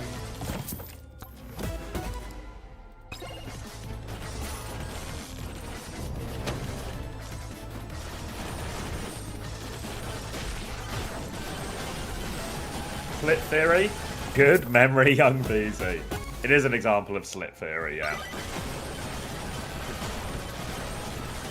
What's that theory? It's, I can't remember exactly what it is. We got down a physics rabbit hole about... It's basically like a version of... You know the idea of like... In science, if you observe it, it can change the result of it. And that when Juby observes Zeta Division, they do worse. I see. Alright, here we go. Someone's got the command. So there's this theory that the way the waves travel is through diffraction, where essentially all points on the wave spread out and the spread out. And the spread out and the spread out waves combine to make the same wave just later in time. When you pass light through a small slit, you're essentially blocking some of those waves from spreading out, and so the pattern you get at the end is different. That was from my youngest sister, who was getting a PhD in theoretical physics. I still don't super understand it, but people smarter than me do. Yeah, Juby theory is the simpler version, where it's if Juby is watching, Zeta will fumble. That one's a bit easier to wrap your head around. Is this like the slit experiment where light expresses the properties of the wave and whatever the other thing is? A wave and a... Yeah. Yeah. Been out of the game too long. It's like one of them things they talk about in high school a lot. Yeah. It's particle, yeah, particle and a wave duality, yeah. There you go. Kiwipedia says, yeah, I've read through the Wikipedia like 3 times and had a friend explain it to me. I mean, that's what happened to me. Like, people were trying to explain it to me in chat. So then I messaged my sister. No. So, yeah, like, people were explaining it to me in chat, and then I had my sister try and explain it to me as well. And I feel like I kind of got it, but not completely. It's Heisenberg's uncertainty principle. Is that the official name? I'm pretty sure it's called slit theory. Slit theory.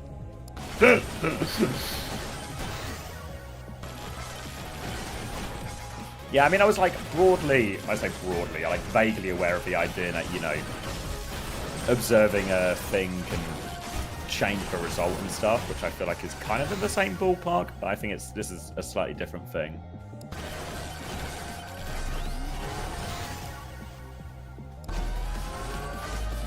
It's been Burner all series long, Juby. It's also been Pro Ball series long with Pelican and Alpha E in and out a little bit.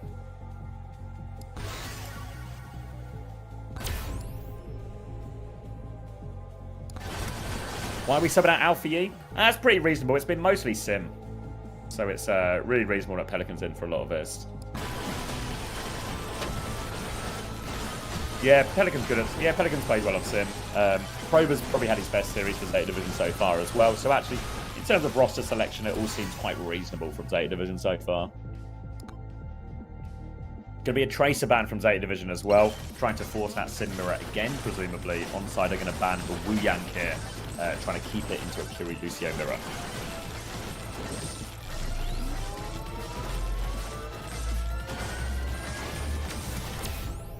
Has there been tons of Freya? Yeah, it feels like Freya definitely the most popular at the moment.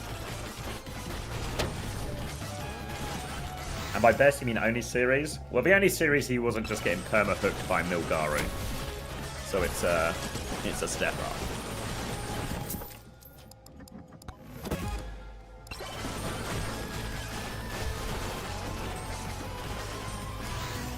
No mag, no win. We'll see. And a good EME games later. Yeah, Peps v Vision and Liquid against GK are both later today. So that's a good one. Sakura versus Team Z might be a decent game as well. Going all in with what you have left. Which way are you going, Westy?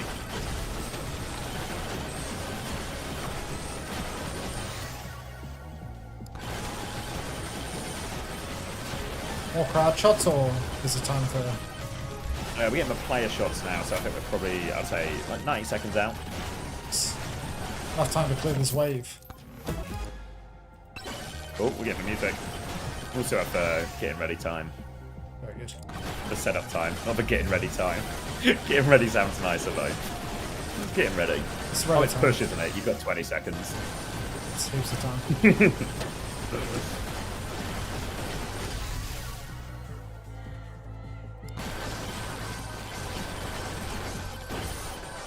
You went Zeta? Oh shit, Westy. Oh shit. Alright. It's going to be Zarya start for Zeta Division here with the Sim, with the Sojourn. Looks like Onside Gaming are going to start on Diva. We'll see how long that lasts once they realise Burner is also onto the Zarya. As much as Zarya has the stronger matchup in the mirror, a chance to bully back attack a lot of the time. Should we do numbers? It's quite difficult on this map because it can be quite long. But Probe just connects that opening rail, and that'll be an easy first fight here. Immediate disengage from Onside Gaming. Try not to let anyone else go here. But Probe is still swinging. 33, 32, 31. Yeah, it just works. I was like 10 seconds behind you, so it can happen. All right. First fight immediately going the way of Zeta Division. Thank you, Probe. Attack back to spawn, actually, to make a swap over to the Zarya. Instant match. It's a respect moment. Onside Gaming played so close in this matchup on King's Row. Would not count them out whatsoever. That being said, I suppose it was actually the Freya, not the Sojourn, that was the difference maker, and they still wound up losing. So, maybe not ideal, but they've got fight in them. I'll give them that. Bubbles out for attack. Kilo takes down Blissey, and Onside Gaming 5v4 already, muscling forward, trying to catch out Berta. TP forward for Knife as well. Will get himself traded as a result of that TP. Bravo, King. Now we can see a further push for Kilo. Rail goes wide. 4v4 situation.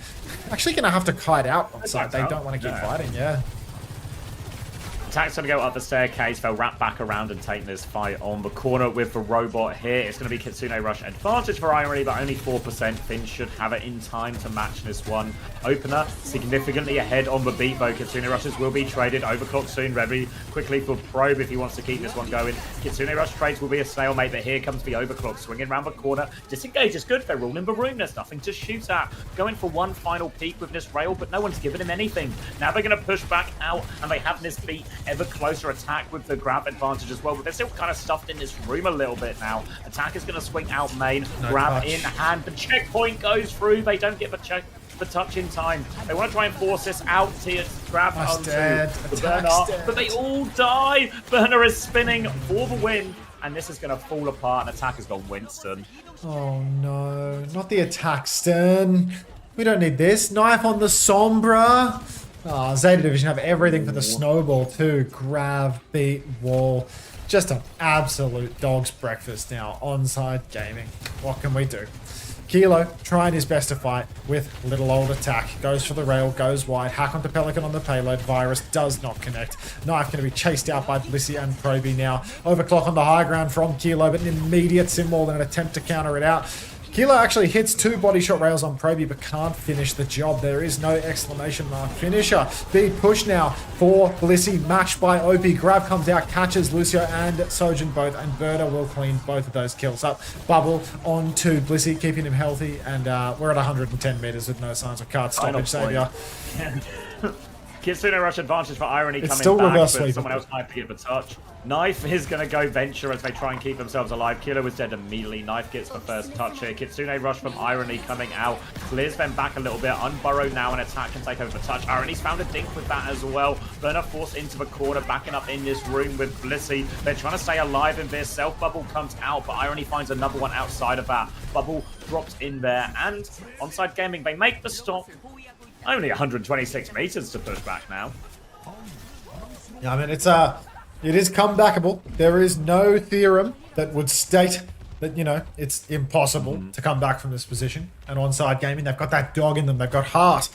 They've also got a bargain bin roster that isn't getting paid a cent. So, probably not great. Maybe they are getting paid, actually. Maybe Onside Gaming does the futon special. But Attack jumps top. There's an off-tank jump if ever I've seen one. He's been booped by Blissey. Overclock comes out on the high ground. Immediately, Knife's going to have to duck back onto the Mega Health Pack. Down he will go. Irony dueling with Proby. Proby just wins that one. So that's 2 for Probe. Onside Gaming have lost car control, and now they're staggering behind.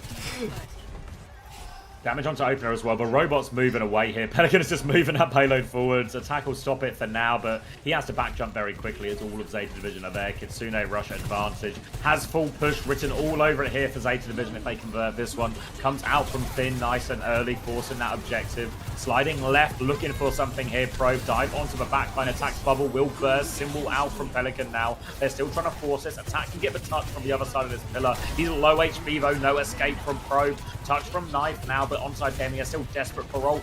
15-20% short of most of them is going to cause them big trouble. Trying to stay alive here is Knife. They're trying to juggle the touch as best they can. They're ready to go with it. Opener's going to beat, but it's only himself. One person beat. Maybe Attack gets the tail end of that, and it will be enough. Irony with 2 little dinks, and once again, Onside Gaming, they're hanging on. They've got no meters of their own, but they're hanging on. The Lion does not concern himself with big targets that did not need to receive the beat, mate. Onside Gaming, they hold on off the back of Opener's absolutely perfect beat. Now it's 4 ultimates for Onside. Zeta Division not far off that, but grab and beat only versus, you know, the treasure trove of ultimates that Onside Gaming are dealing with. Knife hiding up on the statue, trying to catch out Proby. Unfortunately, Attack is going to jump forward and block Proby, so there's no way to pull him in and actually get that Venture 1 bot. Still, close spawns have been disabled. Swing for Kilo, he's got the clock, he might rip it here. There's just no targets. Timing hasn't paid off for him at all. Well, Burner actually could... Go on, mate. Rip it. Primal Rage is out in, mate. Knife is dead. He used a Tectonic Shock there. You wouldn't know it from the state of the kill feed, but there was a Tectonic Shock invested there by Knife. Onside Gaming, they found a trade, Proby, but Irony's down as well. And you know what? All those ultimates that Onside had, they haven't used half of them, so it's not going to make a lick of difference. Bizarre fight. Yeah, a bit of a weird one there. They had such an advantage as well. Bliss was forced to beat really when he didn't want to, just to try and keep Burner alive. Did keep him alive, of course, and then Kitsune Rush, Overclock, and Tectonic Shock. I mean, literally just died as he cast it as well. So not a great fight at all. Now Zeta Division have their ult swing, 4 ults in the bank here. Onside Gaming, they need Kilo to do something funky with this Overclock. They need trades. They need him to take an aggressive angle. Kitsune Rush trade on point. Overclock in response. Kilo has pulled his own Overclock too. Chase on coming out from Knife, but a slide away. But Knife wins the duel. Kilo's found a kill in the front as well. All of a sudden, it looks possible for Onside. Had to burn 2 there, and it was only a 2-for-2 ult trade. But they do win the fight, and they will now have beat in this next one. Yeah, the beat. Poor OP. I mean, if he can... I mean, last time he had this on King's Road, they kept beat pushing and a grab was the problem. And I feel like he might do that again here. Beat pushing or grab just does not pay off most of the time, but I could see it for sure. Grab. Oh, Kilo's just picked. They can't even get to the starting line. Jump to the back line. Beat push into the grab. Down a man. There's the grab. 2. Actually, Knife and Irony find 2 kills. They've all survived. Beat push into grab is perfect. Down goes Irony. Time goes Opener. Knife finds the trade. 1-man advantage right now. 4 Onside. Evened up. Attack only versus Burner, but Burner's about half HP. Is Blissey still there? Yeah, Blissey's there on the wrong aura. Blissey's with him, yeah. So Attack doesn't have to concede for space, though. He can keep zapping them. Kilo's back W zaps. So that's a great fight for Onside Gaming. They nearly have Primal and Tectonic Shock. Still good ults for Zeta Division, but Symbol will counter out a lot of that Tectonic Shock, and the beat can ensure anyone stays alive against that Primal. For Onside Gaming, it's more about using their ults to force the ults out of Zeta Division and turn it into a bit of a Kai. Big flank comes in, but oh boy, was Zeta Division ready for that. Kilo with 10 HP and on the run. Attack's going to get involved as the Symbol push comes out here. So that's Primal. Knife is going to try and get out of that. Meat push comes out from Blissey there. They will chase down and kill Knife with that one. And Onside Gaming, they might just hold the ults. No, Primal comes out. Proby pushed into a corner. No escape for that one as well. Attack's got everyone locked up for Simbo. The bubble is good. Gets him out of that. Mega for attack. He looks for a little bit more. Trying to get on the back line. He's forced for TP. He's dropped the bubble. Now Kilo with the high ground position, but a Sim TP. Did Kilo stay alive that entire time? He's so slidey. Now forcing Kilo out as well. They will get the kills in the end there, and it will just be there's a reset off the map potentially as well. Or attack him. Wait, nice drop for Tectonic Shot. He's going to get one kill. Burrow underneath. Attack is still there, scrapping it out. Gets Bliss down to half HP, but not a lot more. He's going to try and stay alive, but might just be staggered deaths here for both of them. Broke moving the car forward. Wow. Unbelievable. I think Onside Gaming, they're overcooking it a little bit. You know, they're trying to go for these insane clutch plays. Kilo sliding in the back line and whatnot, but he's got no ult to back him up. And they lose car control just going for this stuff. The fundamentals just aren't necessarily there half the time. Proby straight lining out of his mind. Gets his head ripped off by Kilo, though. Still, it's going to be Bliss with 2 because Burner hit an absolutely obese grab up in main. And Attack, I mean, he needs to play life, grab a Mega, and then touch the card because we're about to see a full count, mate. Yeah, but Kilo's coming touch? back with the overclock. Yeah, he's there, he's there. Nice. TP on, Kitsune rush as well. Zeta Division going to try and back it up a little bit. Overclock out from Kilo as well. Desperate for a kill. Pelican now is for Symbol, but Zeta Division think they're mostly out of it. A bubble to ensure Blissey survives too, but Thin doesn't survive in main. This Lucio is stuck on coast. It's Opener versus Bliss. They're trying to chase down the rest of these kills as well. Attack, maybe good for it. They actually managed to regroup. I already died. This Prover's found 2 kills in main. Symbol now from Pelican. They believe it's winnable. Opener's going to drop the beat. It's a 2-person beat. Of course it is. As we all know, there's no way to get a beat onto more than 2 people. Bliss is clearly hacking as he gets it onto all the Zeta Division members. That's a full cap. Zeta Division win the series. Poor Opie. That's going to be Zeta Division punching their ticket and knocking poor little dopey Opie down to the bottom of the bracket. Falcons now in play-ins. Falcons in play-ins. To be knocked out by Onside, of course. I believe in the Onside renaissance that is coming. Let's finish this. Let's finish this. This game. Let's quiet this down. Finish this. Get some sound. Oh, some bosses just spawned, I think. Honestly, the Winston swap wasn't even that bad from Onside Gaming. Attack, I think, played fine. They just... I mean, because I guess they were so far down. Yeah, but it felt like they were so desperate. They're like, oh, we need to make a big comeback. So they just went for every clutch they could possibly even entertain. I mean, Kilo was just going, like, he was going stupid. Like, he was going, was going brain dead on that shit. Like, he was actually taking the piss. He was double sliding in like he had nano overclock in every fight. Unfortunately, in 0 of those fights did he have nano overclock. You know, and most of them he had 40% of a rail. But it wouldn't stop him going. It was insane.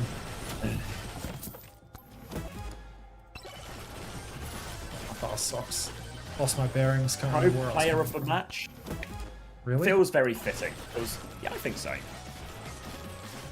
Who would you have given it to? Blissey for the AJ.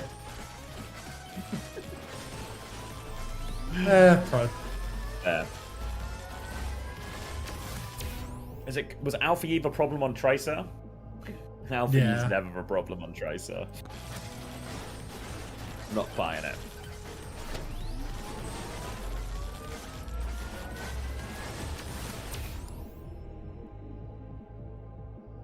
Starvation is over. Go eat Scan. You've made it. Where's my reward?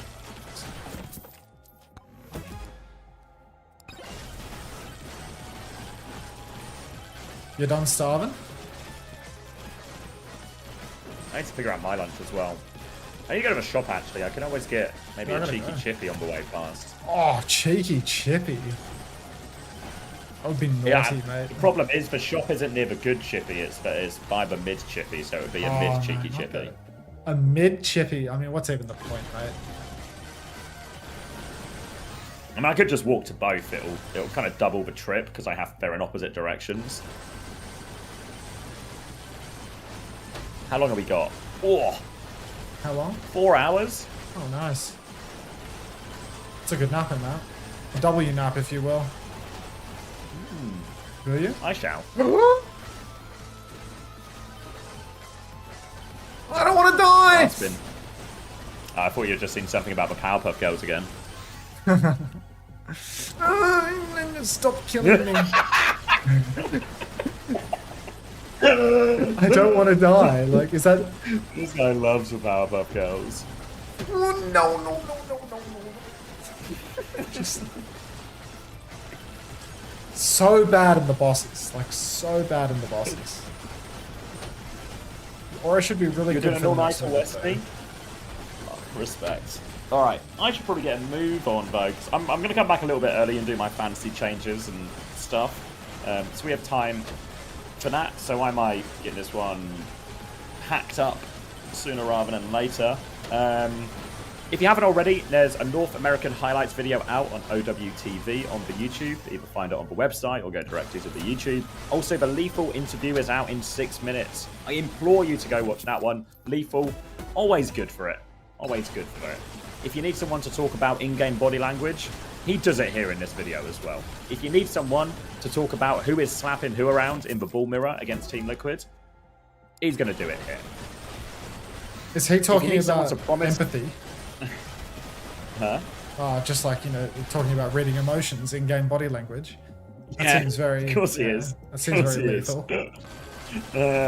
He talks about how Chronic can't take his throne as the best hit scan in North America. Oh, really? He talks about, He talks about how his team is going to play very aggressively for fantasy points in all these matches versus the weaker teams. Oh, that's good. Yeah. So yeah, Lethal, really entertaining person to listen to. So that's coming out in 5 minutes. So go check that out. If you missed any of the earlier action, I'm going to be rerunning until I'm back. So probably for a couple of hours, maybe just about enough time to watch that Way versus Falcons series if you weren't up early for that. So I'll do all that.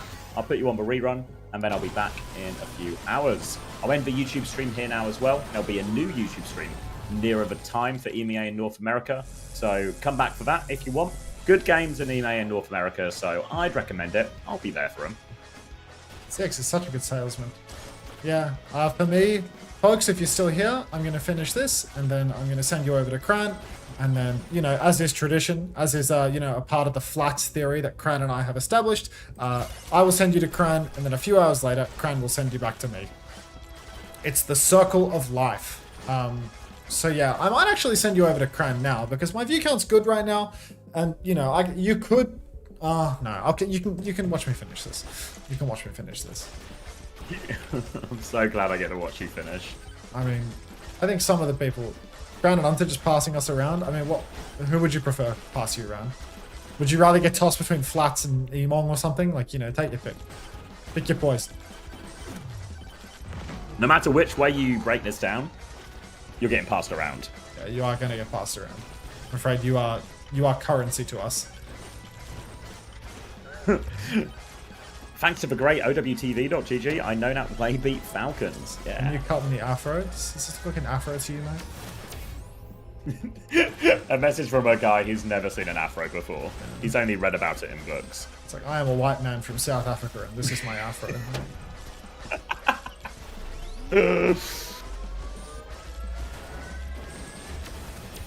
We're not bad-mouthing Emong. Flats and Emong are like the duo that pass raids between each other. Grow up. Yeah, it's just it's not a bad-mouthing situation. Because they do it. Yeah. It's the people I learned the tech from. Like.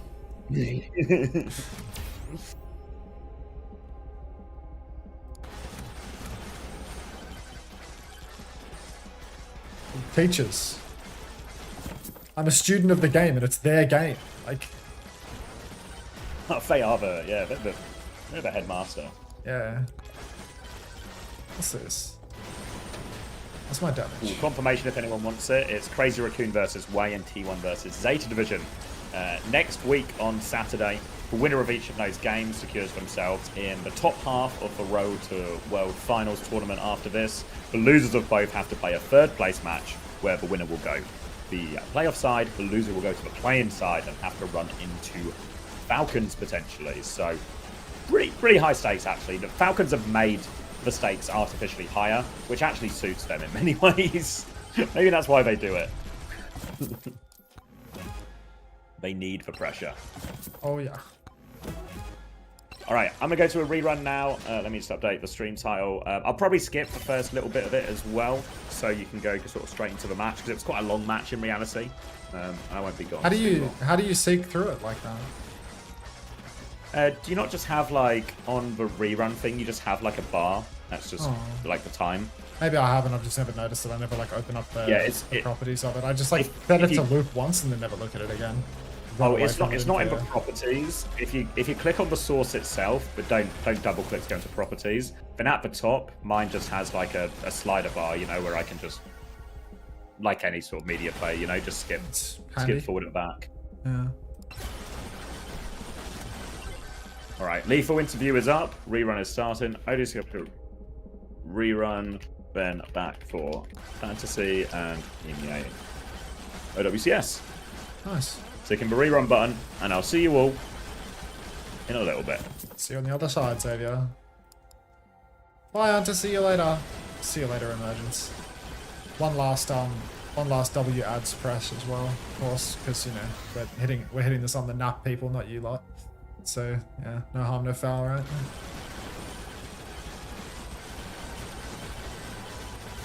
All right, I'm gonna go find some food. See you, mate. Catch you a bit. We're nearly done for the day. Love bonking it, but yeah.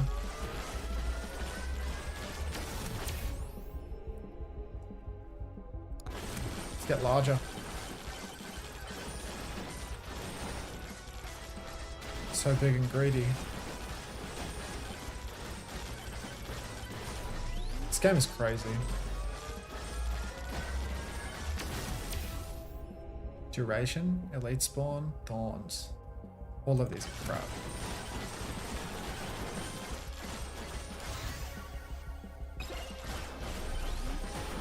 Is there any more games? Also host me for $2. I'm hosting Panda. Damage to elites, that's what the bosses are elites. But yeah, I'm hosting Panda, of course. Remember, you're getting passed around. I might end the stream here, to be honest. Tell you what, just because I don't want to take the piss in being in the wrong category. I'll put this in a Discord screen share in my Discord for the rest of the game. How does that sound as a value proposition? Actually, I just want to turn off the YouTube stream. I'm gonna rake round up now because I don't want to take the piss with Twitch TOS. I just want to turn off the YouTube stream. You can finish it on the YouTube stream if you want, but I'm ending my Twitch stream. So yeah, I'll see you all later. Thanks for watching. And yeah, I'll see you in like 3 hours.